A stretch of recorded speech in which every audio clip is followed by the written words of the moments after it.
Hey everyone, welcome to FanFic Canon. Thanks for hitting play. I'm thrilled to bring this fan-made story to life for you. If you enjoy the ride and want more narrated fanfics, smash, subscribe, and tap the bell so you never miss an episode. And if you want audiobook of a novel of your choice, join my Patreon. Request any title that's freely available online, and I'll produce a full narration just for you. Now, let's dive into today's adventure. Round 2, Ash said. Let's begin, Ghastly. Ghastly's red eyes narrowed. You're pretty bold to say that. I was holding back earlier so I wouldn't scare her, not because I feared you. Don't blame me if you end up hurt. Then stop talking and come on, Ash replied, calm and steady. His aura flared in full. A month ago, he could barely control it. Now it flowed through him with precision and force.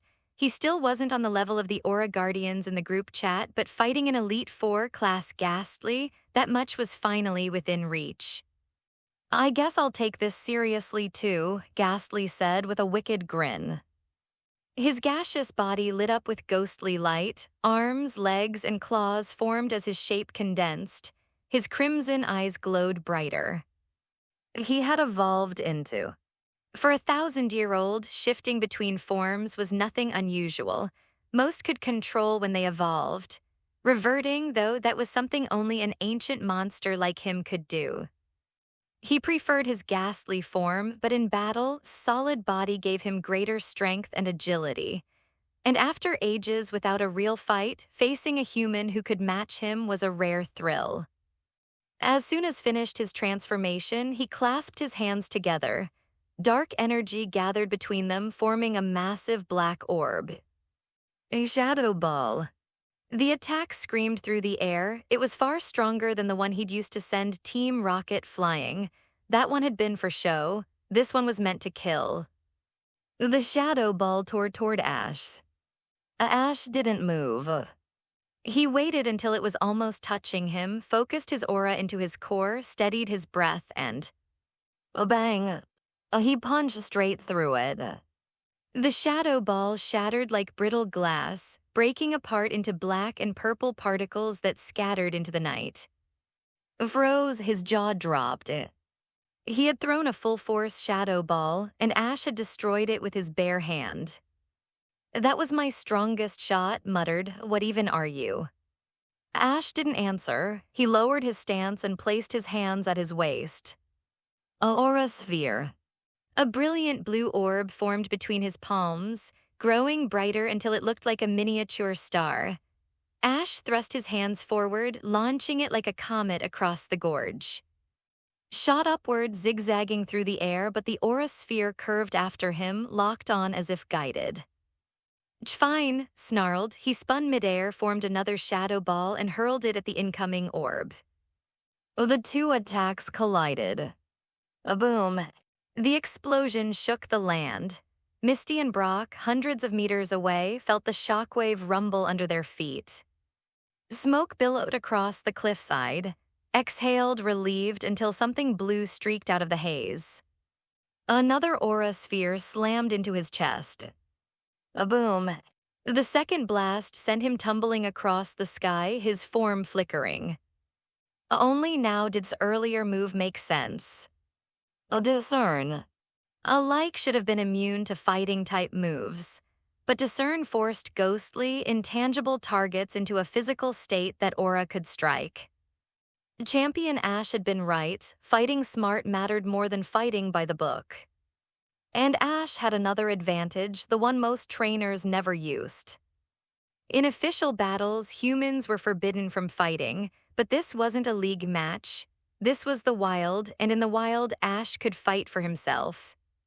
He'd caught with his bare hands. Now he was fighting a his couldn't handle. This was his trump card, just as the Aura Guardian had advised. Groaned, steadying himself midair. Damn, that actually hurts.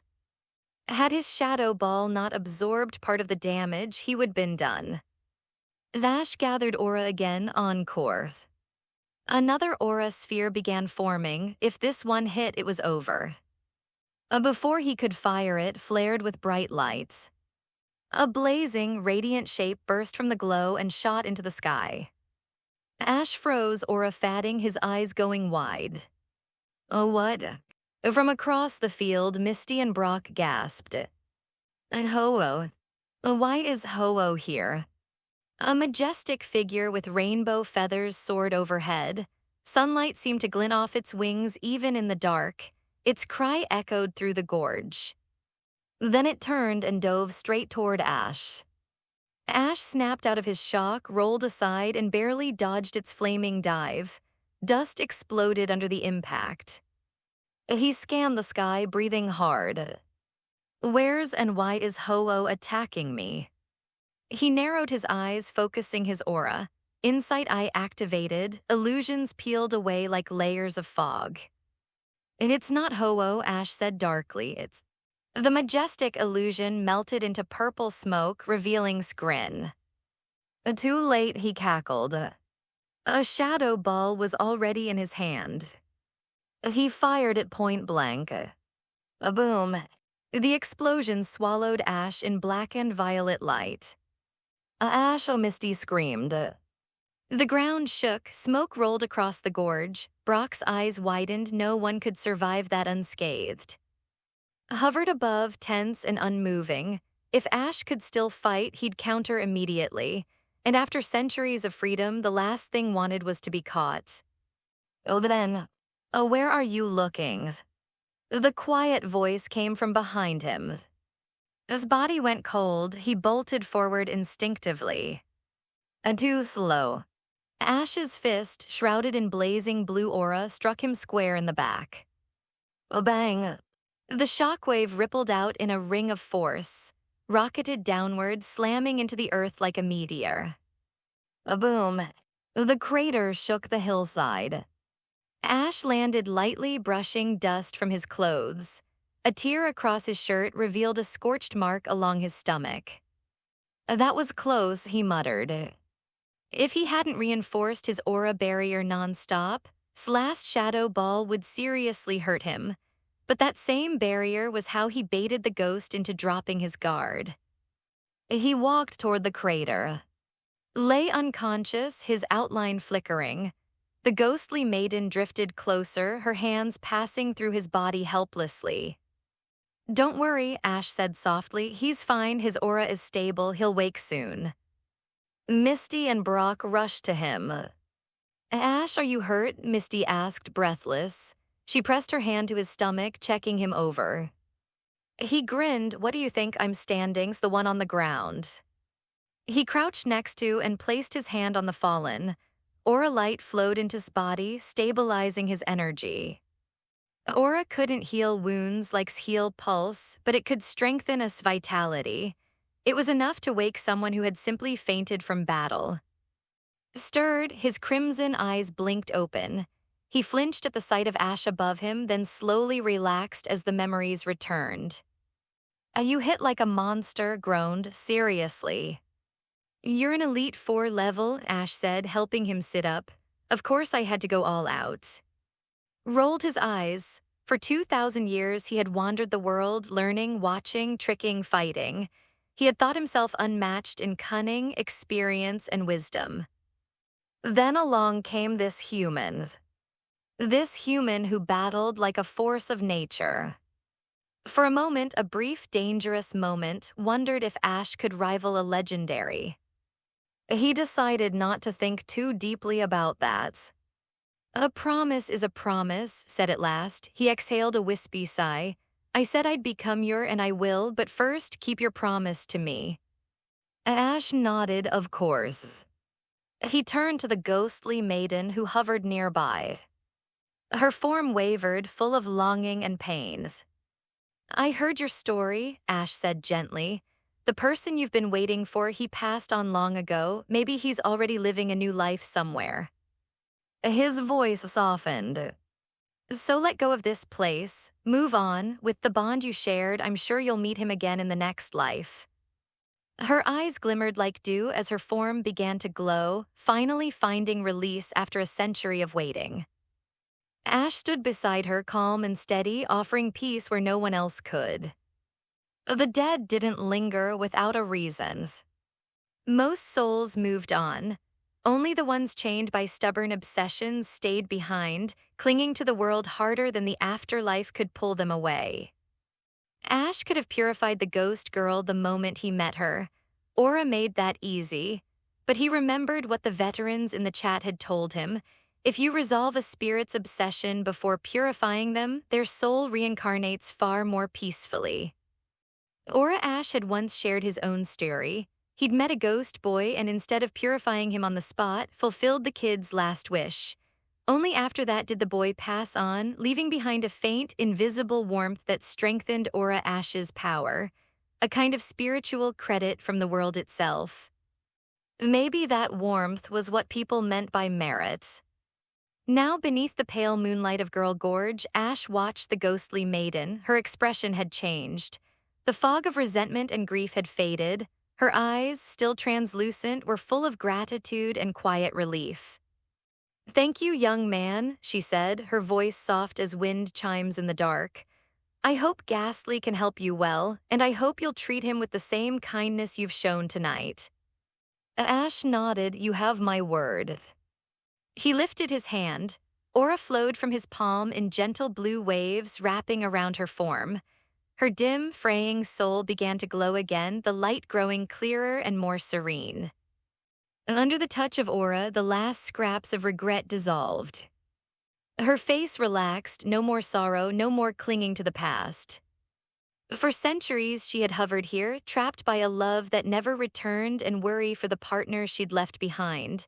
Now both knots were untied. There was nothing holding her anymore.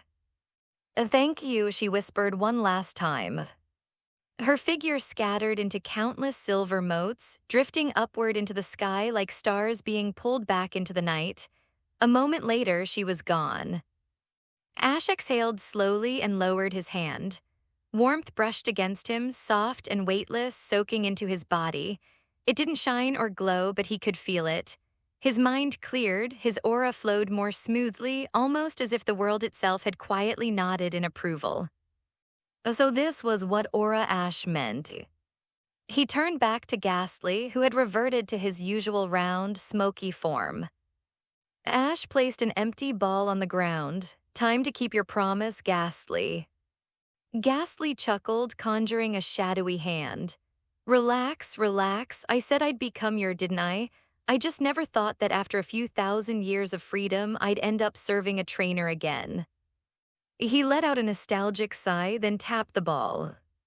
Red light flashed, Ghastly vanished inside, the ball rocked once, twice. A click. Ash grinned and snatched it up, holding it high. "All right," Ghastly caught. "Pika." And bounced around him in excitement.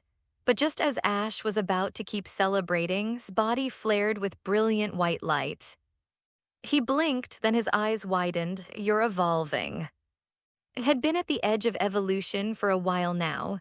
She'd held herself back, caught between the desire to get stronger and the comfort of her usual spot on Ash's shoulder.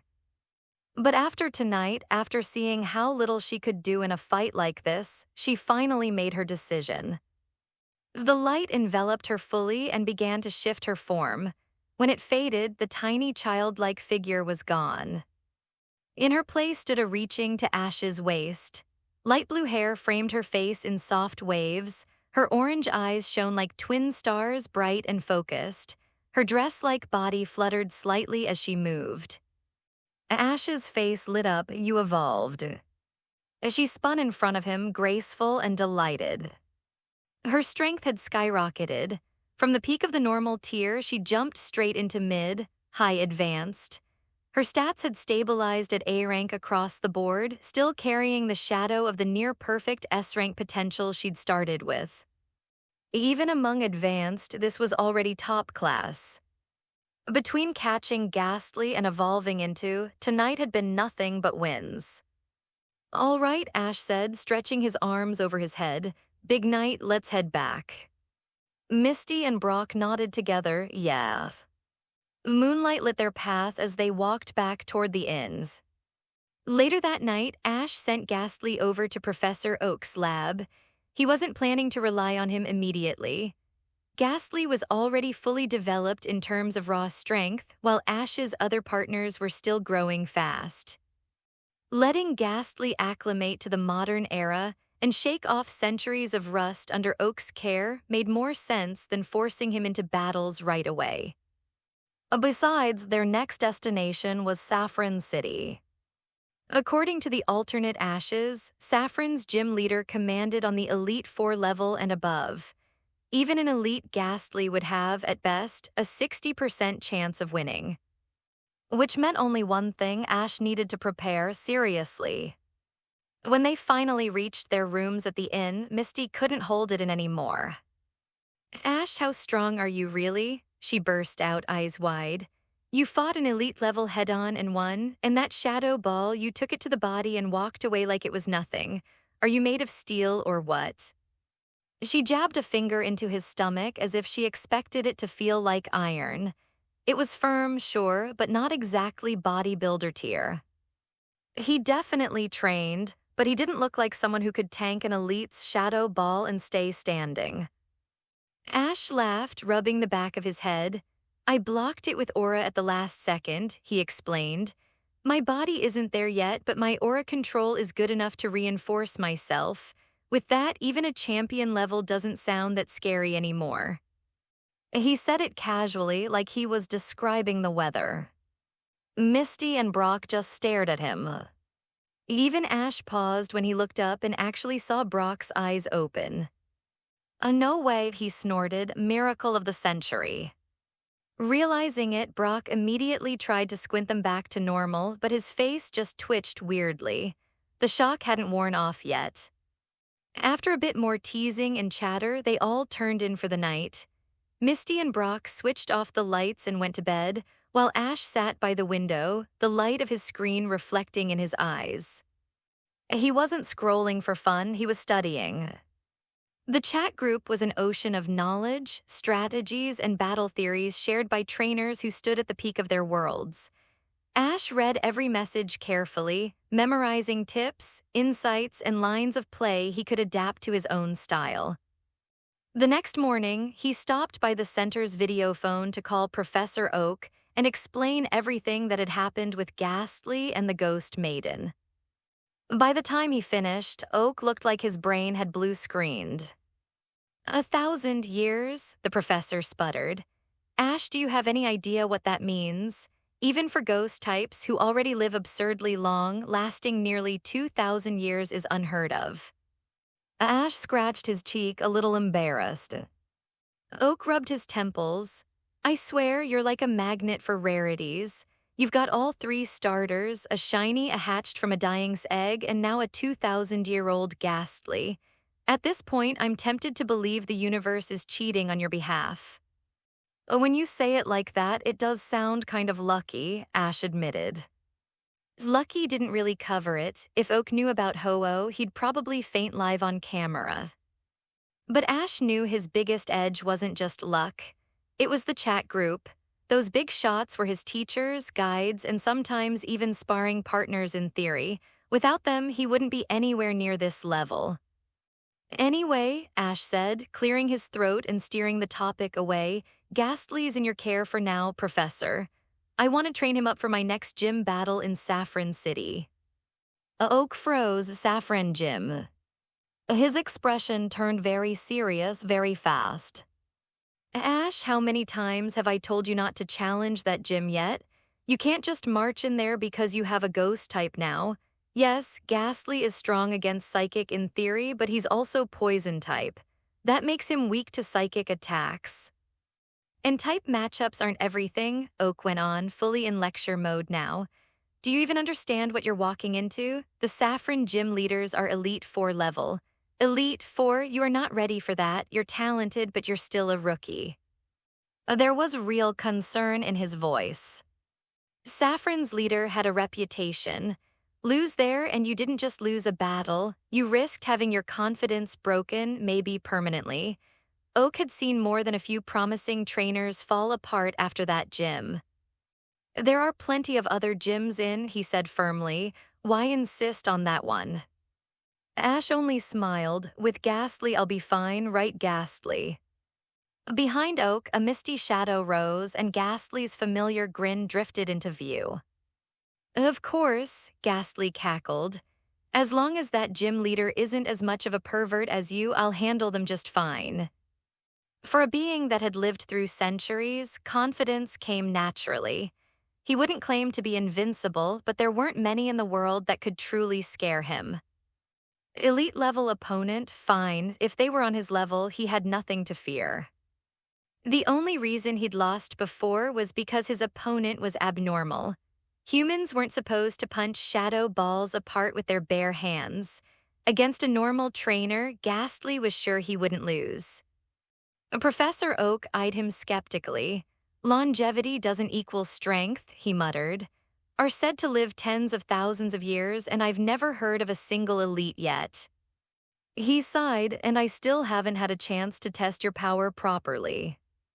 The moment he'd released Ghastly for evaluation, Ash had called, and the saffron topic had steamrolled everything else.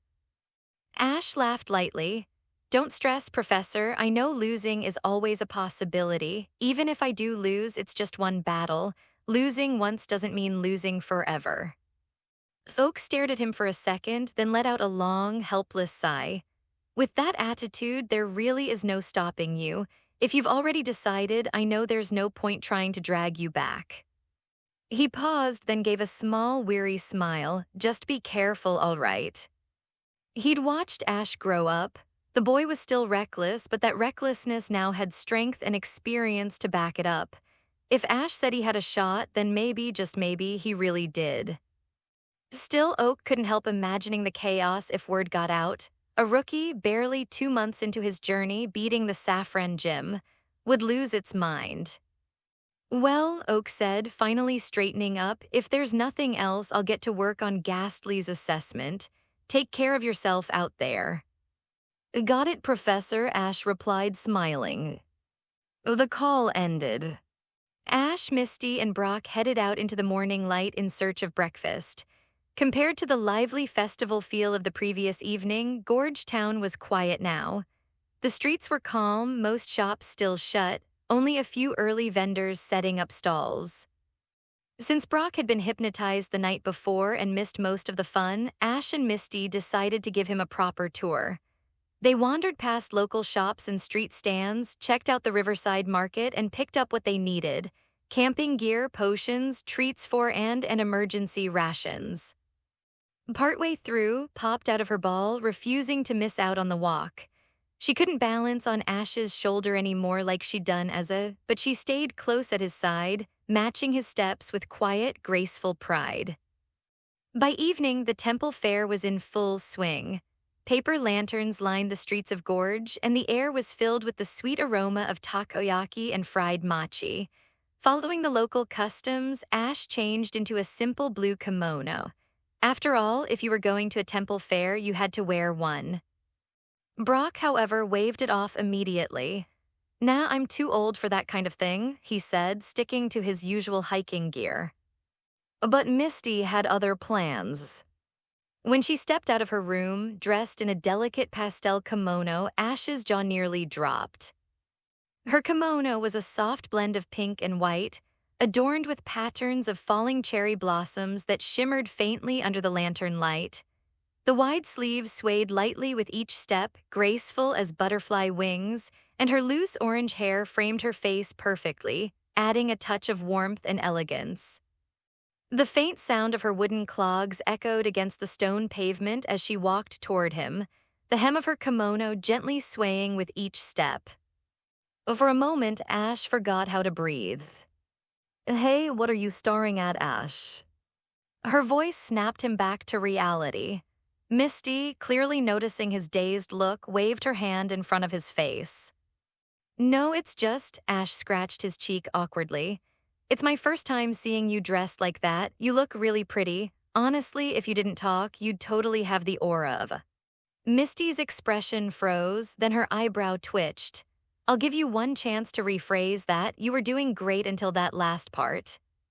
Ash immediately waved his hands. "I meant it as a compliment. You really look amazing." A nice recovery, she said with a small smirk, though the faint blush on her cheeks betrayed her mood. Come on, Misty said, grabbing his hand. Let's dance. Dance, Ash blinked. I don't know how.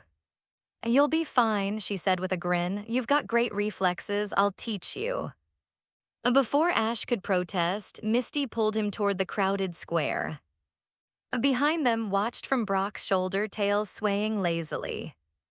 Brock folded his arms and smiled faintly. This is youth. Pika Pika chirped in agreement. In the plaza, under the glow of hundreds of paper lanterns, Ash and Misty joined the crowd of dancing townsfolk. The music was lively, yet soft, and Ash's movements were, well, clumsy, to put it kindly. Misty giggled as he tripped over his own feet. Relax, follow my lead. Ash blushed, focusing hard to match her rhythm. Slowly, awkwardly, he began to move in sync with her steps. Just then, the night sky burst into color. Fireworks exploded overhead, painting the darkness in brilliant streaks of gold, blue, and crimson. The shimmering light reflected in Misty's eyes as she looked up, and Ash, caught in that moment, found himself looking at her instead. For a heartbeat, neither spoke. Their surroundings faded, the noise, the crowd, everything. Only the two of them remained, illuminated by cascading light. Their hearts skipped a beat. And just like that, the night ended in gentle laughter. A week passed in the blink of an eye. After the temple fair concluded, Ash and his friends set out once more, destination, Saffron City.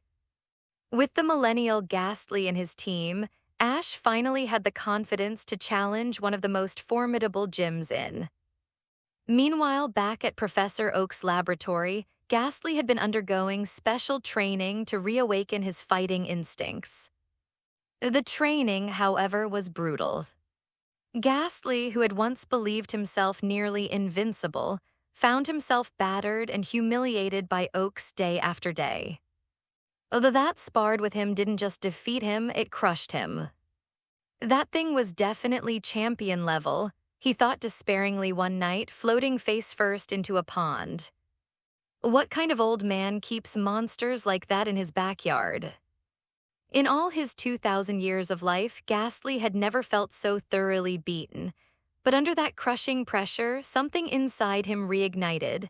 His battle instincts sharpened, and after just a week, his fighting sense was keener and stronger than ever. Back on the road, Ash's own were improving rapidly as well. Had reached the peak of its current stage, though it still had a long way to go before evolving into the day Ash could finally have a true flying mount. And we're all progressing impressively too. Had reached the intermediate advanced stage. Who had joined the team later was now at the peak of the ordinary stage, a remarkable feat considering his starting level.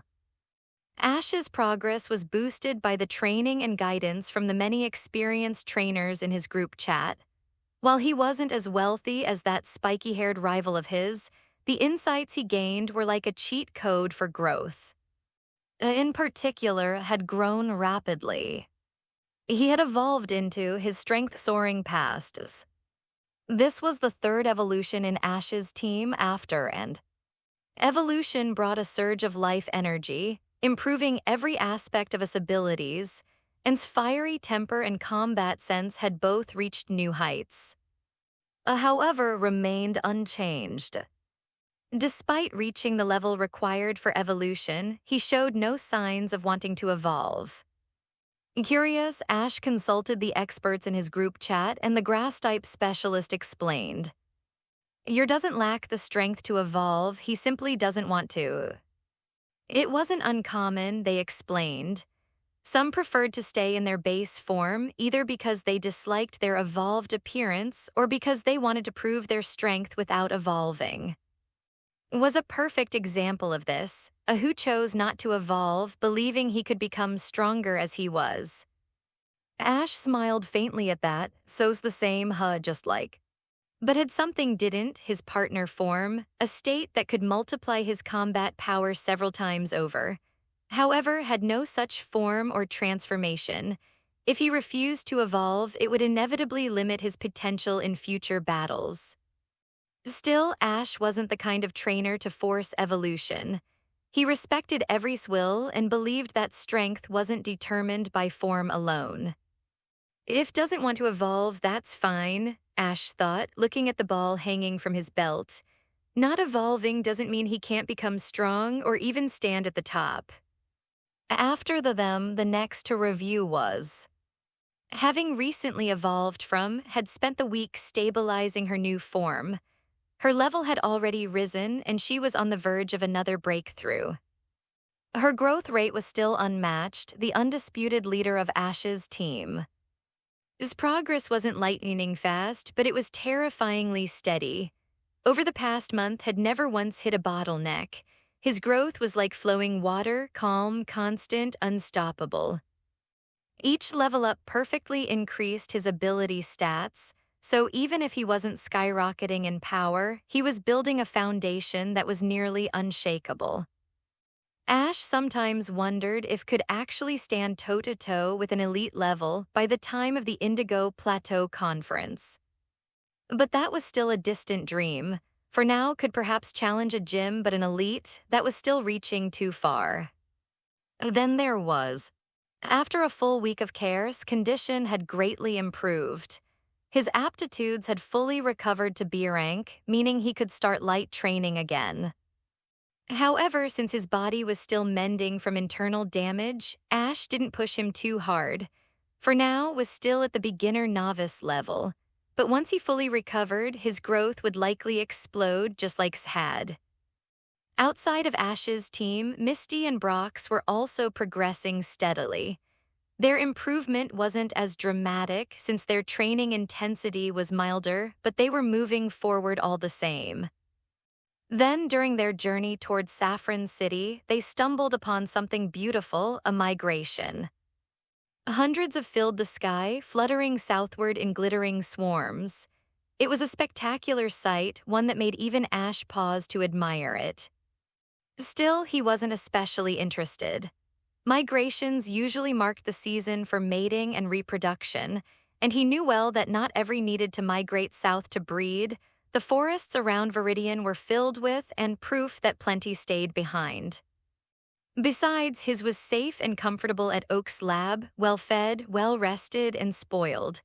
Why would he make it leave paradise just to suffer under the blazing southern sun? No way. But then Brock mentioned it's the season to find partners. That gave Ash an idea. He stopped at the nearest center and had Professor Oak teleport over. Let's see if he finds someone he likes, Ash said with a grin. And he did. Among the migrating was one with pink wings, rare and dazzlingly beautiful.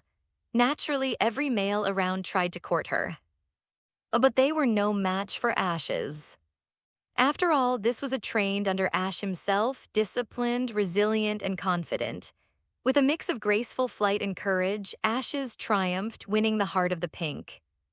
But migrate south together, no chance. Ash simply caught the pink too, securing their romance permanently. He then sent the pair back to Professor Oak's lab, where they could live comfortably and raise their little family in peace. Oak's lab had everything: fresh flowers, open meadows, and a safe environment, a far cry from the dangers of migration. As Ash watched the two disappear into the ball's beam, he couldn't help but smile softly. From a tiny trembling on his shoulder to now having a partner and home of its own. The time really did fly. Some find love in a month, Ash said wryly, glancing at Brock, and some people stay single for many years. Brock froze, a twitch forming at the corner of his mouth. You're talking about me again, aren't you? Ash laughed. If the shoe fits. Brock groaned dramatically. Even's got a girlfriend now. What's wrong with the world? Pika chirped sympathetically, patting Brock's shoulder. That was how their light-hearted days passed, until finally on the 8th day they reached their destination. A Saffron City. One of its greatest metropolitan centers, bustling with energy and light. If Celadon City was known as the heart of commerce, with its grand department stores and endless trade, then Saffron was the brain of the headquarters of science, technology, and industry. Towering skyscrapers lined the horizon, and in the center of it all stood the gleaming building of the company behind countless innovations, from balls to high-end trainer gear. And of course, there was the legendary Saffron Gym, one of the most powerful gyms in all of. Its leader wasn't just a gym leader, she was a psychic prodigy. Had only become a gym leader in the past 2 years, yet her reputation had already spread across like wildfire. She was said to be just 16 years old, but already wielded the power of an elite-class trainer. And that elite class label didn't just apply to her. It applied to her. Herself possessed terrifying psychic powers, so strong that she could control minds, bend perceptions, and even manipulate matter with ease. Some whispered that her mental strength rivaled her own. To be honest, Nurse Joy said softly, lowering her voice as she placed Ball on the recovery tray, I don't recommend you challenge. She looked from Ash to Misty and Brock, her expression unusually grave. People who lose against her don't just lose their battles. They experience things, horrible things. Many challengers come out of that gym mentally. Some develop lifelong phobias. Ash blinked startled. Misty and Brock exchanged uneasy glances. When the trio had first arrived in Saffron City earlier that afternoon, their first stop was, as always, the center. After weeks of travel and near-constant training, they were in desperate need of rest and care. While they were being treated, they'd asked Nurse Joy for information about the city's gym. The more Joy spoke, the darker her expression became. She explained that while most gyms were known for testing a trainer's skill or teamwork, this gym tested something else entirely, the mind. Losing a battle there didn't just bruise your pride, it could break your spirit. According to rumors, some trainers had fainted mid-battle from overwhelming psychic pressure. Others claimed they'd seen visions, twisted illusions conjured by powers.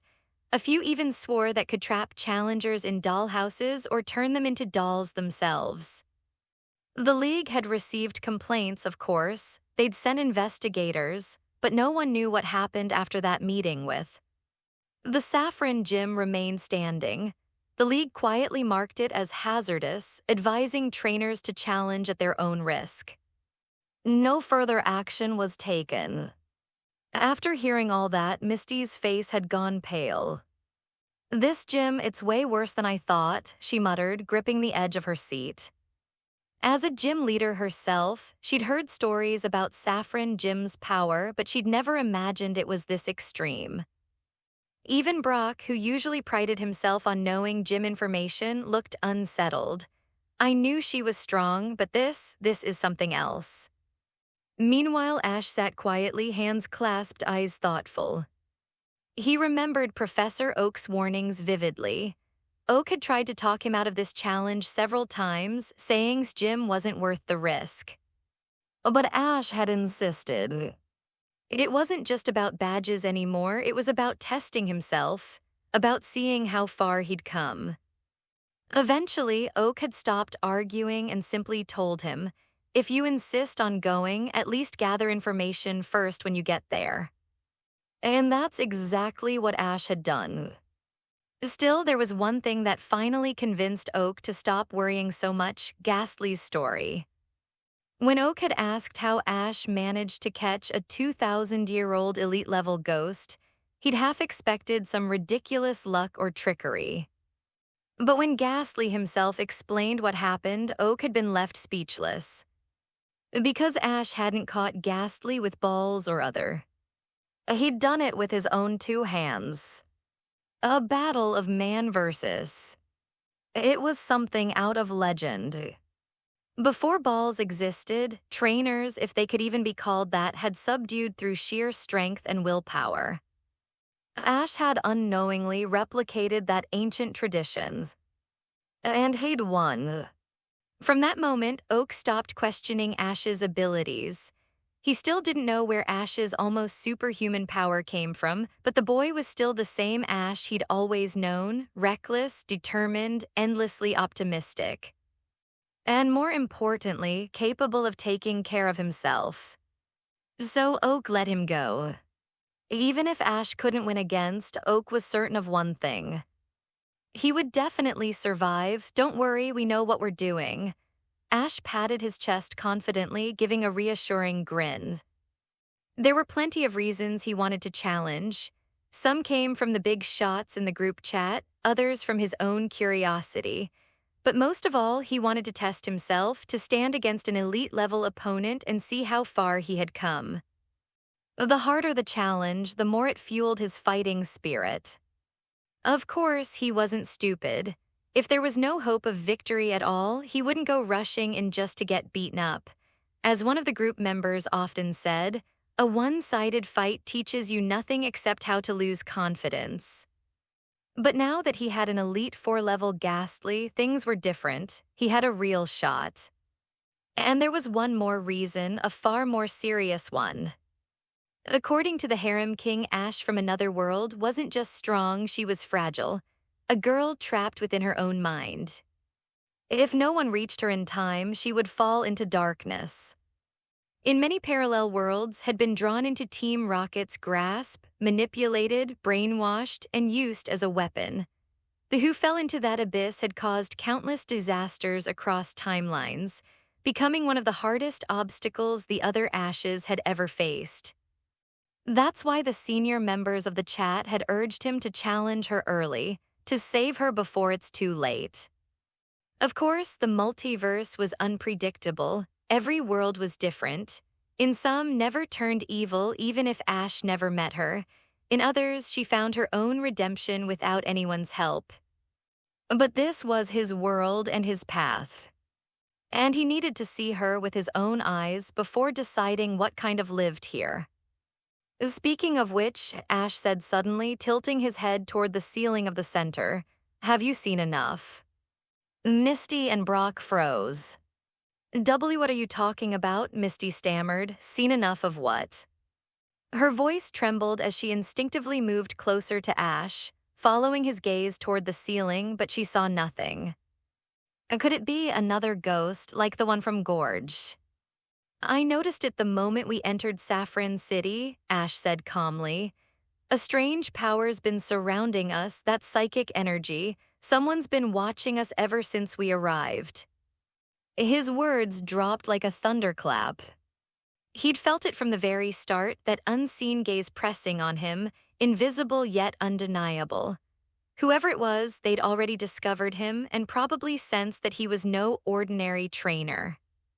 But the moment he said those words, "Have you seen enough?" that presence faded away. "She's gone now," Ash said quietly. "Guess she realized we'll meet soon anyway." Misty gulped. I have a bad feeling, like a really bad one." "Didn't Joy already say she was scary?" Brock muttered.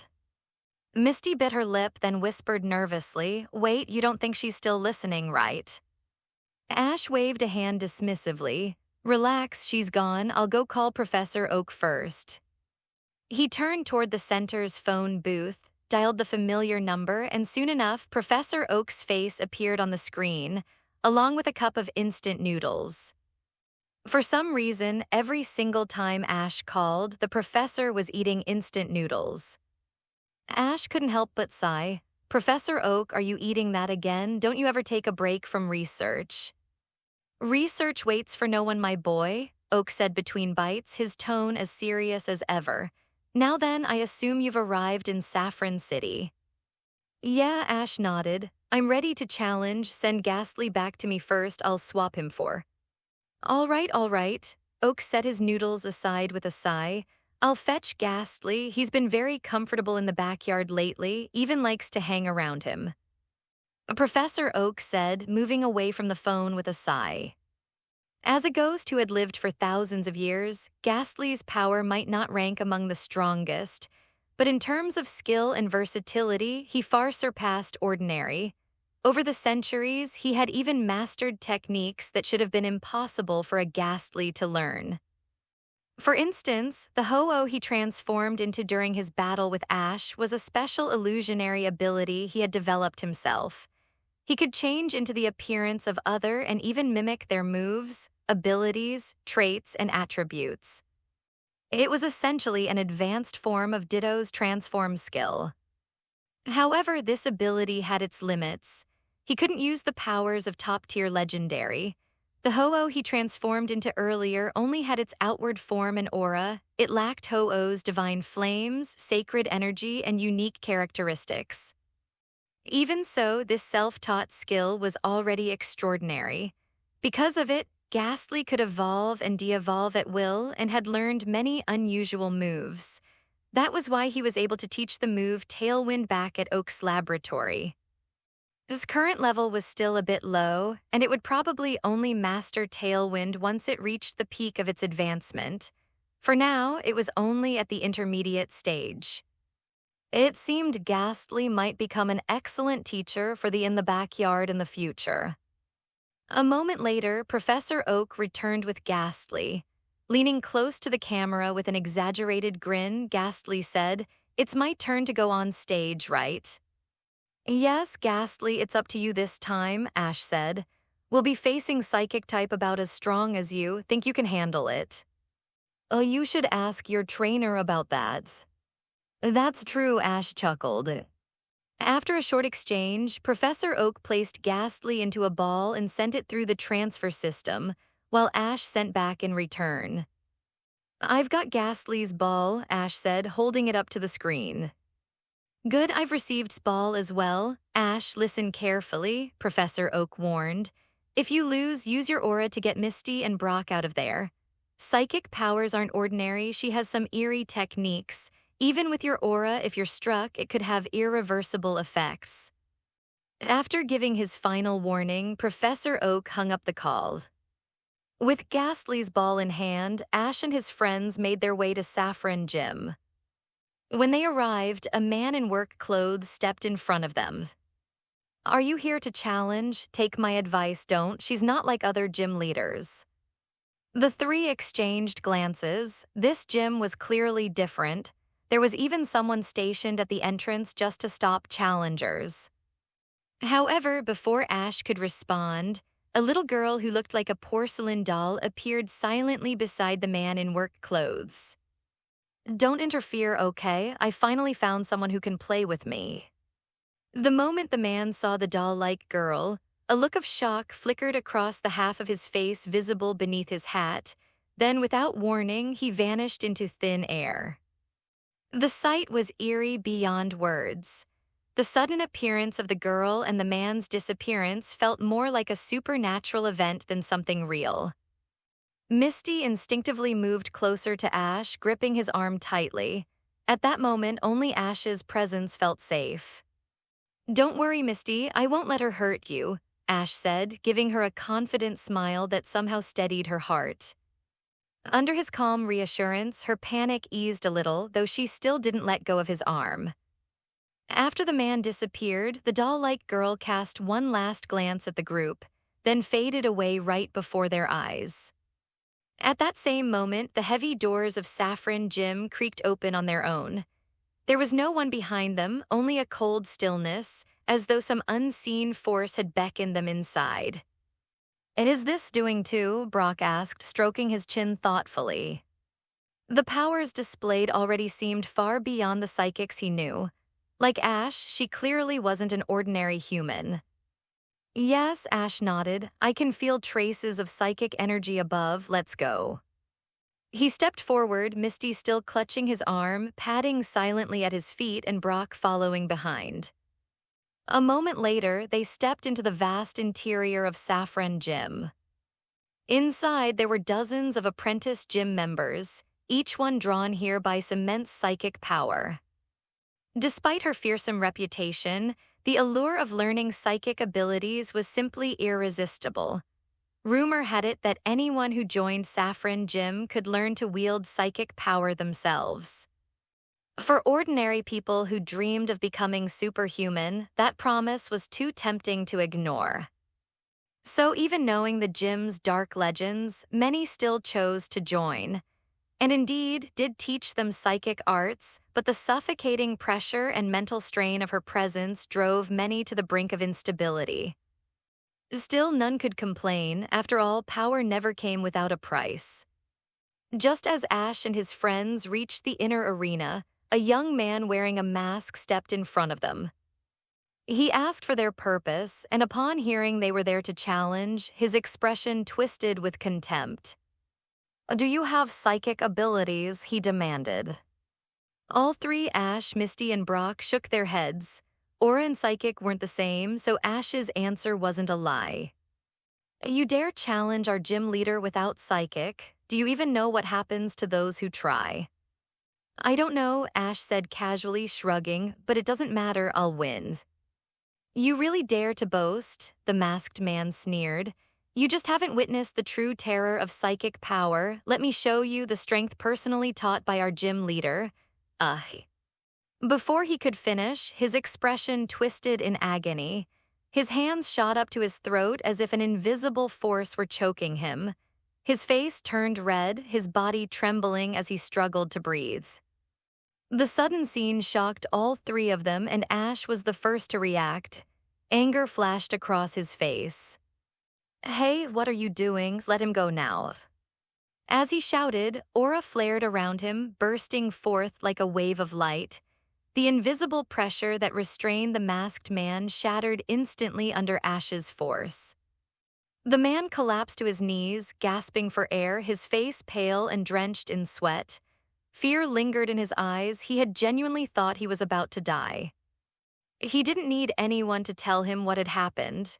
That suffocating grip could only have come from one person. "Why didn't you say you were invited by the gym leader earlier?" he cursed inwardly. "If she invited you, why did I even try to stop you?" He had only wanted to show off a bit of the psychic techniques he'd learned under her teaching, but instead he'd provoked her wrath. He'd worked here long enough to know that rarely interfered when challengers were turned away. For her to act now, and with such precision, meant this group was no ordinary set of visitors. Still trembling, the masked man stood and with a deep bow led Ash and his companions toward the entrance to the main arena. Stopping there, he stepped aside and gestured respectfully. "The gym leader awaits inside. Please proceed." There was no way he'd dare follow them in after angering once. If she saw him again and decided he was still an eyesore, she might just crush him outright. Ash nodded and with one hand pushed open the massive twin doors. They creaked heavily as they swung inward. The interior of the Saffron Gym was vast, larger even than Vermilion City's battle arena. At the far end stood a tall curtain, and behind it the outline of a slender figure faintly visible in the dim light. That had to be the gym leader. As soon as they stepped inside, the great doors slammed shut behind them with a deafening bang. Misty flinched, clutching Ash's arm even until she was pressed against him. A soft floral scent drifted past Ash's nose, but he ignored it, keeping his gaze fixed firmly on the curtain ahead. Through his aura, he could sense the sheer power radiating from beyond the veil. Psychic energy wasn't just strong, it was immense. It was the first time Ash had ever felt another human's power come so close to his own. "You've arrived," came a clear, icy voice. At that moment, the curtain slowly parted, revealing true form. As the curtain slowly drew open, true form was revealed to the three of them. Her long, silky hair flowed down her back like a waterfall. Her delicate face was free of any makeup, natural yet striking. Slender brows framed a small, elegant nose and thin lips, while her crimson eyes gleamed with a faint, chilling light that was both intimidating and captivating. She wore a tight red and black dress that perfectly accentuated her figure. The red top hugged her chest tightly, while the black skirt wrapped around her slim waist and shapely hips, ending just above her knees. Her long legs were covered in sheer black stockings, their faint shimmer accentuating every graceful curve. In front of her stood a small girl holding a doll, her head resting gently against its chest. The girl's presence seemed almost ethereal, as if she weren't entirely real. was stunningly beautiful, but her face carried no trace of warmth. Her expression could be summed up in two words: utterly cold. It was said that was only 16 or 17, yet she looked far more mature, like an elegant woman in her 20s. However, despite her beauty, even Brock, who usually lost his composure around older women, didn't blush this time. Instead, he shivered. The pressure she exuded was suffocating. It wasn't just beauty that surrounded her, it was the oppressive weight of an overwhelming psychic force. Ash, though slightly surprised by her appearance, wasn't someone who let looks sway him. He hadn't forgotten the earlier scene where the masked man had nearly suffocated under her psychic power. This was a woman whose temperament matched her icy exterior, someone extremely hard to deal with. Yet as he looked into her crimson eyes, he felt something strange. The way she gazed at him, it wasn't hostility, it was familiarity, as though she saw something of herself reflected in him. Ash blinked and shook his head, dispelling that odd thought. Turning to Misty, who was still gripping his arm, he said softly, "Misty, I'm going up." Huh? Oh, sorry, I completely forgot. Misty quickly let go, her face flushing red. The pressure gave off made even breathing feel heavy. She hadn't realized she'd been holding onto Ash so tightly. But once she stepped behind him, the suffocating pressure suddenly seemed to fade. She stared at Ash's back. It wasn't particularly broad, but it radiated strength and reassurance. And she quickly realized why she could breathe again. Ash had raised his aura, the gentle blue energy forming a barrier that blocked overwhelming psychic presence. He stepped forward onto the battlefield, eyes calm, and unclipped a ball from his belt. "Ash from Pallet Town here to challenge," he declared. For a brief moment, silence filled the air, then's red lips parted. "You are a monster," she said quietly, "just like me." Her voice was clear and emotionless, but her words made Ash's face darken. "What did you just call me? Have we even met before? And what's that supposed to mean, monster?" he said, frowning. "I've seen you in future sight." Her tone didn't waver, but her words sent a ripple of shock through all three of them. "She saw the future," Misty whispered. Unlike the move of the same name, this future sight wasn't a delayed attack. It was true foresight, the power to glimpse what was yet to come. Ash instantly understood. So that's why she said we're the same. He was an anomaly of aura, she was an anomaly of psychic power. Both had taken their gifts far beyond what ordinary humans or even could do. "I wonder," Ash said, a faint smile tugging at his lips, "did your future sight show whether I'd win or lose?" His eyes narrowed slightly. "I couldn't see the outcome. This is the first time my vision of the future has ever failed. I only saw that you are, like me, an irregularity. That's why," she paused, her gaze sharpening, "I find you very interesting." Misty. Woman, watch what you're saying." Misty's eyes instantly filled with hostility. Cold beauty or not, was still a beautiful woman and a gifted one just like Ash. To Misty, that combination was dangerous. Brock's expression beside them turned oddly complicated. Come to think of it, Ash's luck with women was really something else. Wherever he went, there was always someone interested in him, be it humans or... "I'm actually quite interested in you too," Ash replied calmly, though his tone was all business. "But now's not the time for that. Let's hear the battle rules first." Of course, his interest in wasn't romantic. It was purely about her incredible psychic power. Still, hearing that made Misty puff her cheeks and glare daggers at him. Floated gracefully down from her high seat behind the curtain, her feet touching the floor without a sound. A ball materialized beside her, hovering in the air. "One-on-one," she said softly. "Whoever's faints first loses. If I lose, I'll give you the saffron gym badge. But if you lose," she paused, her crimson eyes glinting faintly, "you'll stay here and play with me." Misty. What kind of insane rule was that? Stay and play with her? Was this woman seriously interested in Ash? They had just met. How did this go from a gym challenge to whatever this was supposed to be? Ash blinked, taken aback by the condition.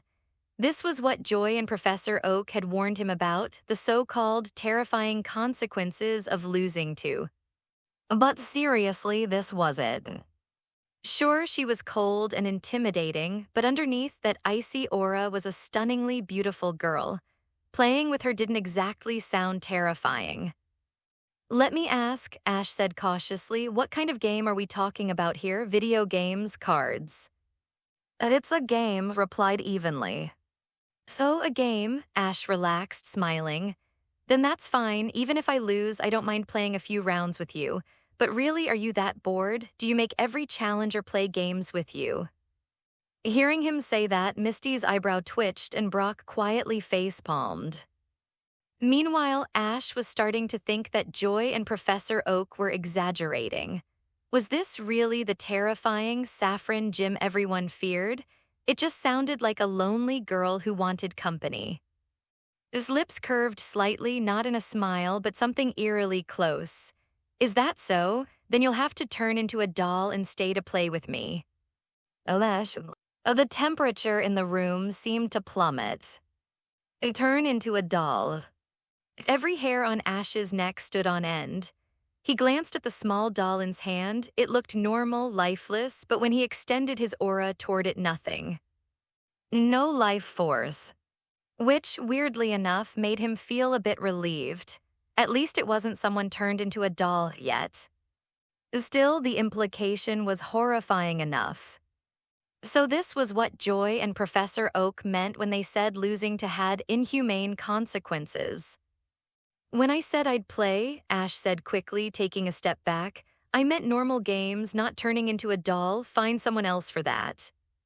No way was he agreeing to that nightmare. He'd thought she meant board games or contests, not cursed voodoo playtime. Ash, you have to win. You absolutely can't lose, Brock shouted, pale-faced. Both of them knew, if Ash lost and actually got turned into a doll, there was no telling what kind of horror would follow. Ignored them, her face as emotionless as ever.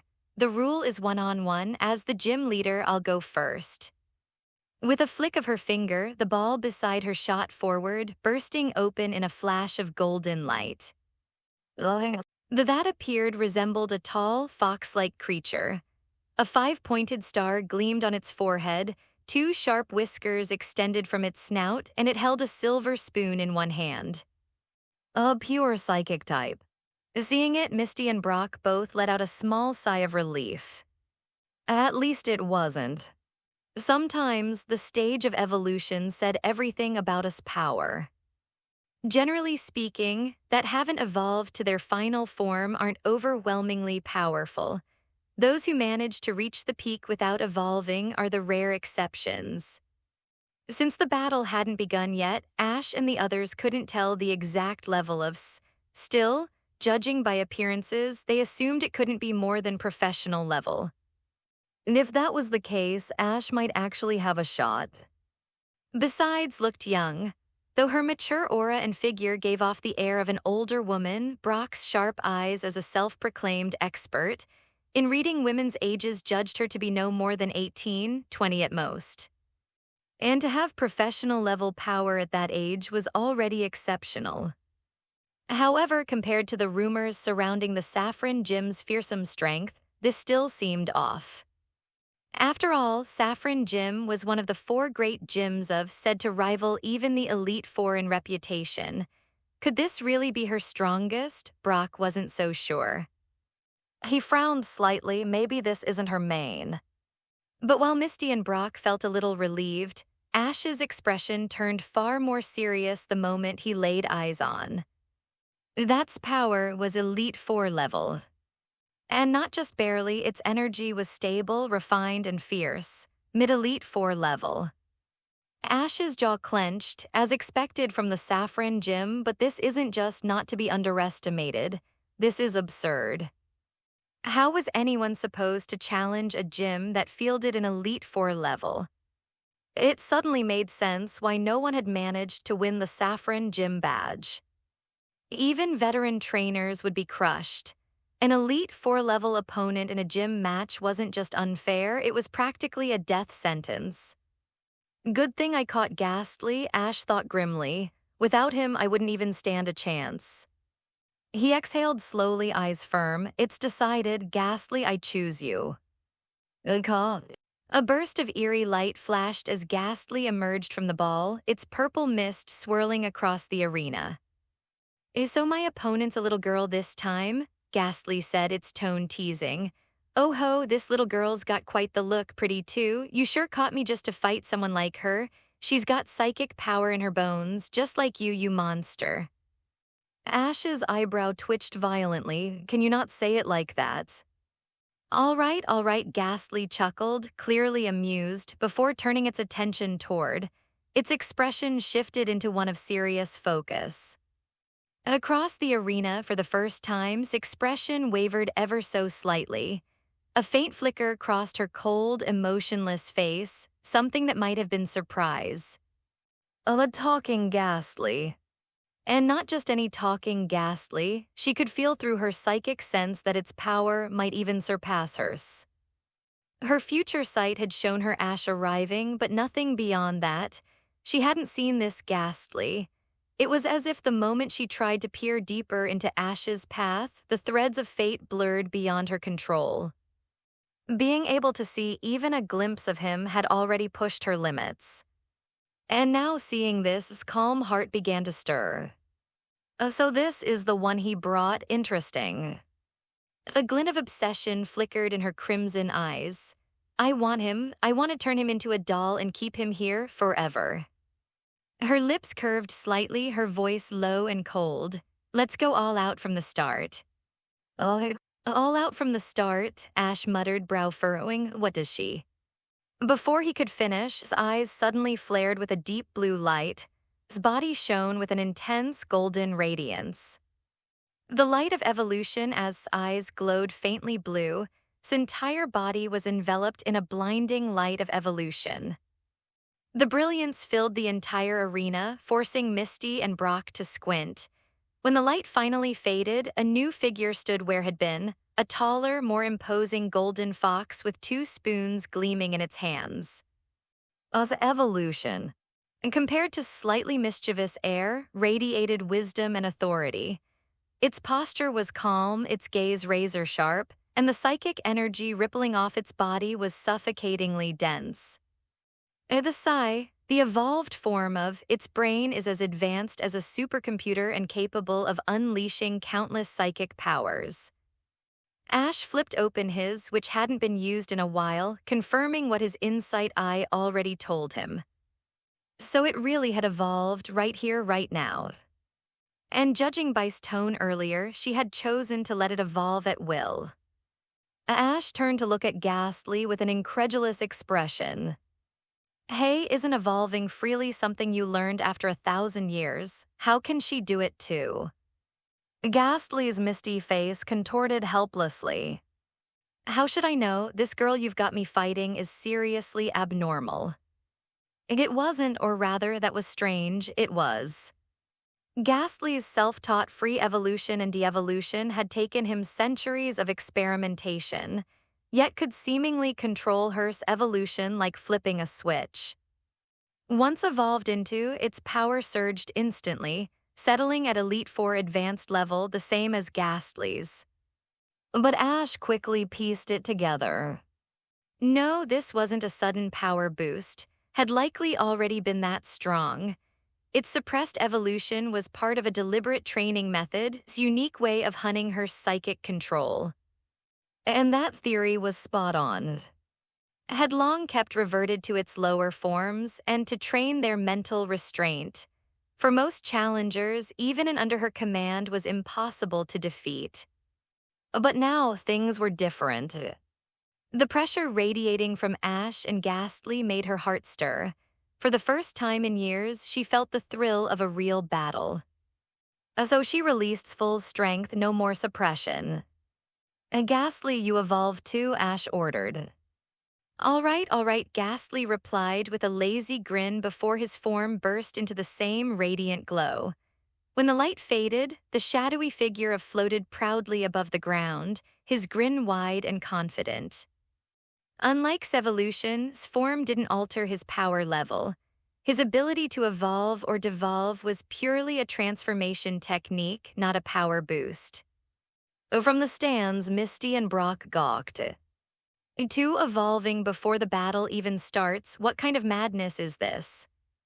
It's like they can evolve and devolve whenever they feel like it, Brock murmured. His voice cut through the tension, calm yet sharp as a blade. Let's begin. Crossed its spoons, gathering a swirl of vibrant energy between them. A dazzling multicolored beam burst forth, slicing through the air straight toward. A shadow ball. Got it, gathered a mass of swirling darkness in his hands, the sphere pulsing with violent energy. The two attacks collided midair with a thunderous explosion. A boom. The blast was deafening. Raw energy rippled outward in shockwaves that shook the very foundations of the gym. Walls quivered, ceiling lights flickered, and cracks began to form along the arena floor. Misty screamed over the roaring noise, clutching tightly. W8, that's Elite 4 Level 2. If they keep this up, this gym's going to collapse. Ash turned his head just in time to see Misty nearly blown off her feet by the force of the explosion. He clenched his fists, aura flaring. In the next instant, his entire body glowed blue. A shimmering aura barrier spread outward from him, stretching across the battlefield like a transparent dome. It expanded until it completely enclosed the arena, walls, floor, and ceiling included, forming a cube of solid energy.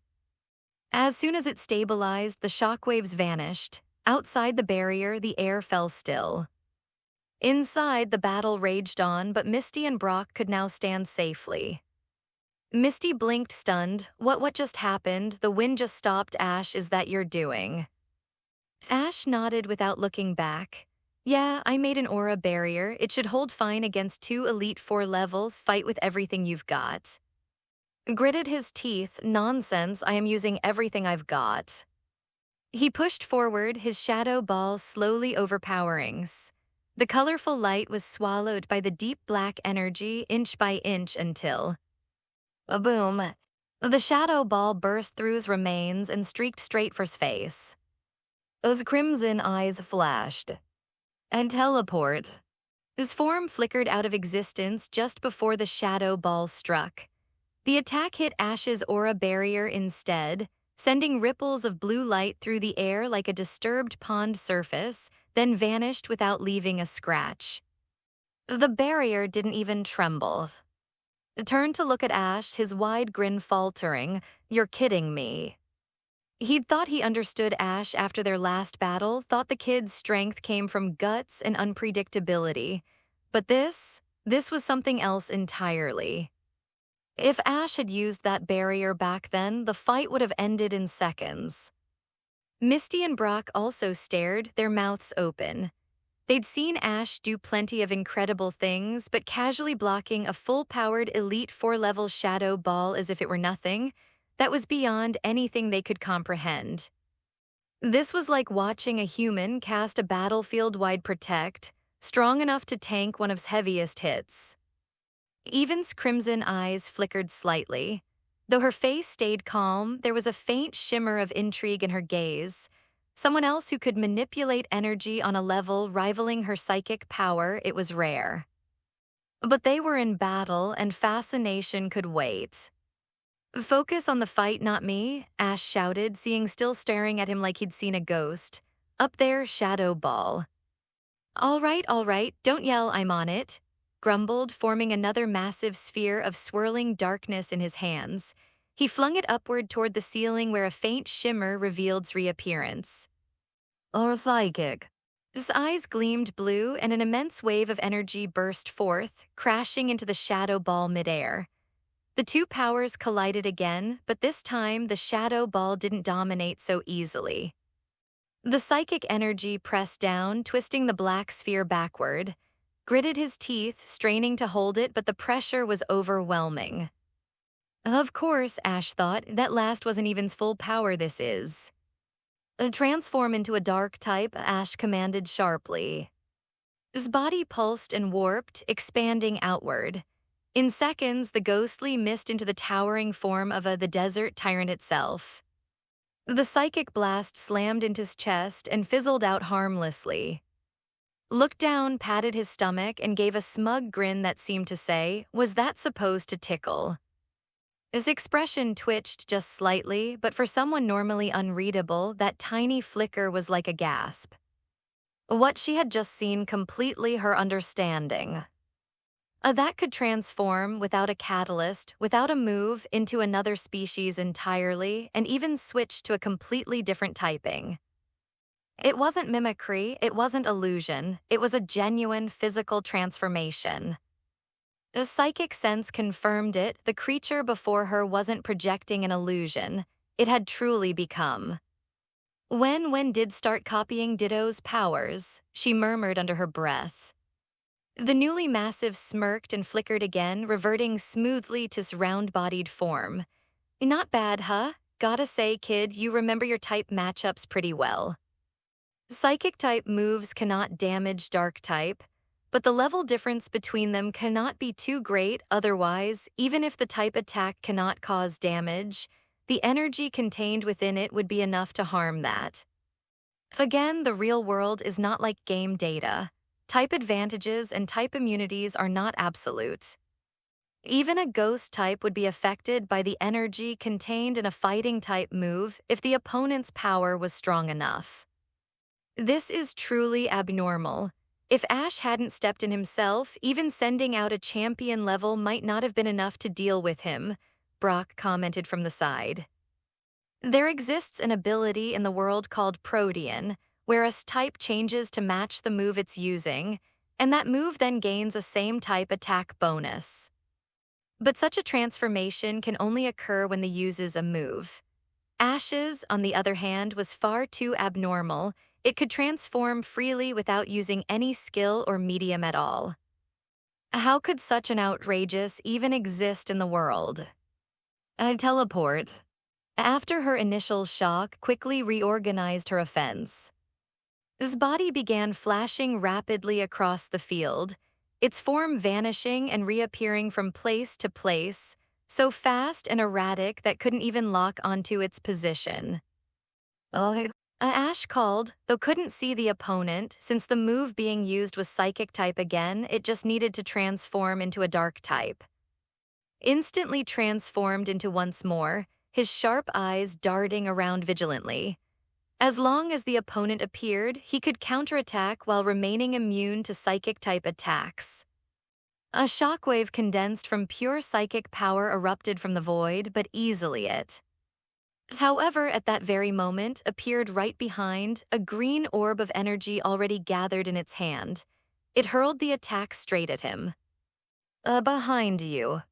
Ash's warning came the moment reappeared, but it was still too late. The energy ball, a grass-type move, slammed directly into his back while he was still in his form. Boom. His dual typing was dark and rock, making grass-type moves terrifyingly effective against him. A roar echoed through the arena as stumbled from the impact. Then, with a flash of purple smoke, he reverted back to his form, rolling several times across the floor before crashing heavily into the aura barrier Ash had created. Ow, ow, ow, what the heck, groaned, rubbing his back furiously. How can you, a psychic type, use a grass-type move? That's cheating, I say. Though the attack hadn't caused any real damage, thanks to his exceptional stamina, it still hurt like crazy. If we're talking about cheating, replied coldly, her face expressionless, isn't turning into a dark type yourself also cheating? How dare this accuse her of cheating? This was the first time had met such a shameless opponent. Ash, however, showed a thoughtful expression. Although the exchange just now had been brief, it revealed a lot about and the first thing was multitasking ability. Teleport and energy ball, these three moves had been executed almost simultaneously, all within the span of a single second. Most notably, had been teleporting constantly throughout the process. To the naked eye, it was completely impossible to follow its movements. Those attacks weren't being chained together, they were being performed at the same time. Ash had seen use combo moves before, like Gary's for instance, but those were sequential, not simultaneous. Using multiple moves simultaneously was like trying to draw a circle with one hand and a square with the other. It demanded incredible precision and mental control. Only psychic type with exceptionally strong mental power could pull that off.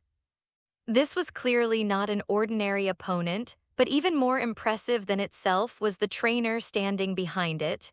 Its actions just now hadn't come from its commands. Aside from the initial teleport, every move afterward was executed on its own. The instant Saw transform into, it immediately launched Energy Ball, a perfectly timed counter. That kind of foresight wasn't something I could do independently. No, there had to be another factor involved, telepathic control. For a trainer of S level, there was no such thing as a disobeying orders or acting on its own.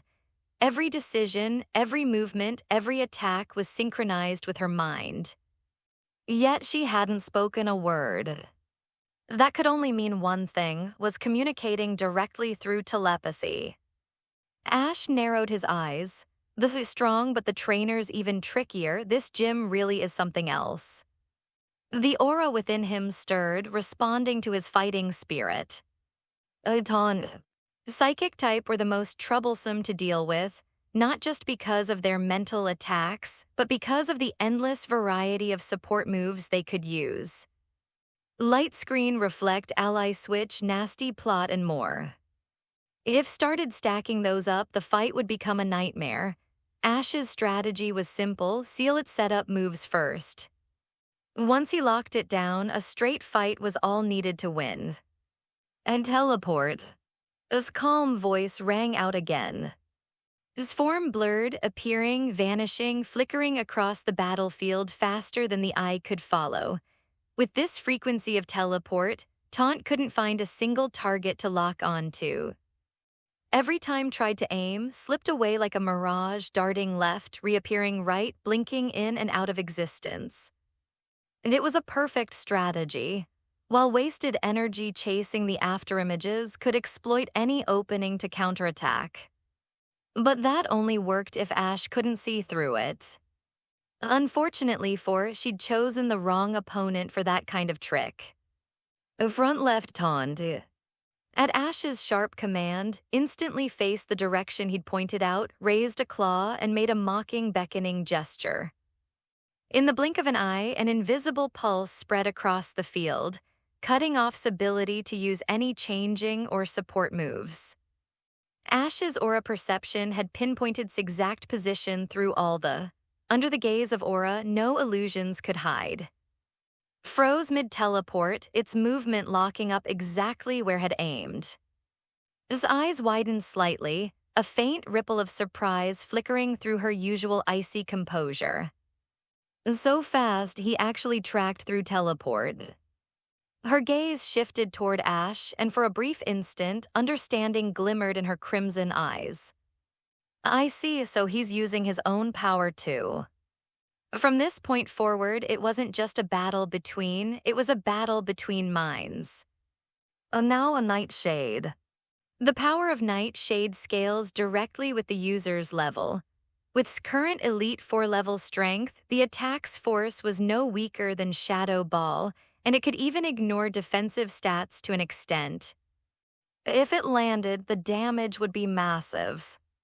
His crimson eyes glowed a deep, eerie black, and an oppressive darkness surged outward, splitting the air as it streaked straight toward. But its eyes flashed bright blue again. And teleport. A single clear word echoed through the arena.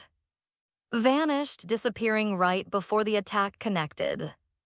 Nightshade ripped through empty air, colliding uselessly with the far barrier.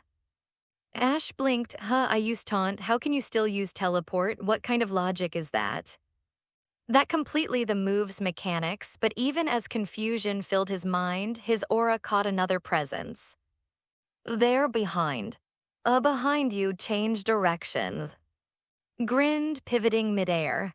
The inky black beam twisted with him, curving sharply as if alive, and shot toward the space Ash had pointed out. The next second, reappeared right in its path.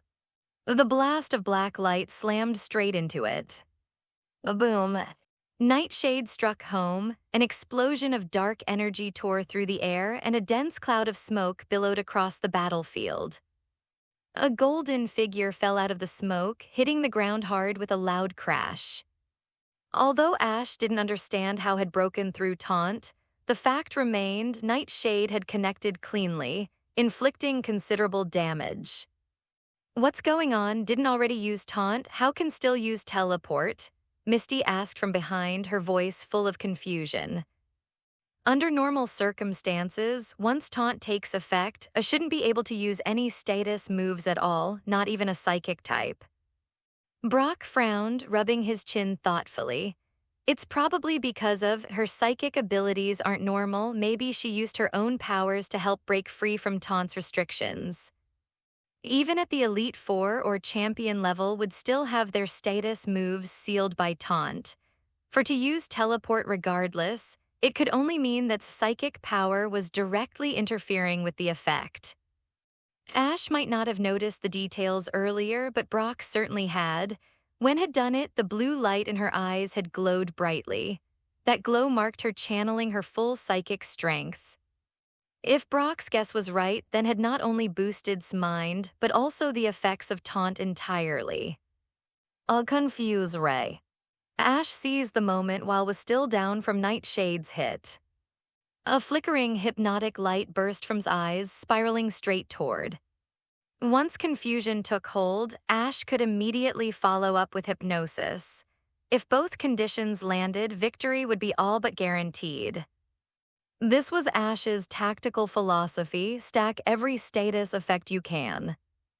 Whether it was poison, paralysis, confusion, or sleep, he'd pile on everything possible to secure the win. The strange, swirling rays struck head-on. The golden psychic, barely back on its feet, froze as its pupils began to swirl chaotically. Nice work, follow up with hypnosis, Ash shouted, snapping his fingers confidently. A confusion and sleep could coexist. If hypnosis hit, the match was over. But before could finish casting, his eyes flashed blue once more. In that instant, the spinning in his eyes vanished completely. Its focus snapped back, and it immediately used Teleport, vanishing from the spot. Ashes looked around in confusion, its hypnosis wasted into empty air. This time, Ash had clearly seen it with his aura, the subtle psychic wave that flowed directly from two. He clenched his fists. I was wondering why Taunt suddenly stopped working, so it was you. You used your psychic power to cancel out both Taunt and confusion, didn't you? His powers truly broke every rule of conventional battle. Most psychics could only use abilities like confusion, teleport, or mind reading, and even those required focus. But she could forcibly remove status effects, control evolution, and even strengthen her mid-battle. She was in a league of her own. A faint trace of surprise crossed her cold face before she replied, tone flat and chilling, "So what if I did? A trainer's power is also part of their battle technique. I haven't broken any rules." Then her crimson eyes narrowed. "And aren't you the same? You used that special power in your body just now, didn't you? Otherwise, how could you have pinpointed its exact position?" Her voice dropped slightly, almost curious. From the moment Ash had entered Saffron City, she had sensed the strange energy flowing within him, an aura unlike anything she'd ever encountered. Having been branded a monster since childhood, had never met another existence like herself. That was why she couldn't take her eyes off him now. For the first time in her life, she'd found someone who was, like her, an anomaly. The apprentice gym trainers in Saffron Gym were actually recruited to nurture others like herself, anomalies. But her efforts had only brought disappointment.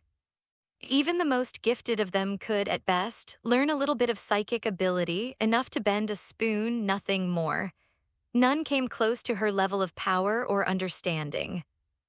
Sowen sensed the immense, unfamiliar energy within Ash, the raw pulse of his aura, her focus immediately fixed on him. Once she realized he was coming to challenge the gym, and that he had already uncovered her surveillance, her interest deepened into something darker.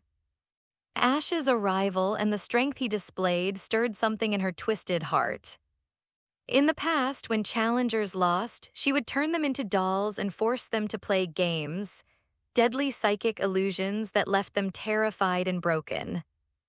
They would remain trapped for a few days, maybe a week, before being released, physically unharmed but psychologically.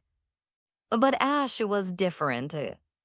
If he lost, she wouldn't let him go. She would keep him by her side forever, just like her mother, whom she had also turned into a doll long ago. Though her face was calm and expressionless, thoughts had already become deeply warped. Ash met her words with a faint, dismissive smirk. He could perceive the path of her psychic power through aura, and she could, in turn, observe the rhythm of his aura through her psychic sense.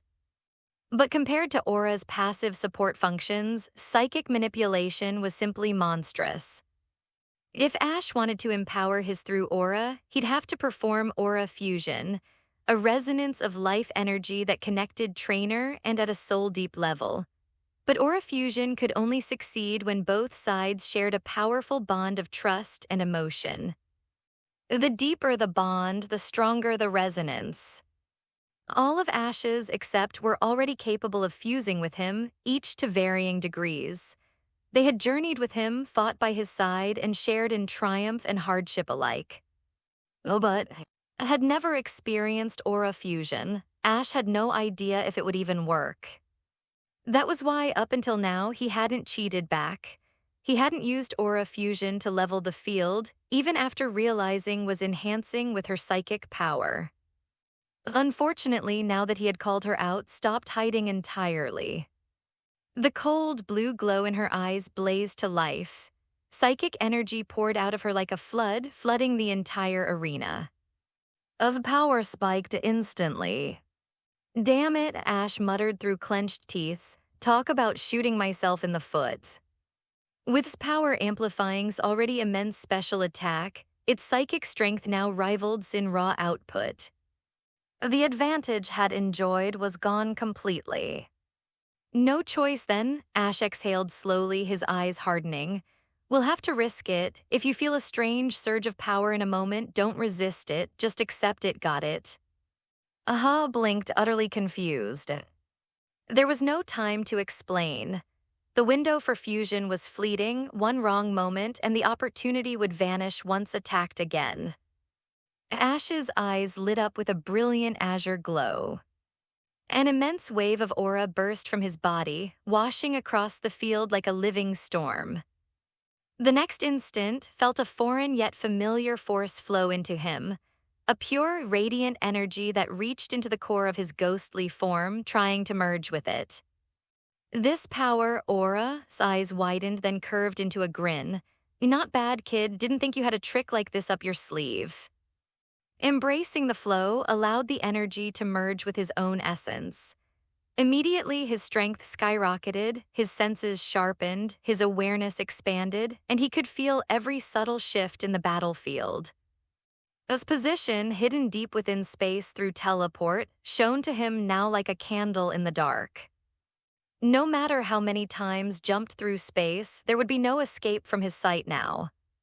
At this sensory range, no wonder you always seemed to know where he'd land, said with a click of his tongue. "You even used this trick when you fought me before, didn't you?" Aura fusion success. Ash let out the breath he'd been holding, feeling the powerful thread of connection between himself and the fusion had succeeded on the first attempt, something neither nor had managed before. He hadn't expected feelings for him to be so deep, even enough to reach the point of fusion. He couldn't help but smile slightly. The conditions required for aura fusion were extremely demanding. Both the trainer and the needed to share a deep emotional bond, trust, recognition, and genuine affection. On Ash's side, there was never an issue. Whether it was his own or one he'd just met, he would always risk his life to protect them. That was who Ash was, selfless to the core. The real challenge lay with the if their bond with Ash was only average, if they hadn't yet recognized him from the heart, aura fusions simply wouldn't work. And were perfect examples. When they first joined Ash, they had failed the fusion process. But after countless battles, shared dangers, and growing trust, they had eventually succeeded. That's why with the newly caught 1,000-year-old Ghastly, Ash hadn't even considered trying aura fusion. They hadn't known each other for a full day, and compared to his earlier companions, their emotional link was almost non-existent. Yet against all expectations, it worked. The fusion succeeded on the first attempt. Although the fusion depth was still low, his enormous endurance allowed him to absorb far more aura than usual, instantly boosting his power to the Elite 4 peak level, equal to S. From here on, the battle would come down entirely to the trainers. Ash grinned, guess catching you head-on was the right move after all. Huh, what are you talking about? Blinked, thoroughly puzzled. Nothing, focus, it's coming, Ash replied sharply, eyes narrowing as his aura surged again. On side vanished without a sound. In the next instant, it reappeared behind, psychic energy gathering like a storm. A deep blue beam of psychic force tore towards back, but reacted instantly, hurling a shadow ball behind him as if he had foreseen the attack. Boom. The two moves collided midair, erupting in a blinding explosion. The shockwave tore across the arena, scattering smoke and debris everywhere. The battlefield filled with dust, light, and sound, each clash shaking the ground, each impact reverberating against the aura barrier Ash had cast. The barrier rippled but held strong.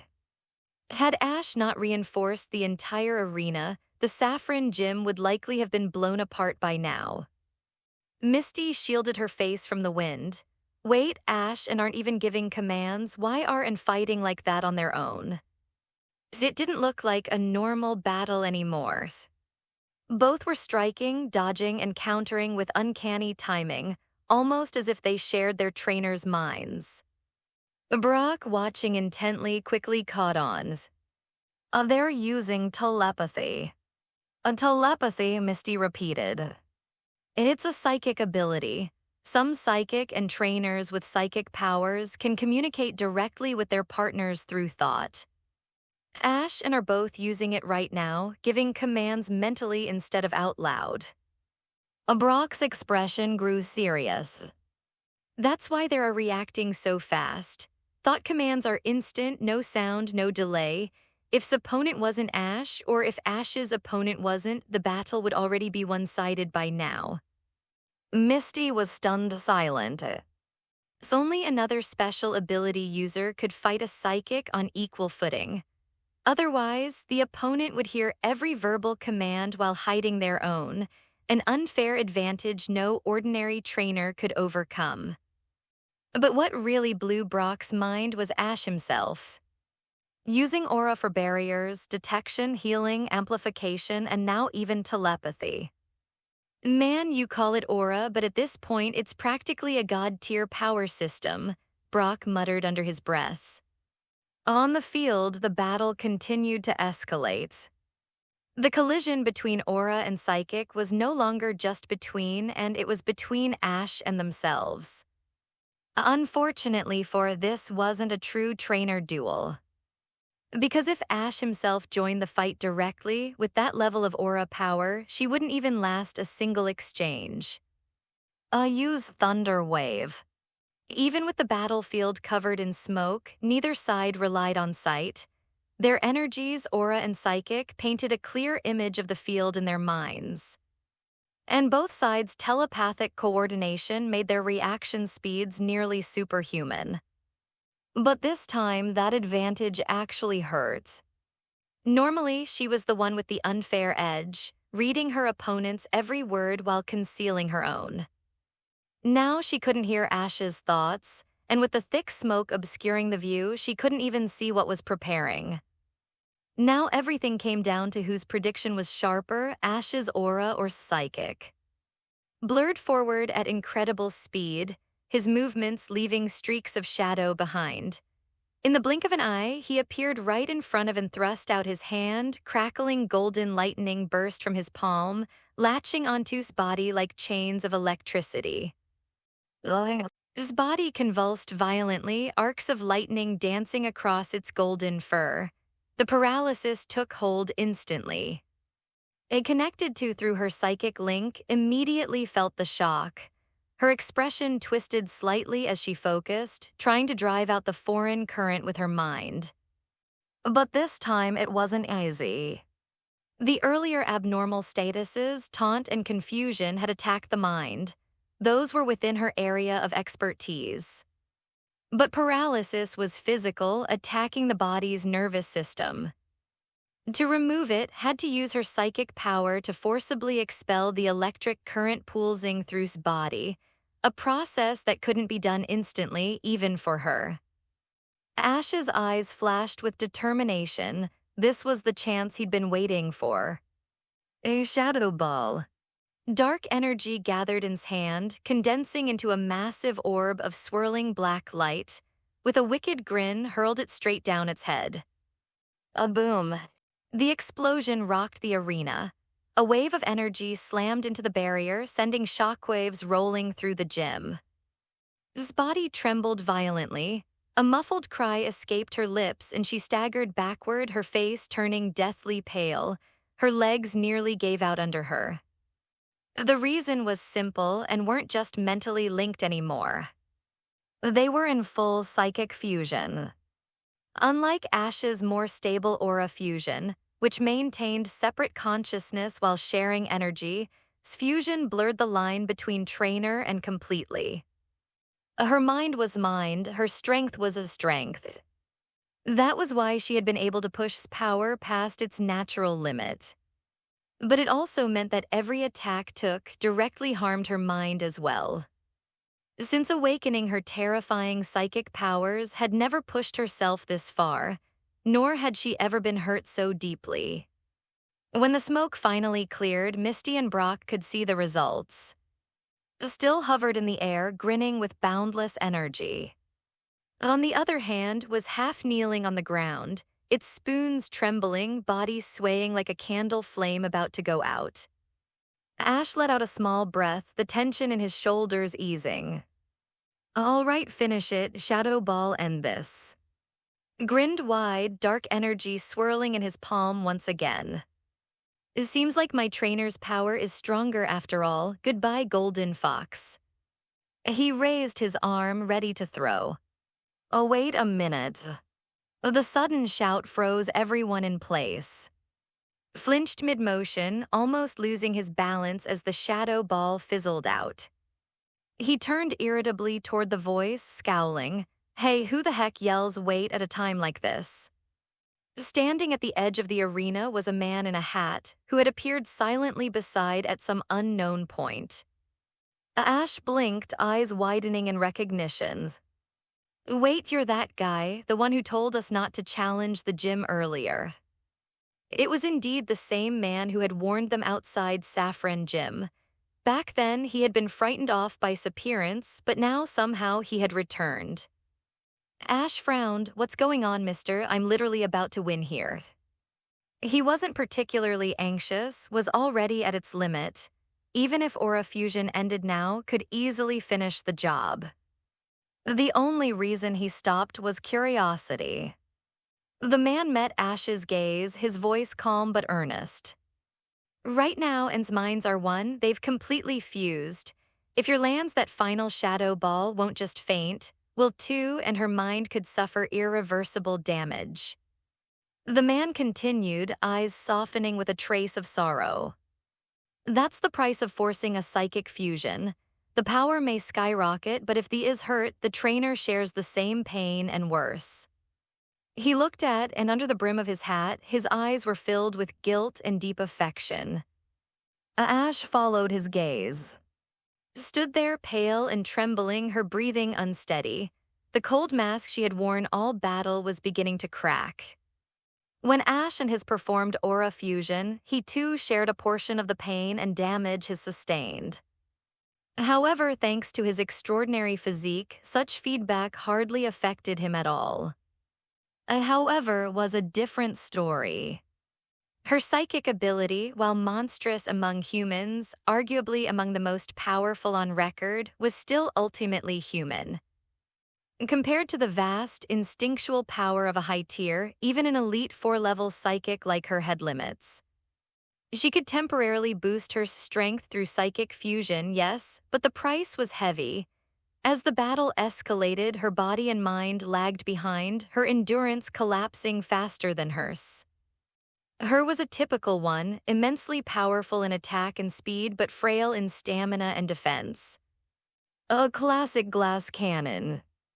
Ash's, on the other hand, was an entirely different kind of monster.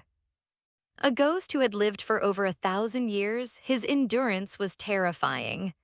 Both his stamina aptitude and his trained stamina stat were S-rank, making him a nightmare in prolonged battles. Even among of the same level, could outlast almost anyone. That was why, after several intense exchanges, and were already panting heavily, drenched in sweat and straining to stay upright, while Ash and still looked as calm and composed as they had at the start. In sheer power, the two sides had been evenly matched, but when it came to endurance and recovery, the gap was insurmountable. Was exhausted, her psychic reserves nearly spent, her body trembling just to stand. Had released that final shadow ball both and would have collapsed instantly. Seeing her condition, Ash exhaled softly and his aura. The shimmering blue barrier surrounding the field faded away like mist. Ash said quietly, "The result's already clear, there's no need to keep fighting." At those words, tense body finally gave out. Her legs trembled, then folded beneath her, and she sank to the floor. Strength also receded, its power returning to its base state before it slumped to the ground beside her, breathing weakly. "I lost." Her voice was still cold, as if carved from ice, but there was a faint tremor in it, a tone that didn't quite match the emotionless mask she wore. The man in the work clothes, the same one who had stopped Ash earlier, took a hesitant step forward. His expression softened, and for a moment it looked like he wanted to rush to her side. But when scarlet eyes flicked toward him, her gaze still sharp and cold, he froze where he stood, guilt flickering in his eyes.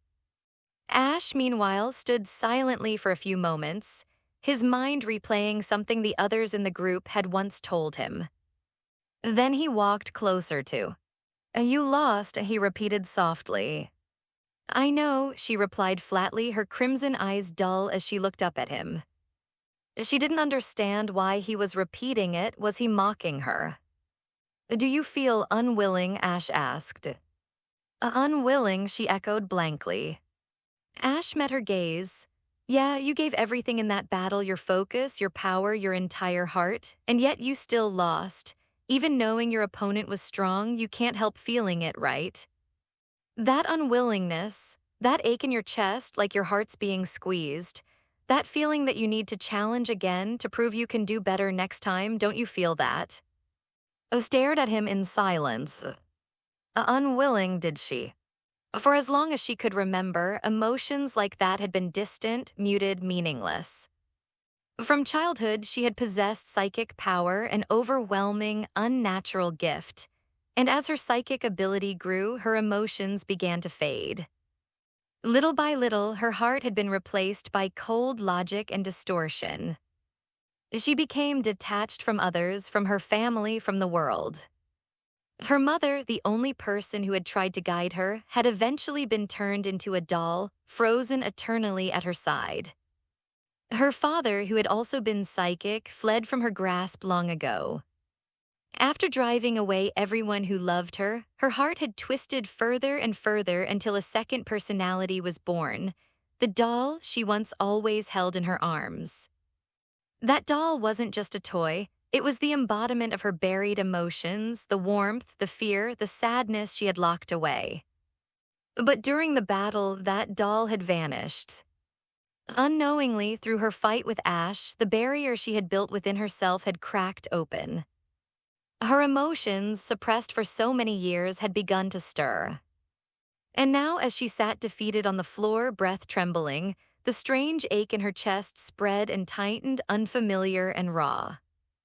Her lips parted slightly, that bitterness welling up from her heart to her throat. What was it?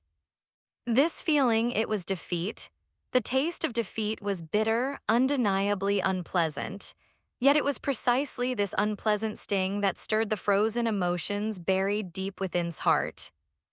For the first time in years, the flawless mask on her face cracked ever so slightly. A faint trace of unwillingness appeared on that cold, beautiful face. It was a phenomenon that had never occurred before. The man in work clothes stared at her in disbelief. Since the day psychic powers had reached maturity, she had never shown any emotion, much less one so raw. I'm not reconciled. His voice trembled faintly, but it was unmistakably alive. Since birth, my psychic powers have been growing constantly on their own, she said softly. When others saw me, whether peers or adults, they called me a prodigy among psychics. But as time passed, my psychic growth far their expectations and they began to fear me. Even my parents started to avoid me. The workman uncle's lips parted, but he couldn't speak. He knew every word she said was true. At first, continued, I felt sad, but slowly as my psychic powers grew stronger, even that sadness faded. I began battling powerful trainers, hoping to feel something, anything. But none of them could challenge me. Eventually, I drove my father away and inherited this gym. Under my hands, Saffron Gym became famous across. As she lowered her head slightly, her crimson eyes dimming. I longed to face stronger opponents. Only by defeating powerful people could I prove my existence. But maybe what I really wanted was to find others like me, other anomalies in this world. Her gaze rose, locking on Ash. And in that moment, her calm, cold heart quivered. She had found one, an anomaly like herself. Or perhaps someone even more extraordinary. That barrier that had covered the entire battlefield, even if she poured all her psychic power into it, she couldn't have broken through it. This young man wasn't just an anomaly, he was a freak among anomalies. And yet he wasn't feared. He had friends, companions who stood by him without hesitation, without fear. Why was he accepted while her own parents had recoiled from her? Ash's voice broke through her spiraling thoughts. Parents always love their children, he said plainly. If they distanced themselves, maybe it wasn't because they hated you. Maybe it was just that your powers grew too quickly, it scared them. If you'd given them time, they probably would come to understand. But instead, you lashed out and pushed them away. That's how things got worse, right? The workman uncle immediately waved his hands frantically behind Ash, his face turning pale. He wanted to scream, "Stop, you're going to trigger her again." He had just seen a sliver of hope, a spark of emotion returning, and the last thing they needed was for Ash to undo it. But Ash didn't even notice the man's silent pleas. To him, he was simply speaking honestly, straight from the heart. Didn't respond. Her expression remained blank, unreadable, but no one could guess what was churning beneath the surface. Ash sighed inwardly. He didn't really know how to save her or how to bring her back to normalcy.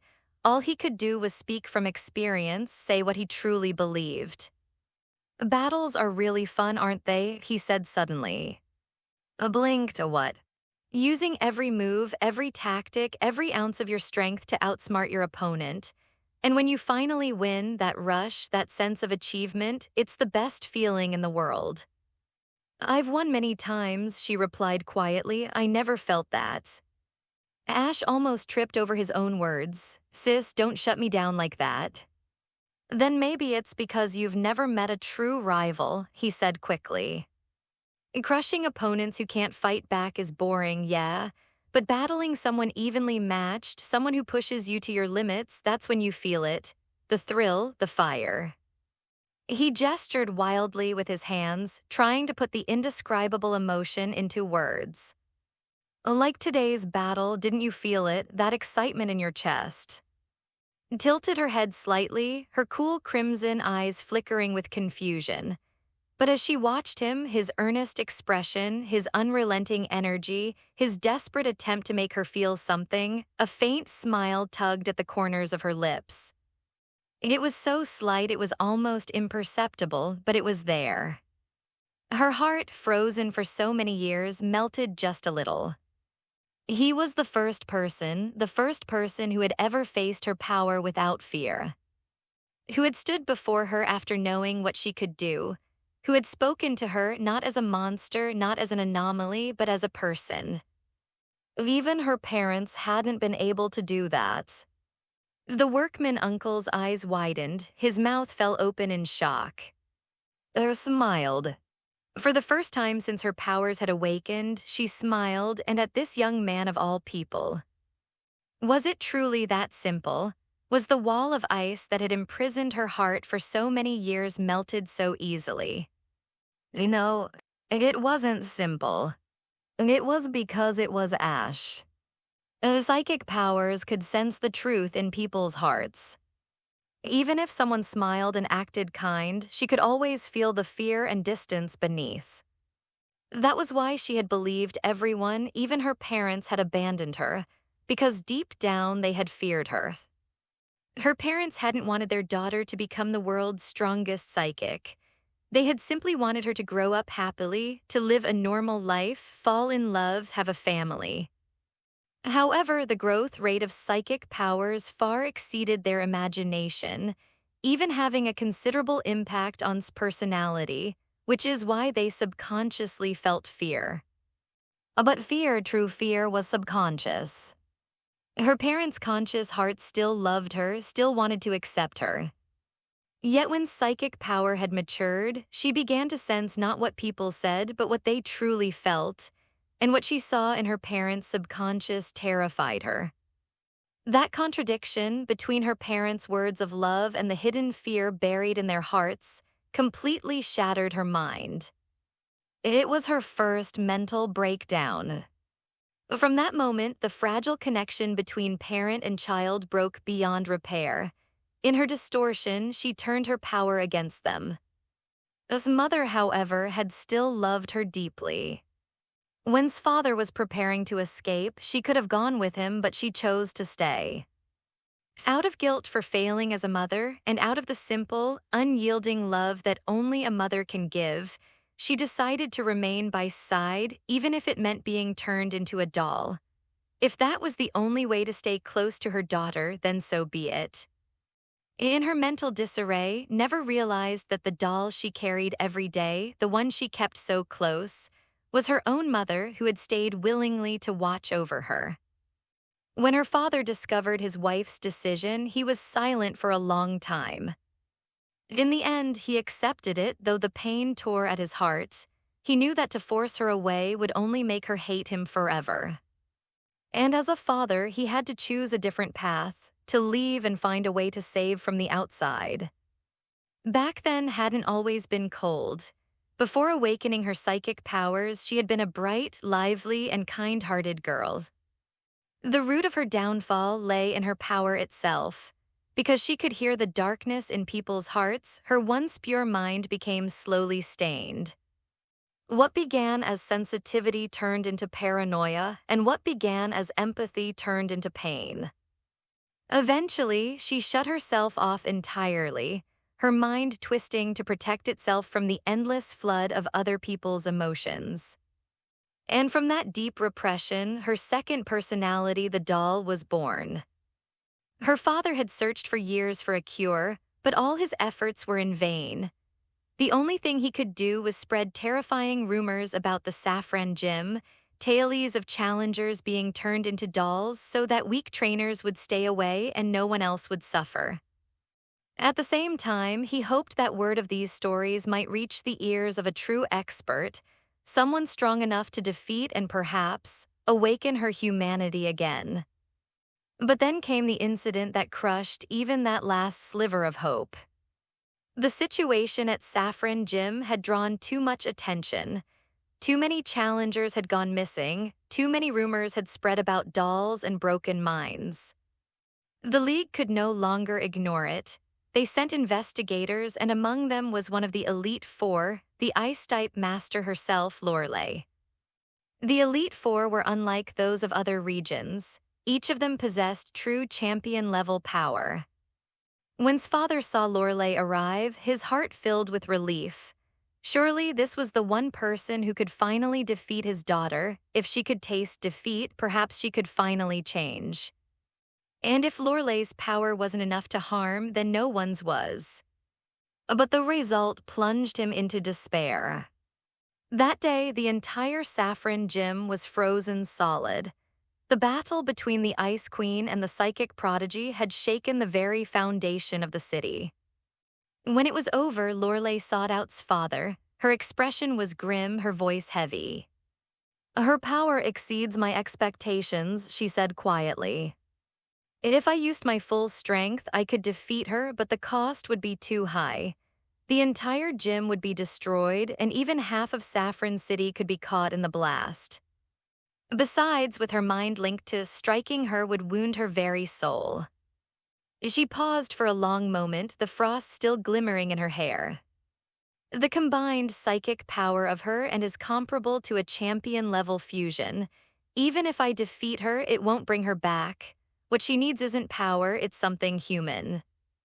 "Perhaps one day," Lorelei said softly, "someone will appear who can make her smile. When that happens, she might finally return to her true self. Until then, we can only wait."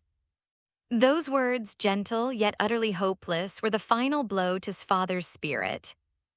Even Lorelei, the Ice Elite herself, had said it, could not be defeated by strength alone. Even victory would destroy her. And as for changing her heart, as someone who could make her smile, would such a person truly exist in this world? And now, yes, such a person truly existed. And that person was a young man. The one who could make smile after years of icy detachment, isolation, and despair was none other than Ash.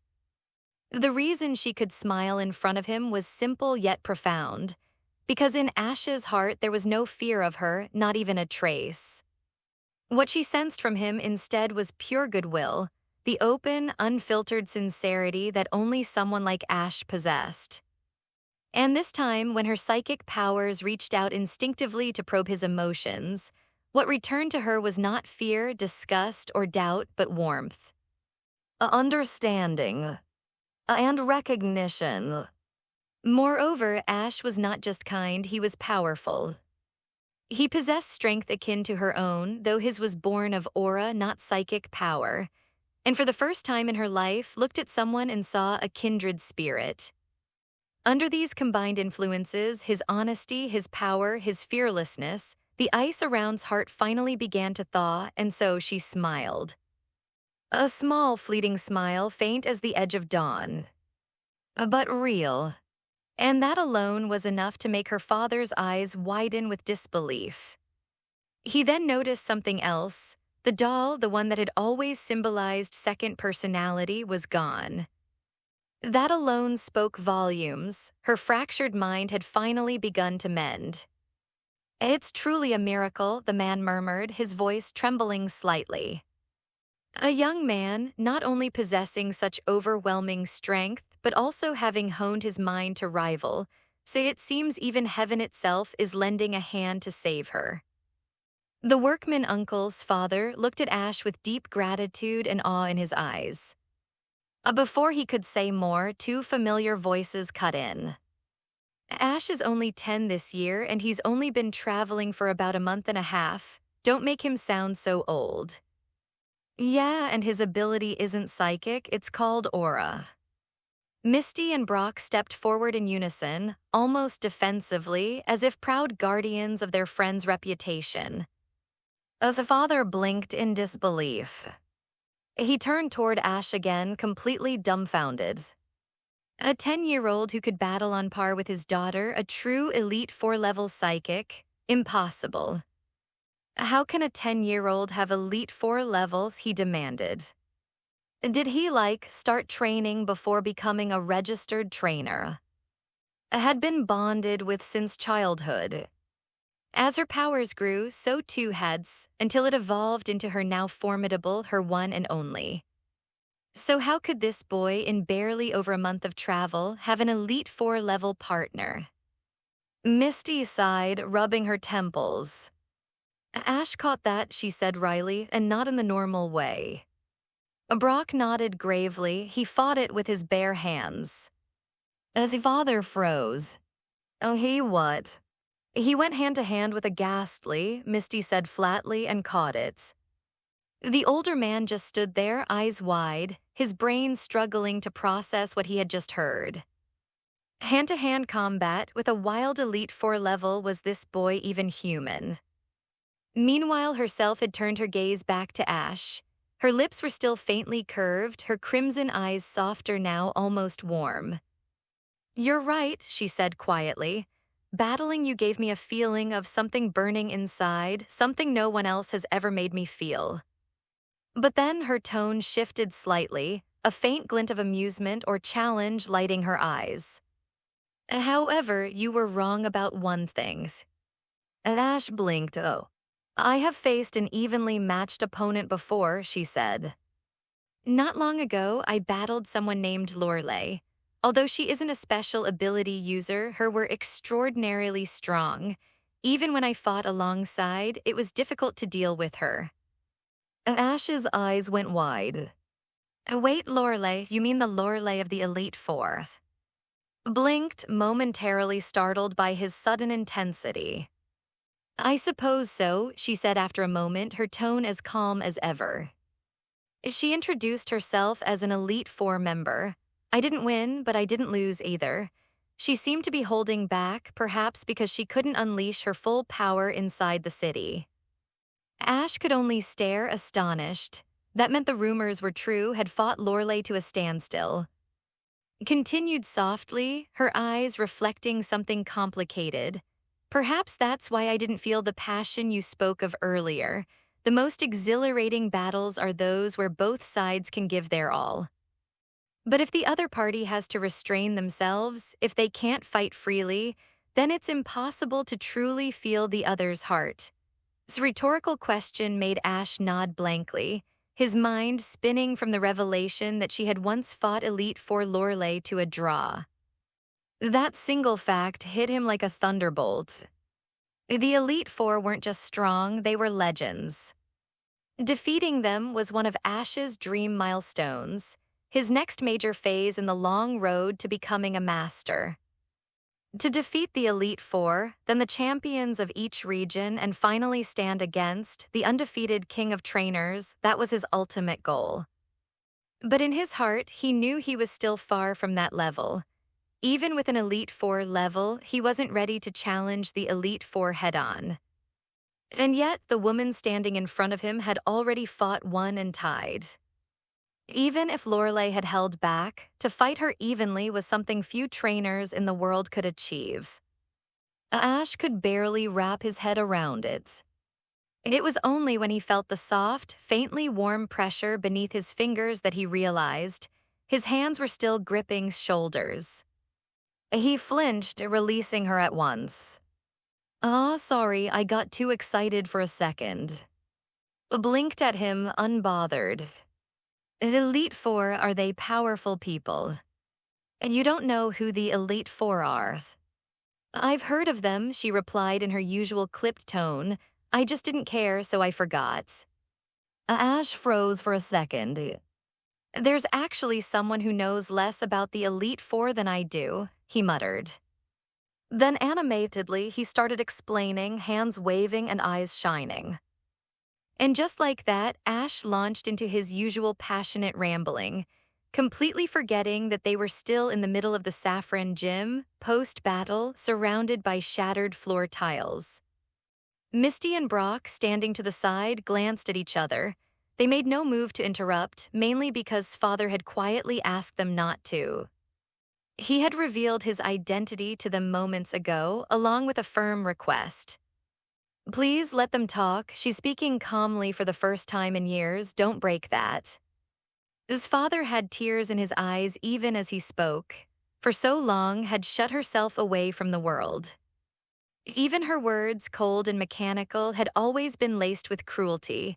But now, for the first time, she was talking like a normal girl, laughing faintly, listening, feeling.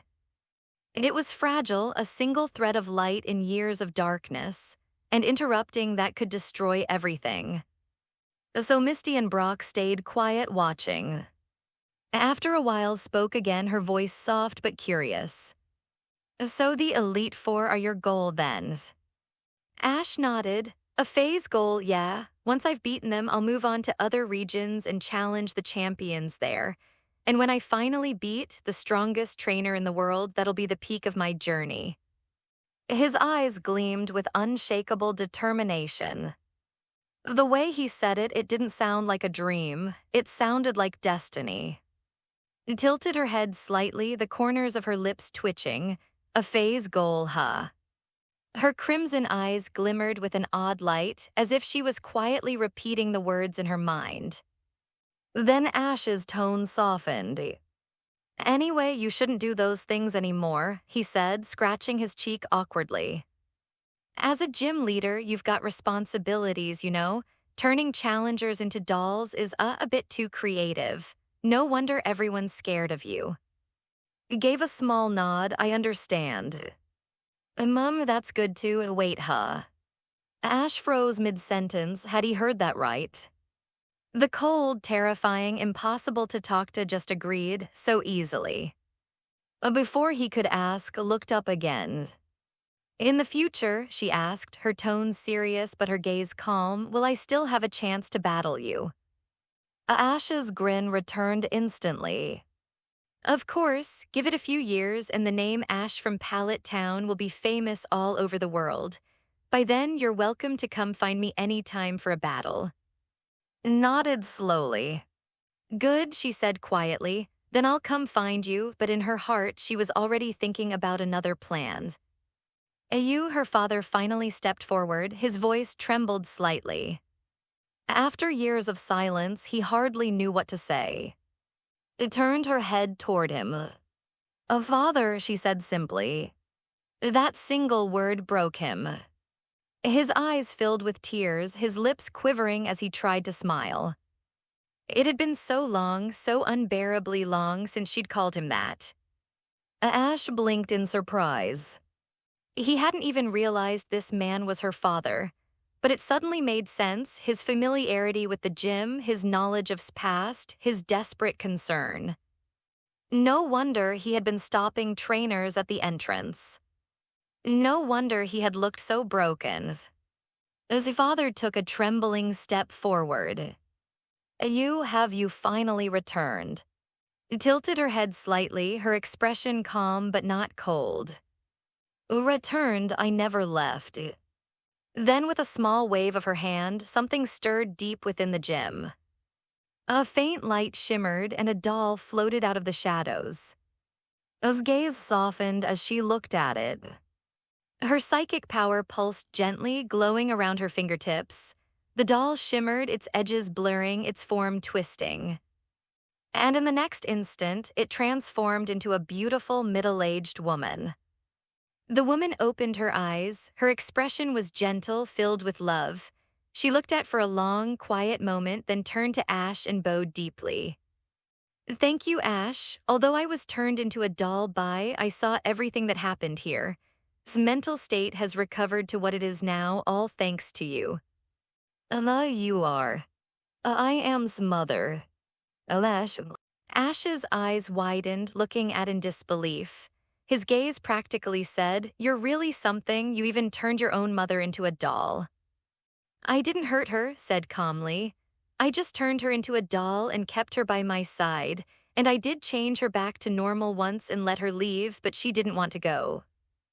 Though her tone remained cold, Ash and the others could hear the faint emotion hidden in her words. His mother's decision clearly had a great impact on her. The act of staying by her daughter's side, even while afraid, had deeply confused and moved. But back then, her mind had already collapsed beyond reason. If she had been able to communicate like this earlier, perhaps her mother's love would have pulled her back from the darkness much sooner. I didn't really do anything, just had a battle with her, Ash said, scratching his head, looking awkward after hearing Smother's heartfelt thanks. Smother shook her head gently. If it weren't for you, might have completely fallen into the abyss and never returned. You saved our daughter. You can ask for anything you want. As long as it's within our power, we will do our best to help you. It's not that serious. It really was just a battle. Ash waved his hands frantically, then suddenly remembered, oh right, I won the battle, so can I have the saffron gym badge? Here. Raised her hand, and a golden, circular badge floated from her palm through the air, stopping neatly in front of Ash. Thanks, Ash grinned, catching the badge and striking his usual triumphant pose. I got the gold badge. Pika chimed in enthusiastically, despite not having done anything this time. After all, Ash's victory poses wouldn't be complete without his partner's cheer, just like Team Rocket would be incomplete without. I'm beat, groaned, lying flat on the ground with his tongue sticking out. The first battle after you caught me and you make me fight such a monster? You trying to kill me already? Ash laughed, thanks. When we get back, I'll have Professor Oak prepare something good for you. I think that old man's instant noodles are fine, said instantly, perking up. Tell him to give me some of those. Ash blinked, then burst out laughing. Still, he agreed without hesitation. Had fought brilliantly in this battle. Without him, even if Ash had made Saffron Gym his last stop, victory wouldn't have been guaranteed. After all, their opponent had been at the Elite Four level. There was no way Ash could have trained another up to that strength before the Indigo Plateau Conference. There were more than 8 gyms in, so skipping Saffron Gym wouldn't have mattered much. But as one of the top gyms in the region, the challenge had proven invaluable for both his team's growth and his own experience. And unintentionally, it had also brought peace to a broken family. Ash might not fully understand how he had saved them, but's calmer demeanor and the fact that her mother was no longer a doll spoke volumes. That definitely counted as saving them, right? This is for you too. His voice pulled him out of his thoughts. She reached into her outfit and produced a small, shining spoon, holding it out to him with both hands. Ash blinked, staring at the spoon in confusion. A spoon. He tilted his head. What's this for? This spoon is the psychic tool that first led me down this path. If it carries it, it can increase the power of psychic-type moves by about 25%. It should be a pretty good item, right? Misty and Brock. Pretty good. A 25% psychic boost was absurdly high. Even though spell tag had increased ghost-type power by 30%, items like these weren't common trinkets you could just pick up in a mart. Any held item that could increase move power was priceless in the market, coveted by trainers everywhere. Most boosting items gave only 10 to 20% at best, with 20% already considered top grade. Yet Ash now had both, a spell tag with a 30% boost and a psychic spoon with 25. His luck was beyond ridiculous. If luck were a competition, Ash would already have a champion title. Wait a second, where's the spell tag I gave you? Suddenly blurted, his expression twisting in realization. Ash froze. I'm sorry, I forgot.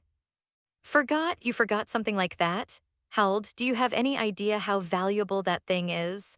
I went through emotional torture to give you that item. You didn't give it to another, and you didn't even let me use it in battle. You're not human. Ash winced as the furious ghost ranted. But we won, didn't we? The result's what matters, right? Glared, clearly unimpressed, unbelievable.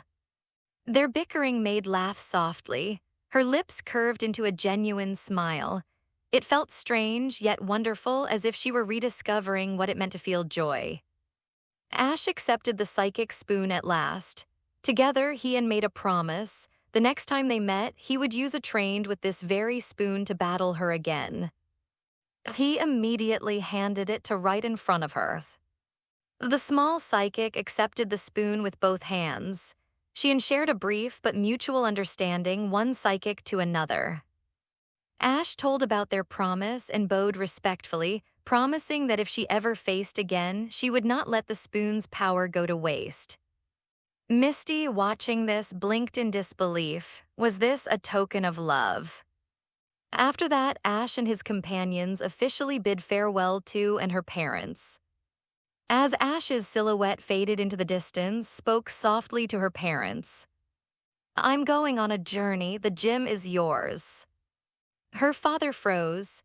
"Huh, this isn't good. You're the gym leader of the psychic gym now and you've only just recovered. You should rest for a while longer. Besides, you still know too little about." He stopped mid-sentence when turned her scarlet eyes toward him. Her gaze was firm, resolute, telling him clearly that her decision was final.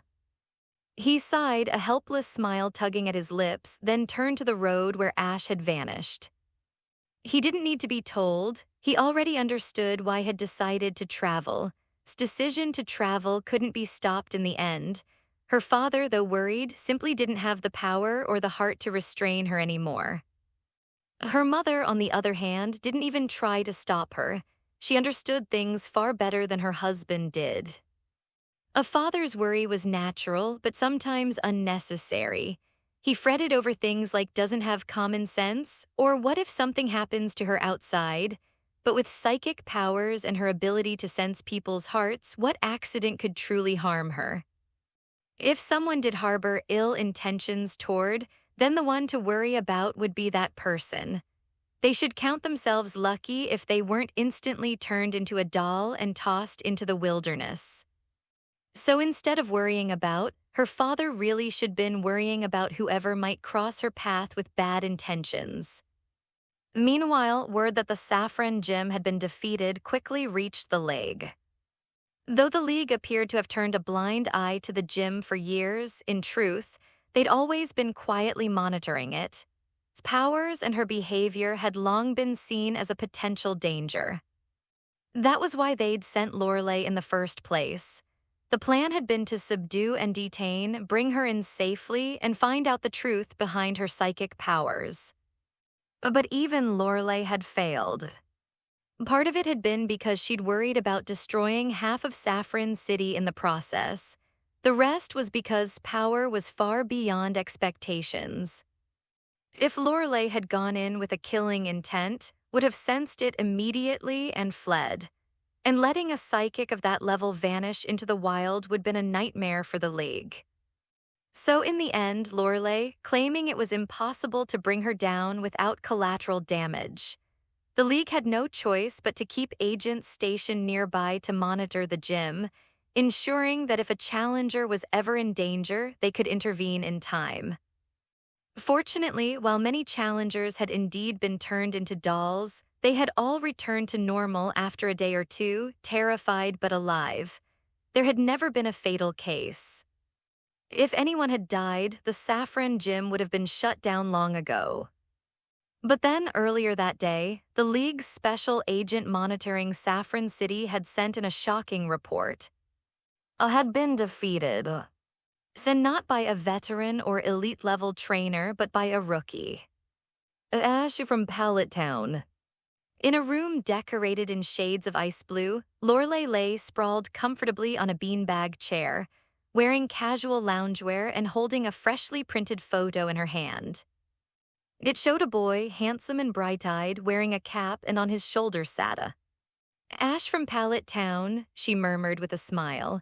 He's been traveling for a month and a half, never had a starter before that, and yet he defeated an Elite Four level opponent.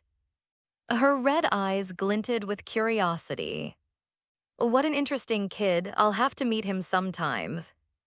Meanwhile, the interesting kid in question was already strolling through Saffron City's bustling downtown with his friends.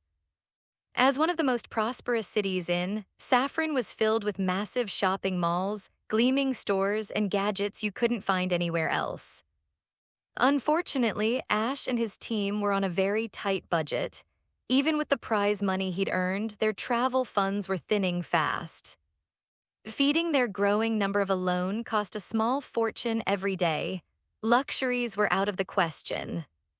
Still, they needed supplies.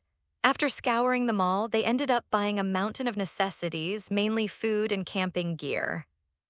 A bigger cooking pot, bug repellent, new sleeping bags, a foldable table, all small things that added up fast. By the time they were done, Ash's wallet was lighter by a full $100,000. And that was before his next splurge. In one of the co-stores, Ash's eyes landed on something he couldn't resist: weighted training vests.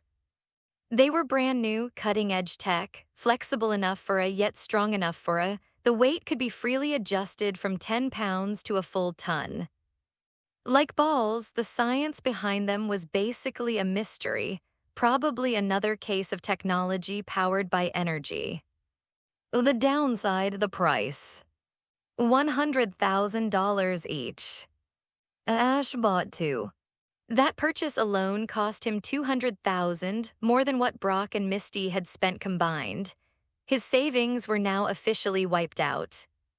At this rate, he'd be lucky to make it through 2 more gyms before going broke. Still, Ash wasn't too worried. He carried enough rare treasures to buy himself a mansion if he ever wanted to. Take the Cursed Charm, for example, the same spell Tag had given him. If he ever decided to sell it, the ghost-type Elite Inn would likely bid over $10 million for it on the spot. After all, in the world of battles, even a 10% boost in power could make the difference between victory and defeat. A 30% boost that was priceless. Not to mention, with incredibly high stats at the elite and champion levels, a 30% boost is absolutely monstrous. Even buying it for an 8-figure sum would be worth it for elites. But Ash obviously couldn't sell that item. Not only was it a gift from, but even if he had found it on the side of the road, he wouldn't sell it. Who isn't a trainer? What was he earning money for? Wasn't it to make his stronger and give them better treatment?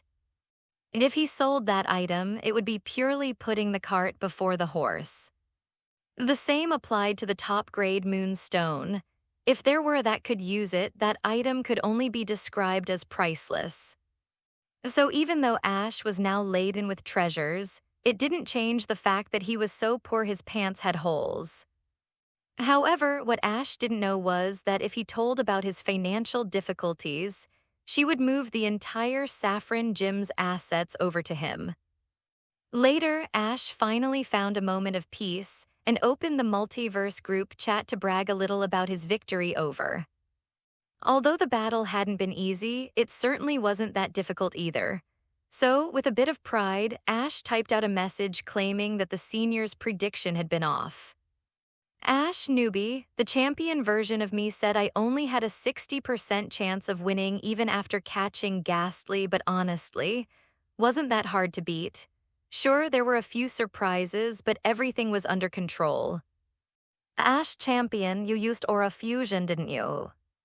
Ash newbie, I did, but that's not cheating. If anything, cheated first. How can she just use Psychic to cancel Taunt and Confusion? She started it. Ash champion, I didn't say you cheated. I just meant the 60% I mentioned wasn't about your odds of winning the fight itself. It was your chance of achieving Aura Fusion with Ghastly. I calculated that you'd only have about a 60% chance of pulling it off, which is why I said your chances of victory were 60%. Ash champion, I know a bit about Aura myself. Not as powerful as the Aura Guardian version of me, but I can still perform Aura Resonance with certain. Ash champion, I based that prediction on the average strength of across different worlds. When I factored in her psychic enhancements, I concluded that if you could perform Aura Fusion with, you'd basically be unbeatable. But without it, given your current skill level, the odds weren't in your favor.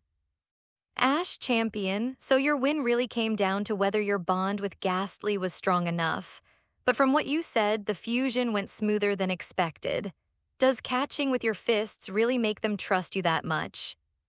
The method of catching by hand was something Champion Ash himself had once suggested, but even he hadn't expected it to work this well.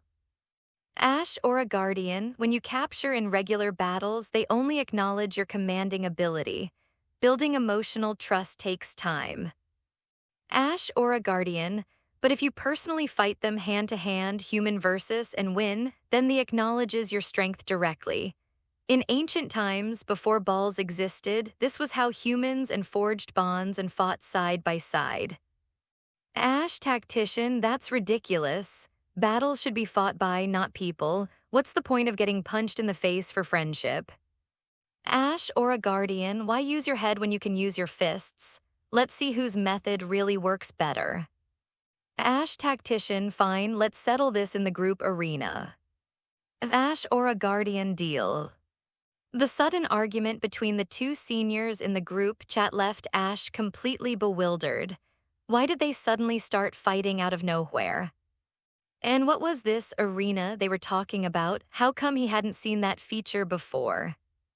Ash Newbie, Champion Senior, what's with this arena in the group chat? Where can I find it? Ash Champion, you can't use it yet. You need to win at least one tournament to unlock that feature.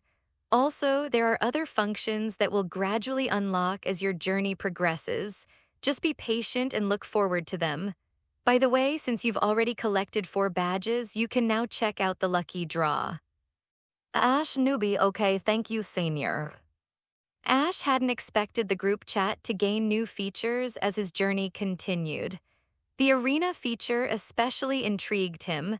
It sounded like a battle mode where versions of himself from other parallel worlds could actually fight each other. He really wanted to unlock that feature soon and see what it was like to battle himself. Though realistically, he'd probably get beaten into the dirt by his stronger versions. Still, that didn't stop him from feeling excited as he opened the notification bar to check his lucky draw chances. He had 2 available. The first came from earning the gold badge, marking his 4th badge and granting him 1 draw. The second was a reward for defeating Gary. System successfully defeated your rival Gary, whom you've known since childhood. Reward, lucky draw chance 1. Ash blinked at that message. That arrogant guy had actually given him a reward, well, not on purpose, but it still counted. Thinking about it, he'd experienced quite a few firsts lately. His first advanced level, his first elite level, his first time holding a girl's hand. Anyway, the chat group didn't seem to reward every first, only certain ones. Beating Gary, though, that was special.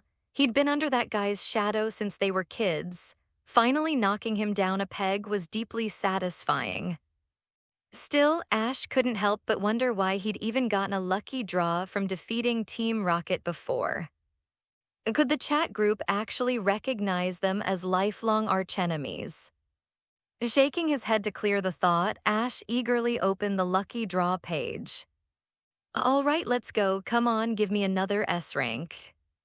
He rubbed his hands together, eyes shining with anticipation, and tapped the draw button. If the unlucky version of him was here, he'd probably faint from frustration.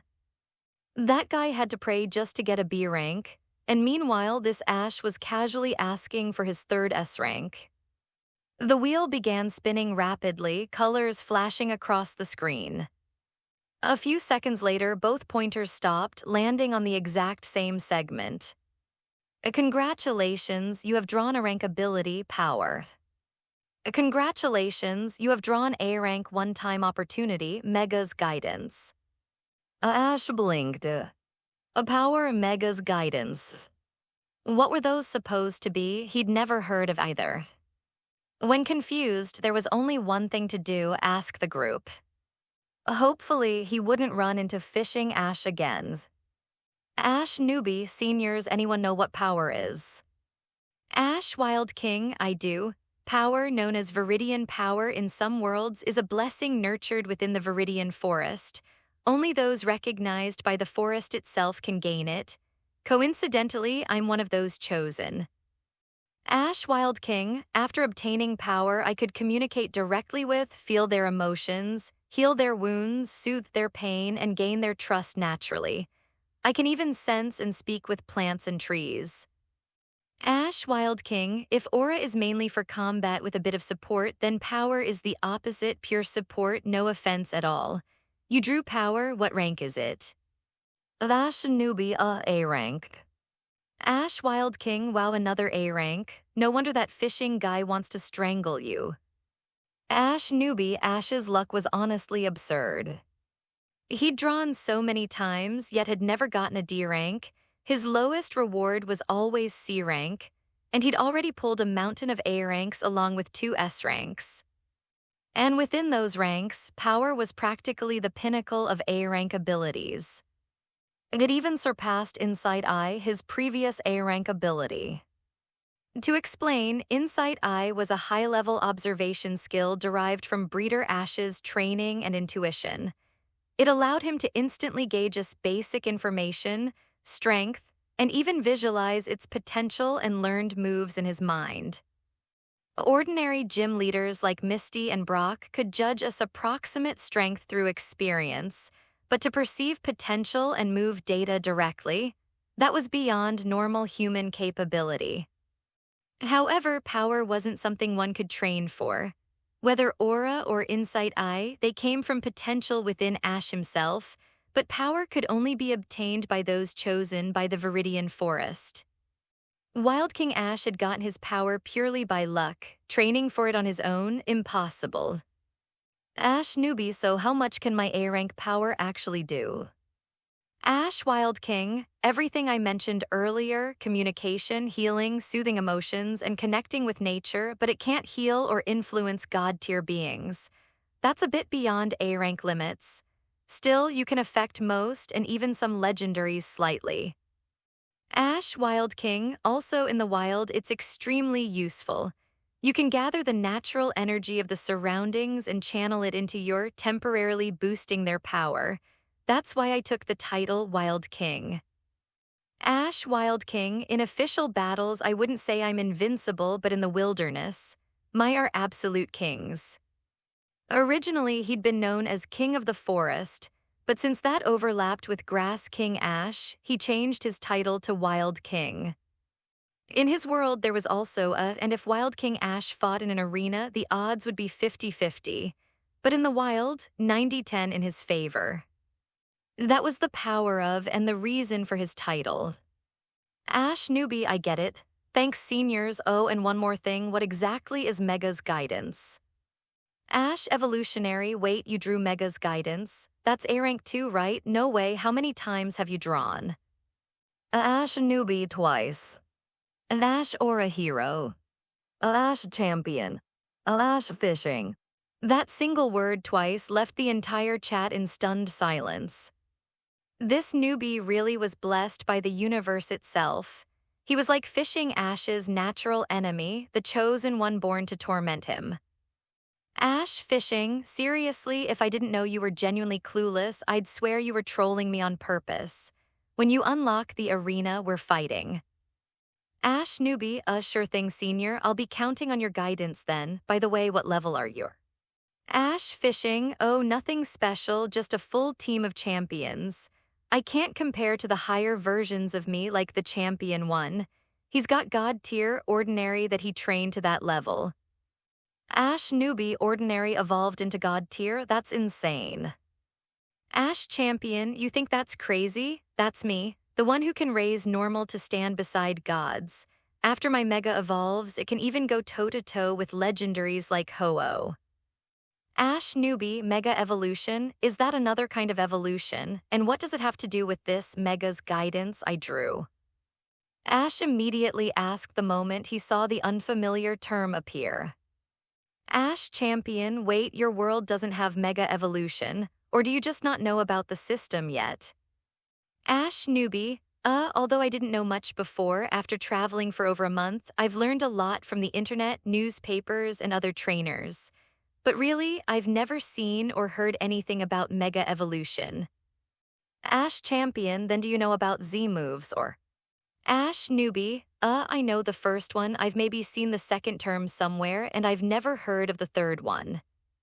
Out of the three systems the champion mentioned, Ash only knew about one. As signature battle system was practically legendary. It let grow to gigantic size, increasing their power and changing their moves.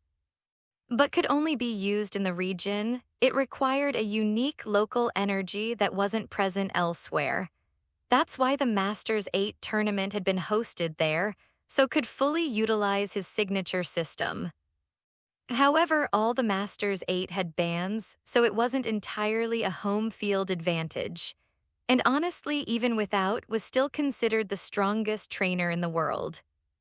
After all, in the finals, defeated all 6 of his opponents while only losing 4 of his own, a display of overwhelming power. Ash Champion only that means your world's development might be behind, or you just haven't discovered the other systems yet. Ash Champion, Z moves are exclusive to the region, so it's normal that you don't know much about them. Is a power unique to the region, so not hearing of it is also understandable. But Mega Evolution can be used anywhere. If there's no trace of it in your world, it probably hasn't been fully researched or discovered yet. Among the 4 major systems, Mega Evolution, Z moves, and only Mega Evolution has no regional restriction and can only be performed within their respective regions. Z moves, while usable anywhere, can only be obtained through Z crystals and Z rings found in. By contrast, while the key stones and mega stones needed for Mega Evolution are most commonly found in the region, they've also appeared in other places, and their use isn't limited by geography. So if Mega Evolution existed in Ash's world, he definitely would heard about it by now. The only logical explanation was that Mega Evolution hadn't been developed yet. Ash Newbie, yeah, I really haven't heard the term Mega Evolution. And what's the region? That doesn't exist in my world either. Ash Champion, not even discovered yet. Looks like your world's progress is still a bit behind, so it's not too surprising Mega Evolution isn't around yet. Ash Newbie, then what exactly is Mega Evolution? And what's this Mega's guidance I drew from the lottery? Ash Evolutionary. Mega Evolution refers to a temporary advanced evolution that certain can achieve after reaching their final form. It not only gives them a massive power boost, but also enhances their species' traits, basically turning them into super versions of themselves for a short time. Ash Newbie, evolution after the final evolution, that sounds amazing. Ash Evolutionary, it is amazing, but it's also not something just anyone can use. The conditions are even stricter than your aura fusion. First, Mega Evolution requires 2 special items, a key stone for the trainer and a mega stone for the. Then, the trainer and must have an exceptionally deep bond. Only when their hearts resonate perfectly can they trigger Mega Evolution. Ash Evolutionary. The purpose of Mega's guidance is similar to your S-rank ability, Chosen One's Radiance, but instead of leading you to special, it guides you toward rare items, specifically items related to Mega Evolution. Ash Newbie, items for Mega Evolutions. Just moments ago, Ash had been daydreaming about Mega Evolution, imagining how incredible it would be to make a evolve beyond its final stage. He could already picture it battling with Ghastly on the verge of defeat, and then suddenly, bam, Mega Evolution, total reversal, a dramatic comeback. Who cared about the details? Just the moment alone would be enough to make him look cool. But since Mega Evolution didn't exist in his world yet, Ash had no idea when he'd actually be able to use it. And then, Evolutionary Ash told him that this new one-time ability he'd drawn could guide him to find Mega Evolution items. How could he not be excited? Ash Minor, this ability sounds a lot like mine. I've always had a special sense for ores, rare stones, evolution, megastones, keystones. All of them fall within my sensing range. In my world, I'm actually pretty popular because I've collected all sorts of rare ore items that others desperately want. Ash Miner, anyway, your Mega's guidance probably works like my ability. When I'm traveling, sometimes I'll just feel that something valuable is nearby, and more often than not, it turns out to be true. Ash Miner, of course, that feeling isn't always reliable. Sometimes I'll walk right past a rare stone and feel nothing. That's why I started studying geology and terrain types where rare ores tend to appear. Eventually, I didn't need to rely on instinct anymore, just knowledge. That instinct was what had originally inspired the miner Ash of that world to fall in love with mining. Through years of study and experience, he refined his craft, learned every geological sign of hidden treasures, and ultimately became the strongest miner across all timelines. Ash Newbie, that sounds so amazing. Do I really have that kind of potential? Ash Miner, don't doubt yourself. You're destined to become the most well-rounded Ash across the multiverse, someone who inherits all of our professions. Mining, battling, breeding, training, as long as you keep learning, finding rare ores will eventually be second nature. Ash Miner, oh, and I'll let you in on a little secret. Once you're good at mining, you can sell training courses to a man named Steven Stone. He'll pay top dollar for them. You'll never have to worry about money for your journey again. Ash Newbie Steven Stone, that name sounds familiar. Ash Newbie, he's the champion of the region, ranked third among the Masters 8. Ash Miner, that's right. Champion or not, he can't beat me when it comes to ores. Anyway, about your Mega's guidance, if my guess is right, it's a form of sensory instinct. When you travel, you might suddenly get flashes of inspiration. Follow those and you'll find Mega Stones or Keystones. Ash Miner, whether you find one or both depends on luck. But judging by how absurd your luck's been so far, I'd bet you'll find both. Miner Ash's tone was half teasing, half certain. With newbie Ash's ridiculous lottery streak, there was no way he'd come up empty-handed. Ash Newbie, I understand. Thank you all for explaining everything. After thanking the group, Ash exited the chat and returned to reality. He and his friends were sitting at inside the mall sipping juice. Ash leaned back in his chair, eyes closed. Misty and Brock assumed he was just tired after the day's battle, so they didn't disturb him. When Ash opened his eyes again, Misty leaned forward, her expression full of concern. Hey Ash, are you okay? Feeling better? Yeah, I'm fine now. I've recovered enough. We can keep going. It took him a moment to realize she thought he'd been resting from exhaustion, and he quickly went along with it, pretending he'd just been taking a short break. After reassuring Misty, Ash focused inward, sensing the new power flowing within him. The feeling of power was similar to aura. It resonated within his body, gentle yet vast. Although A-rank abilities didn't come with manuals, Ash had learned how to handle special powers before. He wasn't the clueless rookie he used to be. He might not have mastered it yet, but he could at least activate it. Is this power? Ash closed his eyes, feeling the new energy coursing through him, gentle, soothing, and utterly unlike aura. Aura was dynamic, versatile. It could become a blade sharper than steel or a barrier tougher than diamond, depending on the user's will. But power was nothing like that. It didn't attack, it didn't defend, it simply flowed. Even so, its depth and purity were astounding. If he had to compare it, this energy alone surpassed the power within an elite level. That meant it could even heal champion level. Previously, that had been a major weakness for Ash. If it was gravely injured, he could only barely sustain its life using aura. Like with back then, if not for Ho-Oh's rainbow feather, even his aura could only have stabilized temporarily. It was an exception because aura resonated perfectly with it, but any other would have been beyond saving in the same condition. Now with power that had finally changed. When it came to healing, this energy completely outclassed aura. Even's recovery time could now be drastically shortened. What once would take 20 days might now take less than half. If any of his got hurt in the wild, Ash could treat them immediately with this power. He grinned to himself, amused by the thought. Haha, maybe they'll start calling me the miracle healers. Hey Ash, are you okay? Why are you grinning like an idiot all of a sudden? Misty asked, giving him a wary look. A guy sipping juice with a weird smile, yeah, that was suspicious. Cough, nothing, just thought of something nice, Ash said quickly, waving his hands. What kind of something nice? Well, it's like I suddenly awakened a new power, one that helps with healing and recovery, he explained awkwardly. He only mentioned one aspect of it, no need to make it sound like he'd somehow mastered an ancient force in his sleep. Even that small explanation was enough to make Misty and Brock stare at him like he'd grown a second head.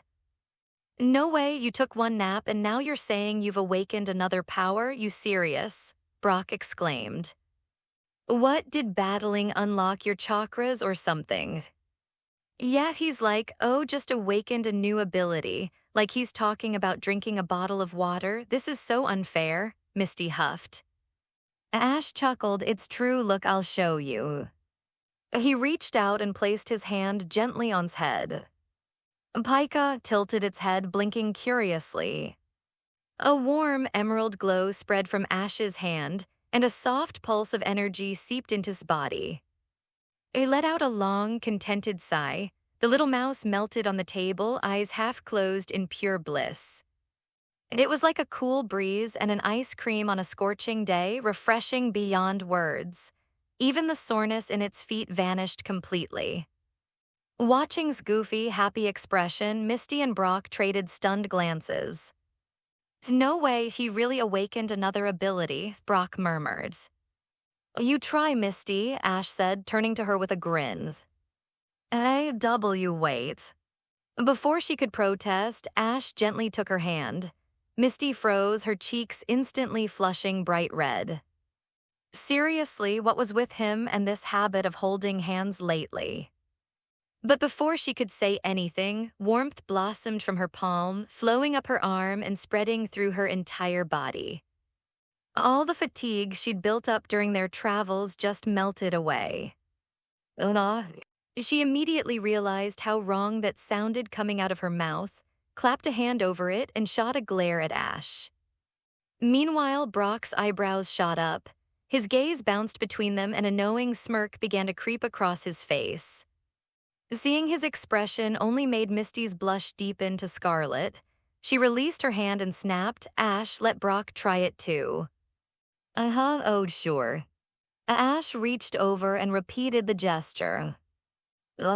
Brock's eyes rolled back slightly, and he quickly covered his mouth just like Misty had. The sensation was too good, a full-body wave of relaxation like he'd just come out of a luxury massage. What is this power? It feels amazing, Brock said, trembling slightly. See, Ash smiled triumphantly, withdrawing his hand. Now you believe me, I really did awaken a new ability. The two exchanged glances, then both nodded. There was no denying it, the feeling had been real. Whatever Ash had awakened, it was something entirely new, and its soothing, restorative effect was undeniable. This is incredible, Brock muttered, rubbing his arm where the warmth still lingered. How do you just suddenly awaken powers like this, Ash? Are you the reincarnation of some legendary or something? Don't even joke about it, Misty added, half teasing, half serious. He's amazing at battles, has all these weird powers, and can even talk to. You might actually have been some kind of legendary in your past life. Ash could only sigh, waving his hands in exasperation.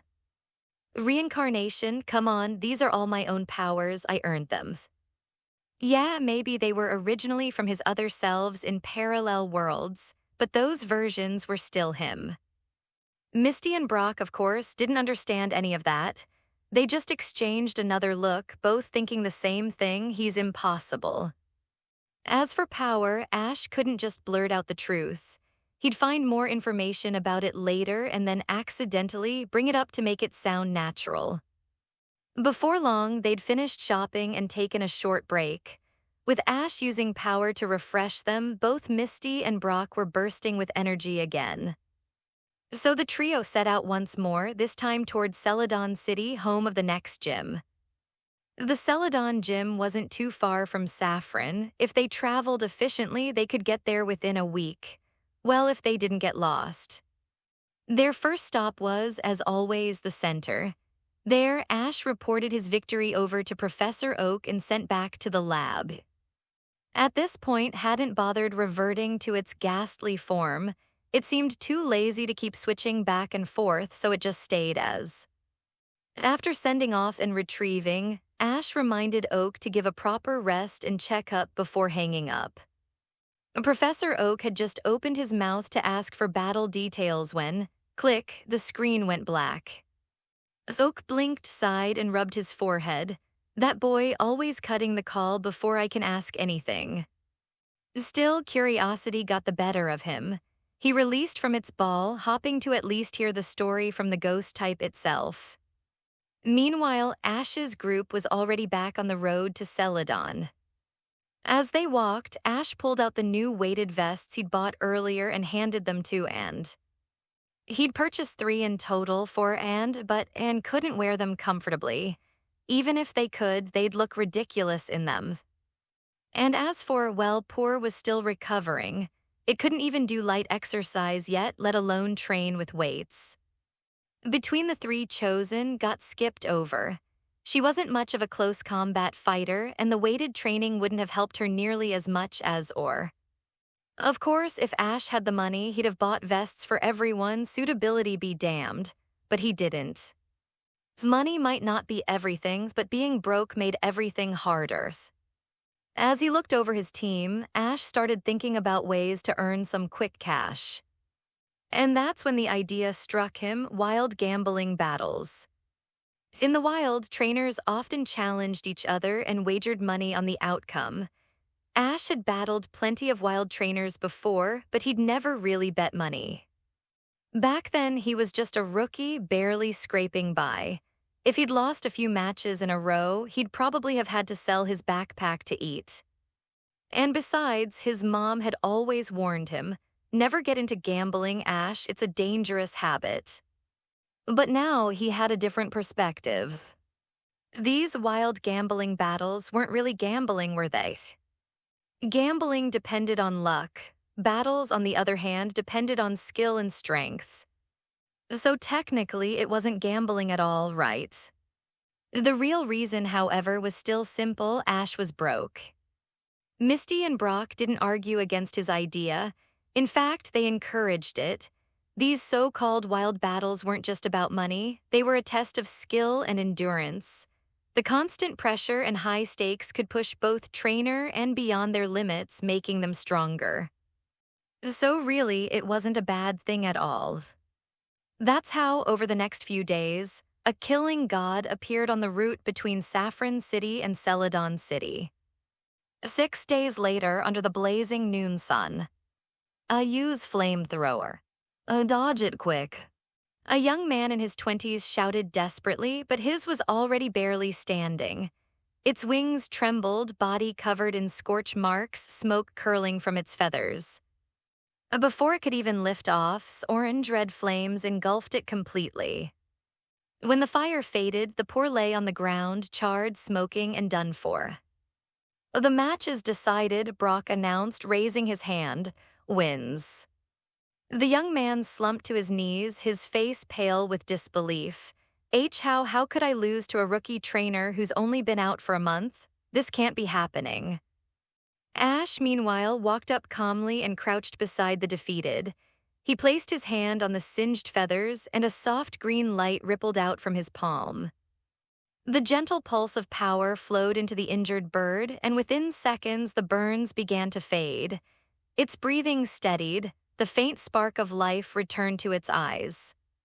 There, Ash said quietly, standing up.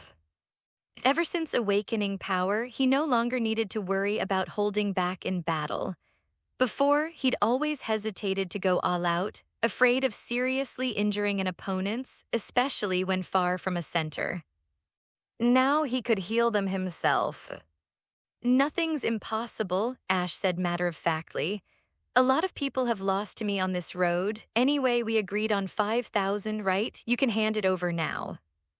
Oh, the young man blinked at him, stunned. W8, a lot of people. Are you the wild battle killer everyone's been talking about lately? Ash froze. What? Wild battle killers? Who in the world came up with that names? I don't know who that is, Ash replied flatly, trying not to grimace. I'm just a rookie trainer passing through. Here, you're fine now, but next time check on your right after a battle. Ignoring them like that is bad form. The older trainer gave a strained smile, scratching his head. Right, I understand. Thank you for the advice. He rummaged through his pack, pulling out 5 crisp bills and handing them to Ash. Here's the 5,000. Ash didn't even count it, just tucked it straight into his backpack. He couldn't help the little grin that tugged at his lips. 5,000 in one battle, that was a big win. Most trainers on the road could only afford bets of 1 or 2,000. Only those extremely confident in their skills, or those who thought they'd found an easy mark, would dare to wager that much. And a newbie like Ash. He was the perfect bait. Sure, his showed that he wasn't an ordinary beginner, but the recorded journey time, barely a month and a half, made every overconfident trainer think they could crush him. They couldn't. One by one, they fell. In just 6 days, Ash had fought over 60 battles and earned nearly 100,000. If not for his power healing both his team and their opponents, his probably wouldn't have survived such relentless fighting. But thanks to that same power, Ash and his team just kept going, unstoppable. And so the stories began to spread. Whispers along the road spoke of a mysterious young trainer who defeated everyone he faced. A boy who healed even the he'd just crushed. The boy they called the Wild Battle Killer. If Ash stayed on this route any longer, he'd probably become a minor celebrity. After defeating the young man and pocketing the 5,000 poke dollars, Ash and his team decided to set up camp nearby since it was already noon and everyone was hungry. Brock immediately began preparing ingredients. Misty directed to start a fire and boil water, while Ash sat cross-legged on the grass, happily counting their earnings. 107,000, he exclaimed, grinning from ear to ear. Wild battling is too easy. If I worked for a whole year, I still wouldn't make this much. In just 6 days, Ash had made nearly 110,000, a ridiculous amount for a traveling trainer. But that was the power of winning every single match. In gambling, winning 2 out of 3 matches only nets you 1 win's worth of profit after losses. But winning all 3, that's triple profit, and Ash was on a perfect streak. No losses, no close calls, just pure domination. The strongest opponent he had faced so far had been an elite-level trainer, already considered top tier in the wild. Typically, a trainer needed at least half a year of experience before they could reach that level. Ash, however, was breaking all the rules. He trained his to evolve and rise through ranks in a fraction of that time, days instead of months, weeks instead of years. So with an elite level carrying a light ball, Ash was practically invincible on the road. Elite-level trainers couldn't touch him, and professionals wouldn't even bother with wild matches. If they did, it would be a complete mismatch. Then again, wasn't that exactly what Ash was doing? His could already overpower most professional level without breaking a sweat. After all, had reached elite peak, yes, it had leveled up again. But wasn't the only one improving. Had advanced to advanced peak, his firepower more intense than ever. Had also reached advanced peak, refining her psychic control. Standing strong at advanced mid-level. Once the strongest of Ash's starters, was now at advanced high level and clearly anxious. Watching his companions evolve and surge ahead made question his long-held decision not to evolve. Did I really make the right choice staying like this? He wondered quietly to himself. Meanwhile, had hit a bottleneck at advanced peak, but Ash could tell it wouldn't be long before it broke through to elite. And finally, after weeks of resting and slow healing, had officially recovered enough to reach novice mid-level. His internal injuries had nearly vanished, thanks to Ash's power. Without it, would still be spending most of his time curled up in his ball, occasionally eating before going right back to lying down. But with Power's healing's recovery skyrocketed. Most of his ability values had returned to a rank, and within a week he'd be fully healed and ready to train again. Once Ash finished tallying their progress and gains, he didn't bother helping Brock and Misty cook. Instead, he began giving his massages. Normally, a beginner breeder's massage only relaxed muscles a little, helping feel comfortable but nothing more. However, after training under Breeder Ash in the Multiverse chat group and combining it with his power, the effect of his massages was completely, almost miraculous. Ash started with kneeling behind him and pressing his palms onto his shoulders. A warm green glow flowed through his hands as power seeped into his body. The fire immediately let out a low, satisfied growl, eyes half closed in comfort. "You've been training hard lately," Ash said with a grin. "Your body's grown stronger again since the last time." Char rumbled happily. Ash chuckled, "That's all thanks to your own effort. I just give you a little boost after training, the results are all you." As he spoke, a familiar light flickered in his eyes, data overlay from the Insight Eye ability. "A species. A gender male. Type of fire. Level advanced peak. Ability blaze. Moves tackle growl ember smokescreen scary face flamethrower belly drum. Stats. Physical attack a S. Special attack a S. A defense BA. A special defense BA. A HP a S. A speed SS. Stats were nothing short of phenomenal.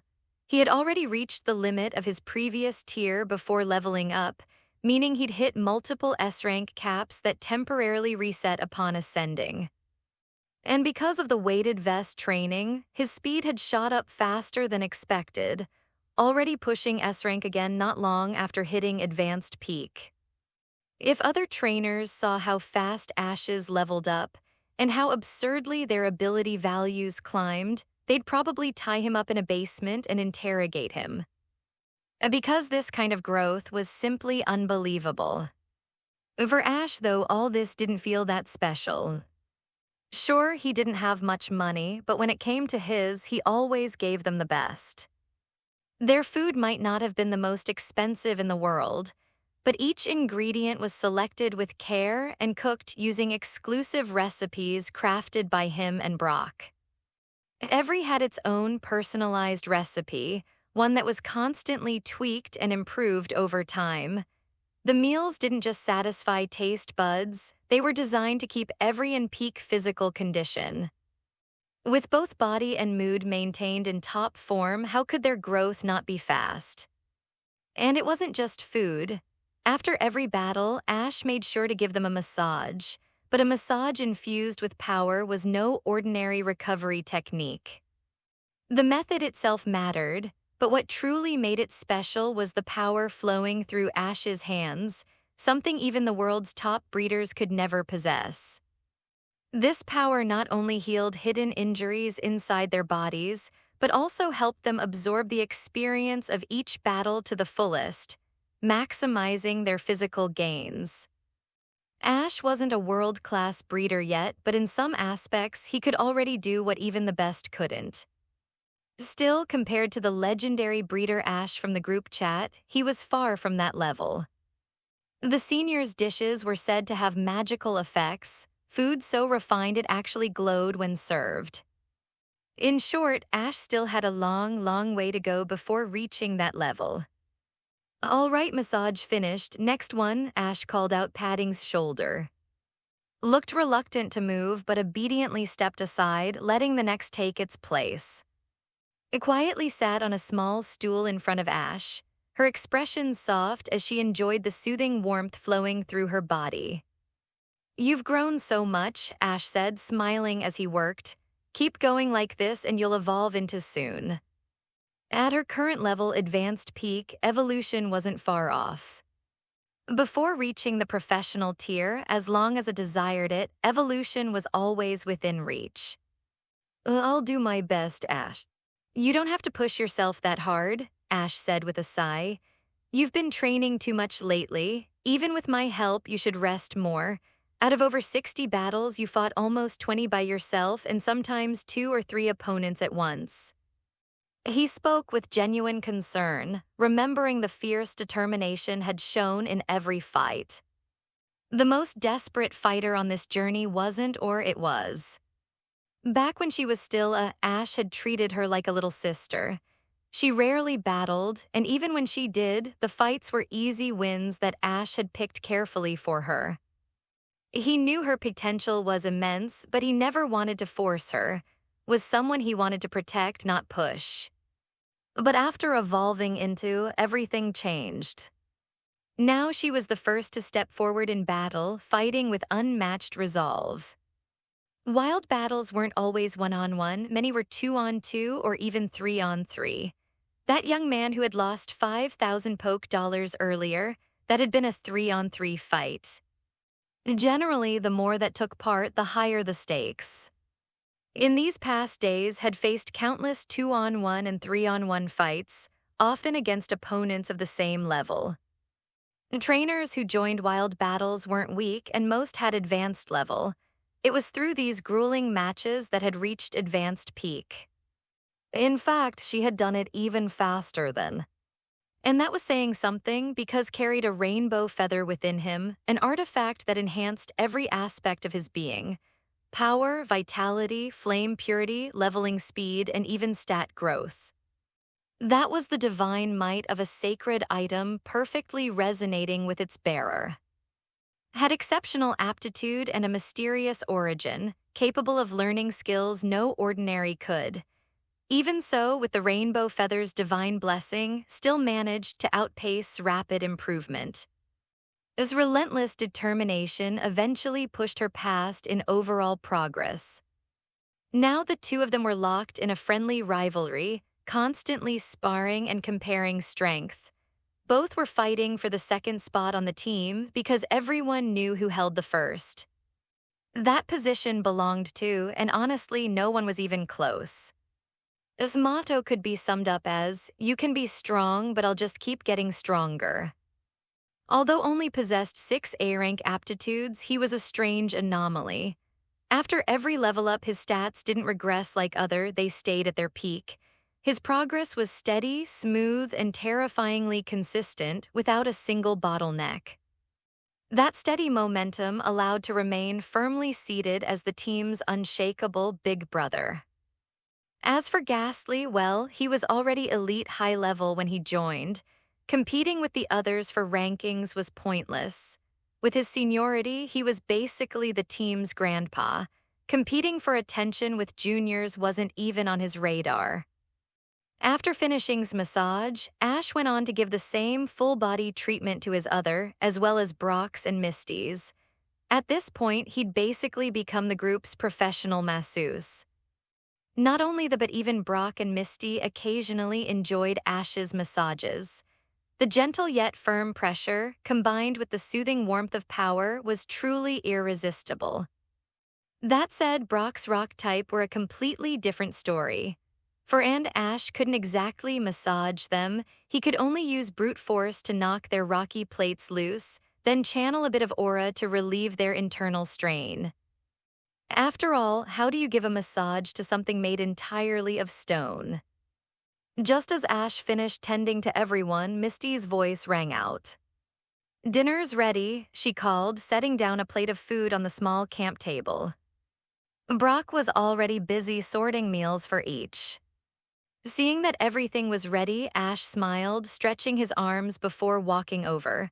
But before he could take 2 steps, something darted toward him at lightning speed. Instinct kicked in, Ash turned sharply, caught the attack mid-motion, and gripped a small, furry wrist in one smooth move. He looked down. The creature had beige fur, a round body, small limbs, a flat pink snout, and a long tail twitching restlessly behind it.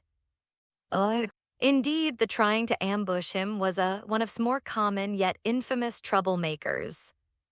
Were notorious for their mischievous nature. Travelers often found themselves ambushed in the wild, beaten up, and then robbed of anything that looked remotely shiny or edible. Veteran trainers had long learned to keep watch for them, but Ash, who had never been ambushed before, hadn't been on guard at all. Catching this one mid-sneak attack had been pure reflex. If he'd been even a second slower, that would have swiped something for sure. Thrashed and flailed in Ash's grip, but no matter how hard he struggled, he couldn't break free. He tried to kick Ash, but Ash casually swung him twice, spinning the poor around until he was dizzy and wobbling on his legs like jelly. I say, Ash tilted his head, brow furrowed. Why'd you ambush me? I didn't do anything to you, did I? Ash honestly had no clue about habits in the wild.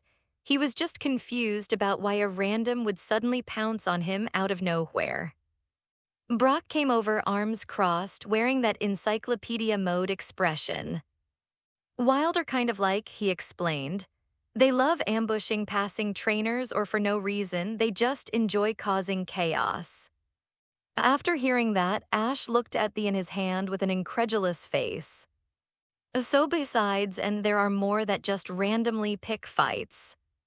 Brock rubbed his chin thoughtfully. But it's strange, usually travel in groups, kind of like, or why's this one by itself? A human put me down. You ambushed me and you still want me to let you go? Ash frowned. Your target was my hat, right? That's very important to me, and I'd be in serious trouble if you took it. His sharp instincts told him his eyes had been locked onto the red and white cap on his head from the start.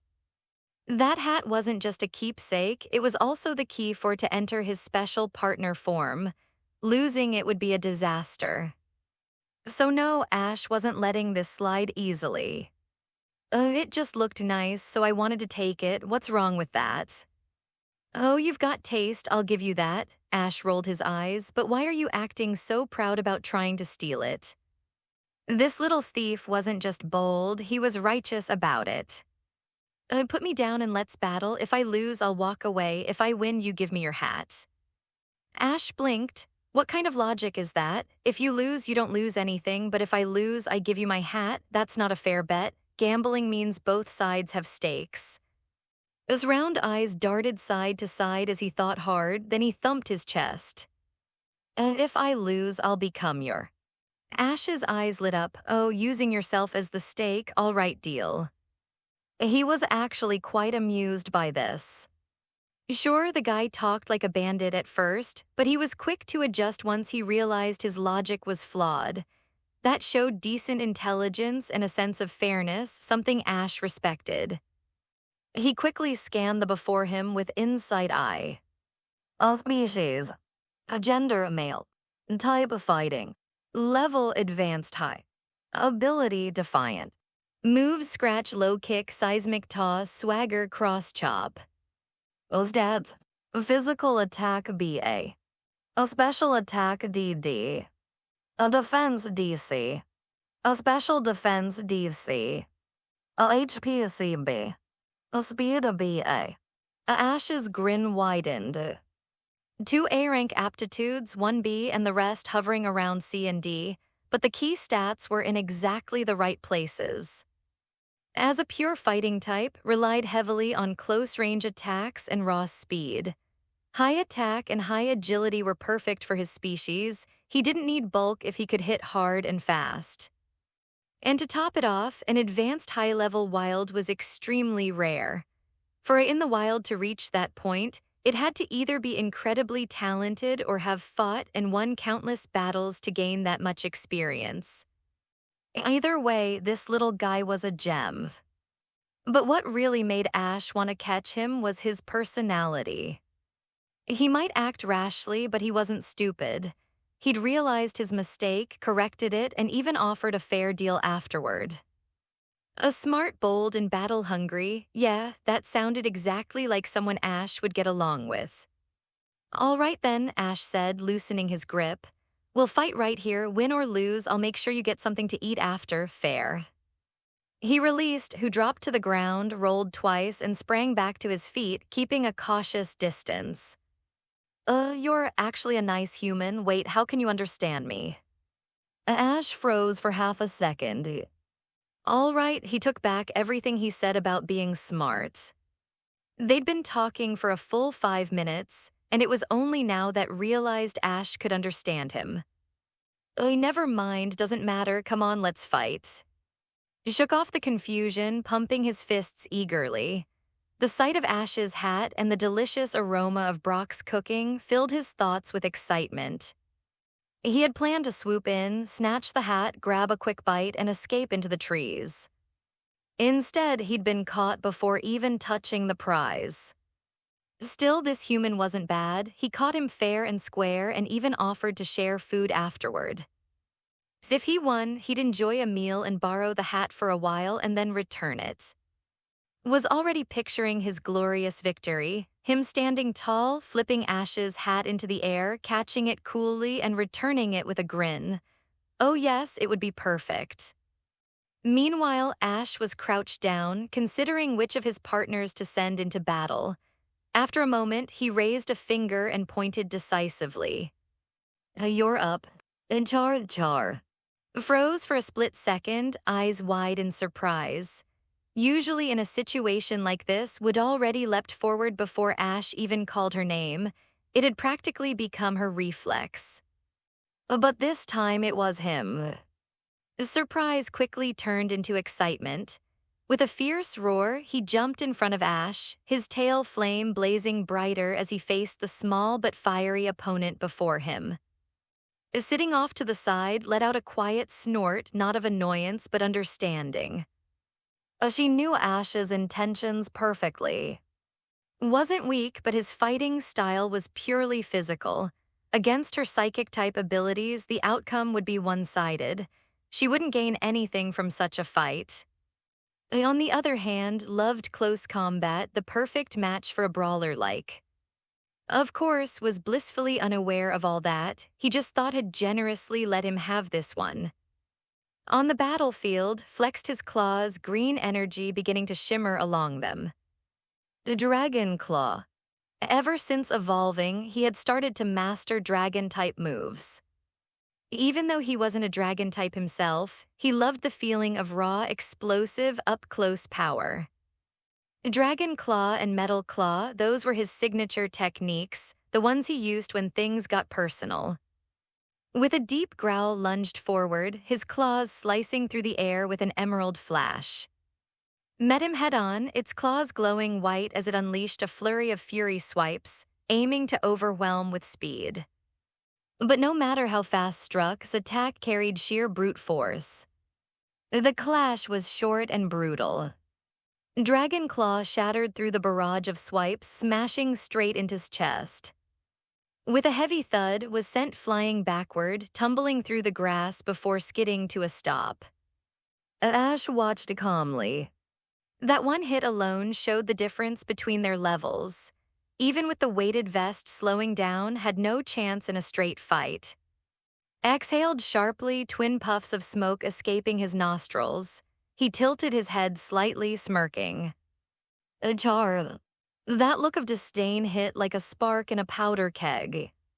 He was the strongest in his troop, the undisputed alpha. And now he was being mocked. A surge of heat and fury exploded within him. His body began to glow, the light growing brighter and brighter until it engulfed him completely. Ash's eyes widened. Oh wait, this is evolution. Blinked in surprise as well, stepping back a bit as the dazzling light intensified. Moments later, the radiance faded, and in its place stood a taller, bulkier, and far more intimidating figure. A mane of fur surrounded his head like a storm cloud, his limbs thick with muscle. The long tail was gone, replaced by black metal cuffs around his wrists and ankles that clinked faintly when he moved. Ash exclaimed, he actually evolved mid-battle, what a fighter. Ash's face grew serious. Evolution meant not only a level up but also a significant boost in base power. Even though this level was now only advanced peak, his stats had jumped dramatically and still had his training weights on. This fight was about to get real. Ash called, his voice firm, "Be careful, this isn't the same opponent anymore." Char. His flames flared up as he roared back, sending a jet of fire spiraling into the sky. His fighting spirit ignited like a blaze in the wind. Grinned, a confident gleam in his eyes as if to say, if it was that easy to deal with, it wouldn't be fun, would it? After evolving, could clearly sense the change in his opponent's aura. His presence was much heavier, sharper, more dangerous than before. Likewise, didn't rush in right away. Both stood perfectly still for several tense seconds, their gazes locked like two predators testing one another. "Dragon Claw," Ash finally called out, unable to contain the excitement in his voice. Roared and surged forward. Emerald energy condensed around his claws once again as he swung fiercely toward. Reacted instantly. He met the blow head-on, his fists blurring into a flurry of strikes. The air cracked with every punch as countless afterimages filled the space between them. The two attacks collided. His powerful dragon claw, previously unstoppable, was actually deflected by his barrage of fists.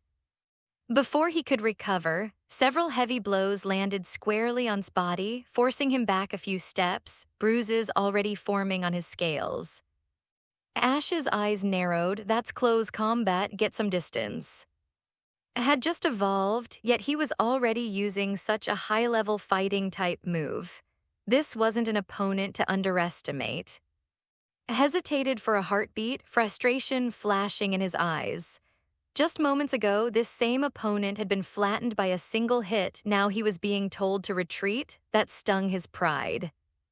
But Ash's command cut through the fire in his chest and obeyed. He leapt backward several times in a row, landing lightly on his feet and creating distance between them. Ash smirked slightly. "You want to go punch for punch with him, don't you?" Achar nodded fiercely. "Then take off your weights," Ash said, his voice steady but filled with excitement. "Show him your real strength." His eyes widened, then lit up with wild delight. He reached up, slashed across the straps of the vest with his claws, and let the weighted gear drop to the ground with a deep, echoing thud. The sound made the nearby leaves tremble. Froze mid-step. His gaze flicked from the dented earth to the now unburdened, and his expression twisted into disbelief. That thing had been on him the whole time after taking off his vest, bounced on his feet a few times, his body feeling lighter than it had in weeks. A rush of energy coursed through him, so this was what it felt like to be free of that burden. Every movement felt effortless, his muscles crackling with pent-up power. "Good, use fire punch," Ash called out sharply, eyes gleaming with excitement. This time there was no need to dodge or play it safe. It was time for a head-on fight. "Roar," bellowed, his claws bursting into blazing flames tinged with faint streaks of seven-colored light. The air around him grew scorching hot as waves of heat shimmered outward. With a thunderous push from his feet, launched forward, flames trailing behind him and leaving a brilliant arc of fire through the air. Met the charge with his own roar, not flinching an inch. His fists blurred again, fists glowing with fierce energy, close combat. The two collided in a furious flurry of blows. Bangs, bangs, bang. Their fists smashed together again and again, fire and fighting energy exploding at every impact. A punch from a counter from neither side willing to yield. The ground beneath them cracked, embers and dust flying with every exchange. But soon the balance began to tip. His close combat barrage started to falter. His fists, though fast, met flames too intense to bear. Each time he struck, the fire clung to his fur, searing his arms. Normally, a fire punch could never stand toe-to-toe with close combat, but Ash's wasn't a normal one. This was a who trained his body relentlessly. While most preferred ranged flame attacks, this one thrived in physical battle, his claws, his fists, his scales honed through sheer hard work. And his fire wasn't ordinary either. Deep within that flame burned a trace, a spark of Ho-Oh's sacred fire. It was a power had absorbed through the rainbow feather, 1/10,000th of the legendary flame's essence. But even that faint spark transformed his ordinary fire into something divine. Sacred fire could either heal or destroy, and in battle it chose destruction. Gritted his teeth as each blow left charred marks across his arms and chest. The sacred heat seeped through his aura and into his body, forcing him backward inch by inch. Finally, both halted at the same time, panting, eyes locked. His tail flame roared higher, heat shimmering violently in the air, gathered every ounce of strength into his fists. This final strike would decide everything. Now Ash shouted. The two charged. A whoosh. A bang. Their fists collided midair, and a shockwave burst outward, sending dust and sparks flying. When the smoke cleared, his body trembled, then collapsed to the ground. Stood tall, breathing heavily, a proud flame spiraling from his mouth as he roared at the sky. In Ash's eyes, ability values, which had temporarily dropped to A rank after evolution strain, had surged back to S rank. That battle had pushed him beyond his limits, shattering his bottleneck and surpassing once more.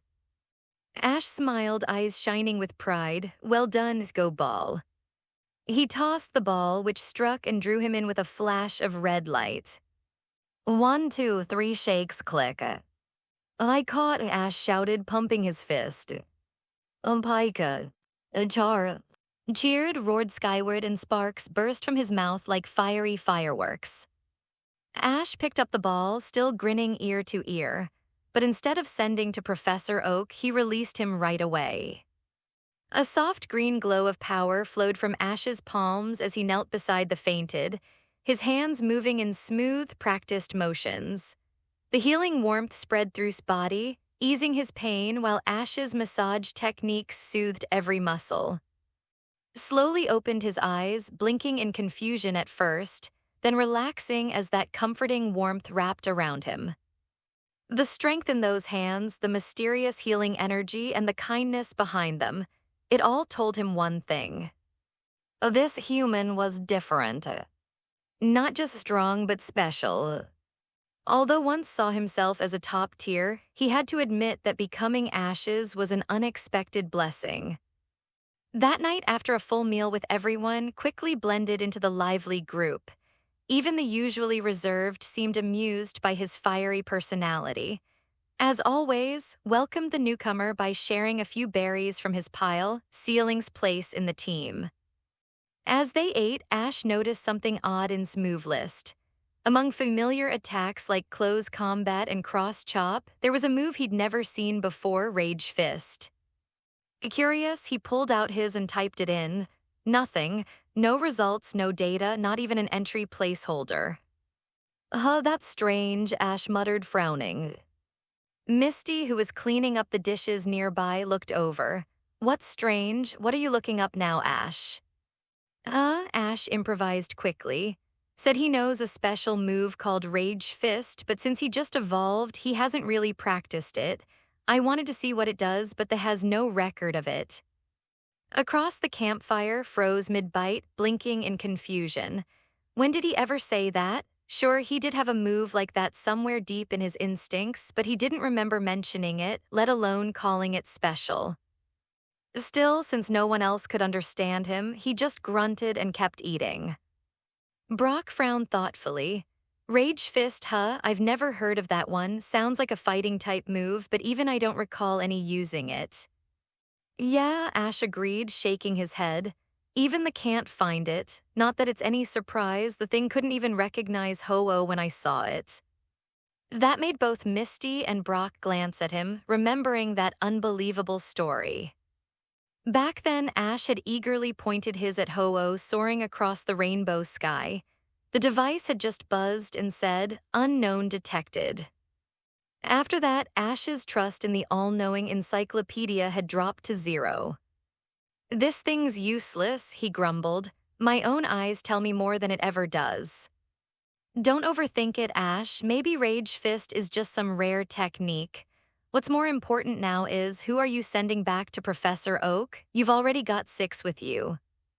That question made Ash pause mid-thought. Every single one of his still needed training. Each one was improving so quickly that sending any of them away felt like cutting off his own arm. Hearing this, Ash was a little troubled. He wanted to keep all of his with him, including the newly caught. Every one of them was in their prime training phase, and he didn't want to slow down anyone's growth. The only option might have been, but was too useful for everyday travel, scouting, carrying supplies, and eventually, once it evolved into, even carrying people through the skis. That was one of the biggest reasons Ash had caught it in the first place. Besides, progress had been steady lately. If he sent it to Oak's lab who would train it, Professor Oak was already up to his neck in research. He hardly had time to manage every in the lab, let alone train them. "Let me think carefully," Ash said aloud, closing his eyes as if deep in thought. In reality, though, his consciousness drifted into the group chat. If there was one thing he'd learned, it was that when he didn't have an answer, his seniors in the group usually did. After briefly describing his situation, replies quickly appeared. "Champion Ash, send back." "Rookie Ash, huh? Why, just evolved. Shouldn't I be focusing on training him right now?" "Champion Ash, because you're as special. You mentioned he knows Rage Fist, right?" "Rookie Ash, yeah, senior, do you know what that move is?" Neither Brock nor Misty knew, and even they didn't have any information about it. "Champion Ash, that move doesn't belong to your world, at least not yet. The region hasn't appeared in your timeline, and the energy from Area 0 hasn't spread across your world." "Rookie Ash, region Area 0. Champion Ash, don't worry about the details. You can't reach that stage yet. What you need to know is this: once has Rage Fist, he can evolve one more time." Ash blinked in disbelief. "Rookie Ash, evolve again? That's impossible, already in his final form." He immediately thought of another possibility. "Rookie Ash, wait, could it be something like Mega Evolution?" Mega Evolution allowed to evolve beyond their final stage temporarily, but only during battle. Could this be something similar? "Champion Ash, no, this is a normal, permanent evolution." "Rookie Ash, but if it's a natural evolution, why hasn't anyone discovered it?" "Champion Ash, because it only happens once has fully mastered Rage Fist, and that move shouldn't even exist in your region yet. Something unusual must caused it to appear, but that's not what's important right now. What matters is that's next evolution is a fighting and ghost type. To evolve, needs to understand ghost energy and strengthen Rage Fist." Ash's eyes widened. Fighting and ghost type, that combination sounded both powerful and mysterious. "Champion Ash, so send him to Oak's lab, have him train under your ancient Ghastly. That's over 1,000 years old and has been a great teacher before. Remember how learned Tailwind." Ash immediately recalled the memory.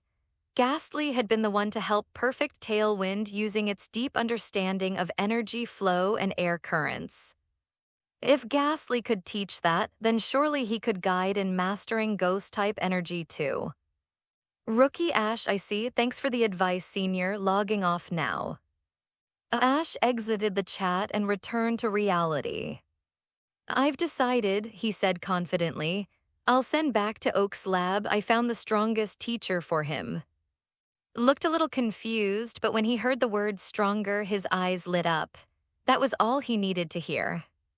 If this would make him stronger and maybe even let him surpass that cocky, then he was all in. Soon after, Ash sent back through the transfer system.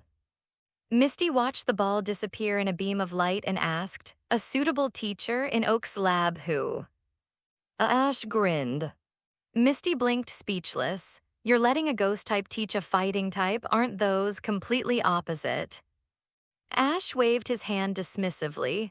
Trust me, he's lived for over 1,000 years. He's seen more than any of us combined, and he can transform into different types. That kind of adaptability makes him perfect for teaching. We'll learn more there than he ever could by staying with me. Brock chuckled under his breath, amused but impressed by Ash's confidence. All right, Ash said, tightening his backpack straps and looking toward the horizon. Let's get going. We need to reach Celadon City by tonight and tell Oak and about's training plan. From the hilltop, the tall buildings of Celadon City shimmered faintly in the distance. Misty and Brock exchanged a look half skeptical, half curious. But in the end, they simply smiled and followed Ash, their journey continuing under the warm glow of the setting sun.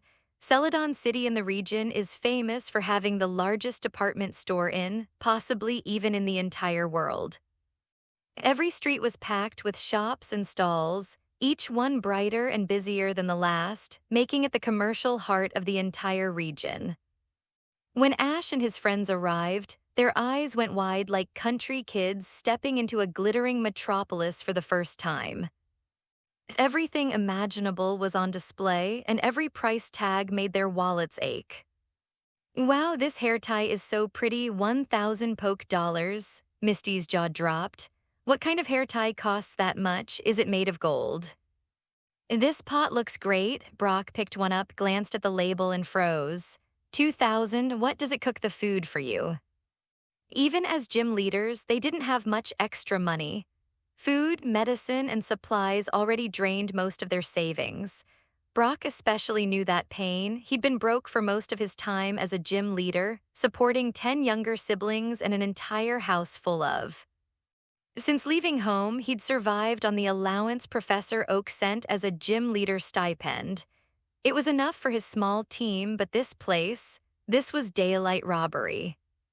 The prices in Celadon City were beyond imagination. One glance was enough to make any normal trainer lose hope. Even Ash's face twitched as he looked around the luxurious storefronts. He had felt so rich after earning over 100,000 from wild battles, but here, that barely covered a single trinket. After 10 minutes of window shopping, Ash simply turned around and backed out of the department store. Nope, he muttered. Can't afford a thing. After wandering through the city, the group headed straight for the center to rest and contact Professor Oak. Ash explained his plan to let train. Professor Oak's face on the video screen froze mid-expression, eyes wide behind his glasses. He'd expected a lot of things from Ash, but not that. Wait, what teaching? Oak stammered. Ash, they're opposite types, ghost and fighting don't even, how did you? What? Ash waved his hand quickly.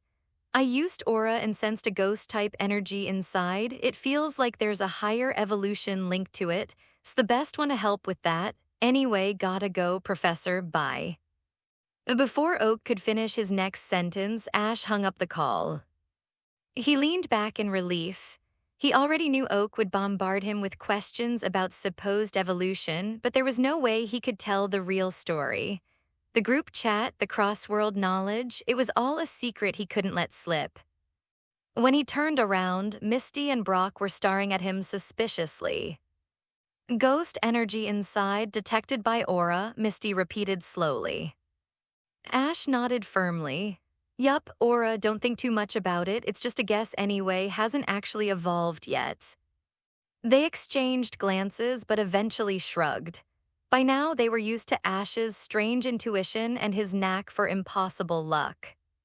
With that settled, they set out for their next stop, the Celadon City Gym.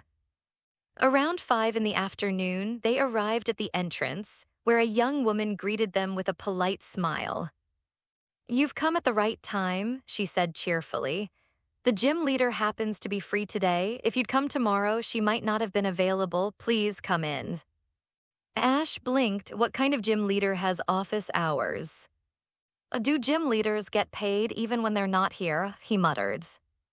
Inside, the gym was filled with fresh flowers, lush greenery, and vines winding along the walls. The entire place looked more like a greenhouse than a battlefield, a vibrant, fragrant world of color. Then a soft voice called out, "Are you the challengers?" From deeper inside, a beautiful woman emerged. Her sleek black hair brushed her shoulders and her elegant kimono swayed as she walked. She carried herself with calm grace, the image of a true. Brock's reaction was immediate. He sprinted ahead of Ash, blushing furiously. "This humble challenger," he said dramatically, bowing low, "has come to challenge not only the gym but your heart." A vein popped on Misty's forehead. "Don't you start that again," she shouted, grabbing Brock by the ear. He yelped in pain as she dragged him back behind Ash. Ash looked at Brock with a sigh. Sometimes he wondered if his friend had forgotten he was supposed to be the mature, older brother of the group. "Hello, I'm Ash from Pallet Town," he said, stepping forward to smooth things over. "I'm here to challenge the Celadon gym." The woman, who had been smiling politely despite Brock's antics, froze slightly at the name. "You're Ash?" she asked, her tone changing from polite curiosity to genuine interest. Ash blinked. You've heard of me."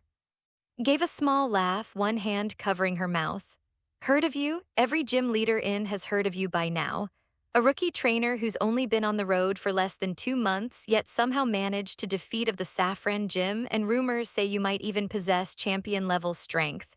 When I first heard it, I honestly thought the league was joking." Her words carried a teasing tone, but her eyes were serious. Because the rumor wasn't just gossip, it was real. To defeat that gym in under 2 months of travel, it sounded impossible. The Saffron gym wasn't the strongest of the league's major gyms, but it was infamously the hardest to defeat. The new gym leader was known for her terrifying psychic powers and her complete inability to go easy on challengers. In fact, among all the gym leaders, her name had become a warning. Since taking over the gym, she hadn't awarded a single badge, not one.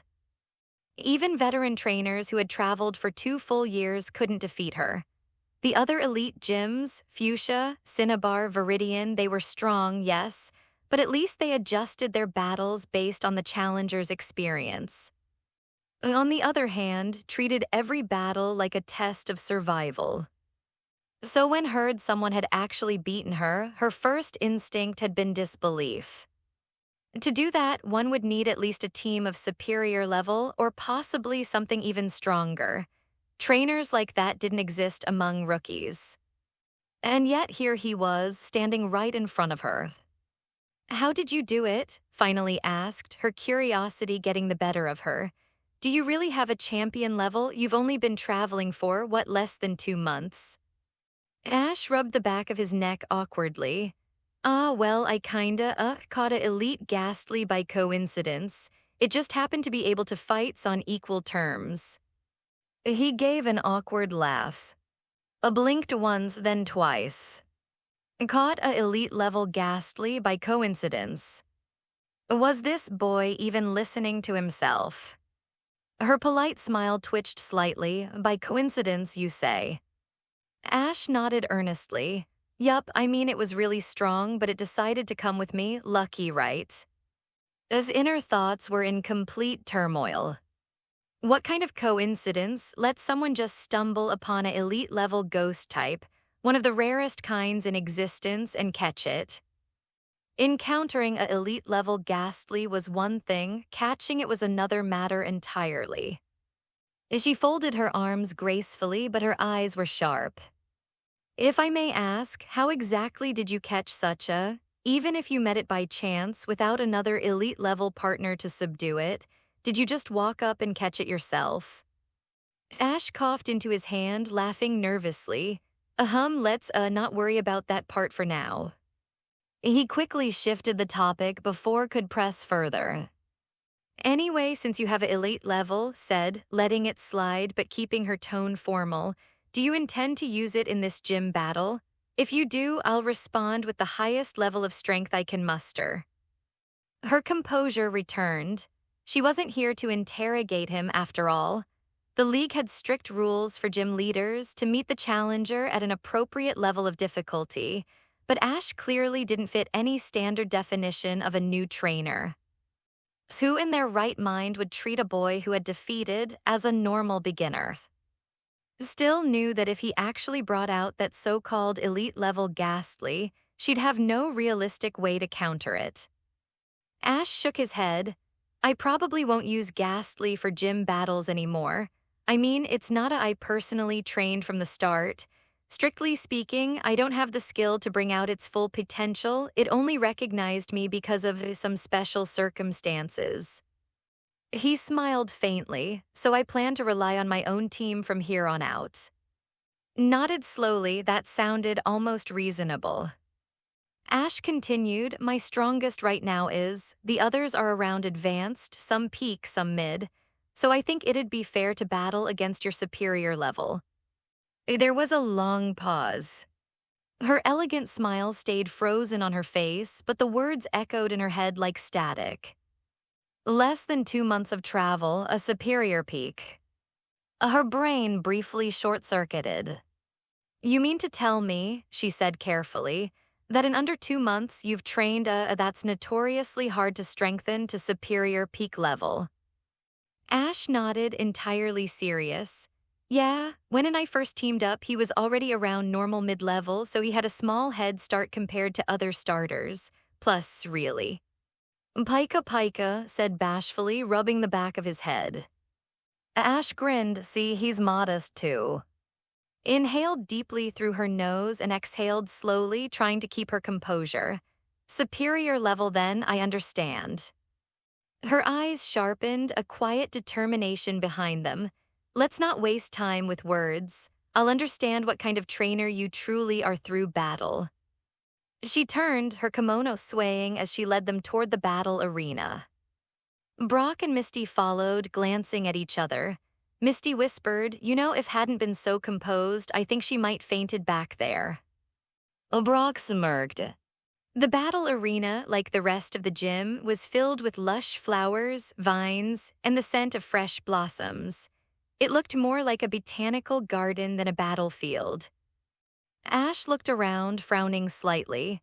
Are you sure it's okay to battle here, gym leader? If the fight gets intense, the plants could get damaged. Smiled calmly and snapped her fingers. At once, 4 small devices rose from the corners of the arena. A soft hum filled the air as translucent energy walls expanded, encasing the field in a shimmering dome of light. Ash blinked in surprise. What's this?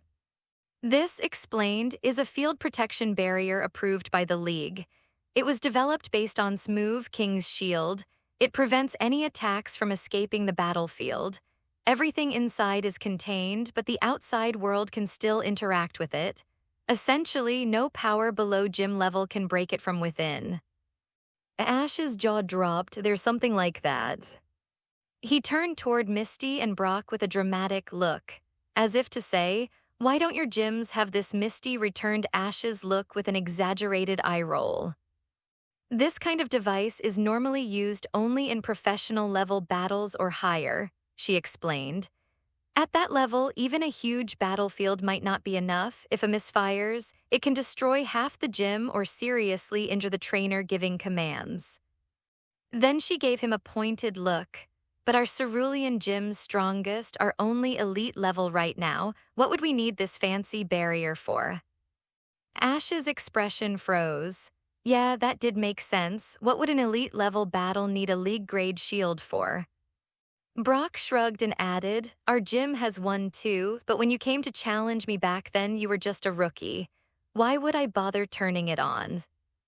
Ash immediately turned away, pretending to cough.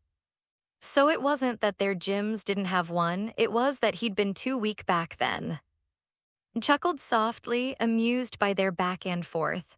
Although this barrier is usually only used for professional-level matches, Celadon Gym is a special case. She gestured to the sea of blossoms surrounding the arena. Besides being a gym leader, I also run a perfume shop. These flowers and plants are all raw materials for my perfumes. so even during an elite-level match, I need to activate the shield to prevent any damage. That made sense.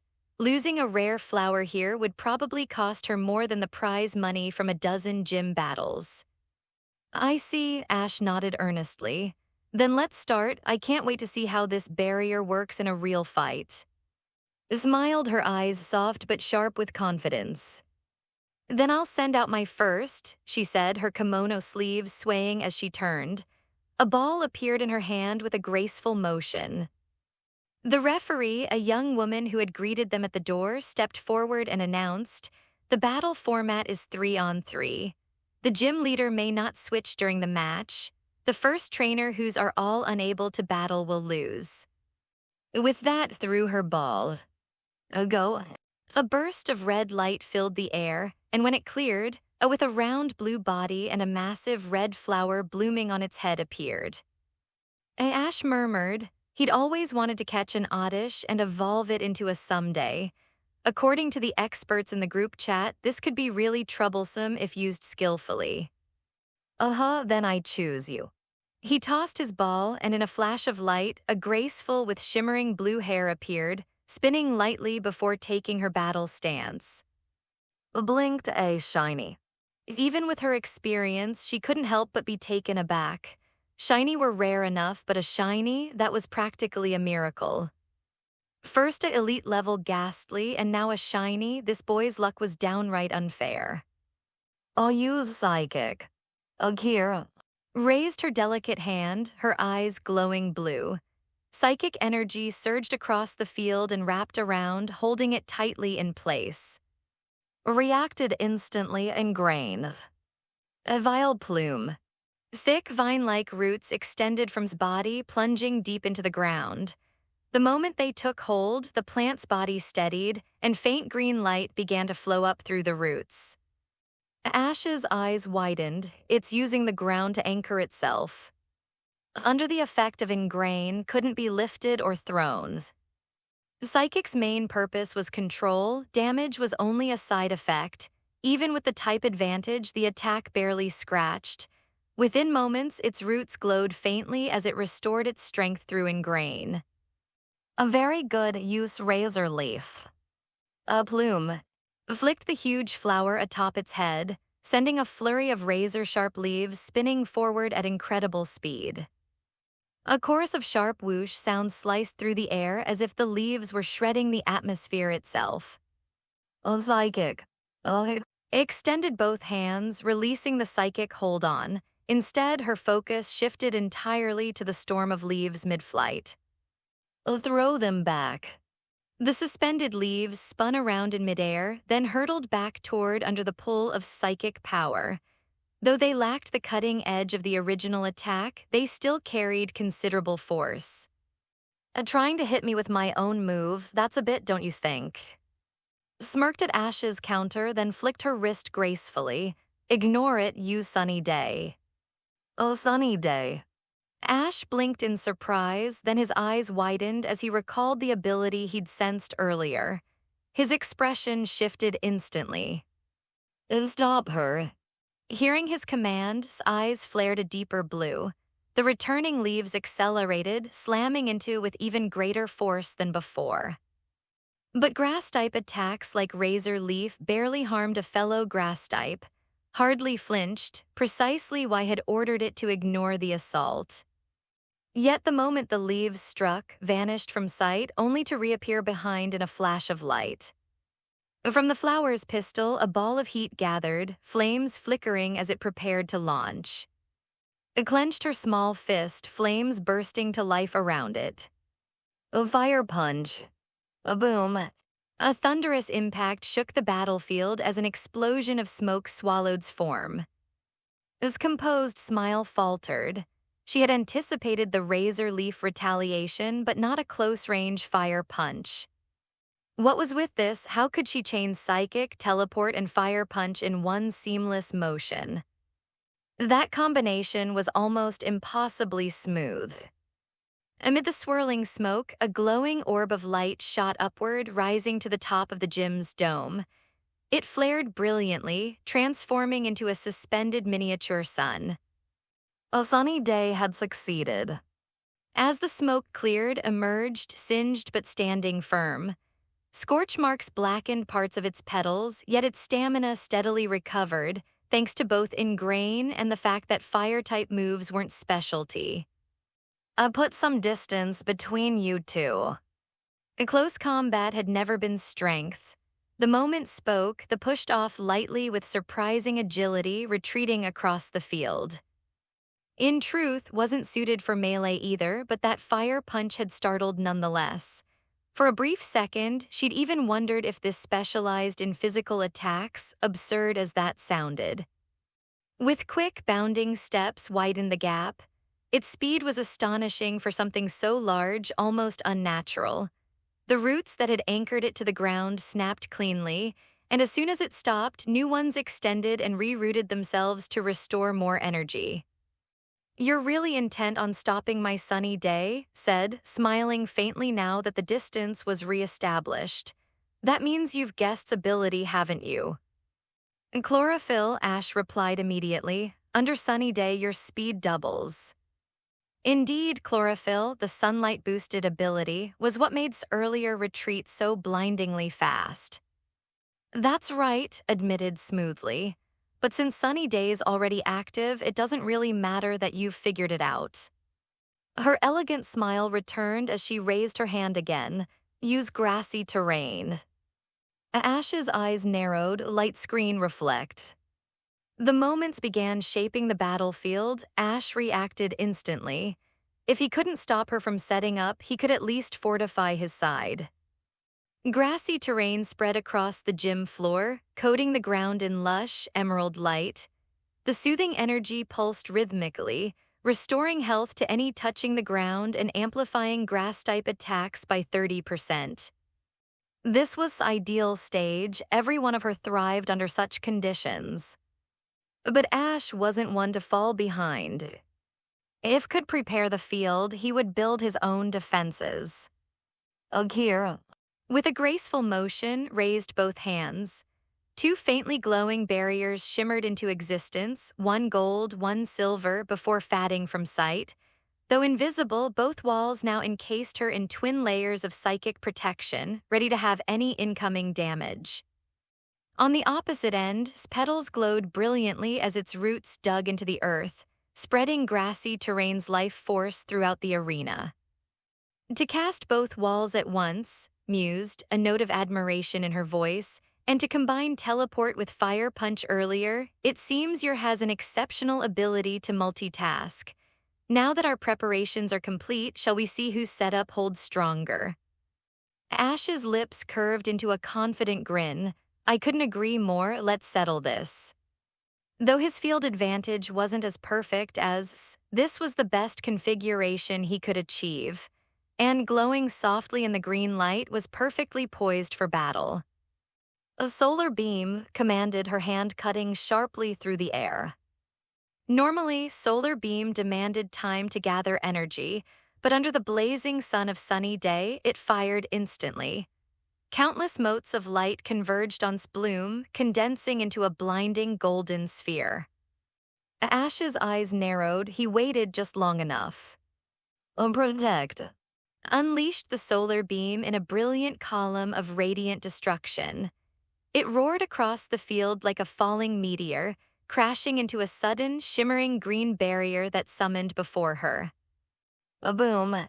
The explosion shook the arena, but the barrier held firm, halting the beam's fury just short of impact. Let's see how long that lasts. Don't hold back, increase output." This calm demeanor hardened into command. Roared, pouring even more energy into the beam. The radiant torrent pressed against protect, the ground trembling beneath them. Under the combined power of sunny day, grassy terrain, and the inherent strength difference between the two, the barrier began to fracture. And cracks spiderwebbed across the shield's surface. Ash's eyes flashed, now ally switch. Akira. Though visibly strained, his body pulsed with psychic light. In an instant, her and's positions swapped. As eyes widened in disbelief, what? The solar beam tore through the collapsing barrier and slammed straight into A resounding explosion echoed through the gym, the recoil shaking the flower violently. "This is possible," gasped. "To use ally switch while maintaining protect, that's a monster." Her composed tone faltered for the first time. Psychic-type moves really were infuriating, if not powerful, then endlessly unpredictable. Teleport, ally switch, dual barriers, all of them could turn the tide of a battle in an instant. "Don't underestimate my," Ash called, seizing the opening. "Use psychic." Oh. The air shimmered as waves of telekinetic energy surged forward, slamming into the staggered and freezing it in place. The invisible grip was far stronger than before. This was no mere confusion. Spotty trembled as it struggled, unable to move an inch. "Very good," Ash's eyes gleamed. "Now hypnosis." The decisive move. As long as the opponent was hit, the outcome of this battle would be decided. When Ash mentioned hypnosis, his expression instantly turned grim. That move, simple in concept but excruciatingly hard to land, required near-perfect setup. Normally, it demanded precise timing, a distracted opponent, and absolute control. And now all those preconditions had fallen neatly into place. Had just suffered the backlash of a disrupted solar beam, leaving it momentarily stiff. It was also pinned down by its powerful psychic, unable to retreat or shield itself. Everything was aligned. This was the perfect chance. Oh. Her eyes flashed a deep blue, and a wave of dreamlike psychic energy rippled forward, straight toward the immobilized. An energy ball countered quickly, desperate to interrupt the spell before it landed. Groaned, forcing its unstable energy under control. A dark green orb of condensed life force flared to life between its petals, then shot forward like an arrow. The energy ball hurtled toward at frightening speed, but didn't dodge. Her eyes never wavered from its form. A boom. The projectile struck something unseen and detonated against a transparent barrier, one of the protective walls had established earlier. Reflect. The shield held firm for several seconds before shattering. The energy ball's power diminished by half as it slipped through, the remaining impact washing harmlessly over. As she flinched but stayed standing, completely unbroken. And at that exact instant, the rippling waves of hypnosis washed over. His eyes widened. Oh. It was too late. The flower's eyelids fluttered once, twice, and then closed. Fell into a deep, helpless sleep. Ash clenched his fist. All right. His eyes shone like twin prisms, firing a dazzling, spiraling beam of multicolored light. It struck the sleeping squarely, bathing it in a shimmering haze. A first sleep, then confusion. Even if woke up, it would awaken dazed and disoriented. That was Tactician Ash's philosophy, pile on the until the opponent couldn't move. No matter how strong the enemy, enough status effects could cut their power in half. It could only stare, expression twitching as her lay twitching under layers of mental interference. "Psychic types are such a nightmare to fight," she muttered under her breath. Her own knew similar tactics, sleep powder, stun spore, poison powder, but before she'd even had the chance to use them, had already buried her under status after status. Ash's voice rang out again. "A well done, use Dream Eater." Ilala. A translucent phantom rose from his body, floating toward the slumbering. It passed silently through the flower, whose peaceful face suddenly twisted in pain. Dream Eater, a fearsome psychic-type move, second only to major powers like Hydro Pump in raw strength. Difficult to use, but devastating once it connected. It didn't just deal heavy damage, it drained the opponent's vitality and restored the user's health in return. As whimpered in its sleep, waves of pale energy flowed out of its body and back into. Her earlier exhaustion faded, her breathing steadied. Her HP, worn down by energy ball and constant exertion, shot back up to nearly full. Combined with grassy terrain's passive recovery, was practically glowing with renewed strength. Exhaled sharply, Where did you even learn such a disgusting move set? She blurted. Ally switch, psychic, hypnosis, dream eater, is that even fair? Ash laughed. Psychic types are like that, Ms. Is this your first time realizing it? When I fought, she made me look like an amateur. He grinned at the memory. During that battle, no amount of worked, being a psychic herself, could dispel mental effects at will. That had been the first time his carefully constructed strategy failed so completely. He'd only won back then by sheer will and a little help from his auras. But this time was different. Now he could finally fight on his own terms and enjoy every moment of it. Once hypnosis had connected, one thing had already been decided. You're not allowed to play anymore. Now it was his turn and his turn alone. Again's Dream Eater. His phantom spirit rose once more, plunging into the sleeping. Another pulse of psychic force rippled outward, draining its energy a second time. Even with the healing effects of ingrain and grassy terrain, strength plummeted to critical levels. The psychic power was nothing to scoff at. Her special attack ranked among Ash's best. And with the psychic spoon gifted by amplifying her moves by 25%, her Dream Eater was monstrous. If not for constant regeneration, it would have fainted already. But during the second strike, Saw's eyes twitch open. The hypnosis had worn off. A quick synthesis. Synthesis under sunny day could restore a tremendous amount of health. If managed to pull it off, everything had worked for would be undone in an instant. But Ash didn't waver. He trusted his instincts, and more than that, he trusted. Give it the final blow, psychic. A brilliant azure light flared from his eyes, the psychic force solidifying into a visible shockwave that rippled through the air and slammed directly into. The psychic could be used to control or to attack. And this time poured every ounce of power into attack. As vision swam, stars burst across its sight. His voice echoed faintly in its mind, but the confusion muddled everything into meaningless noise. Instead of gathering the healing light for synthesis, reflexively channeled its chaotic energy elsewhere, and a glowing green orb suddenly detonated atop its petals. A seed bomb. The sphere burst upward, spinning through the air before crashing back down onto itself. A boom. The explosion of psychic and seed bomb merged into a single blast, engulfing the battlefield in dense black smoke. As the smoke cleared, the outcome was obvious. Lay sprawled across the grass unconscious. It hadn't just failed to recover, it had knocked itself out. In a confused state, there was a 30% chance that it wouldn't hear its trainer's command and might attack at random, or even hurt itself. Apparently had hit that miserable 30% roll, what rotten luck.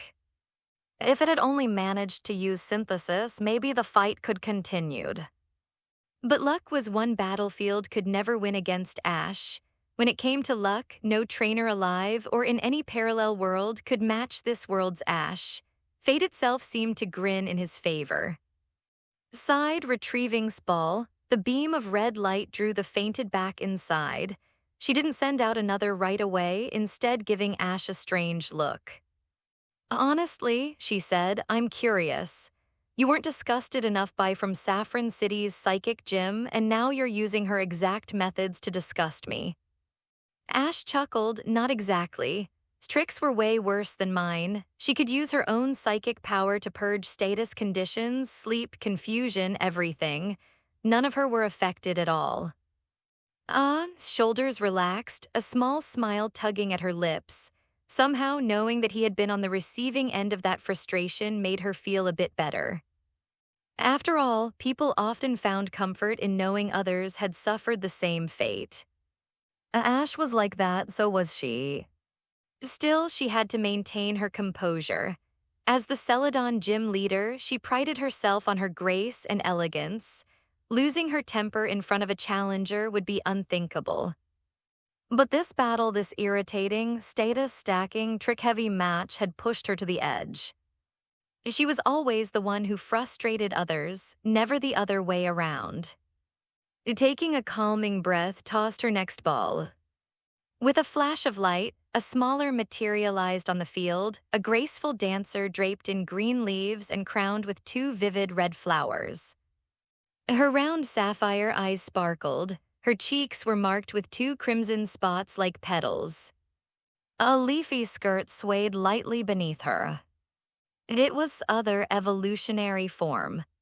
"My second is her," said softly, pride flickering in her tone. "This time it won't be that simple." As called out, Ash glanced at its data. Its level was one higher than's, already at elite level advanced, and its ability was also chlorophyll. The sunlight blazing overhead intensified, and the grassy terrain continued to pulse with rejuvenating life. Compared to the earlier battle, this had every advantage: higher level, perfect weather, and a fully charged field beneath her feet. Prepare. But before Ash could even finish his command, a dazzling light erupted from Spotty. "What?" Ash blinked, eyes widening as the glow enveloped her. Then it hit him: her energy signature was changing, her aura evolving. A level elite. The fierce battle had pushed past her limits. She had broken through to the next rank, and now she was evolving. When saw the radiant light bloom from Spotty, she immediately halted her command.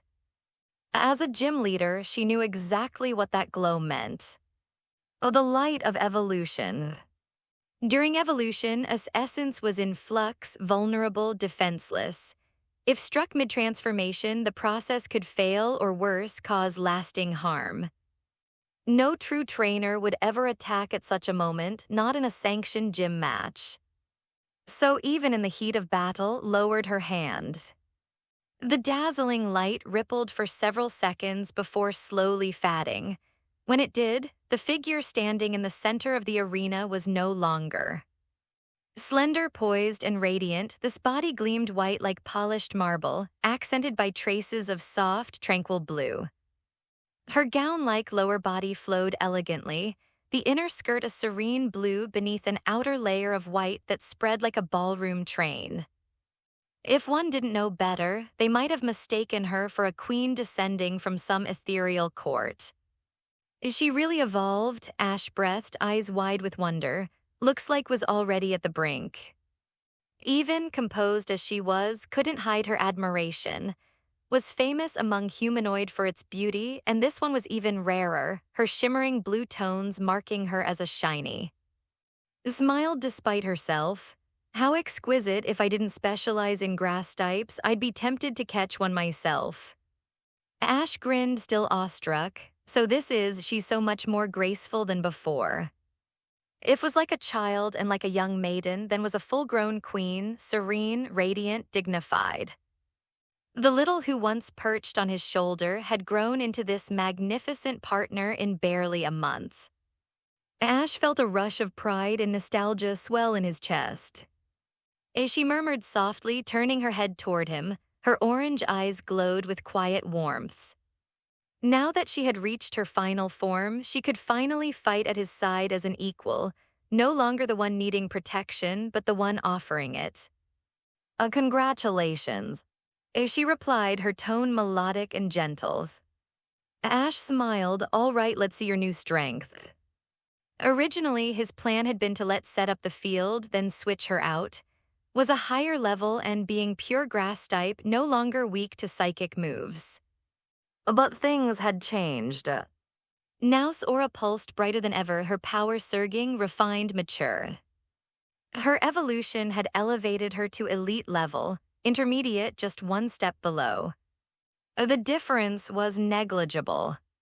This time, Ash decided she would stay in the fight. As radiance faded and Ash made his decision, the second round officially began. A grassy glide. With a cheerful cry, tapped her tiny feet against the grassy floor.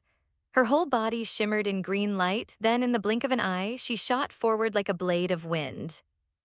Ash and barely registered the movement before was already upon them, trailing sparkling energy as she slammed straight into his chest. The newly evolved was thrown backward, tumbling across the ground. Her pristine gown-like skirt fluttered through the air before she rolled to a stop, a little scuffed but far from beaten. Ash frowned, mind racing. Grassy glide, that move wasn't in any of his region records. Rose slowly brushing stray grass from her arms. The attack had surprised her, but her eyes still burned with focus. The hit hadn't been strong enough to bring her down, only fast, far too fast. Even her sharp psychic perception had barely followed's movement. That wasn't just chlorophyll's speed boost. Something else was amplifying her agility. From the spectator stands, Misty blinked. Brock, did you see that? What kind of move was that? I've never heard of grassy glide. Brock, who had been gazing dreamily at a few minutes earlier, snapped back to attention. No, that isn't a move. It must be a TM imported from another region, maybe. It's not in my data either. Misty frowned, so even you don't know it. Ash's eyes narrowed, analyzing calmly. That speed, it's kind of like your attack, isn't it? Pika Pi nodded, tail twitching. The feeling was similar, though not identical. Electric acceleration attack gave instant acceleration. Grassy glide's energy flowed with the terrain, giving both priority and power in grassy fields. Don't recognize it, do you? Teased, a playful smile crossing her face. This move's pretty rare in, the TM for it is only sold in. As for what it actually does, she tilted her head, eyes glinting mischievously. I'm not telling. Ash sweat dropped. You really want to play it that way, huh? Oh, again, grassy glide. Or use psychic. The two commands overlapped. Darted forward once more, sunlight gleaming off her petals. Her movements were so fast that she left multiple afterimages dancing across the field. Psychic senses strained, but the target flickered in and out of perception, too swift for a mental lock. A green blur flashed, another direct hit. Oh, bang! Was sent skidding backward again, boots dragging across the grass. But before could pivot for another pass, her body suddenly froze in place, suspended mid-motion. A deep azure aura rippled across the battlefield. Slowly straightened, dust swirling at her feet. She raised one slender hand, and invisible energy coiled around like a vice. Psychic success. As jaw fell open, what? Speed should make it impossible to catch her. How did she? Psychic was powerful, yes, but notoriously narrow in range. It required direct focus and eye contact. Under Sunny Day, with doubled speed and Grassy Glide's priority boost, there should be no way for to land a lock. Ash smirked, want to know how she did it. Glared but leaned forward slightly, go on. Ash grinned wider, actually I won't tell. He even mimicked her earlier teasing tone, sticking his tongue out. A smile twitched. For several long seconds, she stood frozen in dignified silence, clearly fighting the urge to yell something very ladylike. Be a lady, be a ladies. Repeated the words silently like a mantra, fighting the twitch in her cheek. After several long, shaky breaths, she managed to shape her lips into a smile, one so polite it could shatter glass. Very good, Ash, she said sweetly, voice dripping venom beneath the honey. You've learned the first lesson of battle, never reveal your secrets. Now, her eyes glinted, let me teach you the first lesson of being human, never provoke a woman. A petal dance. The order cracked through the air. His cry rang out, high and melodic. Power surged from her tiny frame, waves of grass-type energy bursting outward so violently that psychic hold shattered like glass. The dainty flower spun into motion, skirts fluttering, releasing a storm of glittering petals that whirled around her like a cyclone of color and death. Each drifting petal shimmered with lethal intent. A mystical fire. Crimson flames roared to life, spiraling around and scorching the incoming petals.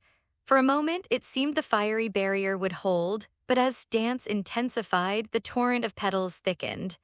Their grassy energy absorbed the heat, snuffing out the edges of the flame.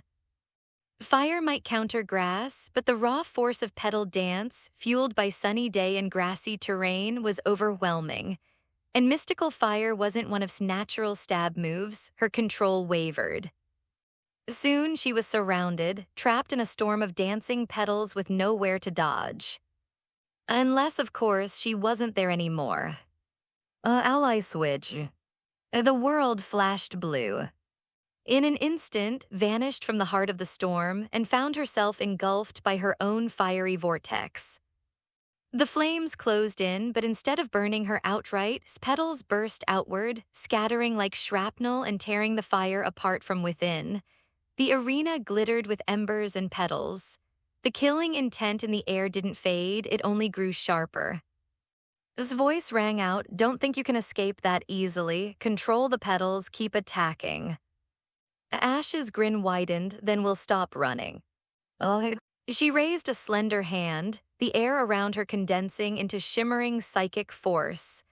The invisible blast cut through the maelstrom of petals, slamming into with the impact of a cannon. But at the same time, Petal Dance continued to lash against, slicing fine red lines across her pale skin. The grass-type energy seeped into the wounds, making her wince. The clash was brutal, mutual destruction. Yet for all its ferocity, did something Petal Dance could not. It struck concentration. Her elegant rhythm faltered, the cascade of petals wavered and then stopped. And now skill swap, Ash's eyes gleamed. A thread of light shot from his body, weaving through the air until it struck. Another thread instantly flowed back the other way. The two's auras shimmered briefly, then shifted. As ability synchronize vanished. In its place, chlorophyll. Under the blazing sun's power spiked, and her body blurred, her speed doubling in an instant. Froze, what have I done? She stared at whose movements suddenly slowed in comparison. Realization crashed over her. There's no helping it now, keep going, Petal Dance, finish her. Her voice trembled between fury and disbelief. Regret, self-reproach, and sheer frustration flickered across her elegant face. As a gym leader, prided herself on her grace, discipline, and control, but right now all of that was gone. Blinded by anger, she had issued a reckless order when she couldn't take back, Petal Dance. It was an emotional move, not a strategic one, the kind of mistake she would have scolded her own students for. And then, to remember that she'd said don't provoke women mere seconds before making it, her cheeks flushed with shame. Still, she refused to back down. It was far too late for regrets. Continue, she shouted through gritted teeth. Keep up the dance. Ash, watching her, understood exactly what she was thinking. Had already hit twice with Grassy Glide, then once with Petal Dance. Even if had evolved, she had to be nearing her limit. One more clean hit would finish it. And Teleport Fire Punch. Vanished in a flash of blue light and reappeared high above the field, one elegant arm engulfed in roaring fire. He gasped as her looked up, petals still swirling like knives around her. Finish it, Ash's command rang out.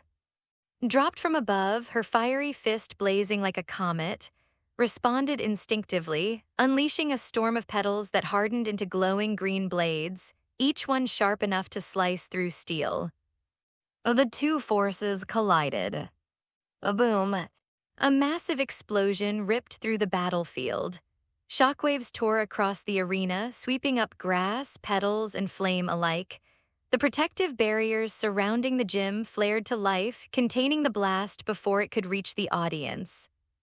For a long, tense moment, no one moved, all eyes fixed on the rising wall of smoke. The entire gym fell silent, waiting for the haze to clear.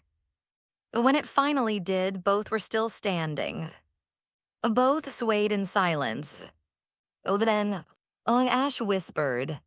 Let out a low cry, one knee hitting the ground as she fought to stay upright.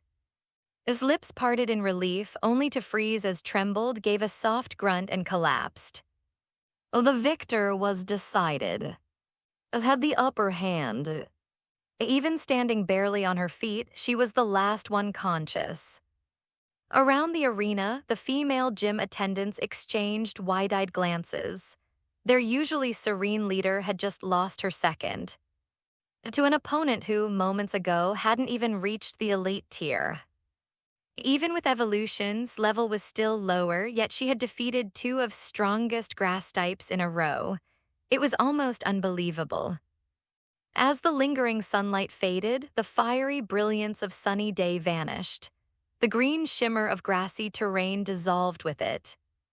At the same time, the twin protective barriers around flickered out of existence. The field returned to neutrality, yet the outcome was already clear. Is unable to battle wins. The referee's voice cracked slightly, even he unable to keep his composure. Sighed softly, retrieving a ball. Good work, rest well. The red beam enveloped the fainted and drew her back inside. When straightened, her expression had changed, no longer smiling, no longer calm. There was something sharp beneath the elegance now. This is my last, she said, holding up a final ball. One of my main partners, whether you defeat him or not, I will still award you the badge. Ash blinked. Wait, what do you mean by main, are you saying? Go. The ball burst open, and the gym trembled as a massive shadow landed on the field. The roar shook the air. A gigantic muscular stood before them, its flower in full bloom. Sunlight caught the petals, scattering refracted light across the arena like shards of color. Ash looked at the opponent's status and immediately felt uneasy. A professional level beginner. A professional level, he froze. You're kidding me, this was supposed to be an elite tier gym challenge. What's a professional level doing here? I smiled sweetly, too sweetly. Didn't I say it already? No matter the outcome, I'll still give you the badge. But her voice dropped to a dangerous purr. I still need to vent my anger. His face showed a genuine smile, but no matter how Ash looked at it, he felt that this smile was truly too sinister. Temper was usually impeccable, gentle, refined, and slow to flare. But Ash's fighting style, it tested the limits of that composure. No, tested wasn't the right word, it infuriated her. And disgusting was the only word she could find. A hypnosis, dream eater, skill swap, teleport. Each move more frustrating than the last. His strategy had felt like fighting against a spider's web. Every step she took, she only got more entangled. Even when she was stronger, she couldn't land a decisive hit.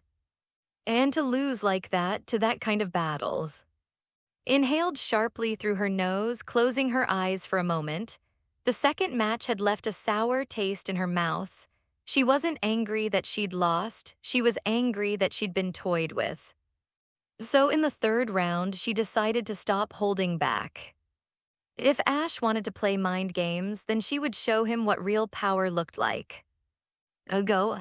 Her last ball burst open, releasing her mane, a massive battle-worn whose flower glowed under the sunlight still lingering from an earlier sunny day. This was one of her core team members, and though it was the weakest among them, it was still professional level early stage. That gap between elite and professional wasn't something one could just try harder to cross. Ash's eyes skimmed the stat profile, all B ranks across the board, not a single weakness. E tier meant untrained, D tier was poor, C tier was average, B tier was exceptional. And a tier that was the realm of prodigies and perfectionists. Few trainers could ever push that far. It wasn't just talent, it was time, care, experience, and relentless precision. Even Ash, with all his A tier, knew how rare that was. And this, raised to near perfection, stood like a mountain, a wall between him and victory. This wasn't an opponent he could simply punch above his level to defeat. Ash's lips tightened. This is overkill, he muttered. Isn't this basically bullying a newcomer? Smiled coolly, folding her arms. What's wrong? Cat got your tongue? I'll even let you make the first 3 moves. Don't say I bullied you. Her tone was teasing, but her eyes were serious. It was a small gesture to make up for the broken terms. After all, this match was supposed to be at elite level difficulty, not professional. And though she'd technically already promised him the badge, she still wanted a fair fight. Ash's expression shifted from disbelief to determination. "It's a deal," he said at last. "You let me take 3 moves. If you win, I won't accept the badge. I'll come back and challenge you again." A blinked, "You won't accept it." Ash nodded. "Badges mean nothing if I didn't earn them. If I win, I'll take it. If I lose, I'll lose honestly. That's how it should be." The words carried a weight that surprised even her. Most challengers came for the badge, not the battle. But Ash's eyes burned with something else entirely, a conviction she hadn't seen in years. She exhaled softly. "Very well, I promise not to retaliate. You have 3 moves." Stomp the ground, the shockwave rippling through the grass as it let out a low, rumbling roar. The exhausted still stood her ground, the hem of her white gown fluttering in the breeze. She looked up at the hulking before her, her expression calm despite her trembling body. Ash's voice softened. "Can you still stand?" "Goddard." She nodded, faint but resolute. Ash smiled, then for one last time used Sunny Day. As composure cracked for an instant, "Wait, Sunny Day." That move was a setup, one that benefited fire types more than grass types. Was Ash already planning to swap out for another? But Sunny Day would also activate chlorophyll, doubling its speed. That was a double-edged sword, no, a gift to her. Raised a trembling hand, gathering her last reserves of power. A radiant orb of sunlight formed above her palm, then shot upward, bursting into a miniature sun that illuminated the entire gym. The air shimmered with heat. And now reflect light screen. Twin barriers flared around the field, golden and silver light intertwining before fading from view. Ash exhaled as the aura around dimmed. She stood there for a moment, fragile yet beautiful, before he gently raised her ball. "Thank you for your hard work, no, thank you for everything." He smiled faintly. "You're not a little one anymore, you've grown into a strong." Ash gently clipped ball back to his belt and exhaled, the battle's heat still swirling around him. Then with steady hands, he drew another ball. For the second one, his voice was calm, but his eyes gleamed with fierce resolve. "I choose you." A burst of crimson light illuminated the field. Burst forth, its tail flame burning brighter than ever, the heat waves rippling through the air. The fire type stood tall, claws flexing, eyes blazing with determination. This was Ash's second, and aside from his current strongest partner.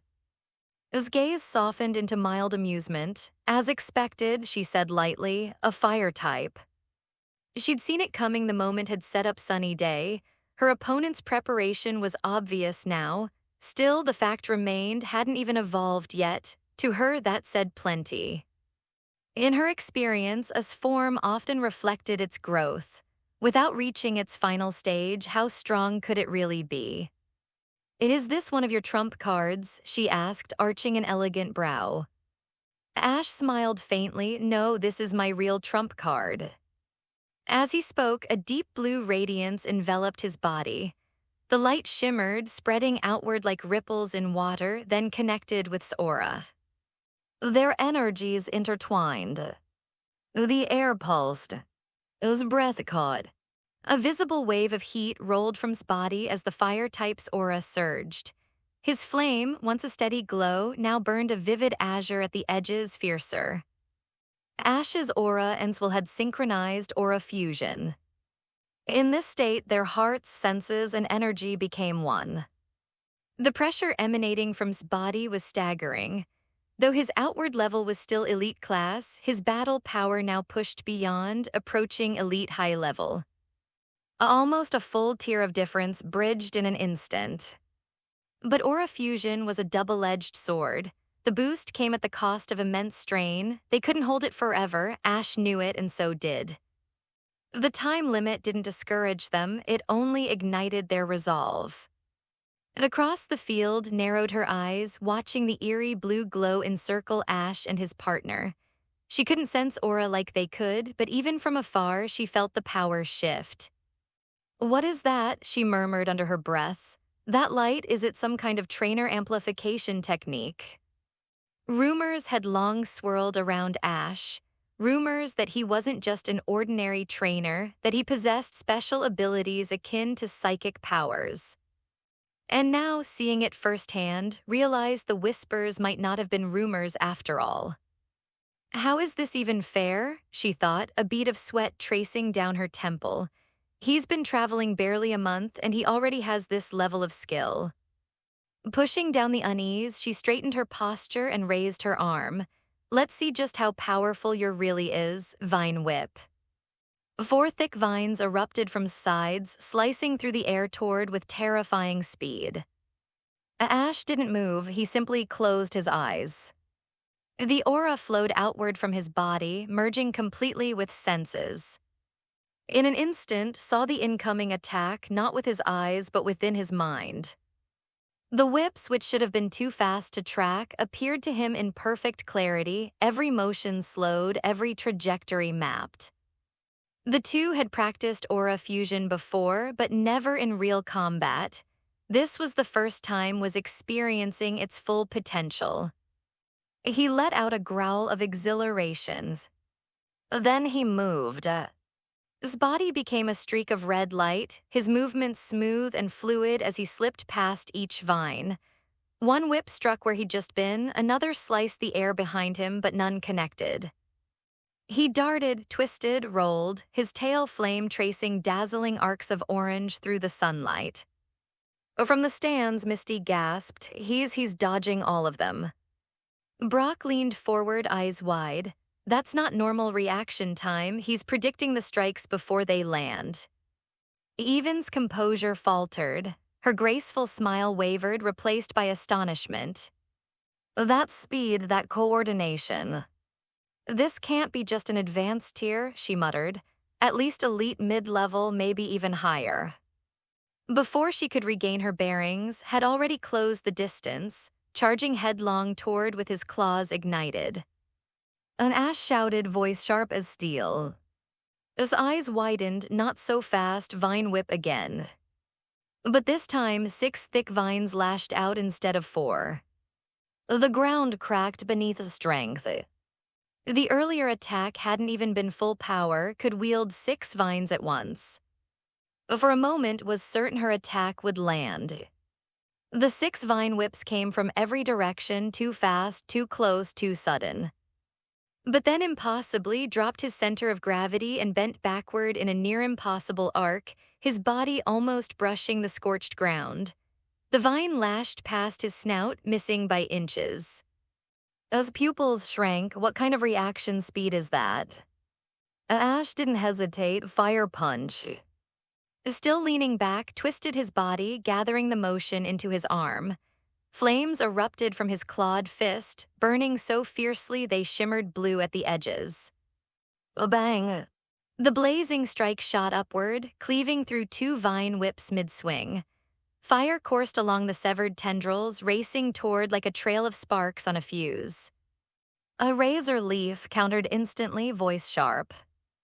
Grunted, sending a pair of razor-sharp leaves spinning toward the burning vines. The blades cut cleanly through, halting the spread of fire, but that moment of defense had given all the time he needed. By the time the embers faded, he was already there. A fire punch. The flames around his fist flared brighter, his tail fire blazing in sync. He slammed his punch straight into the side of his head. A boom. The massive staggered backward, sliding across the grassy field. Its feet dug trenches into the dirt, stopping only when its back brushed against the transparent barrier wall. His confident expression hardened. The underestimation in her eyes vanished completely. An energy ball, she ordered. Steadied itself, the bulb on its back glowing as it drew in sunlight. Within seconds, a dense green sphere pulsed before its mouth, expanding rapidly before it launched forward like a cannon shot. The bright orb screamed across the field, its speed doubled under sunny day. At that range, even an elite-tier opponent would struggle to dodge. But Ash's aura pulsed once through his link with. left, moved before the thought even formed. He at the perfect moment, the energy ball grazing past his shoulder and slamming into the ground behind him. The explosion sent shockwaves through the arena, tearing a crater into the earth. Unbelievable, whispered, her voice trembling between awe and disbelief. He even dodged that. He has to be cheating. Ash ignored her, eyes gleaming. Fire punch. Fire punch again, snapped, losing her composure. Do you not know any other moves? It was true, since entering the field had done nothing but fire punch. Yet every single strike was more refined, more forceful, more precise than the last. Each punch was an extension of Ash's own will through aura fusion, his mind guiding his body like his own. Anna could barely keep up. Ducked under another vine whip and dashed forward. In a blink, he was within striking range. His blazing fist collided with his head again, the exact same spot as before. The impact echoed through the gym. Cried. Don't stop, she shouted quickly, her teeth clenched. Endure it, then solar beam. Roared in defiance. The massive flower on its back blazed with sunlight, soaking up the rays from sunny day. As flames raged across its body, the scent of burning leaves filling the air, but refused to fall. Within seconds, the sunlight condensed into a blinding white glow at the heart of its bloom. The flower pulsed once, then fired. At point-blank range, a blinding beam of concentrated solar energy burst forth, engulfing in golden light. The explosion of solar fire swallowed the field, shaking the entire gym. Rippled outward, the protective barrier trembling from the impact. Misty gasped. Ash. Brock's jaw clenched. That was point-blank solar beam. Generally speaking, speed and had two meanings, movement and attack. Skills or abilities that increased speed raised both, though attack speed never quite matched the boost of movement.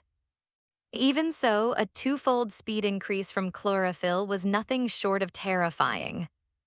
And with sunny day blazing overhead, solar beam needed no charge time. It could be unleashed instantly, a weapon of pure, merciless light. The golden brilliance of solar beam reflected in his eyes.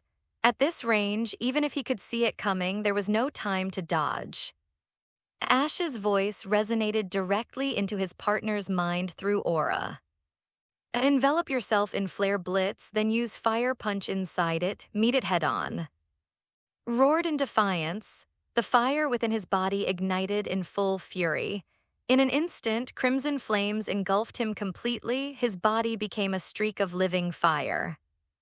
Inside the blazing vortex, his claws clenched, gathering heat until they blazed white. Then he struck upward with all his strength. Boom! A detonation like a volcanic eruption rocked the entire gym. The barrier walls rippled violently, straining against the shockwave. Dust and grass tore from the floor as an explosion of light and heat engulfed both. The sheer impact felt no weaker than the solar beam that had leveled earlier. It was hard to imagine how much destructive energy was colliding at the heart of that blast. From the sidelines, Misty clutched the railing. Ash. Brock's expression was grim. At that distance, even with light screen, that's way too close. That's a point-blank solar beam. I could really endure it.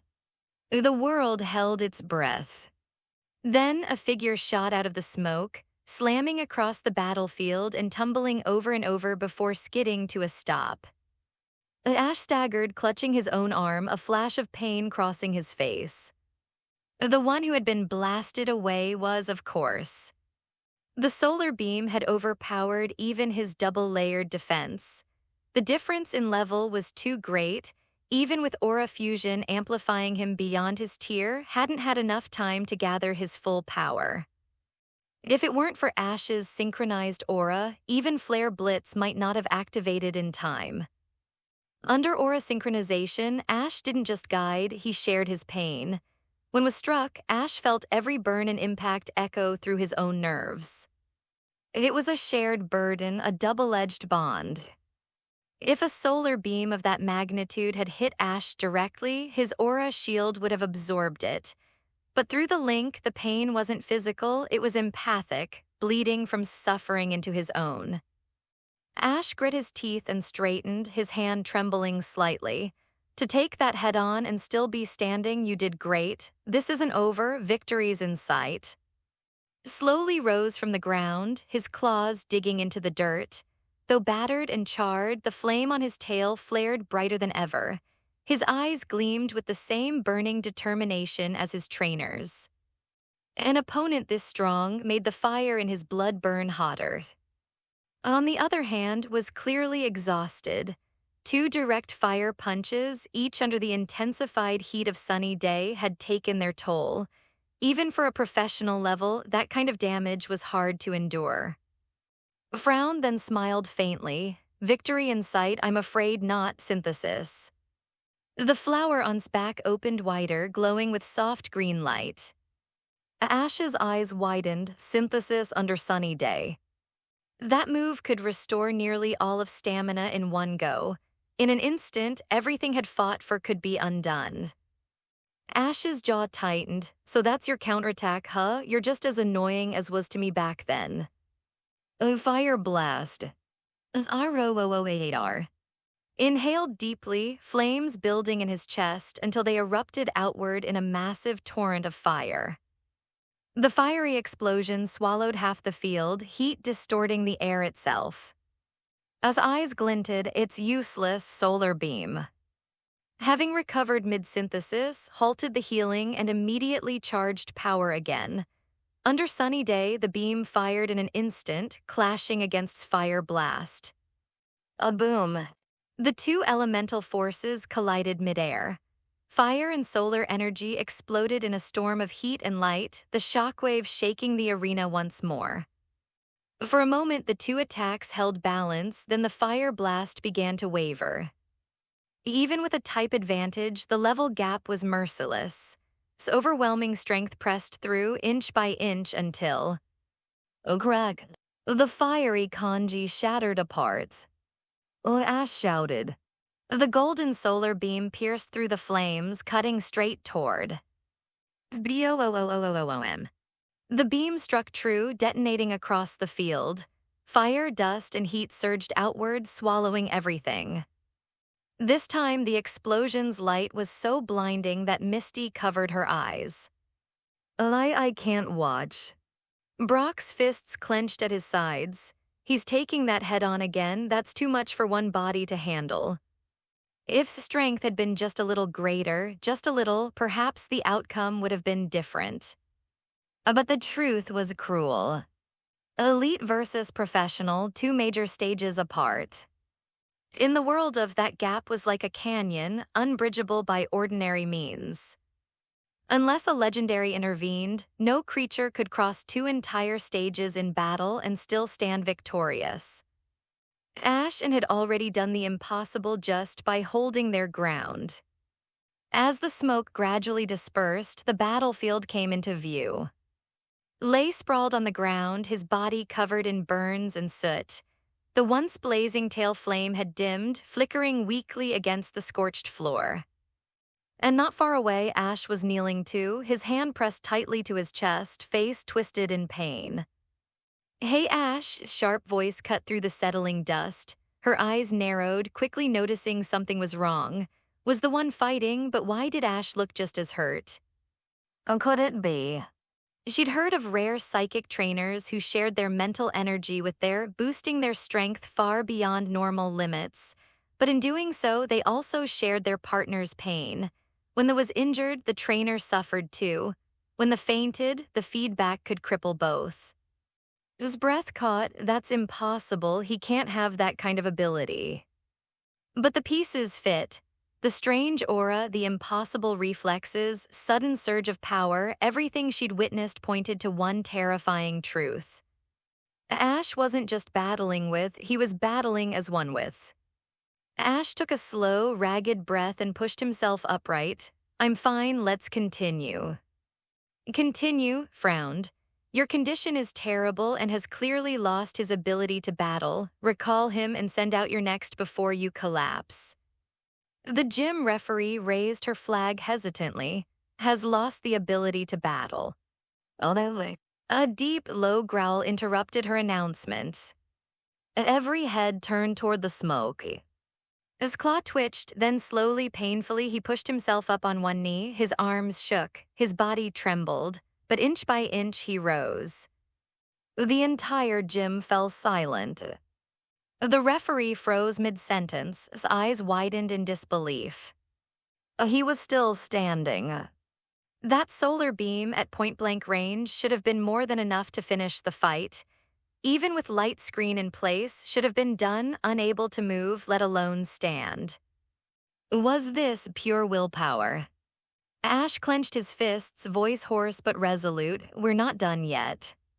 Threw his head back and roared to the heavens. The sound was primal, furious, and proud. The flame on his tail exploded, surging skyward until it towered over his entire body. It wasn't just burning, it was erupting. A blaze. His breath caught. He activated the blaze ability. She frowned, eyes narrowing further. But that flame, it's too big. The blaze ability triggered when a fire-type stamina dropped below a third, increasing the power of all fire-type moves by 50%. But this wasn't 50%, this was an inferno. The entire gym bathed in the crimson light of his flames. The very air wavered from the heat. Even without her, could feel it, the output had skyrocketed far beyond any normal blaze. It was as though aura and blaze had fused together into something even more dangerous. But Blaze's brilliance was also a double-edged sword, a sign that was on his last legs. If he took even one more hit, it would all be over. Composed herself again. This time, she wouldn't let emotion control her. Synthesis. This time, she didn't rush in. She wouldn't play into Ash's rhythm again. She had analyzed fighting pattern, his fatal flaw. As true strength wasn't speed or power, it was that strange, unnatural precognition. He could dodge her attacks by predicting them through aura synchronization, seeing where the strike would come before it even started. That was how he'd evaded Vine Whip after Vine Whip, outmaneuvered Energy Ball, and even slipped past Solar Beam's initial charge. But had noticed one critical weakness. Every time attacked, the predictions stopped. The moment he went on the offensive, his concentration split, his body committed to the strike, leaving no room for evasion. His fatal flaw was clear as day. Once he started attacking, his predictive dodging vanished.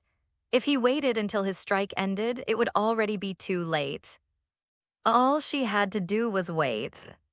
The moment he lunged would also be the moment he fell. Synthesis again, commanded smoothly, her tone calm and calculating. Across the field, Ash's expression hardened. Go flare blitz. He bent his knees slightly and mirrored his movement. In that heartbeat, trainer and synchronized once more, their breaths, their wills, their auras merging perfectly. The next instant erupted forward. His entire body ignited, flames bursting from his tail and spreading until his whole form was engulfed in raging fire. The scorching inferno trailed behind him like a blazing comet tearing through the air.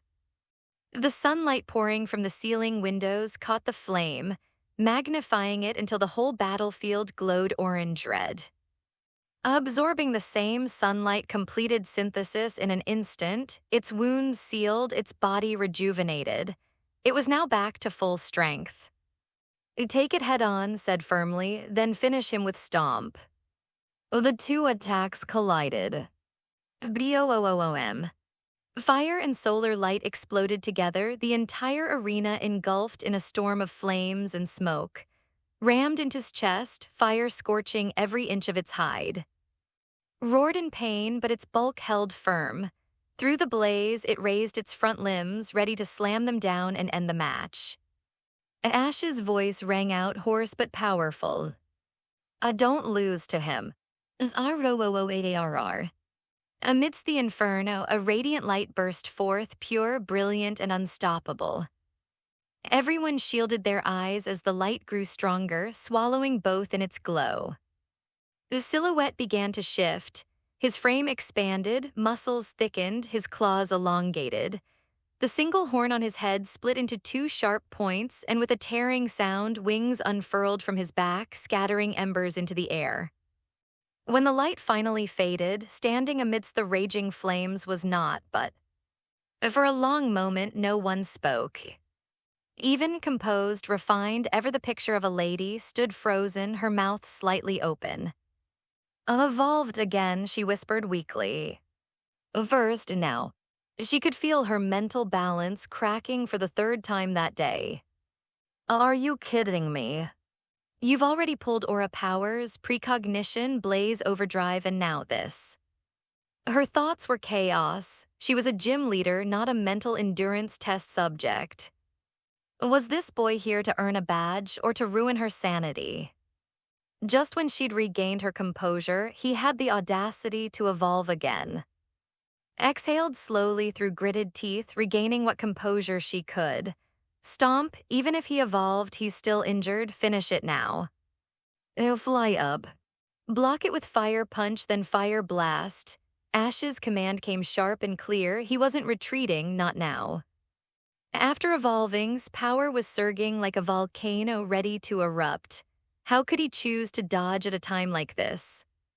Even if he lost, he would lose standing. Oh, thud.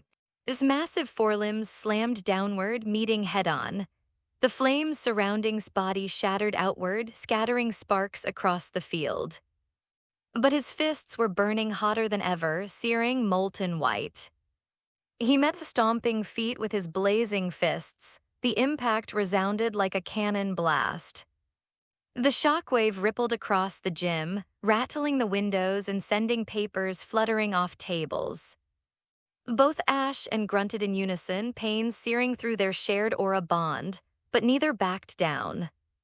As eyes flashed with primal fury, he took a deep breath and unleashed it. Our scorching flames roared, engulfing completely. As emerald eyes widened, disbelief flickering across her refined features, she hadn't expected this. Within the raging inferno, silhouette struggled, its form swallowed by searing heat. Across from it, his wings still trembling from strain, shoved aside his forelimbs and staggered back 2 steps. His chest heaved, his claws trembled. But his eyes, those fierce, burning eyes, never left his opponent. If still stood, would have charged again, no matter the cost. The flames eventually subsided, leaving behind only heat distortion and smoke. When the air cleared, remained standing for a moment, silent, motionless. Its once lustrous petals were blackened and half burned away. Char marks covered its blue hide. Even at a center, recovery would take time. I whispered. Then slowly, the massive grass type toppled, the earth shaking beneath its fall. The referee raised her trembling flag. V is unable to battle, wins. RO888R. His triumphant roar shook the air, echoing across the gym's vaulted ceiling. Yet no flames accompanied the cry this time. His body had nothing left to give. When the echo faded, stood tall and still, wings spread, eyes fixed forward. Not a muscle moved. Across the field, the blue light surrounding Ash flickered out. He staggered a step, nearly falling, but caught himself. His face was pale, sweat streamed down his temple. Physically, he'd endured worse, but aura fusion was a double-edged sword. Sharing's power meant sharing his pain. The feedback didn't break bones, it shredded spirit. Ash's spiritual energy was depleted, his consciousness swimming on the edge. Even so, he smiled faintly. You did it. The field barrier deactivated with a soft hum, and Ash forced his heavy legs forward until he reached his partner's side. I hadn't moved. Up close, Ash could see it was unconscious, held upright by sheer pride. He'd fallen while standing. Ash placed a hand on his partner's scorched shoulder, smiling with quiet pride. You worked hard, you did amazing, we won. The fire type didn't respond, but Ash didn't need him to. The result spoke for itself. Closing his eyes, Ash gathered what little strength of aura he had left and gently infused it into his body. A faint green glow from energy washed over the exhausted, stabilizing his breath. Then, with a flash of red light, returned to his ball. He'd gone beyond his limits, truly beyond. Evolution had given him power, not stamina. Every move after that had drained him faster than his body could bear. From the moment he blocked Stomp with Fire Punch, he was fighting on pure will. And it was that unyielding will that carried him through two final moves, Fire Blast and the last push to create distance. That indomitable will was what turned the tide. Across the field sighed softly, retrieving's ball. "Rest well, old friend," she murmured before looking back at Ash.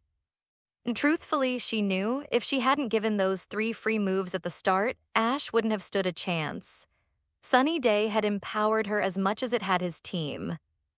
Still, the dual screens had set up earlier, those had saved life. Without them, 2 solar beams, especially under Sunny Day, would have finished the match long ago. And yet she couldn't quite dismiss her respect for what she'd witnessed. Approached him slowly, her elegant expression softening into something warmer. In her palm lay a gleaming badge shaped like a delicate rainbow flower. "Congratulations, Ash," she said gently. "Here is the Celadon City badge." Ash accepted it with both hands, his fingers trembling slightly from fatigue. "Thanks." His tired smile soon brightened with genuine joy. Not only had he won his 5th badge, he'd done so by defeating a professional level with his own strength. This wasn't like Surge's, a shallow victory against a poorly trained opponent, was different. It was an elite even among professionals, disciplined, powerful, and perfectly raised. Defeating such a meant only one thing: he had taken a true step forward as a trainer.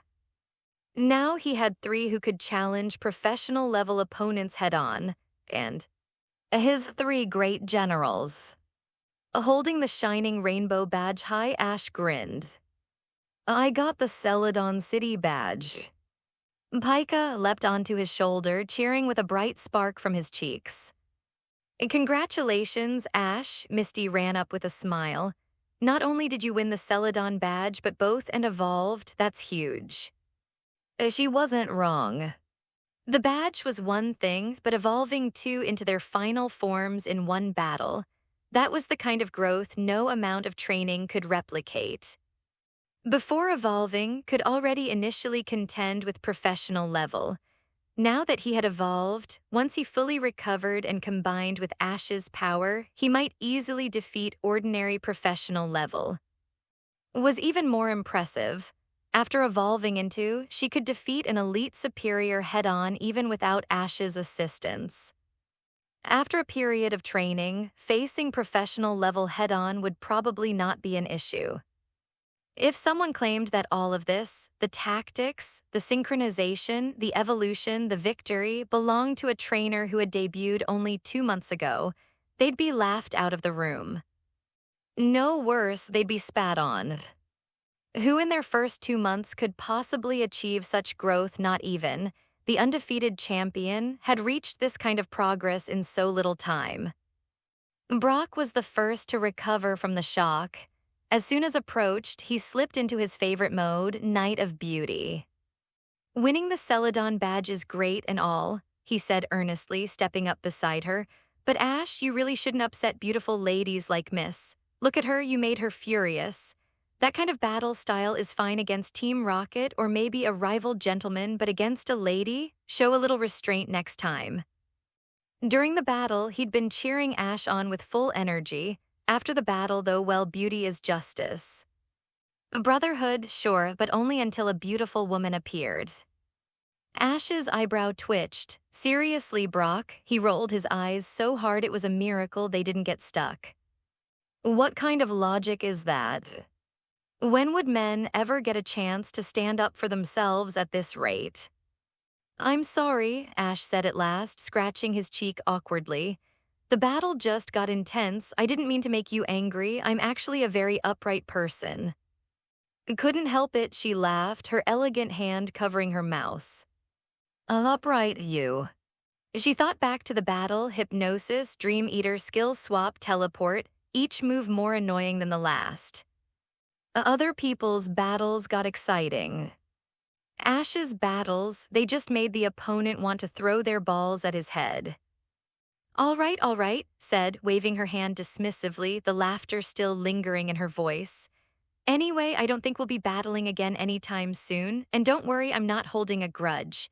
In battle, as long as you fight within the rules, any method is fair game. I was just a little irritated earlier. Her tone softened at the end. For all her frustration, she could still separate the battlefield from real life. Otherwise, she wouldn't be a gym leader. Honestly, though, since becoming gym leader, this had been the most aggravating battle she'd ever fought. If it hadn't been, she wouldn't have broken her own word and pulled out a professional level just to vent her emotions. Paused for a moment, then smiled faintly. Besides, I was partly at fault. I did say I'd give you the badge even if you lost. That was meant as an apology for the change in difficulty. I didn't expect you to refuse so decisively and then actually beat me. Her smile turned wry, so I'll give you a different kind of reward. She glanced at one of her gym assistants nearby. Go and bring me the grassy glide TM. The assistant blinked, surprised, but quickly nodded and jogged out of the hall. Ash, Misty, and Brock all froze for a second, the name of the move clicking in their minds. Wait, Ash said slowly, eyes widening. Isn't that the move used just now? That's right, nodded. Grassy glide. When grassy terrain is active, it drastically increases the move's execution speed, about on par with quick attack. You saw it in the battle, it's fast and strong. And since grassy terrain also boosts grass-type attacks by 30%, the damage output can be surprisingly high. Her tone was casual, but there was pride in her voice. She didn't need to hide the move's mechanics now that the battle was over. And since she decided to give it to Ash, she wanted him to understand its power. Grassy terrain increases speed, huh? Ash murmured, realization dawning in his eyes. No wonder hadn't used grassy glide earlier. There hadn't been any terrain set up when entered. If had used it under those conditions, with chlorophyll doubling its speed on top of the terrain boost. Ash shuddered at the thought. Might have been big, but that didn't mean slow. That kind of mass charging at full speed would have been a wrecking ball in motion. One hit could flattened outright. Noticed the dawning horror on Ash's face and smiled. This TM isn't sold here. It's a specialty from the region, very rare.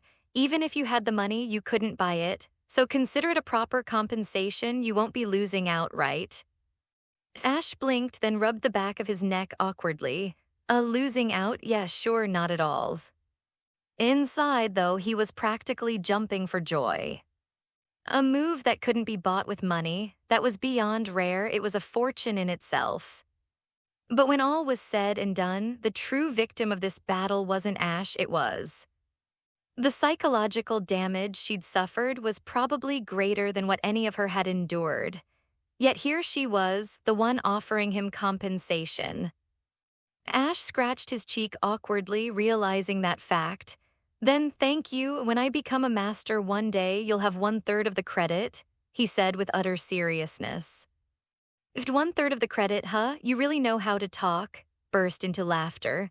Where do you even learn to say such strange things? And honestly, for someone your age, how do you already know so many disgusting battle tactics? Her laughter was genuine now, not the forced calm she wore during battle. For the first time since their match began, she looked at Ash with real curiosity. Even if psychic type were known for being unpredictable, his was on another level entirely. Not only did she possess a wide range of moves, she had mastered each one to near perfection. And the most unbelievable part. Ash knew every move's timing, rhythm, and effect as if he were the one using them himself. Didn't become stronger by simply learning more moves. Most trainers taught their partners a handful of techniques and specialized deeply. But she didn't just know many, she excelled at all of them. And the boy commanding her, someone who had only been a trainer for 2 months, was coordinating with her as though they'd trained for years. If hadn't seen it with her own eyes, she never would believed it. Ash, realizing he was being stared at a little too intently, rubbed the back of his head sheepishly. Oh, well, this was all taught by Professor Oak. You know, Professor Oak was champion back in the day. He knows tons of battle tactics. I've always been diligent and eager to learn, so I picked up a lot from him. The words diligent and eager to learn had barely left his mouth when Brock and Misty, standing right beside him, both froze. Then they exchanged looks that screamed the same thought. Are you diligent? Professor Oak himself had told them stories, how Ash used to skip classes, sneak out to play with Wild, and bring back single-digit test scores with a proud grin. Diligent, if that counted as diligent, the world might as well retire the word lazy. But the two said nothing, let the boy save face in front of a pretty lady. And besides, Professor Oak's reputation was strong enough to handle being used as a scapegoat. Nodded thoughtfully, apparently buying the explanation. So it was Professor Oak who taught you, I see, that makes sense. Though a faint doubt lingered in her heart, Professor Oak was known to be a refined, upright man in his youth, brilliant, yes, but not one known for deceptive tactics. Had age changed his teaching style that much? While the group chatted, light laughter filling the gym's fragrant air, one of its attendants returned. She was holding a green, disc-shaped item, its surface gleaming faintly under the lights.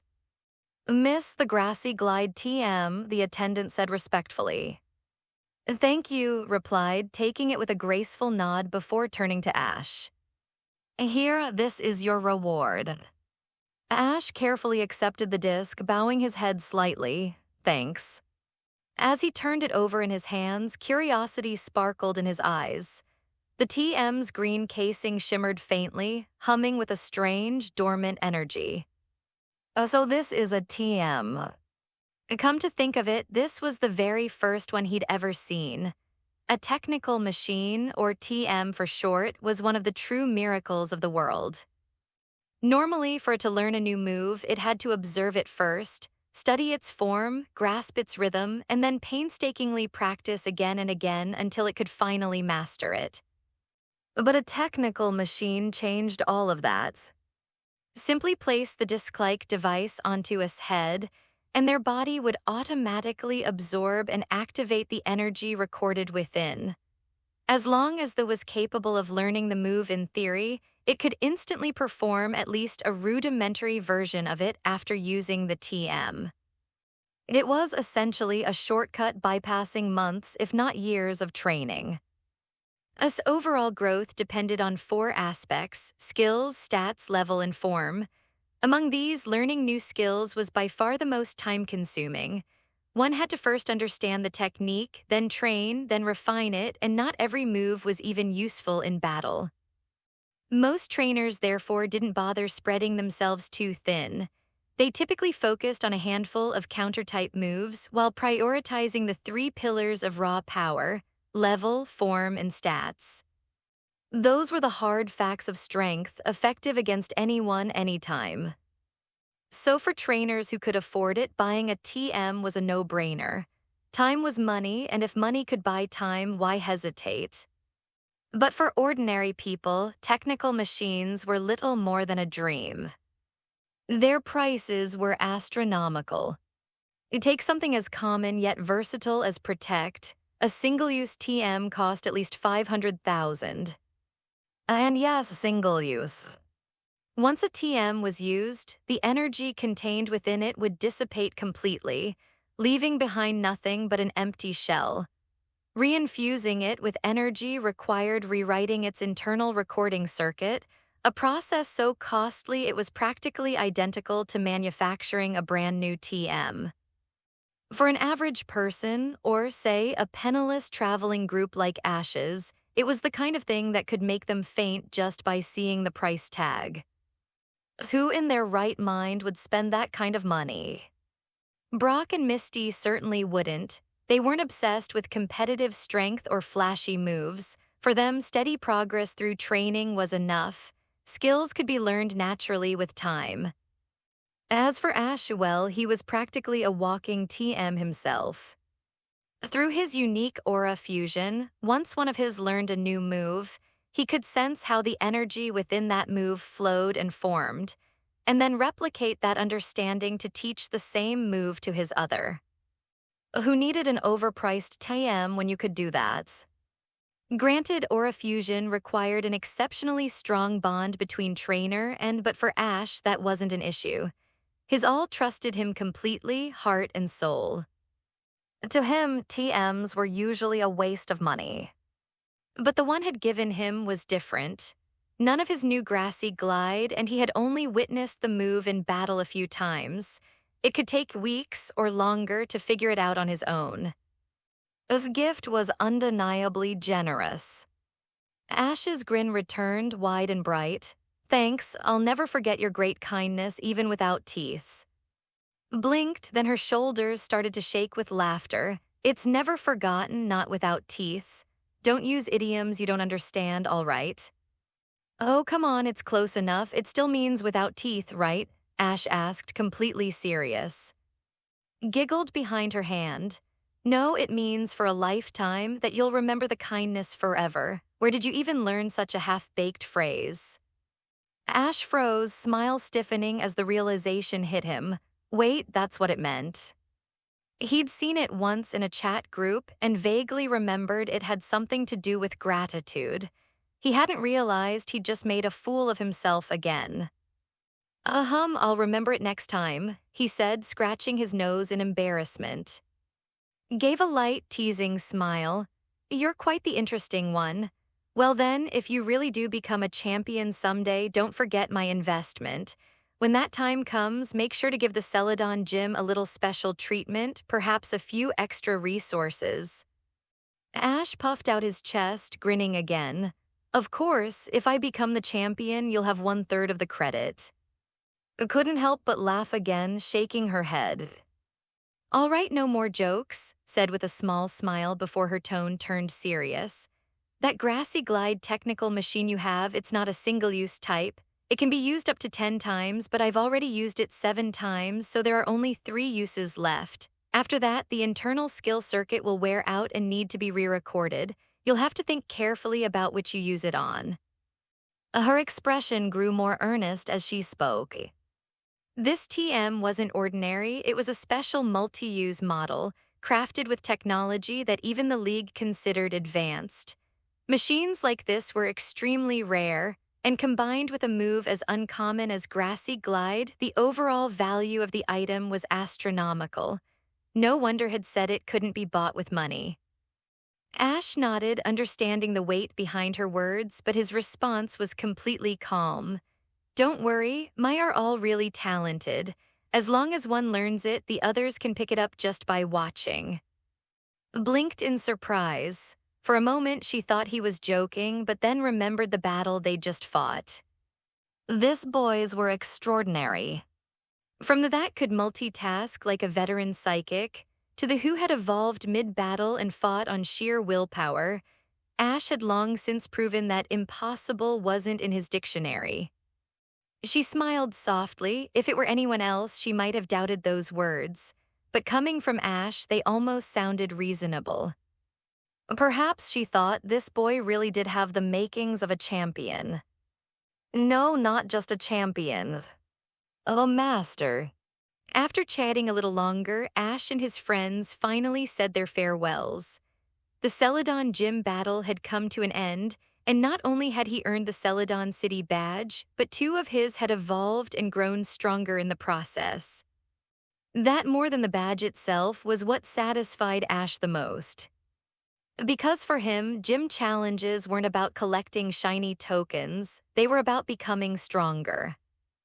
After all, if you only had badges but lacked the strength to back them up, even 8 badges wouldn't save you at the Indigo Plateau. You just end up as cannon fodder in the first round. If Ash simply wanted the badges, he could have gone to the smaller, easier gyms. He could even use his reputation to ask stronger gyms to lower the challenge difficulty. But that wasn't his way. True growth only came from facing pressure head-on. And it worked. Two of his had evolved to their final forms and reached elite, joining as part of his powerhouse trio. Himself was already close to professional level. With this lineup, Ash believed he could already stand toe-to-toe with a lower-tier professional gym leader. Higher-tier professionals or gym leaders at their peak were still out of reach, but at this pace, he might just bridge that gap before the Indigo Plateau Conference. The gym leader level in half a year. Even Ash had to admit it sounded unbelievable when he said it out loud. "Hey Ash, what are you grinning about?" Misty asked, nudging his side with a teasing smile, still thinking about Miss. "What?" Brock's ears perked up instantly. "Ash, you're interested in Miss too? Oh no you don't, let's duel, I won't let you take her away from me." The outburst snapped Ash right out of his daydream. He sighed, giving Brock a tired look. "Can you not lump me in with you? My goal is to be a master. I don't have time to think about things like that. I was just wondering if I could raise my levels to gym leader tier before the Indigo Conference." At that, Misty blinked, then frowned. The faint disappointment that had flickered in her eyes when she thought he might actually was quickly replaced by genuine shock. "You're still not at professional level and you're already thinking about gym leader level." Ash just grinned, lacing his hands behind his head as they walked. "Why not? It's been barely 2 months and I already have 3 elite. There's still 4 more months before the conference. Doesn't seem impossible to me." Misty wanted to retort, "What do you think gym leader level is, some side quest?" But she stopped herself. Because if it were anyone else, she'd call it a fantasy. But Ash was different. He'd already achieved in 2 months what most trainers couldn't in a year. Maybe he could keep breaking expectations. As the trio continued talking, they finally reached the center. Ash handed over his balls to Nurse Joy for treatment. Even though he possessed the healing powers it was still much easier and safer to rely on a professional. Meanwhile, Braca was being Brock. The moment he saw Nurse Joy, his whole personality reset. His eyes sparkled, his heart floated, and his mouth started spouting cheesy lines like a reflex. Misty didn't even hesitate this time. She grabbed his ear and yanked hard, dragging him away like a misbehaving. With that small commotion over, Ash headed to the video booth to call home. When's cheerful face appeared on the screen, he grinned from ear to ear. "Mom, guess what? I just won my 5th badge, less than 2 months and I've already got 5. Pretty amazing, right?" "That's wonderful, Ash. You're progressing so fast," said over the video call, her face glowing with pride. But before Ash could bask in that warmth, her tone shifted into full mom mode. "But tell me, have you been listening to me lately? Are you brushing your teeth morning and night? Are your meals balanced? Don't skip breakfast. You need meat for protein and vegetables for vitamins. You're still growing, you can't be picky." Ash's head was spinning. He'd called home to share his good news, not to be hit by a verbal hyper beam of motherly concern. Still, hanging up on his mom wasn't an option. So he gritted his teeth, endured the barrage, answered each question dutifully. "Yes, Mom, okay, Mom, I'm eating fine, Mom," and finally, mercifully ended the call. The moment the screen went black, he slumped in his chair with a long exhale. It's unbearable, not even fighting a professional level is this exhausting. Don't you think so? Pika Pika stood by the video phone, lifting his paws helplessly. What could he say? That was Ash's mom after all. Once his mental HP recovered a little, Ash dialed Professor Oak to share the same good news. The old professor congratulated him warmly, then added, "By the way, Gary's doing quite well too. He's also earned 5 badges already, one of them being the Saffron City badge." What? Ash nearly fell out of his chair. That Gary beat. He'd only managed it himself with the help of his elite level and his own aura powers. How had Gary done it? Oak chuckled, eyes twinkling. "Not quite, he's not that extraordinary. The Saffron gym leader has changed." Changed, what do you mean? His father has taken over as the gym leader again. The gym's still strong, stronger than most, but not quite as overwhelming as before. Ash blinked, then wears. She's gone on a journey. Oh, she what? The exclamation came not just from Ash, but from Misty and Brock, too. Traveling. The idea alone felt surreal. When they'd last seen her, she'd been recovering and regaining her humanity, but setting out on a journey of her own, that was hard to imagine. Professor Oak's gaze softened with amusement. He decided against mentioning the private talk he'd had with his father. For all his youth, Ash certainly had a knack for attracting attention, and not just from. His grandson might have charisma, but at least Gary didn't accidentally charm gym leaders into personal interest. If Ash ever crossed paths with again, the boy would have a real headache waiting for him. Do you know where she went? Ash asked, curiosity gleaming in his eyes. And it seems she headed for, Oak replied. Huh? Ash sighed, leaning back. Then I probably won't run into her again anytime soon. Misty, meanwhile, quietly released a breath she hadn't realized she was holding. Good, she thought, the farther the better. The memory of his intense gaze and that faint affection she never quite hid still sent a chill down her spine. Misty would be perfectly happy if the two never met again. By the way, Ash said suddenly, what difficulty did Gary beat Saffron Jim at? Oak tapped his chin thoughtfully. He's managed to defeat the second difficulty tier, superior level. I'm not sure which exact level, though. Superior level, huh? Ash muttered, his eyes narrowing thoughtfully. Gary's not falling behind either. His must evolved into by now, I've got to pick up the pace. When Gary had battled him, his ace was already at the peak level. Now that more than half a month had passed since then, it wasn't unreasonable to think had evolved into. In the early stages of training, with multiple evolutionary forms naturally had a greater advantage. As long as they were well trained, they could almost always break through a level immediately upon evolving. Some trainers even exploited this as a training method, using and to suppress its evolution until it reached a plateau, then removing it at the right moment to trigger evolution and break through the bottleneck. Even had used this kind of method, deliberately suppressing her form to strengthen its control and focus through rigorous training. Of course, such an extreme method could only be pulled off by someone who had mastered her psychic powers to an extraordinary degree. If Gary's had indeed evolved into, then its current level should be comparable to Ash's but Ash's ace was still the trump card that could stand above them all. Thinking about that, Ash felt a faint sense of relief. After all, if he couldn't stay ahead of Gary even with his cheat, that would be embarrassing. He had the combined knowledge of countless high-tier training and breeding strategies stored in his head. If not for his limited funds, he could probably make his grow even faster. By the way, Professor Oak, Ash asked curiously, how are the others doing?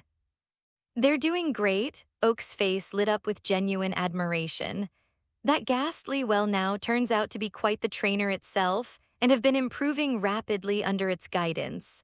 Honestly, if that started its own training school, it could probably pass for a breeder among. You really caught a treasure, Ash.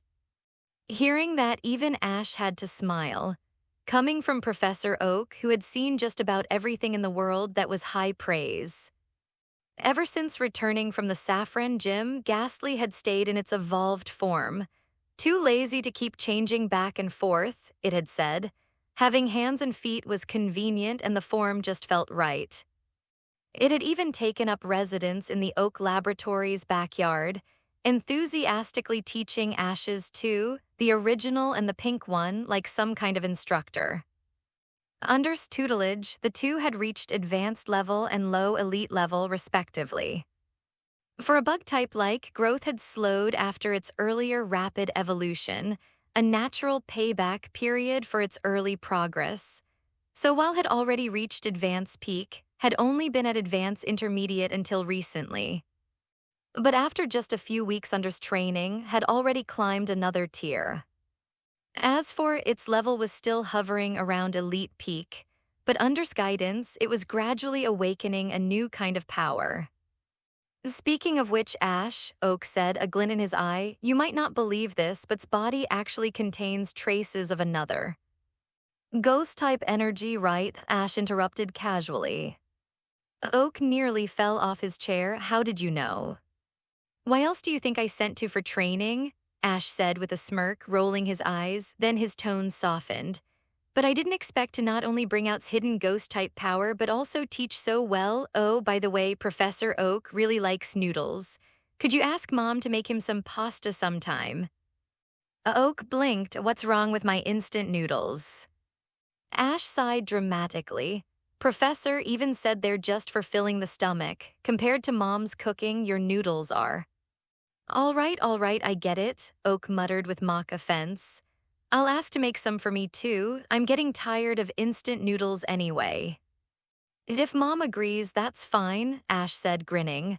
Anyway, I'll leave and the others in your care, Professor Oak. Oak gave a playful salute. Leave it to me, you just focus on your journey. The call ended, and the group lounged around the center for a while longer. They were still recovering. This time it was taking longer than usual, a sign that both and had truly reached their limits in the last battle. The other reason for staying put was to plan their next move. Ash already had 5 badges, 3 more and he could enter the Indigo Plateau Conference, but which gyms to challenge next, that was the question. With his current strength, ordinary gyms no longer posed a challenge. He could already fight at the professional level, and in a 3-on-3 battle against most professional tier opponents, he'd have at least a 50% chance of victory. After all, most gyms capped at the professional level anyway. And given that he'd only been traveling for 2 months, his standard gym challenges were usually assigned at Tier 1 or Tier 2 difficulty. At that level, Ash was practically invincible.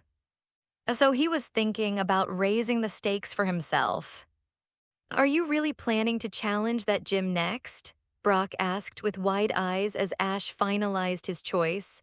That's one of the 4 major gyms of, Are you planning to use again for that battle, Ash?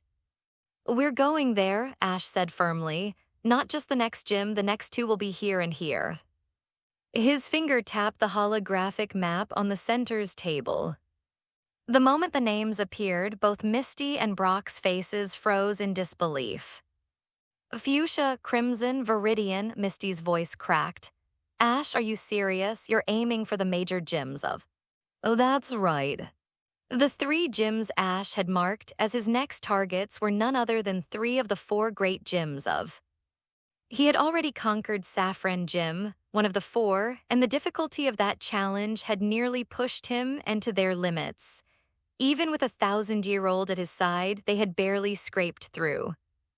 While the remaining 3 gyms might not have terrifying unpredictability, their strength was in no way inferior. Each of the 4 major gyms offered multiple tiers of challenge, but even their lowest difficulty started at elite level. Above that was professional, then gym leader level, and finally the ultimate tier, champion level, representing the gym leader's full strength. And while the use in each tier might change, the trainer's skill did not. Unlike battles, which had relied on mysterious psychic powers, these gym leaders would display raw tactical mastery, the kind of strategic command that could turn the tide of any match. So when Brock looked at Ash and said he was being overconfident, he wasn't exaggerating. Challenging the remaining 3 of strongest gyms back-to-back was not just bold, it bordered on reckless. Without pressure, where's the motivation? Ash said calmly, yet his eyes burned with conviction. Haven't I walked this road from the beginning? Every time I've faced opponents stronger than me, I've come out stronger myself. So why stop now? Let's see it through to the end. His words carried a fierce determination that left no room for argument. A fuchsia, crimson, viridian. Those would be the final 3 gyms before the Indigo Plateau. If he could earn those badges, then at the conference he wouldn't just participate. He'd have a real shot at the champion's title. Winning the leg in his first run, just imagining it sent a thrill through his chest. "So your next gym is definitely Fuchsia?" Brock asked, already knowing the answer. "Yeah," Ash nodded without hesitation. The Fuchsia Gym, located deep in Fuchsia City, its gym leader, was a master of poison type, and his strength was said to rival even the champions. "I don't know much about him," Brock admitted. "Back when I was still gym leader, news didn't travel as easily as it does now. All I know is the basics about." Naturally, Brock had more inside knowledge about gyms than anyone else in the group. His years as Pewter City's gym leader had given him access to information that ordinary trainers could never see. Still, even he didn't know much about, and for good reasons. Fuchsia was remote, and back then, communication across regions wasn't what it was now. The league was reportedly working on something called portable phones to improve that soon, but in Brock's era, you had to rely on the league's courier channels for any gym intel. There was another reason, too. Wasn't just any gym leader, he was a provisional elite in the region. The provisional elite wasn't yet a full member of the Elite Four, but reaching that rank meant something terrifying, having at least 3 or more at champion level. That was the minimum requirement.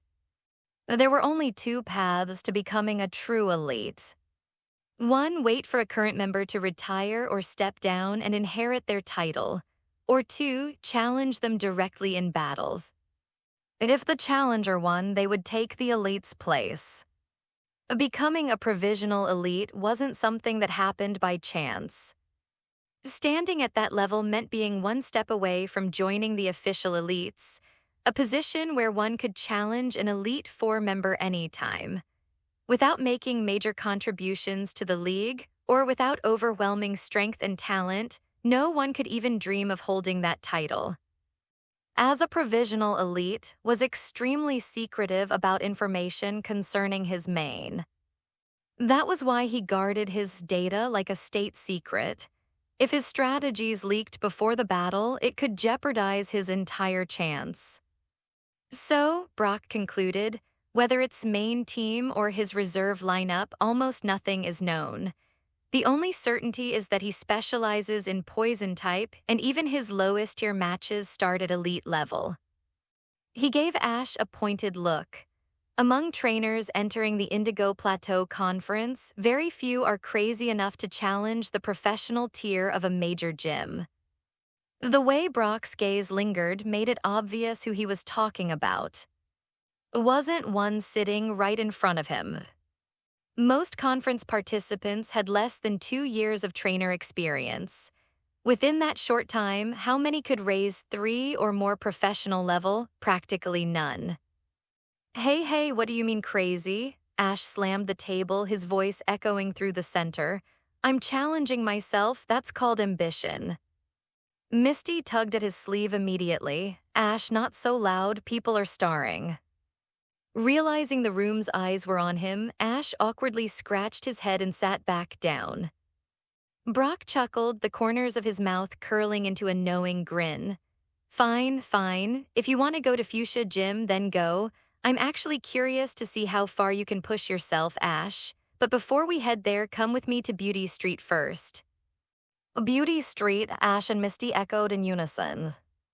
"Yeah, it's a famous street here in Celadon City," Brock explained. "There's a breeder there, someone I really admire. She's actually the reason I decided to become a breeder in the first place." That revelation caught both Ash and Misty off guard. They exchanged glances, curiosity flickering in their eyes. Who could possibly inspire Brock that much? Before they could ask further, the center's intercom chimed. "Ashes have recovered. Please come to the front desk to collect them." The timing couldn't have been better. The 3 of them went to retrieve Ash's balls. Ash glanced at the wall clock. It was already quite late. Although Beauty Street was still within Celadon City, it was located across town, nearly a few hours' walk away. By the time they got there, it would be close to midnight, and who knew if there was even a center nearby. So he suggested, let's rest here tonight, then visit Beauty Street early tomorrow morning. Brock nodded, agreed, no point rushing, we're already in Celadon anyway. After checking in with Nurse Joy, they were led to a guest room. Once they'd stored their belongings, the three decided to take a nighttime stroll around the heart of Celadon City. The city's skyline shimmered with towering buildings and glittering signs. Unlike Pewter or Pallet, there wasn't a mountain or river in sight, only streets stretching endlessly under the neon glow. It felt a little suffocating to Ash and Misty, both of whom were used to open skis and flowing water. But it was a short stay, soon they'd be gone again. While wandering through the busy streets, they came across the largest perfume shop in Celadon City. Ash wasn't remotely interested. Brock and Misty, however, were already walking toward it, Misty for obvious reasons, what girl could resist checking out perfume?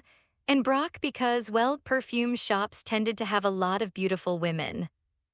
Under their combined persuasion, Ash could only sigh in defeat and follow them inside. But the moment he stepped through the door, he froze.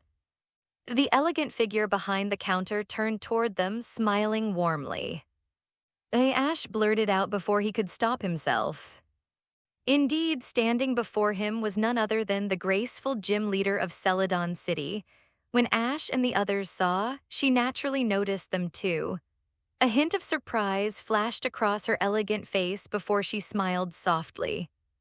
I didn't expect to see you again so soon, Ash. Miss, I didn't expect it either. We must be connected by the destiny, not of fate, our love.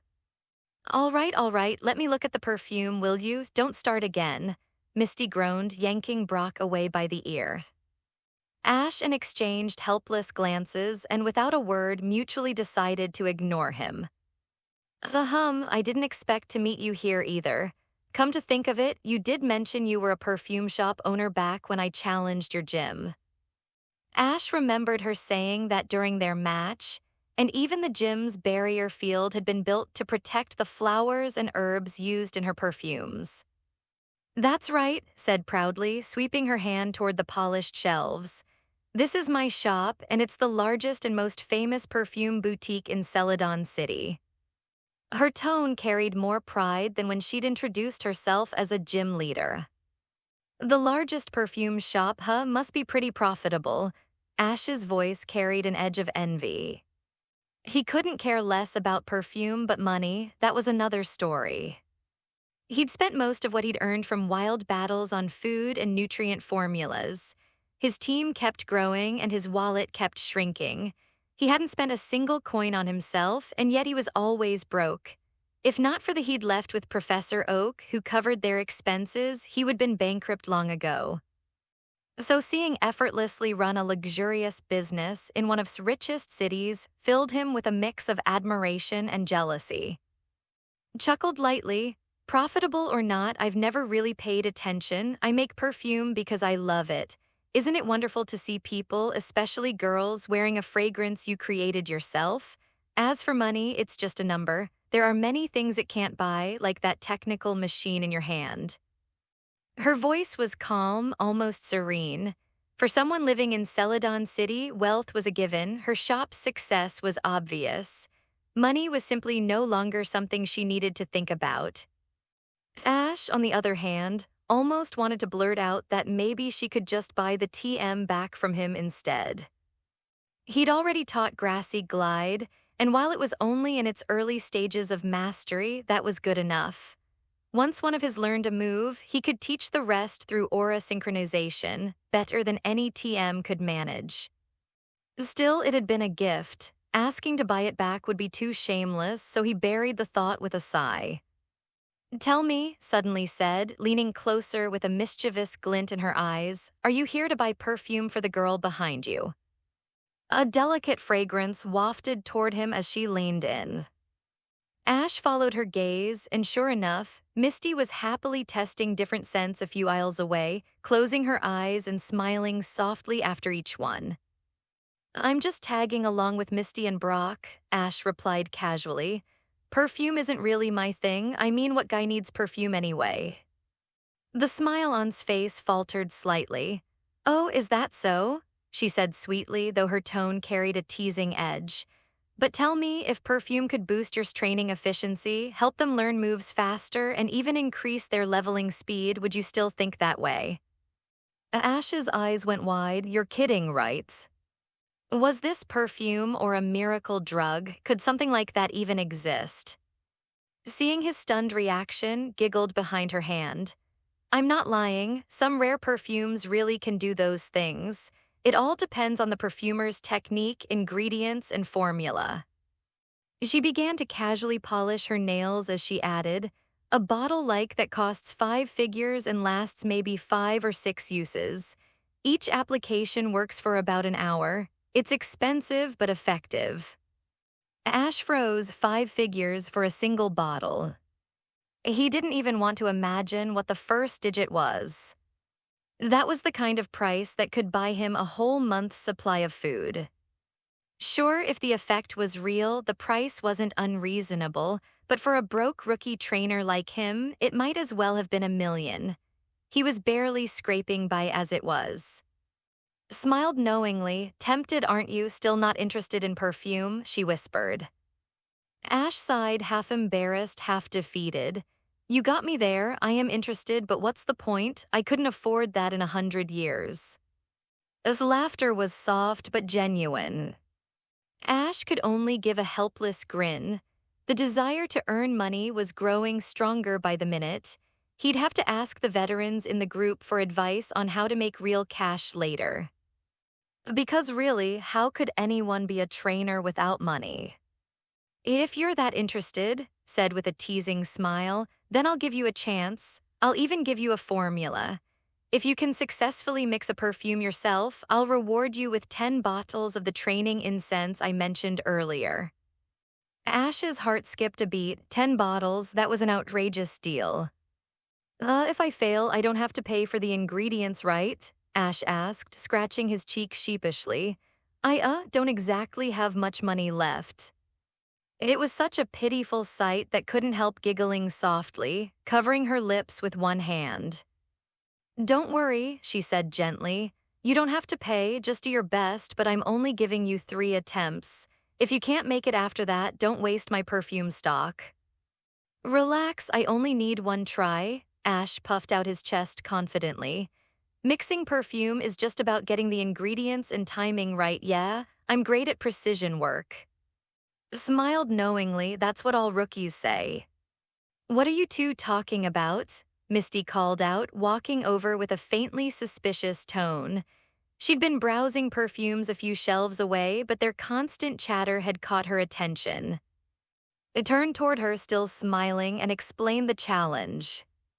Misty's expression went blank. Ash mixing perfume. He'd never even smelled perfume before today, let alone tried to make one. If it were really that easy, everyone would be doing it.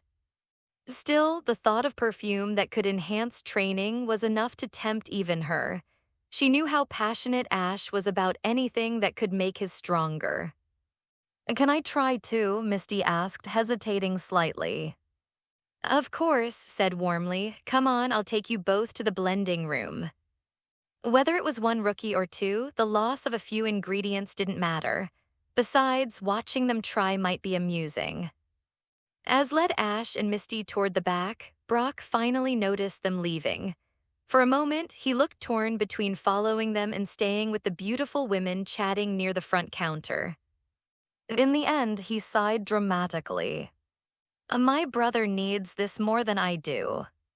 And with that noble justification, he returned to admiring the shop's many lovely customers. Ash, Misty, and followed into the perfumery's inner workshop. The air was thick with fragrant mist, and shelves of flowers and herbs lined the walls. Glass tubes shimmered under warm light as workers in white uniforms carefully blended liquids of every shade imaginable. Guided them past the busy main room and into a smaller private chamber.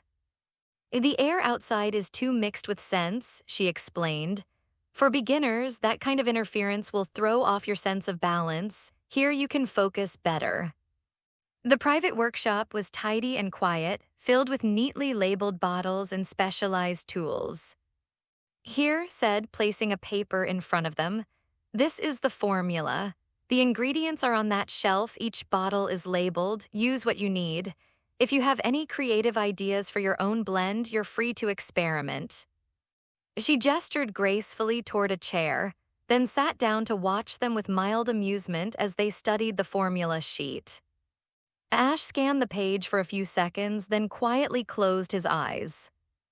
Newbie Ash, big guys, quick question, does any version of me in the multiverse know how to make perfume? A few seconds passed. Champion Ash, I think there is one, the name was at Wealthiest Ash. Newbie Ash, what kind of title is that? Wealthiest, you mean he got rich from making perfume. Wealthiest Ash, perfume making. Rookie, why are you interested in that all of a sudden? I thought you were all about battling. Newbie Ash, it's like this. Ash quickly summarized his encounter with, explaining the challenge and the incredible effects of her perfume. Newbie Ash, so senior, do you have any special training perfume formulas? Wealthiest Ash, yeah, I've got a few of those lying around. Let me think. Here, take this. It's a standard trainer's perfume formula. The ingredients should all be available in that Celadon City perfume shop you're in. As Wealthiest Ash spoke, a glowing image appeared in the chat, rows of labeled bottles, shimmering powders, and annotated steps that described the exact order and ratio of ingredients. In the Multiverse group, sending images didn't require a camera, just the user's mind. A clear mental image was enough to materialize the picture for everyone. That was the same trick the other veteran Ashes had used before when teaching newbie Ash how to recognize rare. Ash focused on the floating image, carefully scanning through the list of materials and preparation steps. His eyes eventually landed on the final section, where the formula's name and effects were described. A strange layered fragrance. Effect induces a semi-hypnotic state in.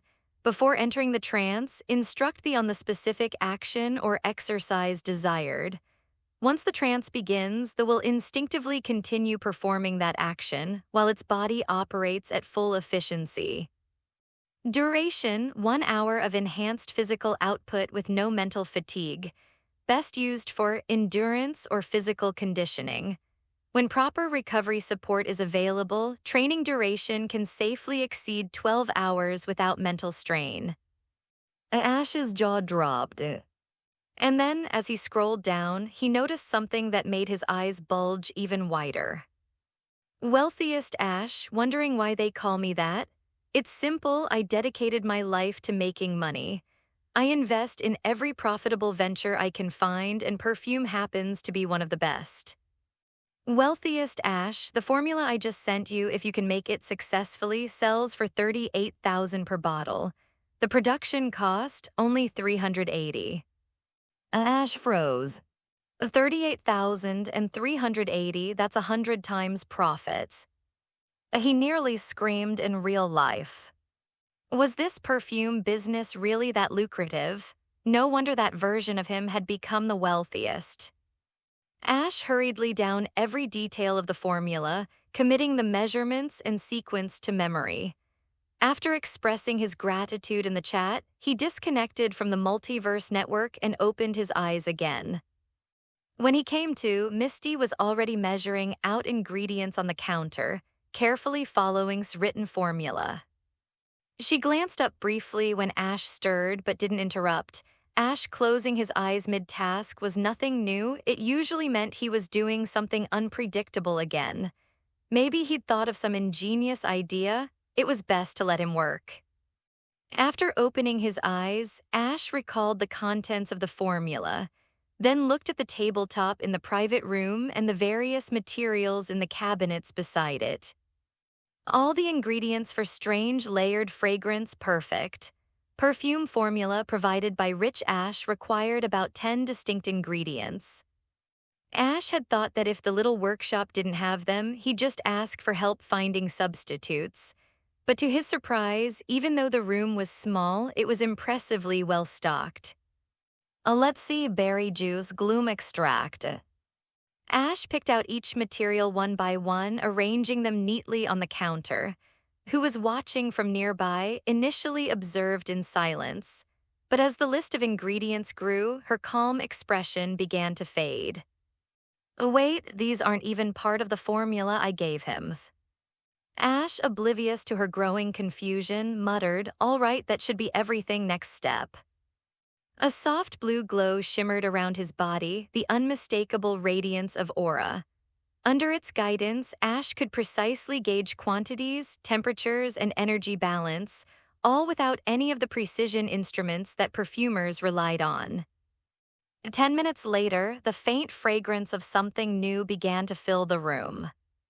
By then, Misty had already failed in her attempt. Her mixture had curdled into a cloudy mess. Not that it was unusual. Even veteran perfumers couldn't guarantee success every time. Perfume was an art of subtlety. It required perfect harmony between multiple scents, a balance so delicate that even a drop too much of one ingredient could ruin the entire blend. Normally, advanced instruments helped calculate exact ratios, and even then, results were unpredictable. So Misty's failure was perfectly normal. What wasn't normal was the boy across from her. At that moment, could no longer sit still. As a professional perfumer, she could tell at a glance Ash wasn't following her formula at all. He was creating something entirely new. And as the faint aroma spread through the air, eyes widened in disbelief. The scent wasn't inferior to her shop's best-selling perfume, it might even surpass it. Impossible, there's no way, has he blended before? A few more minutes passed, and the sound of glass stirring rods and gentle liquid mixing subsided. Ash exhaled softly and looked at the vial in his hand. A brilliant red perfume shimmered under the light, its scent faint yet invigorating. He had done it on his first try. Ash wasn't particularly passionate about perfume, but creating something from scratch that could enhance training filled him with genuine pride. As he turned, he suddenly noticed how quiet the room had become.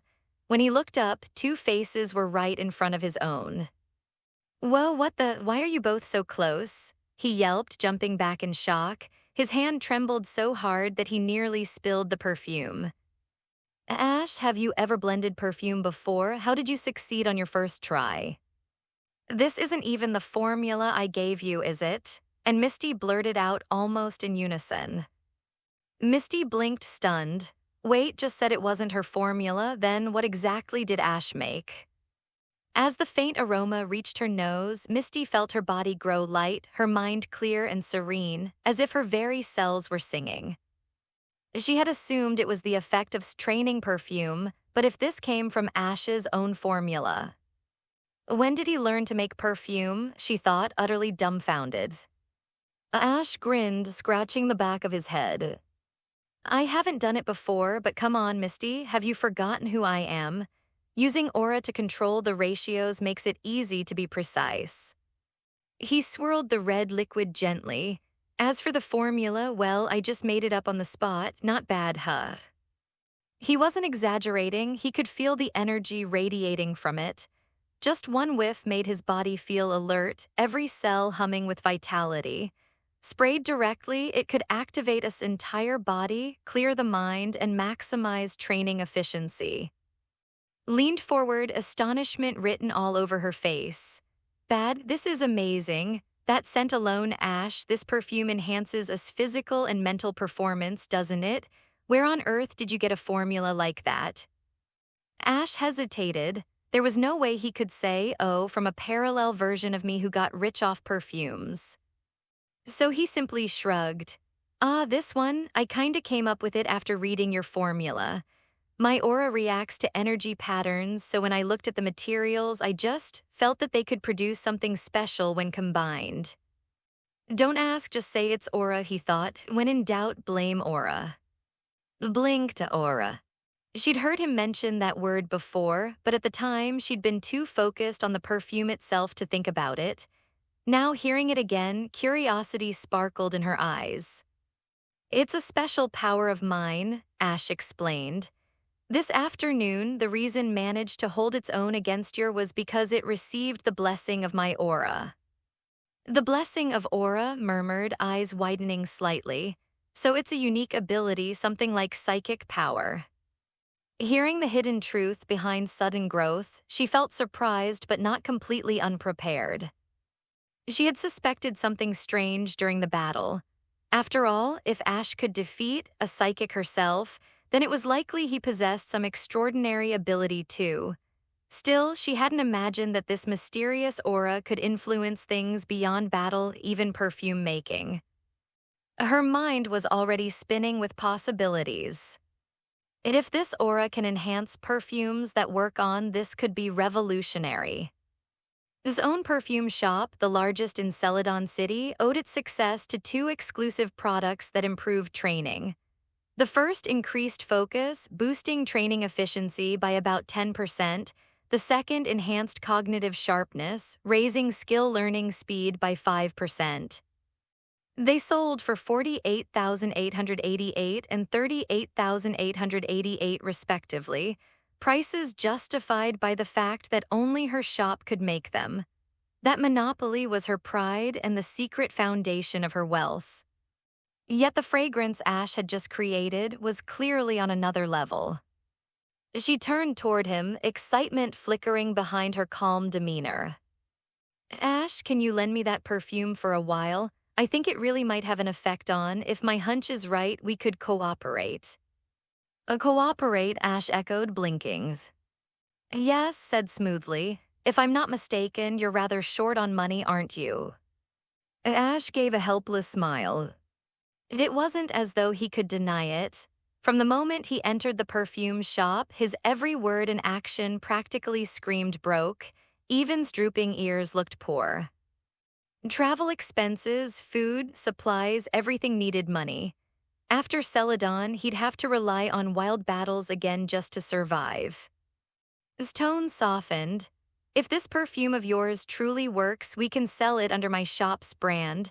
You can give me the formula, we'll handle production, materials, and distribution. You'll get 80% of the profits, and I'll take 20. All you need to do is collect your share. Her words hung in the air like a miracle offer. Ash froze. 80%. He stared at the small vial of crimson perfume in his hand, utterly stunned. He didn't need to do anything, no production, no marketing, and he'd get 80% just for providing the formula. Was this real life? He almost felt guilty taking that much, though technically, the formula was his, well, sort of. It came from another version of him, but same face, same name, same soul, right? Still, he hadn't expected this level of generosity. By his estimation, a 70-30 split would already been incredible, yet had jumped straight to 80-20. It could only be said that Ash hadn't seen enough of the world. If Rich Ash were here instead, an 80-20 split would have been offered only out of respect, for being a gym leader and a familiar face. For anyone else, he'd flip the numbers without hesitation, 95-5, I take 95, you take 5. Misreading Ash's silence, smiled nervously. How about it, Ash? Do you think the percentage is too low? If you'd like to renegotiate, that's fine, but I'll need to take the perfume for testing first. Once we confirm its effectiveness, we can finalize the terms. No, 80% is plenty, miss. Ash quickly waved his hands, panicking at the thought of scaring off such a golden deal. You can go ahead and test it first. We'll talk again after the results are out. How long will it take? About half a day, said, taking the perfume from him with both hands. Her movements were slow and deliberate, as though she were handling something priceless. Come back around noon tomorrow. Got it? Ash nodded, then remembered something. Oh, right, you said earlier that if I managed to blend perfume, you'd give me some of those training perfumes. I'll have someone bring them to you shortly. His tone softened. Do you want them for skill training or for level and ability growth? Level and ability growth, definitely. Ash didn't even hesitate. When it came to learning skills who could compete with his human-shaped skill machine self, level boosting was the smarter choice. All right, replied, still examining the crimson perfume under the light, its faint glimmer reflecting in her emerald eyes. You two can wait outside for a while, someone will bring them out soon. Oh, and miss, Ash added slyly, striking while the iron was hot, Misty seems to really like your perfumes. If she finds something she likes, could you maybe make it complimentary? Chuckled softly and waved her hand. No problem, she can take whatever she likes, it's on the house.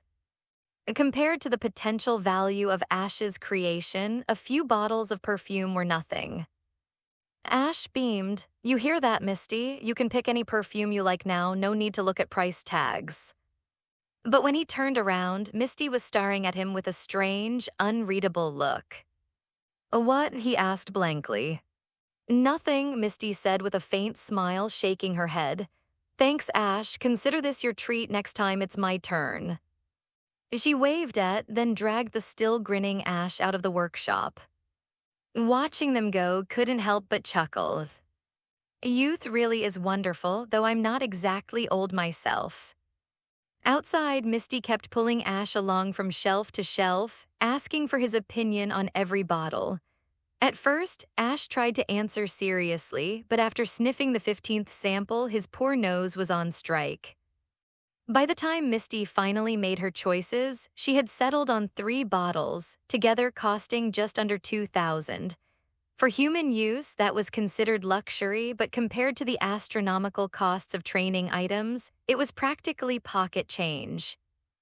Before they left, a staff member brought over the promised training perfumes from 20 bottles in total. According to the shop's official catalog, that batch was worth nearly $1 million. But Ash, ever the pragmatic one, flipped through the ingredient list and realized the production cost was probably closer to $5,000 or $6,000. He couldn't help but sigh deeply. A man's perfume really is daylight robbery. Raising truly was not for the faint of heart when it came to spending money. The next day at noon, Ash and his companions returned to the perfume shop. As had promised, the test results for the mysterious perfume were ready. The moment they stepped inside, greeted them with a radiant smile. Ash, you're here. Yeah, so how did it go? How's the perfume's effect? Ash asked eagerly. Leaned in slightly, her tone dropping to a conspiratorial whisper. You absolutely won't believe how powerful the perfume you made is. That amazing, Ash blinked innocently, though his heart was already pounding. It's more than amazing, his voice trembled with excitement. I've never seen a disposable item with such incredible auxiliary power.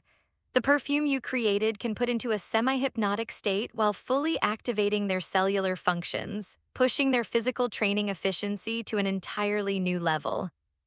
Ash's mouth opened slightly. He had known fragrance was strong, but even he hadn't expected this much praise. It continued, her tone full of barely restrained awe. According to our testing, 1 bottle can be used 10 times, each session lasting an hour. It doesn't enhance mental aspects like focus or learning, but they won't experience mental fatigue, only normal physical exhaustion. That means much faster recovery between training sessions. Her eyes gleamed as she revealed the most shocking part. And the training amplification effect, our current top-tier perfumes increase training results by about 10%. But yours, Ash, yours boosts it by 25%. By the end, her voice had risen in disbelief despite her attempt to whisper. When she'd first seen the data, herself had been stunned. 25%? That was practically a cheat code for physical training, especially for fighting types or any that relied on raw physical prowess. And the ingredients, dirt cheap, the real value was in the formula. If her shop could produce and market this perfume, its reputation would skyrocket overnight. Not just in Celadon City, but across all of No, maybe even beyond. His eyes burned with quiet ambition. For her, this wasn't just about money or status as a gym leader. What she wanted was to see her perfume shop become the #1 brand in the world. And Ash had just handed her the key. Ash, she said solemnly, placing a hand on her chest, I'm willing to increase your share to a 90-10 split. You keep 90. Just trust me and give us the formula. I promise on my honor we'll never leak it. 90-10, Ash repeated, eyes wide as saucers. That meant he'd get 90% of the profits without paying for materials, labor, or advertising. If a bottle sold for $30,000, that meant $27,000 directly to him. In just a few months, he could be financially free. He could raise hundreds of if he wanted. But after a moment's thought, Ash shook his head. No, let's stick with the 80-20 split we talked about. 80% is already a lot for me. He rubbed the back of his neck sheepishly. Besides, at $30,000 a bottle, I'll still be earning plenty, right? 30,000, tilted her head, then smiled in that serene, dangerously beautiful way of hers. No, Ash, we've decided to make your perfume our new ace product. The price will be $68,888. Ash, a Misty, a Brock, a 68,000. Even robbing a bank wouldn't bring money in that fast. Last night, when Ash and the others had looked up the ingredient prices, the total cost was less than $400. Anne was going to resell it for over $60,000 for a consumable. Misty's jaw dropped. W8 people will actually buy it at that price. Just laughed softly. You'd be surprised how many rich trainers exist in this world. We don't have to worry about sales. We're the largest perfume brand in Celadon, and we have branches across. Once this product launches, we can even expand to other regions. So relax, Ash. All you have to do is sit back and collect the profits. Ash stared at her for 2 seconds, then grinned from ear to ear. A deal. Even if the perfume didn't sell like crazy, just 10 bottles a day would earn him over $500,000. For the first time in his life, Ash felt like the phrase financial freedom might actually apply to him. The era of the broke trainer was finally over. This money would not only allow him to raise without worry, but it would also completely alleviate any concerns about Misty's and Brock's. Subsequently, Ash discussed some details with, even drafted a contract for them to sign in duplicate as formal as could be. In fact, even without a contract, Ash wasn't worried at all. After all, was a gym leader, she couldn't run away from her responsibilities. Besides, with wealth, she didn't care about those profits. What she cared about was whether she could make her perfume shop bigger and stronger. With everything settled, Ash and his 2 companions waved goodbye to. As for the revenue, the money would be transferred to Ash a week after the perfume went on sale, and then once a month thereafter. The weekly payment was because knew about Ash's financial situation. If it were delayed for a month, Ash would probably have to engage in wild battles for that entire month.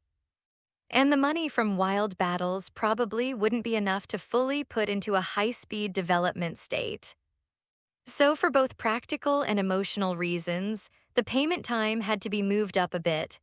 Otherwise, a month's delay would significantly impact Ash's subsequent Indigo Plateau conference. Ash also readily agreed to this plan. However, the sale of the perfume probably couldn't begin in the short term. The formula Ash provided wasn't complicated, but it would still take some time to learn and master the process to perfectly replicate the perfume Ash made, estimated to be about 3 to 4 days. Had also informed Ash of this in advance, so Ash was aware. Ash had originally planned to stay in Celadon City for a bit longer, waiting for the money to arrive so he could buy things at the department store, preferably equipping all his withheld items. But now it seemed the wait would be a bit long, so he could only wait until his next visit. After leaving's perfume shop, Ash and his companions began heading towards Celadon City's Beauty Street. However, before they even reached Beauty Street, they encountered an incident on the next street. Many children on this street seemed to have gone missing. Ash and his two companions decided to stay and investigate, discovering that it was actually stewing. After finding the hypnotized children in a park, Ash immediately had lifted the hypnosis from all of them, and the matter was successfully resolved. After the incident, Misty encountered a dazed-looking. At first, Misty thought it hadn't been hypnotized, but even after Ash released, it couldn't lift hypnosis. By a stroke of luck, touched Misty's ball, and by a strange twist of fate became Misty's. This made Misty's entire face darken. Although it was a water type, this particular was clearly problematic. In its normal state, it looked dull and foolish, almost indistinguishable from other when they were hypnotized. Misty didn't even know how to train such a. But since it had already been caught, she could only accept her fate. Misty couldn't bring herself to release it. Ash, however, comforted Misty, saying that this might be particularly powerful. Misty merely chuckled at Ash's comfort, offering no reply.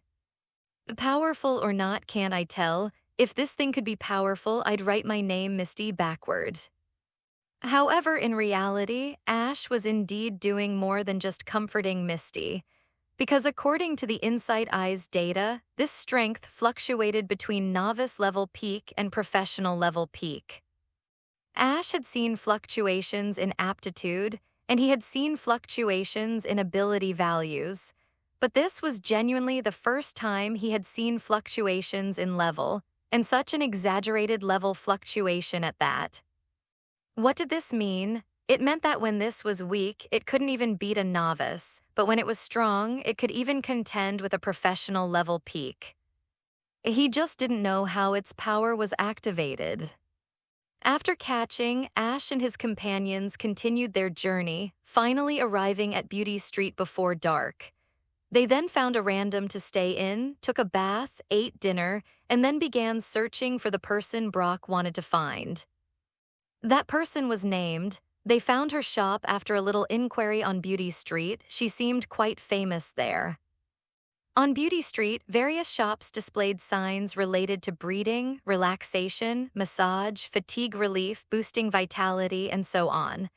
On the surface, breeding seemed capable of everything, but many breeders here were merely putting up a. Massage was the most basic skill a breeder had to learn. However, to completely relax, eliminate fatigue, or even achieve the so-called boosting of vitality through massage, one absolutely needed to be a professional-level breeder. Even Brock couldn't do this currently, but Ash could. After all, Ash had inherited part of the abilities of top-tier breeders, and with his aura power, massage was merely a common technique.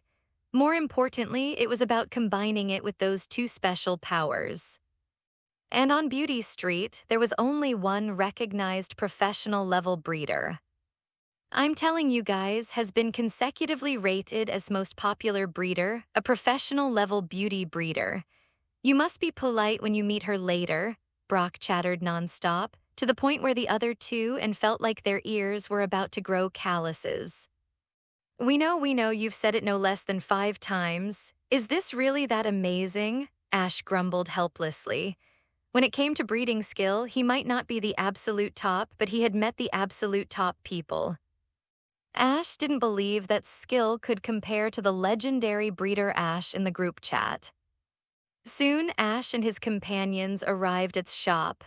Her shop was unlike the bustling ones on Beauty Street. It looked like a very ordinary small establishment.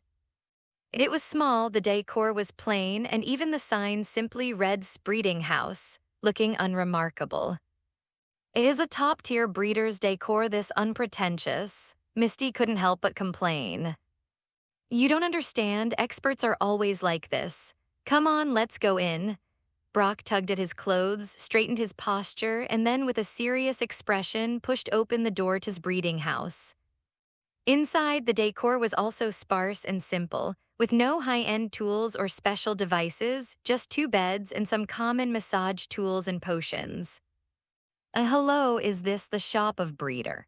Welcome, I apologize, I was just grooming, how can I help you? As the gentle voice came from behind a curtain in the room, a mature and beautiful woman stepped out. The woman wore a simple caretaker's uniform, with long emerald green hair cascading down her back. Her delicate face looked like a finely carved work of art, her skin fair as snow, her expression calm and kind, and her clear eyes carried a gentle, soothing warmth. Upon seeing Ash and Misty were both momentarily stunned by her beauty. Among all the people they knew, perhaps only could compare.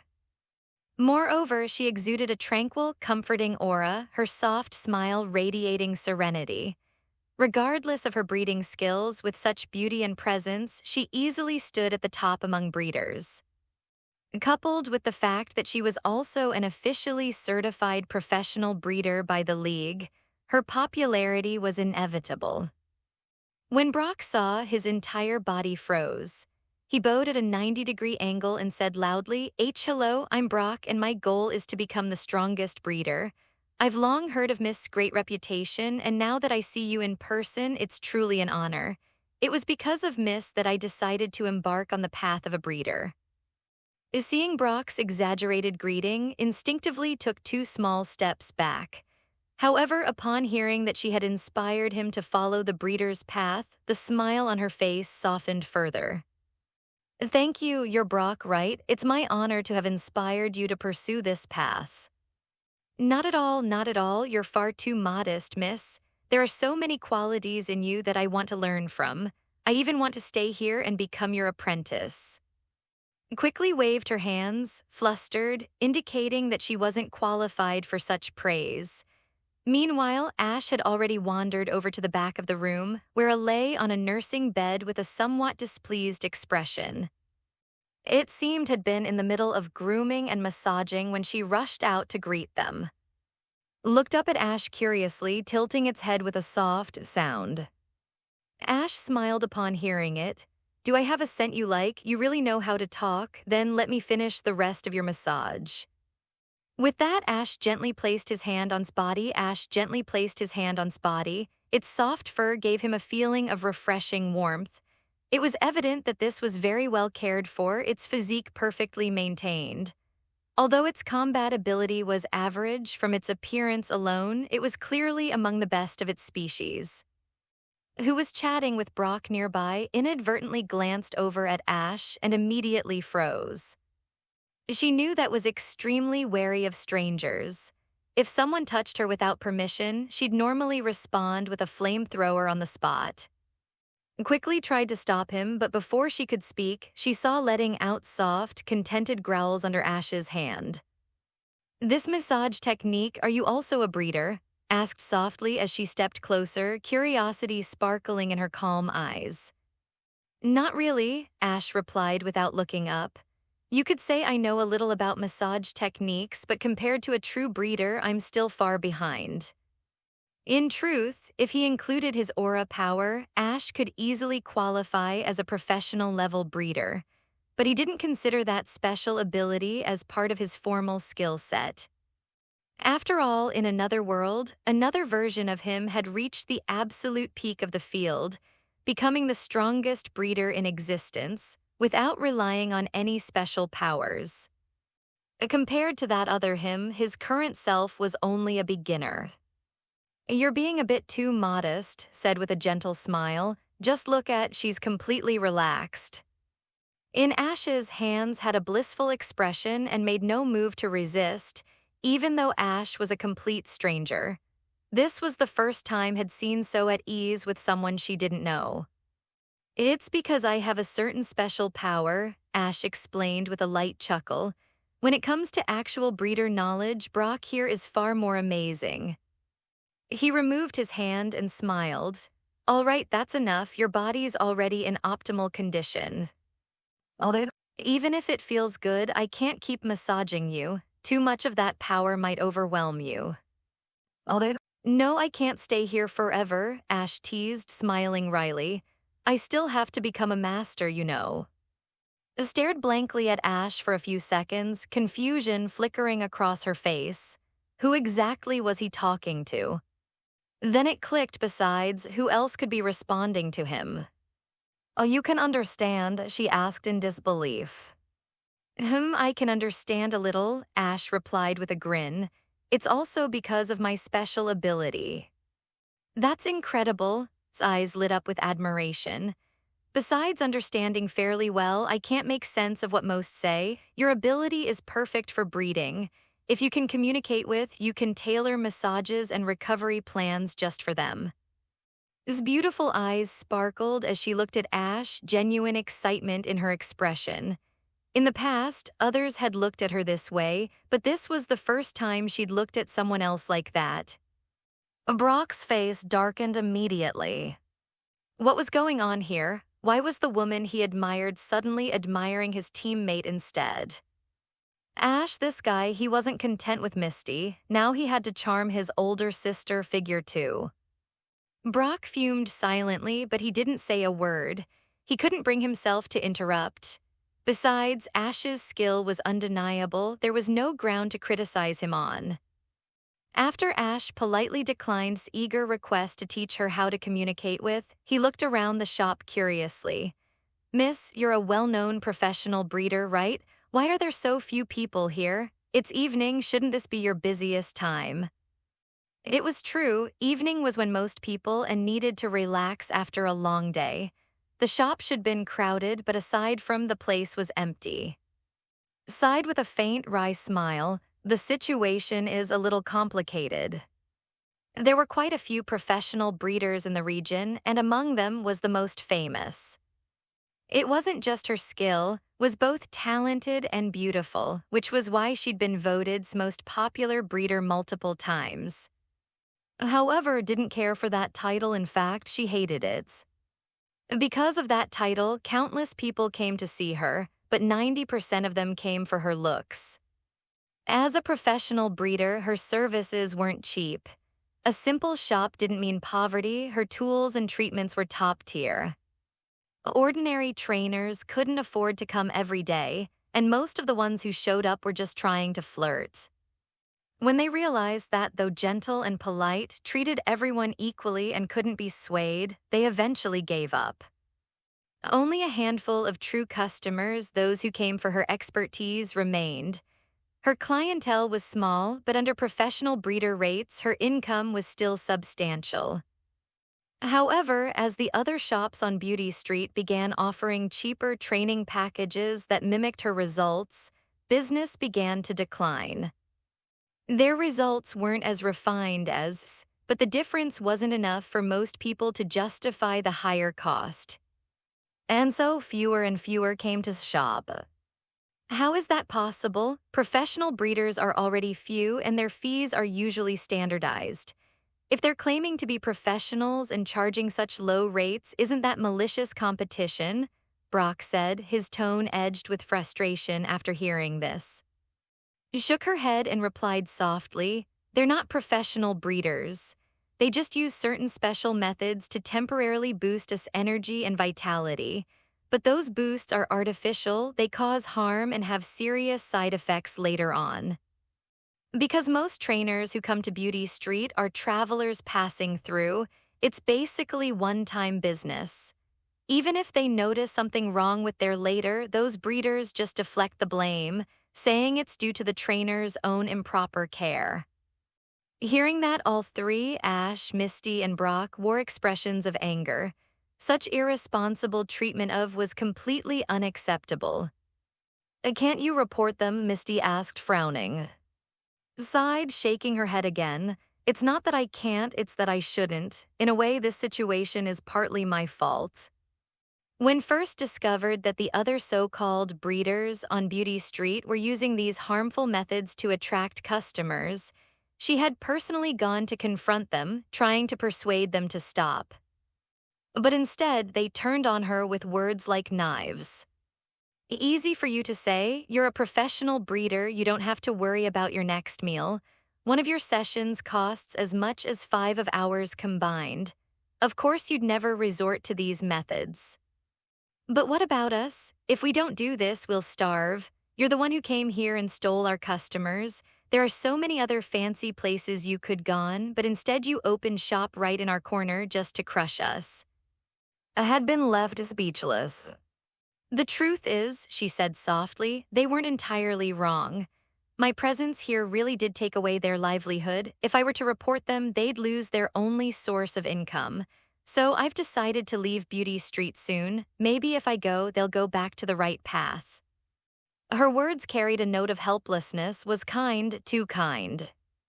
The reality was simple. This was malicious competition.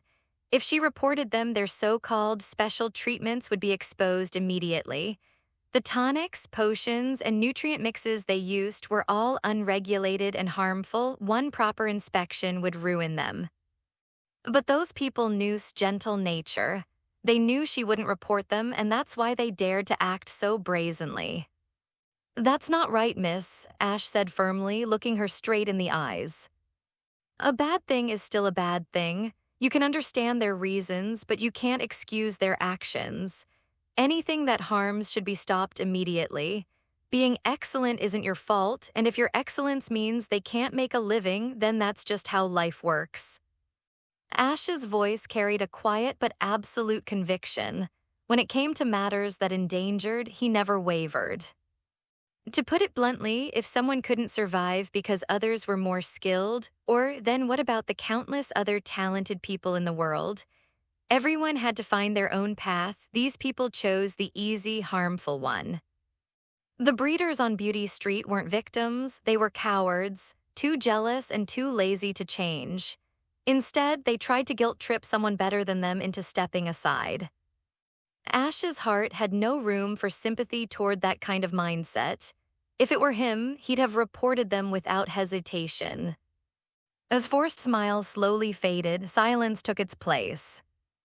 Deep down, she knew Ash was right. Her compassion might spare those people temporarily, but what about the they hurt? If those developed long-term issues because of those treatments, then who knew the truth but chose silence would also bear some of the blame. And that realization weighed heavily on her heart. For someone as gentle as Ash's words struck deeper than he might have realized. Miss, Brock said at last, his tone sincere, even if you plan to leave Beauty Street, you still need to correct their mistakes first. They might have been blinded by desperation, but that's exactly why someone has to open their eyes again. Yes, I will. I'll go find them tomorrow, nodded, her voice soft yet firm. Perhaps it was because Ash and the others had helped resolve her inner conflict, but became even warmer and more open with them afterward. She even took the initiative to teach them advanced massage techniques.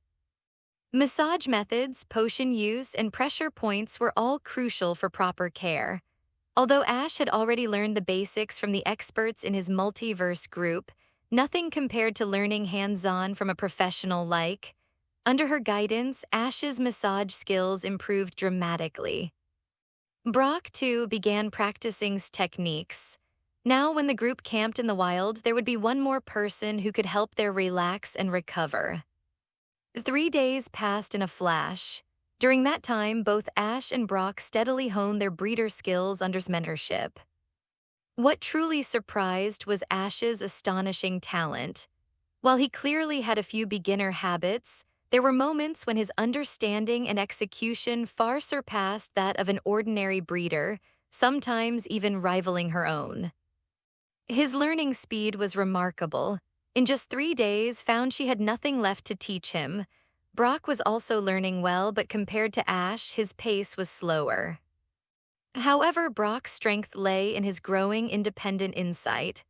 Unlike Ash, who was still in the stage of absorbing and experimenting, Brock was beginning to develop his own distinct style and theory of care.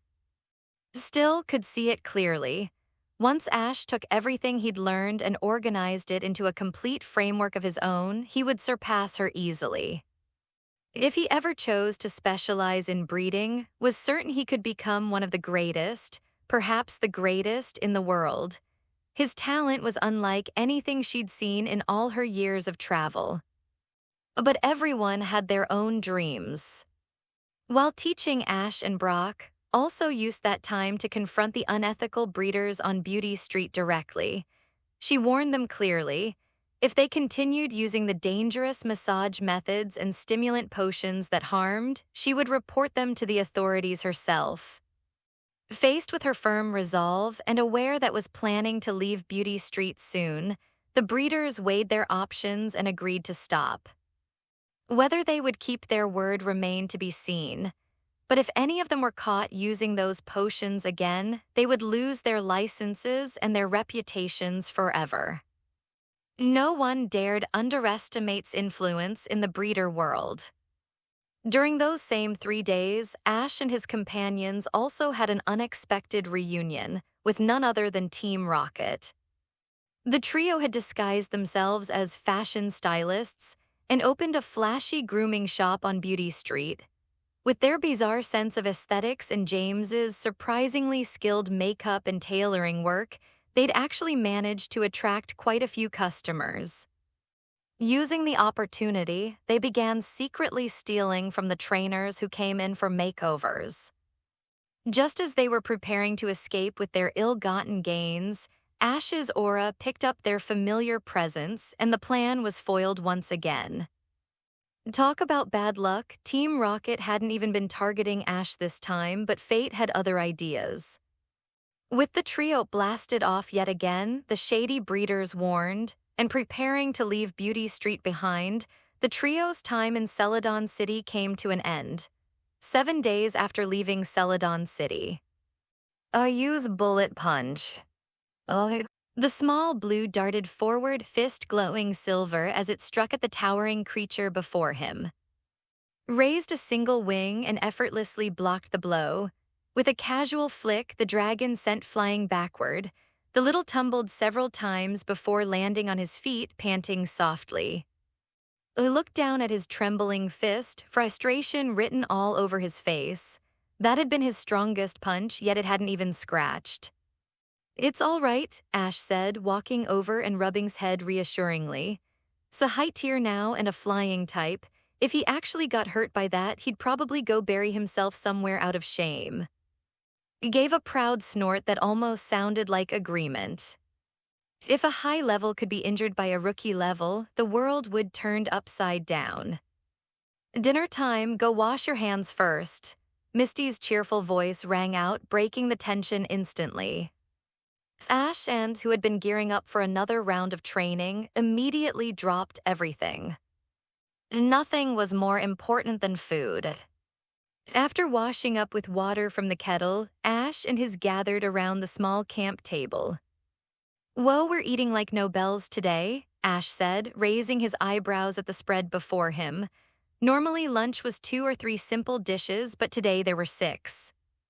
"These are all Misty's work," Brock said with a grin as he untied his apron. "I helped a little. She's been learning for a while, so I figured it was time for some hands-on practice." She might gotten a bit enthusiastic. Though Misty had rarely cooked during their travels, she'd been quietly learning the whole time. Now that she'd grasped the basics, she decided to finally give it a try, especially since she didn't want to rely on Brock and Ash forever.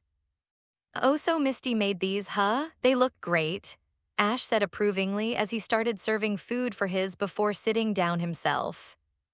He took a bite, chewed thoughtfully, then began his critique with all the seriousness of a food judge. This scrambled egg with tomato, too much salt. The fish-flavored eggplant's a little overdone, but this one perfect, just the right amount of spice." Though each dish had its flaws, they were still surprisingly good for a beginner.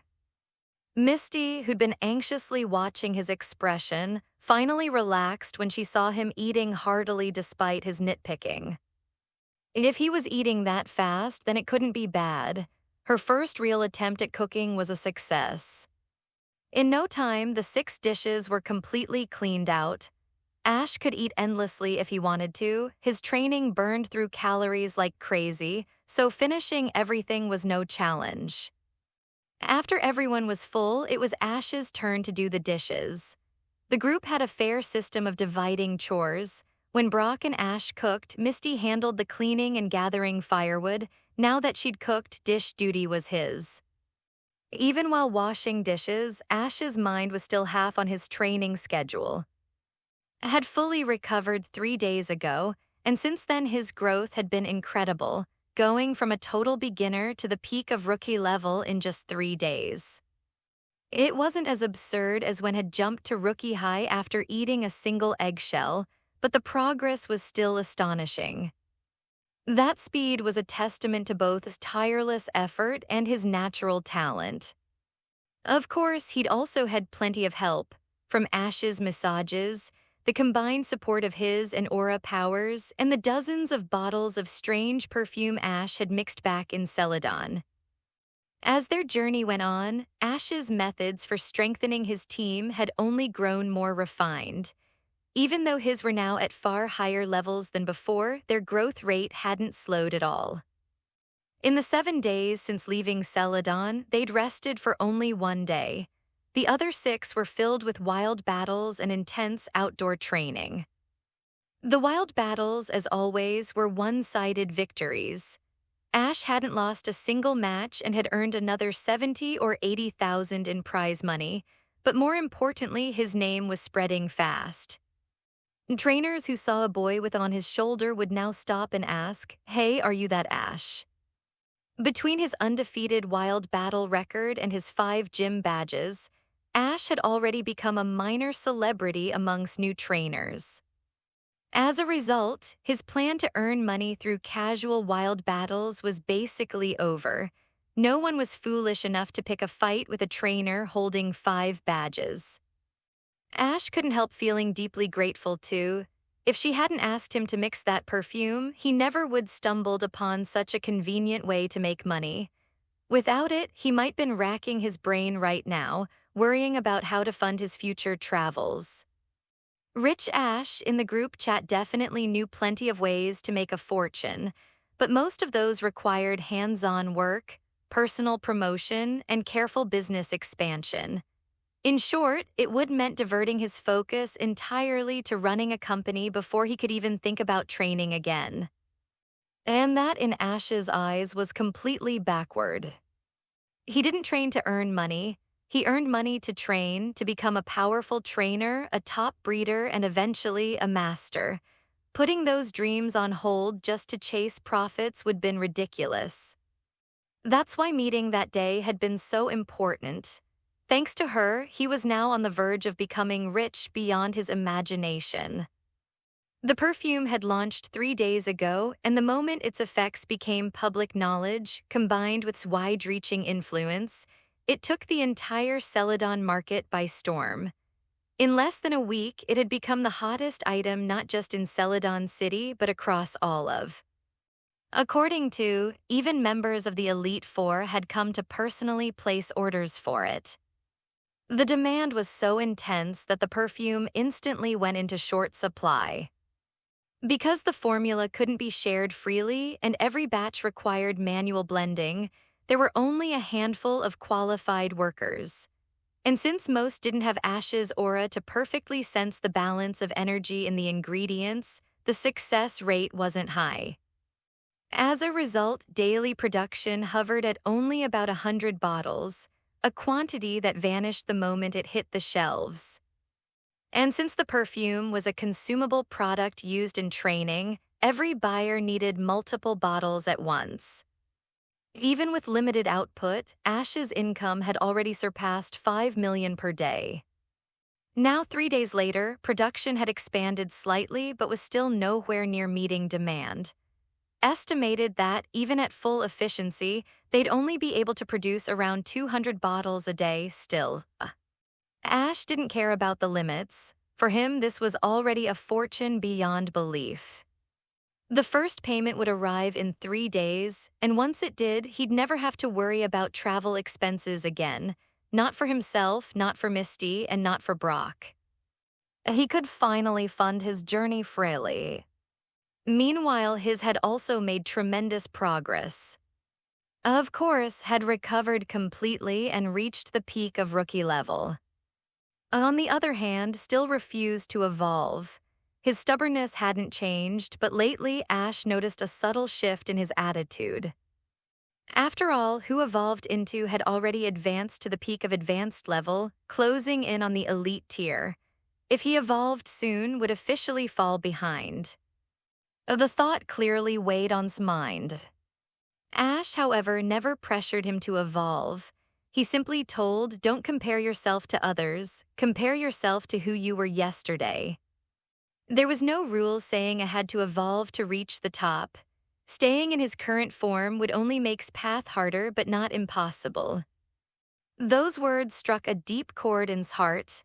Any other trainer would push him to evolve immediately, but Ash's understanding and patience made him even more conflicted. He knew evolution would make him stronger, and the battles ahead were only getting tougher. If his power lagged too far behind, he might no longer be able to fight by Ash's side. Didn't know how long he could hold out, but perhaps all he needed was the right moment, the right reason to finally change. And then there was who, after relentless effort, had finally evolved into just yesterday. His strength had jumped to mid-level. As one of Ash's earliest partners, it was ironic that's final evolution came after but considering those two had both a cheat and extraordinary talent, not to mention the fact that most key battles involved them, and it was only natural that progress had been slower. Next were two of Ash's current main powerhouses. Both stood at the elite level, each pushing themselves to the limit, silently competing to see who would be the first to break through. And then there was. Oh, he'd done it. He had become professional level. Yes, reached professional level. When Misty and Brock first heard the news, their expressions were beyond description. Just over 2 months ago had been only at normal level and now professional. If someone had written that in a sci-fi novel, it would have been rejected for being too unrealistic. Growth depends on several factors: form, species, talent, battle experience, and daily effort. Was indeed, but compared to he wasn't the most disciplined. His talent, while solid, was merely 6A rank, impressive but not extraordinary. His battle experience was far less than those two relentless combatants, and in terms of species potential, well, he was a stage that technically belonged on the same rung as. And yet somehow this had outpaced even not even Ash could make sense of it. He turned to the experts in the group chat for advice, asking if perhaps had some hidden ability or a secret resonance beyond his fluctuating ability values and partner form. The response was unanimous. This is perfectly normal, you'll understand it later. If the experts said it was normal, that meant it must have happened in other parallel worlds too. So Ash simply let it go for now, though the mystery stayed at the back of his mind. Those were the major breakthroughs among Ash's own, but Misty's and Brock's teams had also made remarkable progress, thanks in no small part to Ash's relentless training methods and the resources he shared with them. While the two didn't participate in wild battles as frequently as Ash, they still trained daily and occasionally sparred to keep their sharp. After all, training without real battle experience would eventually dull his instincts. Misty's and had both reached professional level. It was a milestone she'd once dreamed of, proof that she'd finally caught up to her parents' legacy. And to think she achieved it so effortlessly after just 2 months of traveling with Ash. Her had even advanced to professional mid-level, something she once thought was decades away. Her had evolved into reaching advanced mid-level. While it still lagged behind Ash's, that was only natural. Hers was much younger and hadn't seen as many battles. Her had recently climbed to advanced low-level, steadily improving as well. Brock's team was also advancing at a healthy pace. His had reached superior low level, was at the brink of advanced peak, had risen to advanced low level, and his had also reached advanced mid-level. On paper, these gains might not look dramatic, but in reality, steady progress was one of the greatest blessings a trainer could hope for. Not every ounce of effort yields visible results. Some gym leaders had been training there for decades, yet their teams never surpassed professional level. Effort doesn't always guarantee reward, it's the exception, not the rule. Most trainers give their all for years and only manage to reap a fraction of what they've sown. That's why both Misty and Brock understood one thing very clearly. The reason they were improving so quickly, the reason every bit of effort produced results, was Ash. They didn't know how he did it, but one thing was certain. Every step forward they took was made possible because of him. After lunch, Ash and his friends continued their journey toward Fuchsia City. This leg of the trip was taking longer than usual. They trained constantly as they went, and frequent wild battles slowed their pace.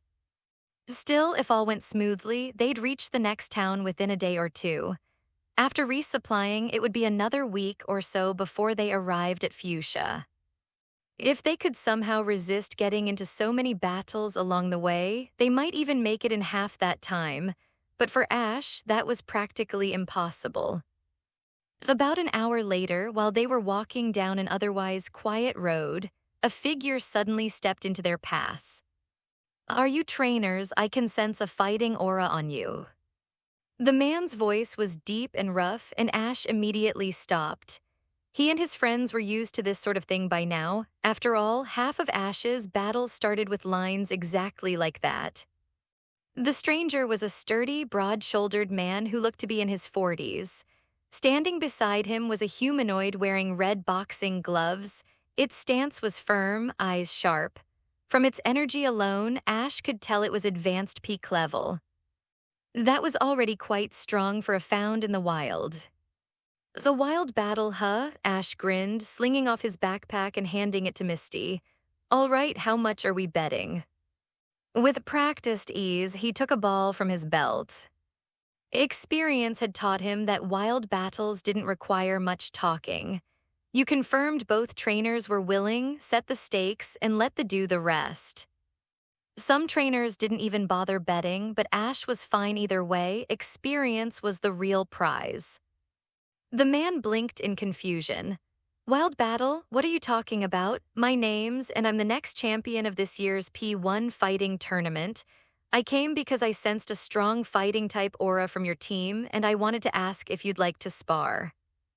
Ash froze. "Wait, you don't know what a wild battle is?" Scratched his head. "What's a wild battle?" Ash nearly fell over. "Seriously, there's someone out here who knows even less than I did when I started." Regaining his composure, Ash patiently explained, "A wild battle's when two trainers meet on the road and decide to battle. If they want, they can wager some money or items, nothing serious, just for fun." Coughed awkwardly, clearly embarrassed. "Ah, so that's what you meant? Sorry, I misunderstood. Then yes, I'll have a wild battle with you, let's say 1,000 wager." "Deal," Ash said immediately, stepping back to take his position. His casual attitude left blinking in surprise. "They start that fast. I choose you." Ash tossed the ball, releasing his turtle onto the field. Since the opponent's partner was a fighting type, using a of similar level seemed fair. Sending out would just be bullying. However, looked confused. Don't you have a fighting type? I came out here to challenge trainers with fighting types to prepare for the P1 tournament. If it's not a fighting type, this sparring match won't really help." Ash blinked. This guy's weirdly picky. Battling other was still good practice, any kind of combat-built skill. Why restrict himself like that? But since he insisted. A return, the turtle looked bewildered as it was recalled. "I choose you." The blue and black jackal landed on the field, eyes gleaming with determination. Leaned forward, "This little guy's a fighting type."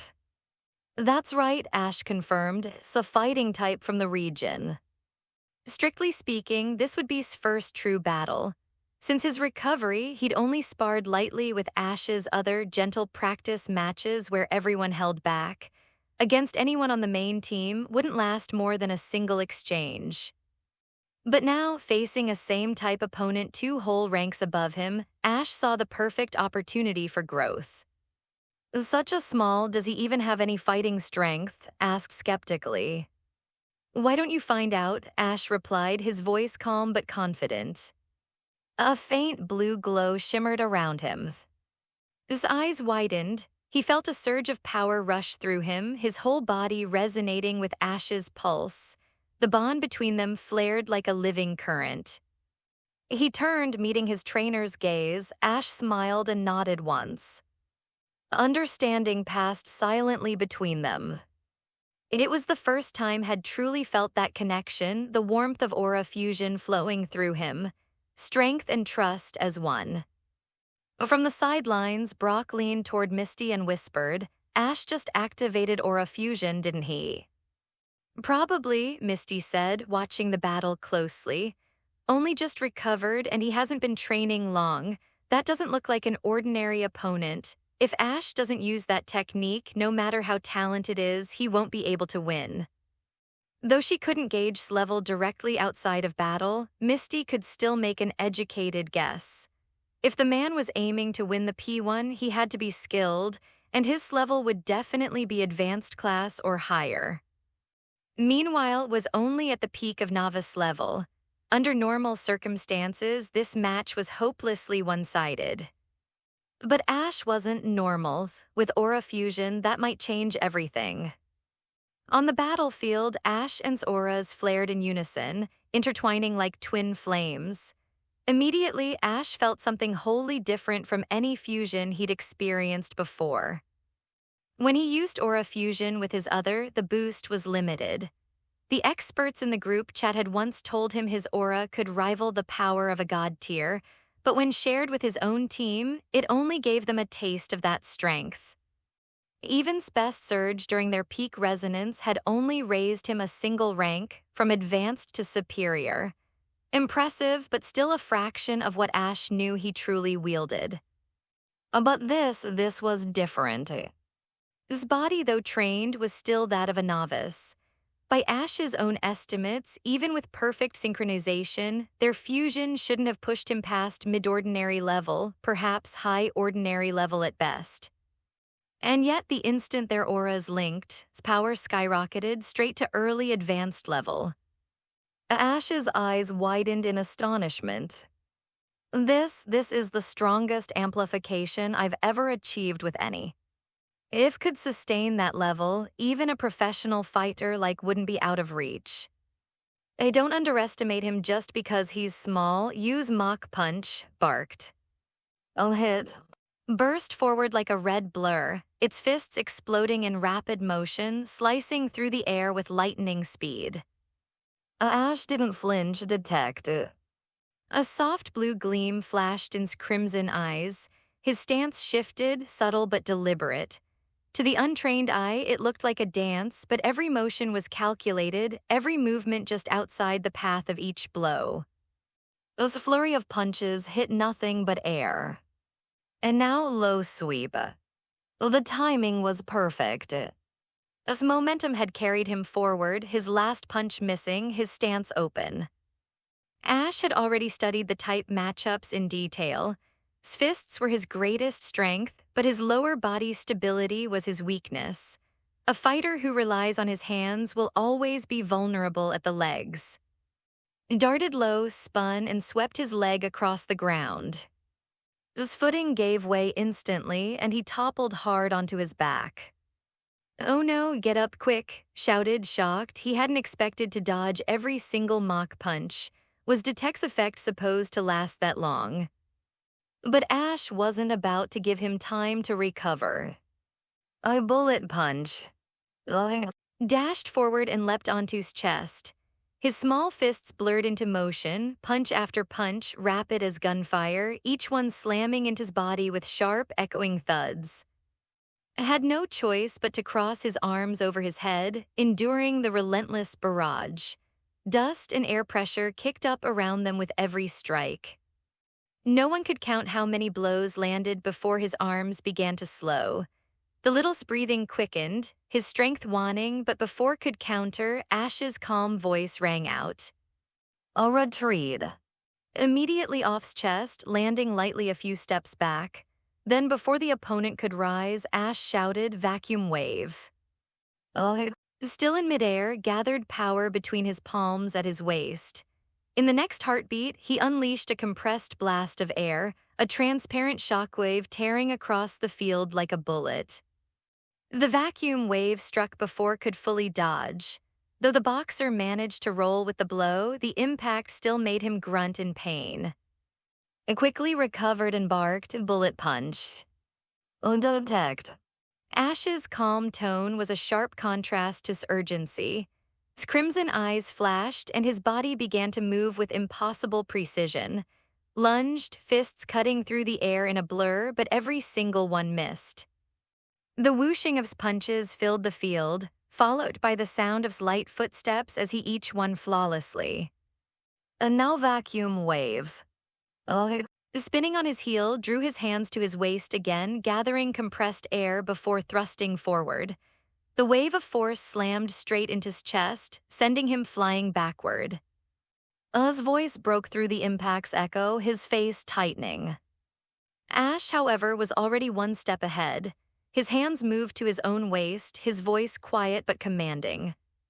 A aura sphere. A brilliant blue orb of energy formed between his palms, swirling with power far beyond what a novice should control. Normally, couldn't even use this move, but Ash's aura link changed that. If could wield aura sphere under Ash's guidance, then a born with aura like could do it effortlessly. The glowing sphere pulsed, then shot forward, an arrow of condensed light racing straight for. "A dodge it," shouted desperately.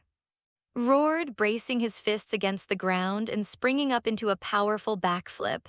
But the aura sphere curved midair, tracking him like a living thing. It struck him square in the chest. A boom. The explosion shook the field, smoke erupting into the sky. But before the smoke could even clear, Ash's calm, unwavering command cut through the air once again. A aura sphere one more time. Watt's eyes widened, he's attacking again. The smoke was too thick, there was no way could even see in there. The move couldn't possibly connect. But didn't hesitate. He gathered aura between his palms again, forming another gleaming blue orb and fired it straight into the smoke. Another deafening boom echoed across the road. The explosion made the ground tremble, the thick smoke roiling even higher into the air. Staggered slightly, panting, his aura flickering faintly around him. Seeing this, seized the opportunity. Now rush out and finish this, he's exhausted, this is our chance. But the field remained silent. Only the fatting rumble of the last explosion lingered. Called again, his voice uneasy, "Answer me." No response. As the smoke slowly cleared, the silhouette on the ground came into view, a brown figure sprawled motionless on the dirt. Lay unconscious, unable to rise. One aura sphere might not have been enough to defeat him. But two, fired in perfect sync with Ash's aura, were more than even an advanced class fighter could withstand. Using double aura sphere in succession placed a tremendous strain on. Even though Ash provided support through aura, the real strength still came from itself. Anne's greatest weakness was its stamina. Even with its body pushed to the limit and its aura perfectly synchronized with Ash's, it couldn't maintain that intense state for long. Before had even managed to land a single blow, was already nearing exhaustion. If had still been standing, wouldn't have had much energy left to fight back. But Ash's combat sense and aura observation prevented that from happening. Through aura, he could sense his opponent's vitality. The intensity of its aura directly reflected how much stamina it still had left. That made it easy for Ash to tell whether an opponent was truly unable to battle. So even before the smoke cleared, Ash already knew hadn't been completely defeated yet. That's why he gave the command without hesitation to have unleash one final aura sphere. That finishing strike became the last straw that broke his endurance. He called out several times before finally accepting the truth: his partner had lost. He rushed over and checked his condition. After confirming it wasn't seriously hurt, he exhaled in relief, which was quickly replaced by deep frustration. Bang! Damn it, we can't even beat a kid. How are we supposed to compete in the P1 like this? Slammed his fist into the ground, his face twisted in disappointment. Seeing this, Misty and the others hurried over, startled by his outburst. Ash, what's wrong with him? Misty whispered. I don't know. Is it about the 1,000? Ash blinked in confusion. It's just one match, right? Why's he acting like he lost everything? Ash didn't really care about the money and could tell from his reaction that there was something deeper going on. Brock scratched his head. Wait, did he just say something about a P1? I think so, Ash replied, but what is the P1? He lifted into his arms, gently channeling power to restore its strength before ending their aura synchronization. If he had released the link abruptly, might have fainted outright. As the warm green light faded, breathing steadied. The exhaustion lingered, but now it was only a comfortable weariness. This battle had pushed it beyond its previous limits. It had broken through the novice stage and reached normal rank. The growth was tremendous, though the cost had been high. Mister, are you all right? Ash asked, walking over with concern. No, I'm fine. Sorry you had to see that. Looked embarrassed, realizing how undignified his behavior must seemed in public. He recalled, then pulled out a handful of crumpled bills, exactly $1,000, and held them out to Ash. Ash looked at the money awkwardly. It was all in small change, and from the man's worn expression, this was probably everything he had. To Ash, that amount didn't matter, but battle rules were battle rules. Refusing might seem disrespectful. Before he could decide what to do, a voice called out from nearby. Dad, what are you doing? A girl with her hair tied in a simple ponytail came running over, her face a mix of worry and confusion. It's nothing, said quickly, his tone suddenly flustered. Just a friendly match with this young man. A friendly match, frowned. Dad, are you still thinking about the P1 again? I'll definitely win this year, declared, puffing up his chest. I won't go home until I take the champion's title. Then, before anyone could stop him, he shoved the handful of bills into his paws and bolted down the road at full speed. Ash, Misty, and Brock stood frozen, completely bewildered. Isn't that your daughter? Why are you running away from your own daughters? Stared after him helplessly. She wanted to chase him, but her father's pace was far too fast.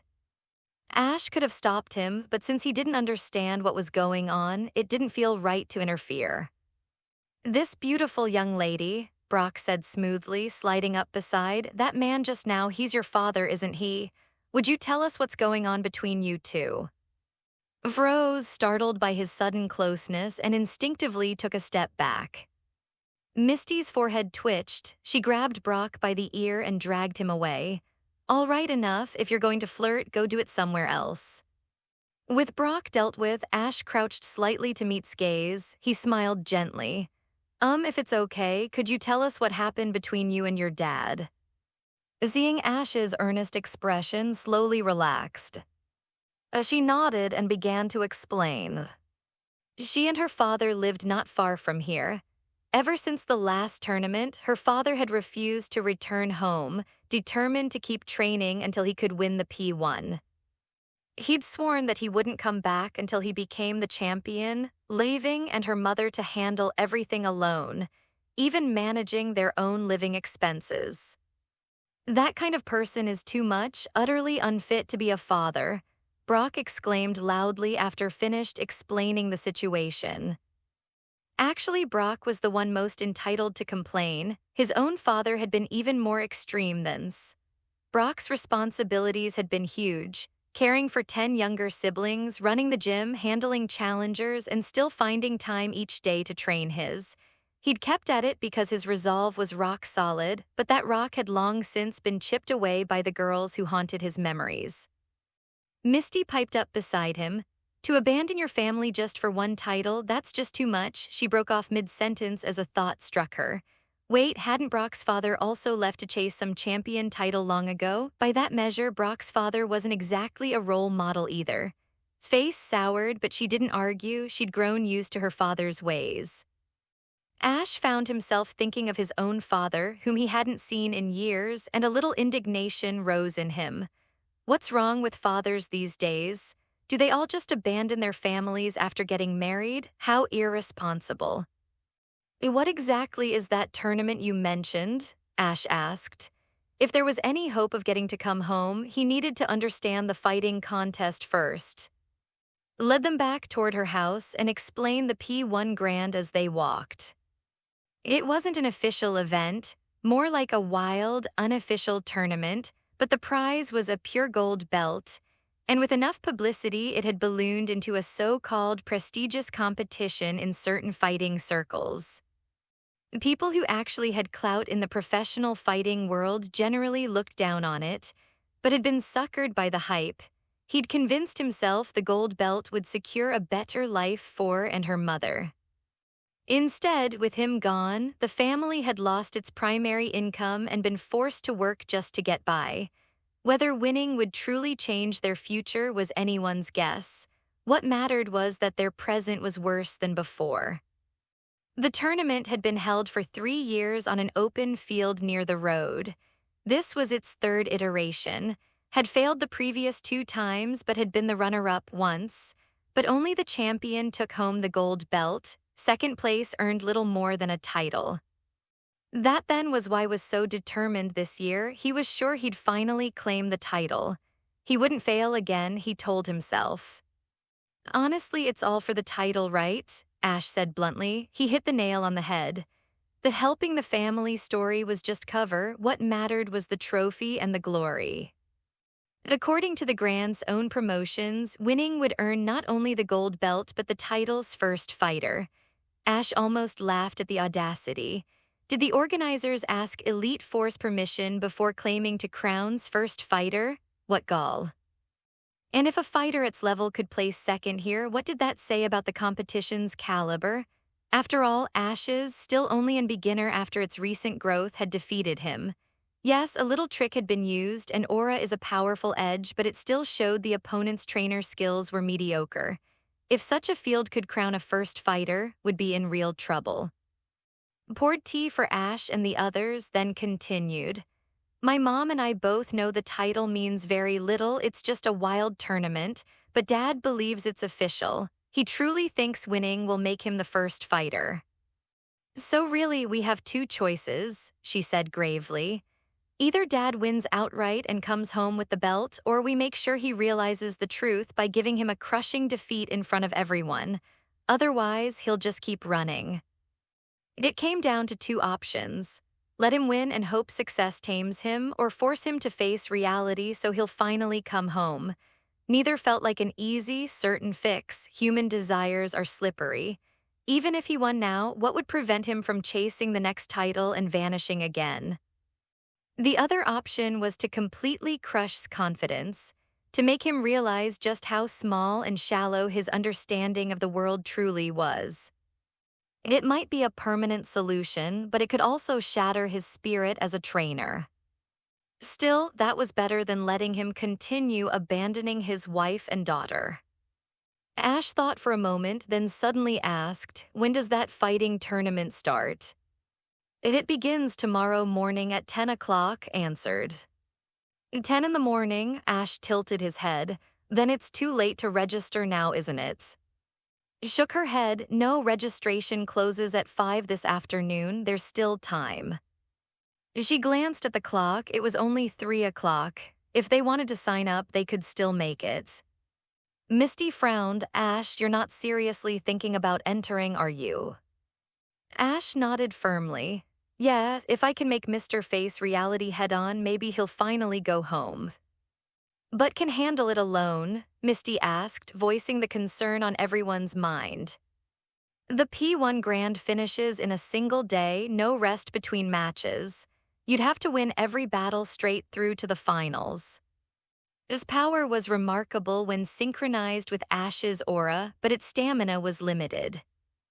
Just facing one had nearly drained it dry, even without taking a single hit. It could possibly endure an entire day of nonstop matches. Who said I was going to use? Ash replied with a grin. He drained the last of his tea, stood up, and headed for the door. Be right back. Outside, he released, vaulted onto its back, and with a rush of wind, the great bird took to the skis, disappearing into the clouds in a matter of seconds. Misty and Brock stared after him, completely baffled. "Where's Ash going?" Misty asked. "I have no idea," Brock admitted. They exchanged puzzled looks, watching as Silhouette vanished into the distant horizon.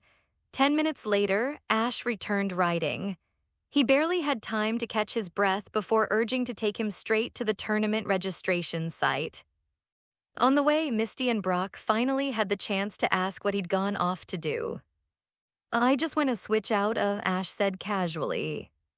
The two of them exchanged a glance, then it hit them. If Ash wasn't planning to use, that could only mean one thing. "He went to get," Brock said, nodding. Of course, Misty realized. Among Ash's fighting types, there's only and if he's not using, it has to be. Led them to a makeshift arena built beside the road, where Ash quickly submitted his trainer registration and information. Even Ash hadn't expected what happened next. The moment his information was entered, the staff's eyes went wide. Word spread through the organizing team in seconds. The Ash was registering for their little fighting competition. By now, Ash's name was starting to spread across.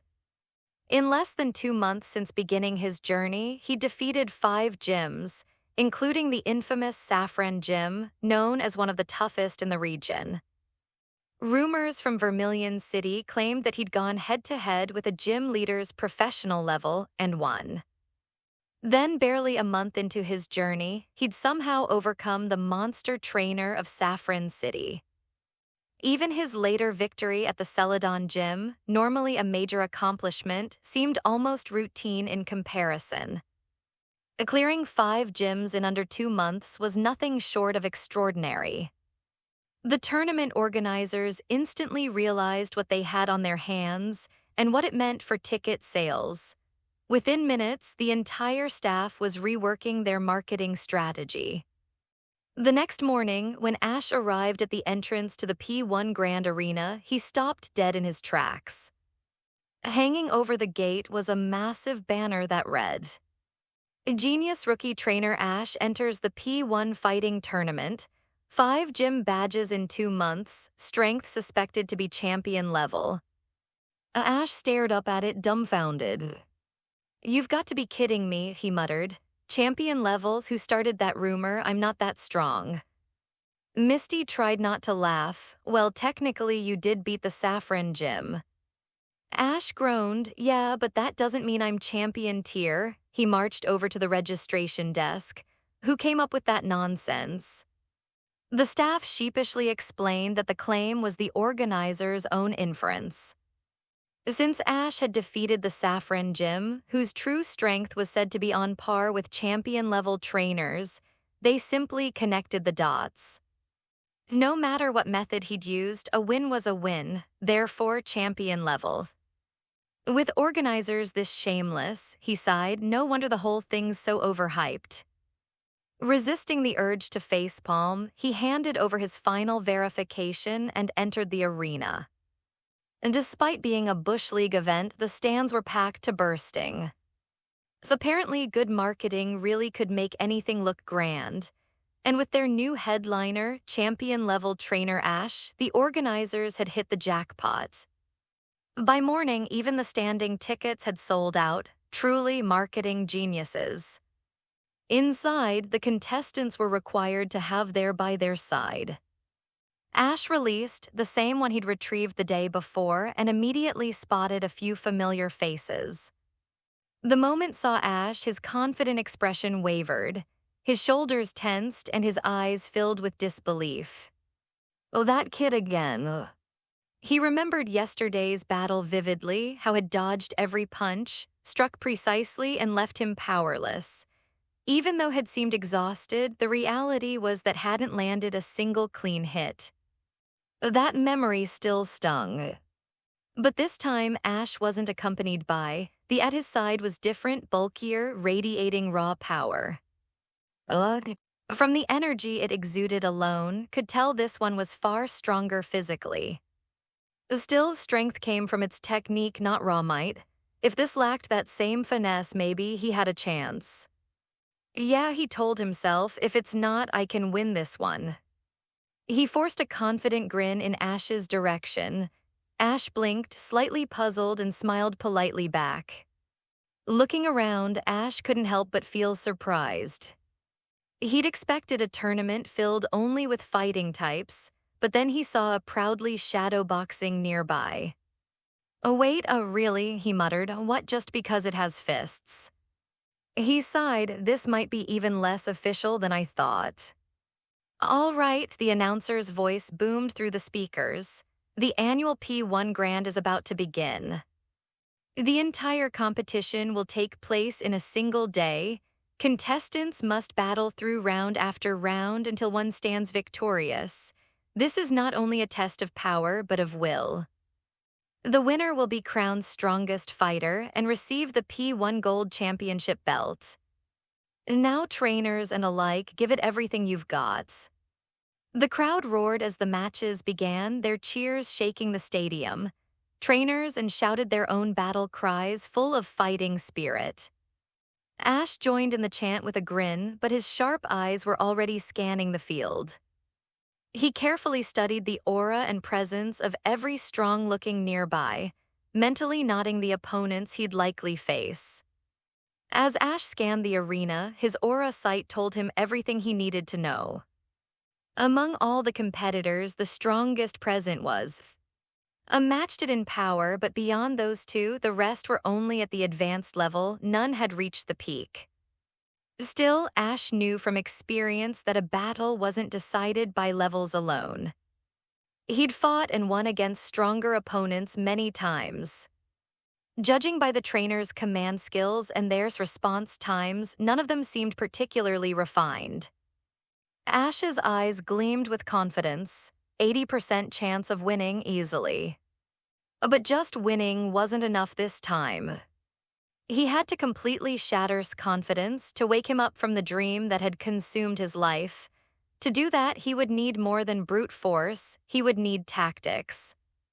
The tournament began with roaring cheers from the crowd.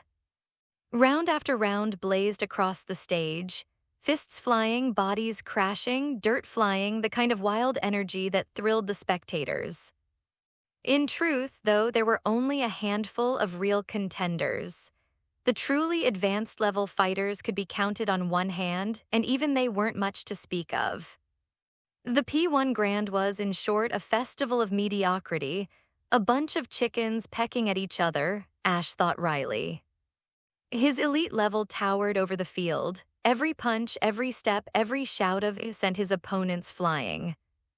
He didn't even need to draw on aura fusions. Even a top advanced level couldn't withstand more than a few exchanges before being knocked out cold. It had been a long time since Ash had fought in such a low-intensity competition.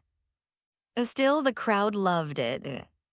It too was in high spirits, not because the opponents were strong, but because he was finally allowed to fight with his own fists without restraint. Victory after victory filled him with joy, his battle cries growing louder with each round. By contrast, his path to the finals was far more strained. His won every match, yes, but each fight left it more battered and bruised.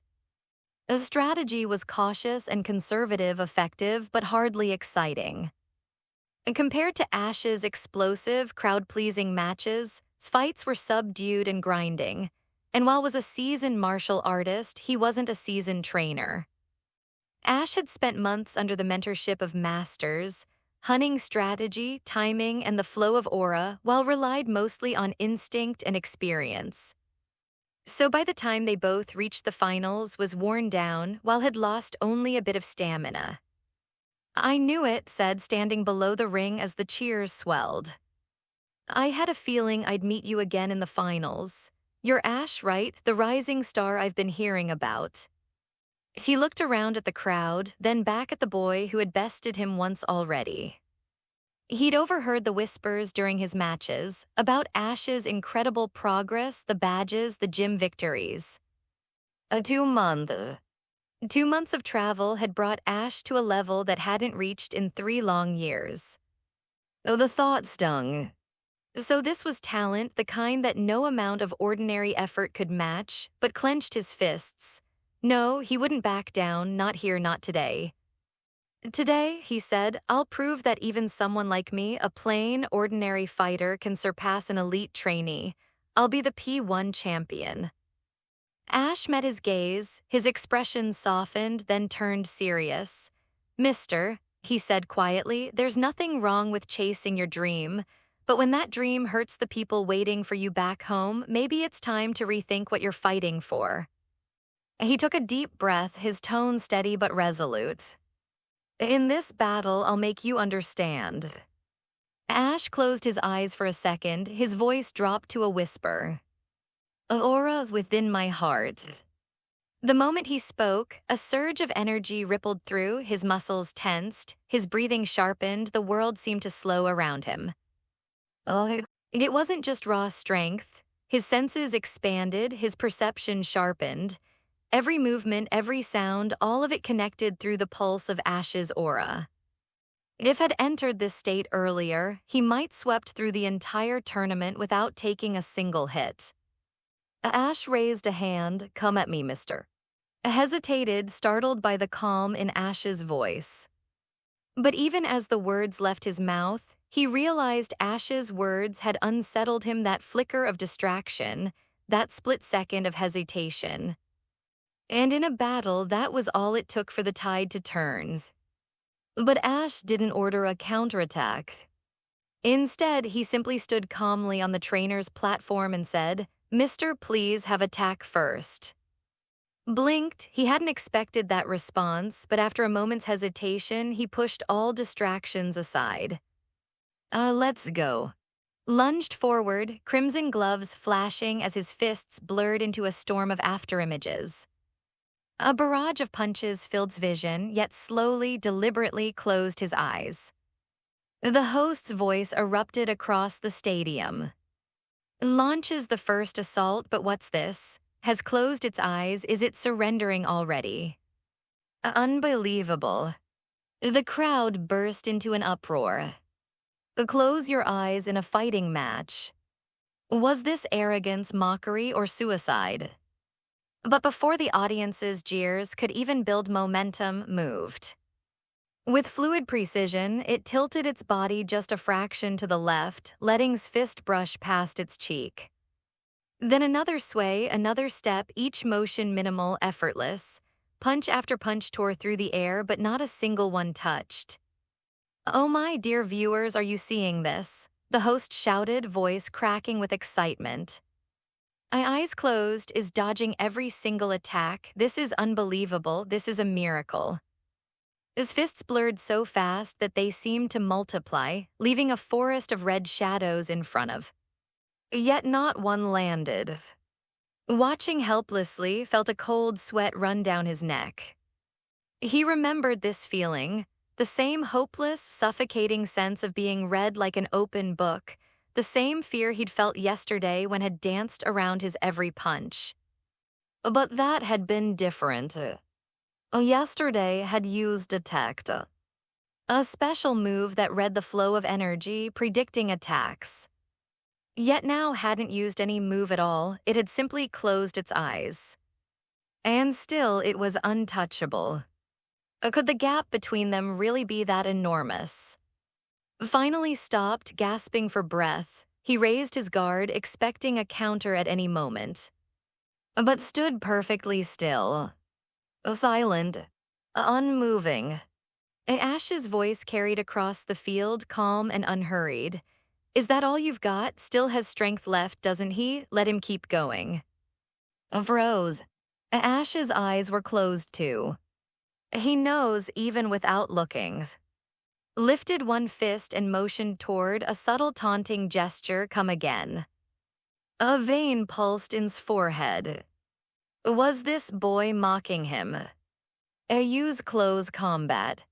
Roared and charged, his fists flew faster than before, the air cracking from the force.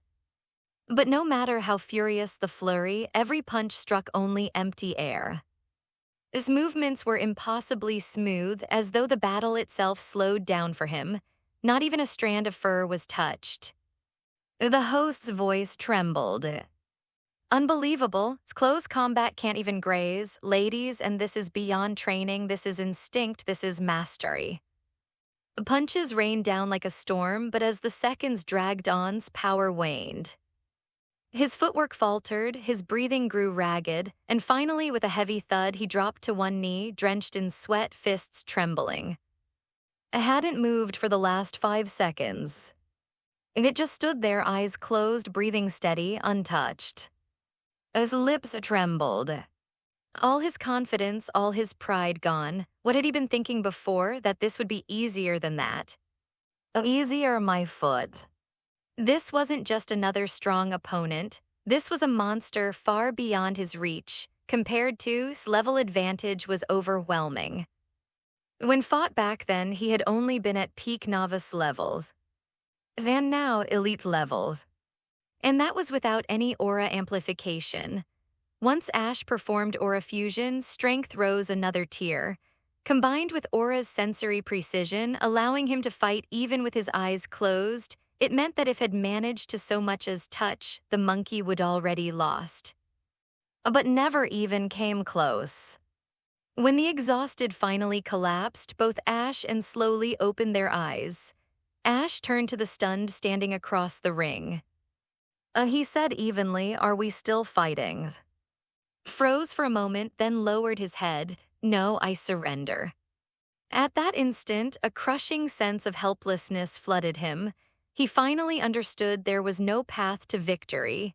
Hadn't even thrown a serious punch, yet was already at his limit. If the fight had continued, it would only made him a laughingstock. As conceded, the announcer stepped forward, declaring the result. Though the final match hadn't been a fierce exchange of blows, the sheer control and style Ash displayed drew thunderous applause from the crowd. In every other match that day, trainers had clashed fist to fist. But this battle, where one had dodged every attack with its eyes closed, was unlike anything anyone had ever seen. For the spectators, it was less a fight and more a one-sided demonstration of mastery. Many people even recorded it, planning to upload it later to discuss the mystery behind his uncanny ability to evade everything blindfolded. The awards ceremony afterward was brief. The Golden Champion's belt was presented, a few photos were taken, and the host gave a short speech about next year's tournament. In total, the whole thing took barely 5 minutes. Ash casually buckled the golden belt around his waist. He smiled, this time not out of pride but pure satisfaction. With the perfume sales about to bring in a fortune in a few days, he didn't need to sell the belt for cash. Could keep it as a symbol of honor. After the ceremony, Ash and his friends slipped out early to avoid being mobbed by excited fans. They had already promised to visit his house afterward. 10 minutes later, arrived home with a dejected in tow. Ash and the others were already waiting outside her door. When Ash saw his empty, hollow expression, he felt a flicker of concern. He hadn't meant to crush the man completely. If gave up not just on battling but on life itself, that would be a tragedy. So Ash forced a gentle smile and stepped forward. "Uncle, don't look so down. One loss doesn't mean the end of everything." Shook his head slowly.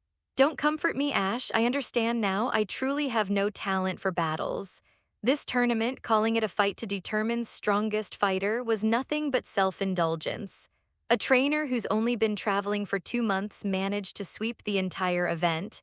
What kind of champion does that make me?"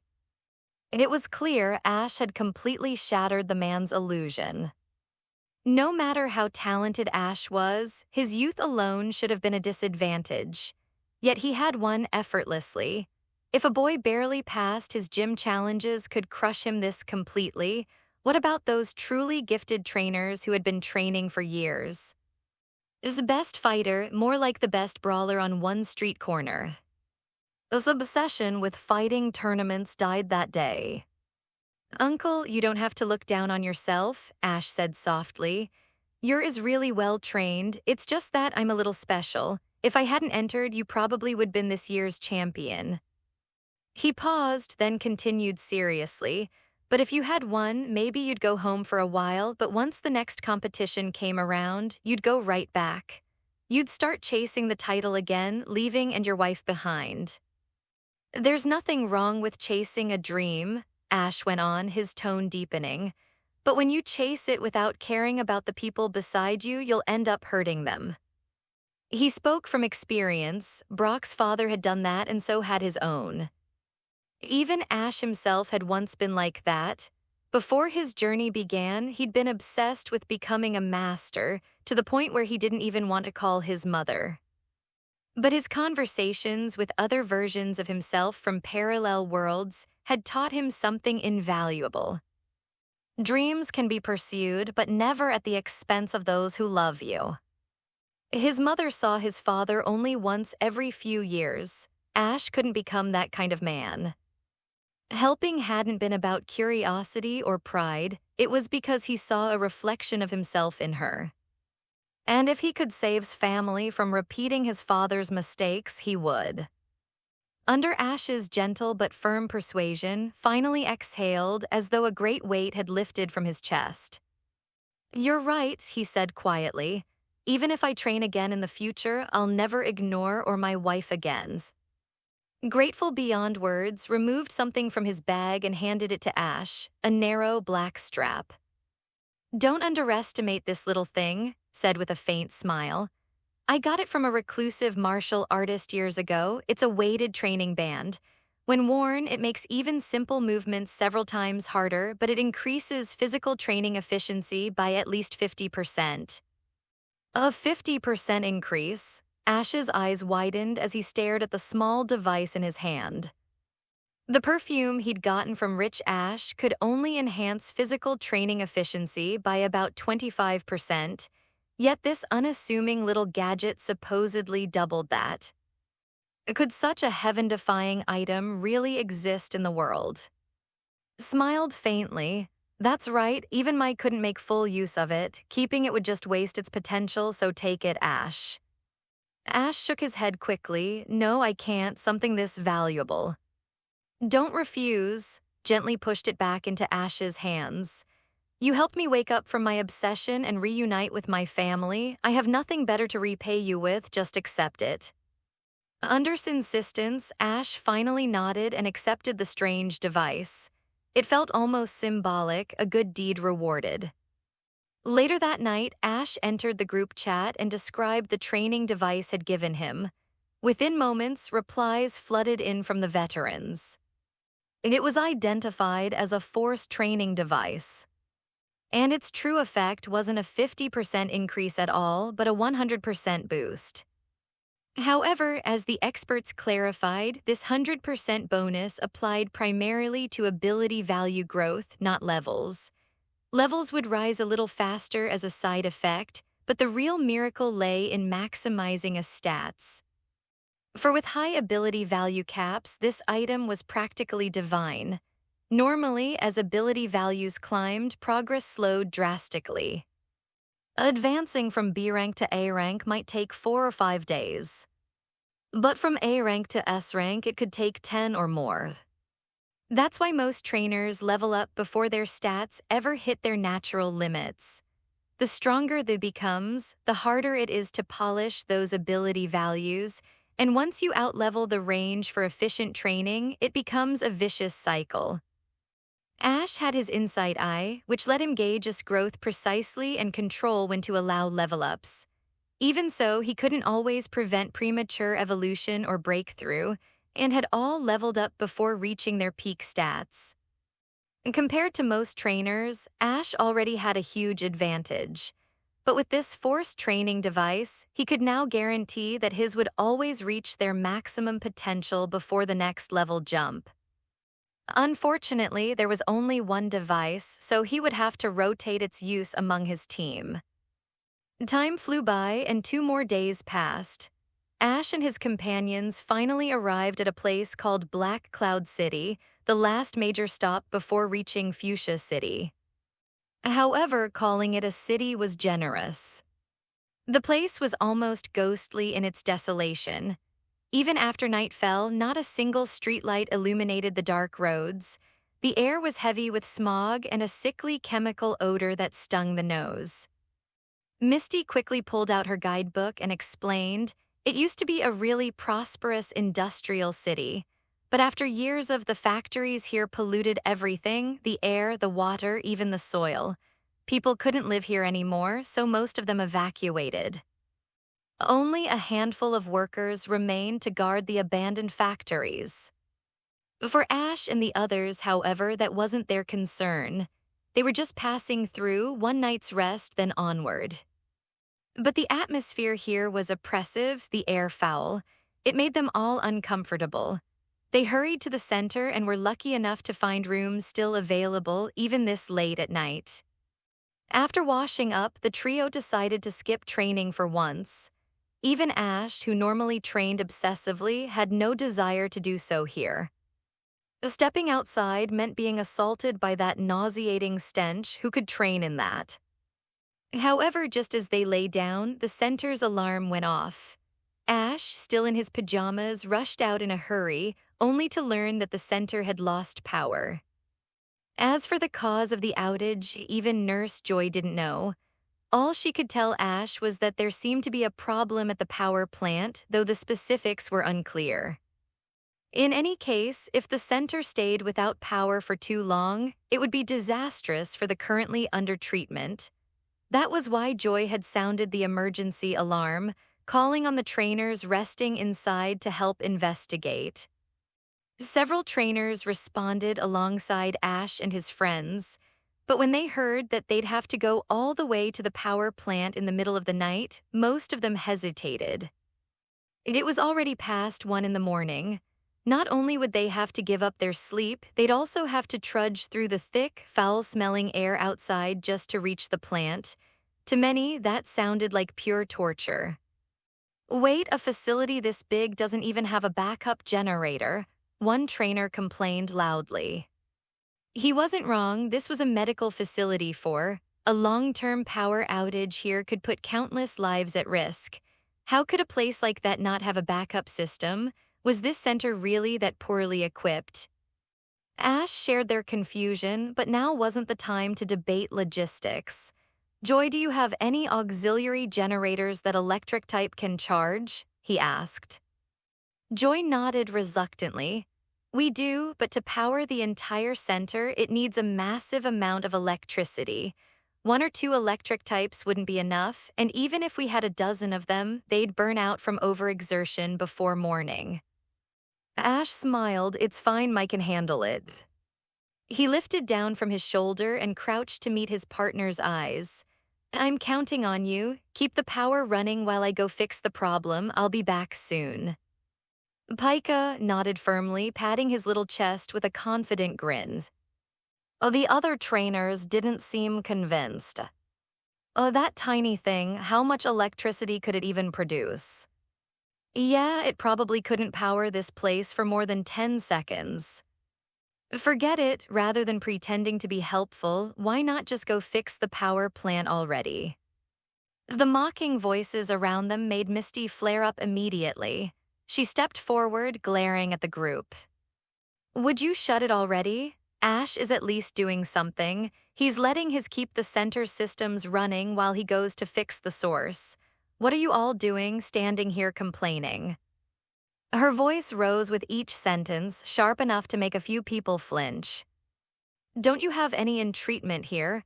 Even if you don't, can't you see that others are in danger? Instead of worrying about them, you're making sarcastic comments. How heartless can you be? If you're so capable, she snapped, Then you go to the power plant instead of letting a trainer who's only been traveling for 2 months handle it. Misty's anger was righteous, but Ash gently placed a hand on her shoulder. When she turned toward him, his expression was calm, his tone steady. Let it go, Misty, it's not worth it, he said softly. She exhaled, biting her lip, and stepped back. Ash was right, now wasn't the time to argue. If this had been the Ash from a couple of months ago, he might have shouted right back at them, furious that they dared to look down on. But now, after everything he'd experienced, he'd grown not just in strength, but in patience. No matter how angry he felt inside, the most important thing now was restoring power. Ash crouched once more beside. I'm counting on you, buddy. Keep things running until I get back. Then turning towards Ball, Ash called her out. The elegant materialized in a flash of green light. We're heading to the power plants. Nodded. Ash closed his eyes, focusing his aura. A faint blue glow shimmered around him as his aura spread outward, locking onto the location of the power plant several kilometers away. Let's go. With a soft hum of psychic energy, both Trainer and vanished from the center. Black Cloud City wasn't very large. After Ash used his aura to pinpoint the power plant's location, used teleport twice in quick succession, and the two arrived on site almost instantly. The moment they landed, Ash approached the exhausted staff clustered near the plant's entrance. A short exchange told him everything he needed to know. A horde had clogged the drainage system, causing the generators to seize up. Worse still, they weren't content just to block the pipes. They had begun to pour directly into the facility itself. Since it was a problem caused by, Ash knew this was something he could handle. He told the staff to open the access gates and assured them calmly, "Leave it to me, I'll drive them out." But the instant they came slithering into view, something unexpected happened. Of all, quietly floated behind Ash and stayed there. Ash blinked in surprise. Through their telepathic link, a small, embarrassed voice reached his mind. The smell, it's unbearable. Only then did Ash realize the situation. They weren't just a little slimy, they were incredibly foul, their combined stench thick enough to sting the eyes. As elegant fingers pinched the air as if she could hold her nose, and she shook her head vigorously. Ash couldn't help a helpless smile. He understood completely, girls cared about cleanliness, and apparently that included psychic. Well, it can't be helped, Ash sighed, then come on out. The two balls burst open, revealing his steadfast partners. Although the number was daunting, none of them were particularly strong. Most hovered around low to mid-intermediate levels. For And, it was an easy warm-up. The two worked seamlessly together, blasting after out of the power plant with water guns and razor leafs. Yet despite their efforts, the plant still couldn't resume operation. The drainage system remained hopelessly clogged. Ash frowned and expanded his aura perception, sweeping through the facility. What he sensed made his stomach tighten. There aren't just a few dozen of them, there are over 100 inside and another 100 blocking the drains outside. 200, no wonder the system had collapsed. Even with his team's level advantage, clearing that many could take hours, and the center didn't have hours. Then Ash detected something else. Among all those foul, chaotic auras, there was one that pulsed brighter and stronger than the rest. A leader. If I take out that one, the rest should scatter, Ash muttered. He ordered, and to keep the swarm busy, then turned to, teleport us to the strongest aura's location. Hesitated, then reluctantly obeyed. In a flash of green light, they appeared deeper inside the plant. And there it was, towering over the rest, its body darker, thicker, and somehow even smellier than the others. So that's the leader, Ash murmured. The aura radiating from it was dense and oily, unmistakably stronger than its underlings. He glanced at again. Her reaction was immediate. She shook her head so fast it was almost a blur. Hey, normally you and fight each other for a chance to battle, Ash teased. Now you're hiding behind me. Oh, she shuddered. Ash sighed, half amused, half defeated. All right then, I choose you. A roar split the air as burst onto the field, wings spread wide, tail flame burning brighter than ever. A flamethrower.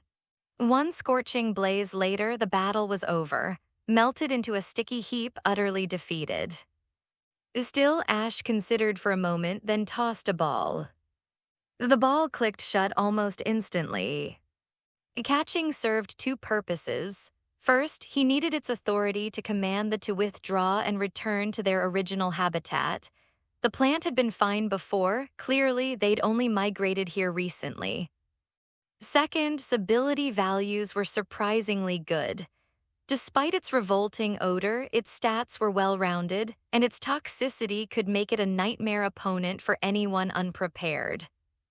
And honestly, Ash didn't mind the smell. He'd trained alongside far worse. After restoring's health with a touch of power and registering it in his to keep it temporarily on hand, Ash had teleported them back to the main plant floor. There, he released again. Tell the others to leave this place and return home, Ash instructed gently. Blinked, then gave a gurgling roar. They responded almost immediately, slithering away in groups until the floors and drains were clear. Within minutes, the air began to lighten and the generators hummed back to life. The staff broke into relieved applause, thanking Ash over and over.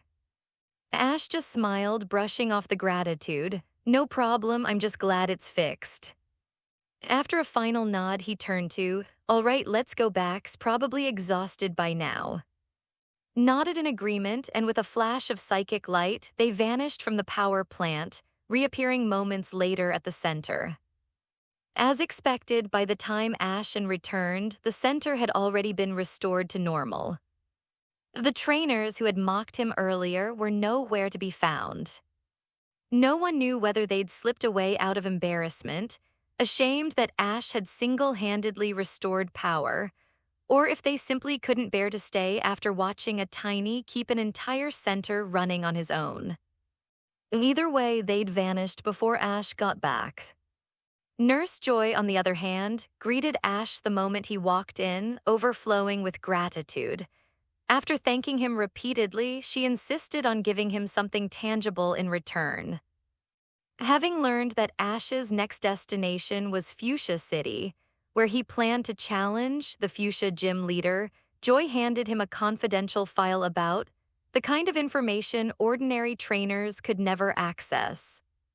Ash accepted it with a nod of thanks. By the time everything was settled, it was already close to 3 in the morning. Misty and Brock had tried their best to wait for him, but exhaustion finally caught up. When they saw him safe and sound, both muttered quick goodnights and went straight to bed. Ash, however, wasn't tired. Sitting cross-legged on his bed, he flipped open the file. Even without turning on the lights, his aura-honed eyesight made the text perfectly readable. 10 minutes later, he closed the folder, his expression thoughtful. The strength was far beyond what he'd expected. According to the file, was a true elite rank trainer commanding 6 high-level. Among them, his ace had already reached professional advanced level, placing him in the upper tier of the region's elite trainers. To put it bluntly, even if Ash used his entire team at once, he wouldn't stand a chance against even one of his main. The level gap was simply too wide. At present, Ash's strongest partner was, who had only just reached professional beginner level. With Aura Fusion, his partner form and the light ball amplifying him could fight on par with most gym level. Thankfully, wouldn't use his main team against an opponent who'd only been traveling for 2 months. He wasn't that kind of fool. What Ash needed to focus on were the reserves' non-main lineup. The file detailed them too, ranging from professional and lower elite levels. Unlike other gyms, though, Fuchsia's lowest challenge tier began at elite level. No wonder rookie trainers were terrified to even apply for a match here. After careful consideration, Ash decided on his target, professional difficulty. A one-on-one match at that level would be fine. Even a 3-on-3 should be manageable. His three strongest, and all had the strength to take on professional-class opponents without even needing aura fusion, as long as weren't secretly hiding S-rank stats. Satisfied, Ash set the file aside and lay down. Beside him was already fast asleep, his little body rising and falling with each peaceful breath. He smacked his lips, rolled over, and mumbled something in his sleep. Ash smiled, reached out to Ruffle's fur, then finally closed his eyes and drifted off. The next morning, after washing up, the first thing Ash did was call Professor Oak to report the situation with, explaining how he'd caught it, what had happened at the power plant, and what kind of care needed. Training, as expected, was quite different from raising an ordinary. In addition to standard nutrition, had to consume certain types of garbage and industrial waste to maintain its toxicity and sustain growth. But the hardest part was enduring its stench. Ash could handle it, whether Professor Oak could was another matter entirely. On the video call, Oak looked delighted, right until enthusiastically leapt on him. Ash winced. Yeah, he's definitely happy. Moments later, the professor was pinned flat on the floor, his face barely visible beneath the writhing sludge. Wait, I can't breathe. Ash watched in silence, then smiled sheepishly and hung up. Misty, who had been watching over his shoulder, twitched at the corner of her mouth. Are you sure Professor Oak won't actually be crushed? Ash waved a hand casually. Don't worry, he's a professor, he's been through worse, just saying hello.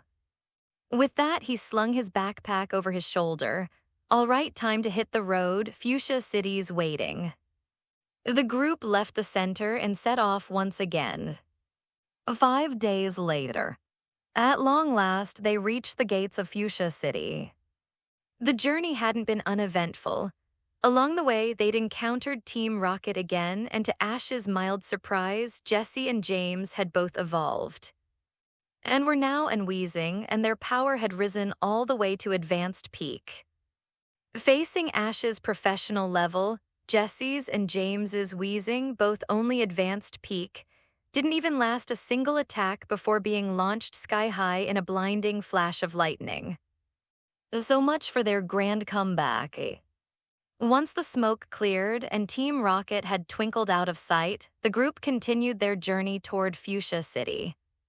Along the way, Ash unexpectedly ran into Gary. The two hadn't seen each other in quite some time, and after a brief catch-up, Ash learned that Gary already had 6 badges. He was now planning to head to the Cinnabar gym next. Gary's mood during their conversation was complicated. Ash's name was beginning to spread across. His battles, his wins, even his miraculous saves like the Black Cloud City incident, all of it was starting to draw attention. On paper, Gary wasn't behind. He had more badges, technically speaking. But the quality of those badges was another story. While he too had defeated the Saffron Gym, the version he fought clearly hadn't been the same level of difficulty Ash had faced. And when it came to his 5th badge at Celadon Gym, Gary had chosen a mixed difficulty between elite and advanced, barely scraping out a win. It was there that, recognizing his, mentioned another challenger from Pallet Town, Ash, and told him that Ash had actually defeated her professional level. That revelation had crushed him. Sure, Ash's earlier victory at Saffron City had relied on that mysterious, which wasn't part of his usual team. Gary could still rationalize that as different circumstances. But defeating Celadon Gym's professional with his own team, using he'd raised from scratch, and that hit differently. Those where Ash had trained personally, and they were already capable of challenging professional opponents. Meanwhile, Gary's own partners were still stuck around elite level. Being left behind like that, it burned. When Ash mentioned that his next goal was Fuchsia Gym, Gary's expression turned grim. He knew full well what that meant. The Fuchsia Gym's lowest difficulty tier was elite level, and its weren't simple beginners at that rank either. That was exactly why Gary hadn't gone there himself. But hearing that Ash planned to challenge Fuchsia lit something inside him. Gary clenched his fists and silently made up his mind. Once I earn my 7th badge, I'm going to Fuchsia too. I won't let Ash get too far ahead. After chatting for a while longer, the two rivals parted ways, each heading down his own path once more. By the time Ash finally reached Fuchsia, Gary was probably already in Cinnabar Island. A Fuchsia City. Despite its name, Fuchsia City wasn't exactly a bustling metropolis. It felt more like a small, scenic town. There were no skyscrapers here, just low, traditional houses with tiled roofs and wooden walls. In a region filled with modern cities, Fuchsia stood out with an almost old-world charm, like a place untouched by time. The gym leader here was famous not only as the leader of the Fuchsia Gym, but also as a candidate for the Elite Four. That title alone was enough to scare off most challengers. So naturally, Ash and his friends expected the gym to be quiet, maybe even empty. But when they entered Fuchsia City, what they saw was a bustling crowd. This was not a place with no challengers. This was a freaking sea of people. When Ash and his friends finally arrived in Fuchsia City, they were completely dumbfounded. What was with this bustling, festival-like atmosphere? Was this really the same quiet Fuchsia City everyone described? When they reached the Fuchsia Gym, they were greeted by the sight of a massive line stretching from the entrance all the way down the street, so long they couldn't even see where it ended. Are these people crazy? Ash muttered in disbelief. The Fuchsia Gym is one of the 4 strongest gyms in. Are they all just looking to get beaten up? To figure out what was going on, Ash casually asked someone in line. The trainer he approached turned and looked at Ash and his friends like they were aliens. You means you don't know? The man said incredulously. The Fuchsia Gym leader is a champion-level candidate. Ash nodded. We know that, but doesn't that just mean the gym's insanely difficult? Shouldn't that make people less likely to challenge it? The man sighed, giving Ash a look of exaggerated pity. Ah, I see, you must be a rookie. Ash hesitated. Well, I've been traveling for about 2 months. He wanted to argue that he wasn't exactly a beginner anymore, but thinking about it, the time frame didn't really help his case. As expected, the man said knowingly. You just don't understand the significance of the Fuchsia Gym yet. He crossed his arms and began explaining in a tone that screamed, "Let me educate you, kid." Think about it, the gym leader here is a champion-level candidate.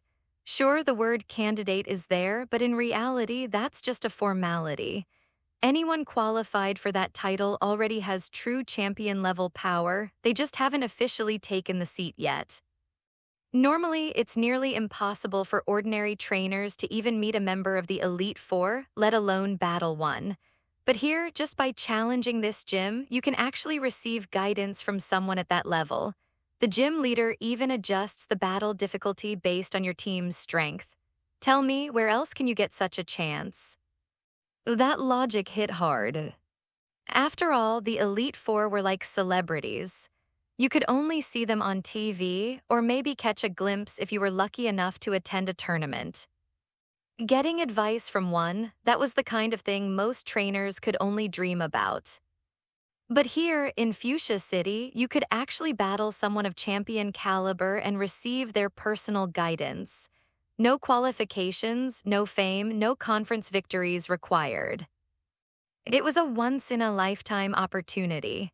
Even if you lost miserably, the experience itself could push your skills to a whole new level.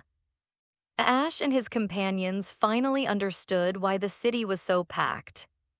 For most people, meeting a trainer of this caliber was nearly impossible. But now there was a line you could stand in, and at the end of it was a real champion-level trainer waiting to battle you. Where else in the world would you find that kind of luck?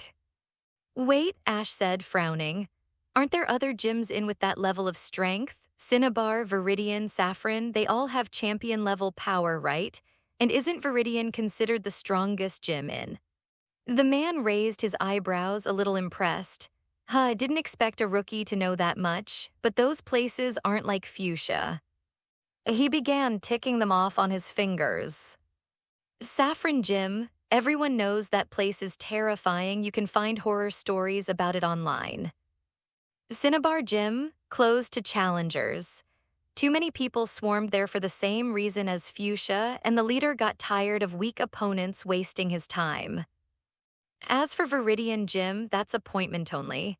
And the leader, he's almost never there. Most people who apply end up fighting the provisional gym leader instead. In short, he concluded with a dramatic flourish, Fuchsia is the only gym where you're guaranteed a battle and guidance from a true elite-level trainer. Plus, he added with a smirk, after Cinnabar Gym closed, people got scared that Fuchsia might follow, so now everyone's desperate to challenge it before that happens. He spoke so much that his mouth was practically dry by the end, but he looked quite pleased with himself. Ash and his friends could only smile awkwardly, grateful they'd accidentally asked a guy who loved explaining things. Anyone else would just said, lines long, figure it out. Of course, now that they knew why the queue was so long, they still had to stand in it. Judging by its length, even if and his were made of iron, there was no way they could handle this many challengers in one day. If Ash joined the line now, he'd be lucky to get a match within 3 days. Wait, Misty suddenly asked, what if the gym closes for the day? Do the people still in line just stay there? The man shrugged. What else can they do? If you leave, you lose your spot and have to start all over again. Ash, Misty, and Brock's faces all darkened at once. You mean we'd have to camp out here just to hold our place? At the current pace, if no one quit the line, it would take at least 3 days before they could battle. Are these people insane? Ash blurted out. 3 days in line just for a single gym challenge, that was madness. It was a bit of elite guidance really worth all that? Of course, if anyone else had heard him say that, they'd have been furious. Because for Ash, guidance from an elite was nothing special, it was something he got almost daily. Not from ordinary elites either, but from champions. Every expert in his mysterious group chat, champion trainers, master breeders, aura masters, type specialists, was a top-tier being from a parallel world. And compared to that, elite-level advice was practically free. But for these trainers in line, this was a once-in-a-lifetime opportunity. Even waiting 3 days would be worth it. Ash, meanwhile, had originally just wanted to spar with a powerful trainer, not get coached. If he wanted a review, he could just record the whole match and send it to the group later. At this point, it seemed hopeless for Ash to challenge anytime soon. He sighed inwardly. If he couldn't collect all his badges before the Indigo Plateau conference began, that would be a real blunder. You're leaving. The trainer they had just spoken with sounded almost offended as he noticed Ash and his companions turning away. Ash blinked. Yeah, with that kind of line, do you really expect us to wait 3 days at the back? But this is Jim, the man said, agitated. He's a champion-level candidate. If you can just queue up and battle him with his guidance, your trainer journey will be smooth sailing, you'll have a bright future ahead. Ash's mouth twitched. Smooth sailing? I get guided by champion trainers every single day, and I've yet to see anything smooth about it. Expecting one battle to magically transform your path as a trainer was just wishful thinking. Growth didn't come from comfort. It came from failure, from hitting walls, from being pushed until you had no choice but to grow stronger. He'd been lectured endlessly by his other selves in the group chat to reach where he was now. What could one round of guidance possibly change?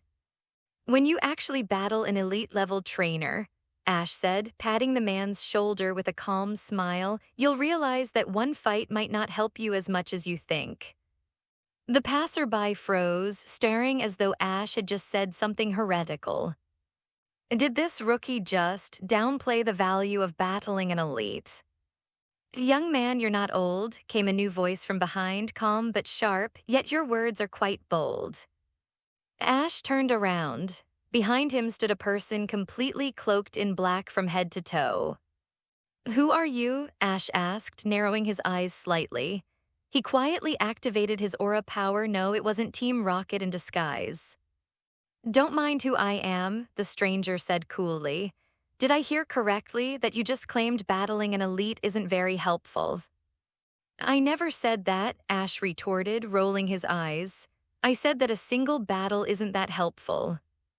He was already exasperated. Seriously, do people here just ignore half of what I say? That's pretty much the same thing, the cloaked figure replied. So tell me, if you were given the chance to challenge an elite, would you take it? Of course I'd fight, Ash said without hesitation.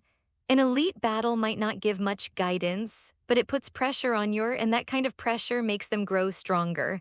That's the real value. The cloaked person's tone sharpened. So you do want to challenge my bro? Mister, don't think you can flatter or provoke your way into cutting the line. You're sorely mistaken. Ash blinked incredulous. What's this person's problem? He hadn't even mentioned directly, yet somehow this stranger had taken every slightly negative nuance about and twisted it into an insult. Was this person one of fanatics or something? You said you've only been traveling for 2 months, right? The person in black continued. If you have at least 4 gym badges, I could take you straight into the fuchsia gym myself, but if you don't, then stop talking big. The stranger stopped mid-sentence. Ash had already opened his jacket, revealing 5 gleaming gym badges neatly pinned inside. For a moment, the person's words got stuck in their throat. What, 5 badges in just 2 months since debut? Are you kidding me?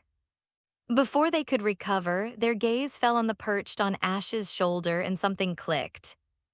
You're Ash from Pallet Towns. Ash blinked. Yeah, you know me. You're the one who defeated of the Saffron Gym. Ash frowned slightly. Is there a problem? You've said a lot, but you still haven't told me who you are. And what did you mean by saying you could get me into the fuchsia gym? The cloaked figure glanced around, noticing the nearby trainers had started whispering and watching. Then, without another word, she grabbed Ash's wrist. Come with me first. Hey, Ash was surprised, but he didn't resist. If this person really did have a way to let him challenge the fuchsia gym, that would be perfect. And if not, well, he'd been planning to leave the city anyway. The other trainers in line exchanged curious looks but didn't follow. They'd already waited this long. Giving up their spots now would mean losing another day or 2.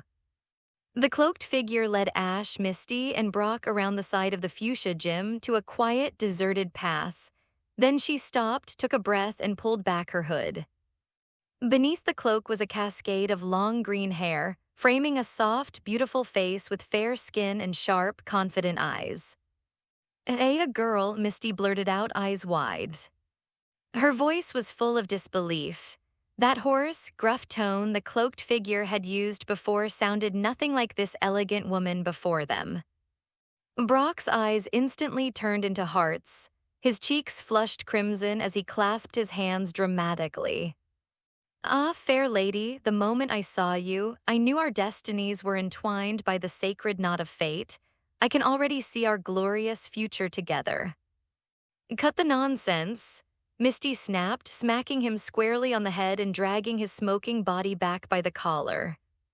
The woman in black gave Brock a bewildered glance but quickly composed herself. Her emerald eyes turned to Ash as she spoke with calm grace. My name is, she said. Im's younger sister and the co-leader of the fuchsia gym. Now you understand why I can take you inside, don't you? Ash froze for a second. Sister. No wonder she could make that promise, but that still didn't explain how she knew him. Had his reputation already spread to Evan's family? Hello, everyone. As we wrap up this video, I want to share a quick note. I have a Patreon account. If you'd like to support me and enjoy on-demand audiobooks, you can become a Patreon member. Alternatively, you can check out my Google Drive link, which has 500 plus novel audiobooks available through my Ko-fi or Patreon shop. I appreciate your support.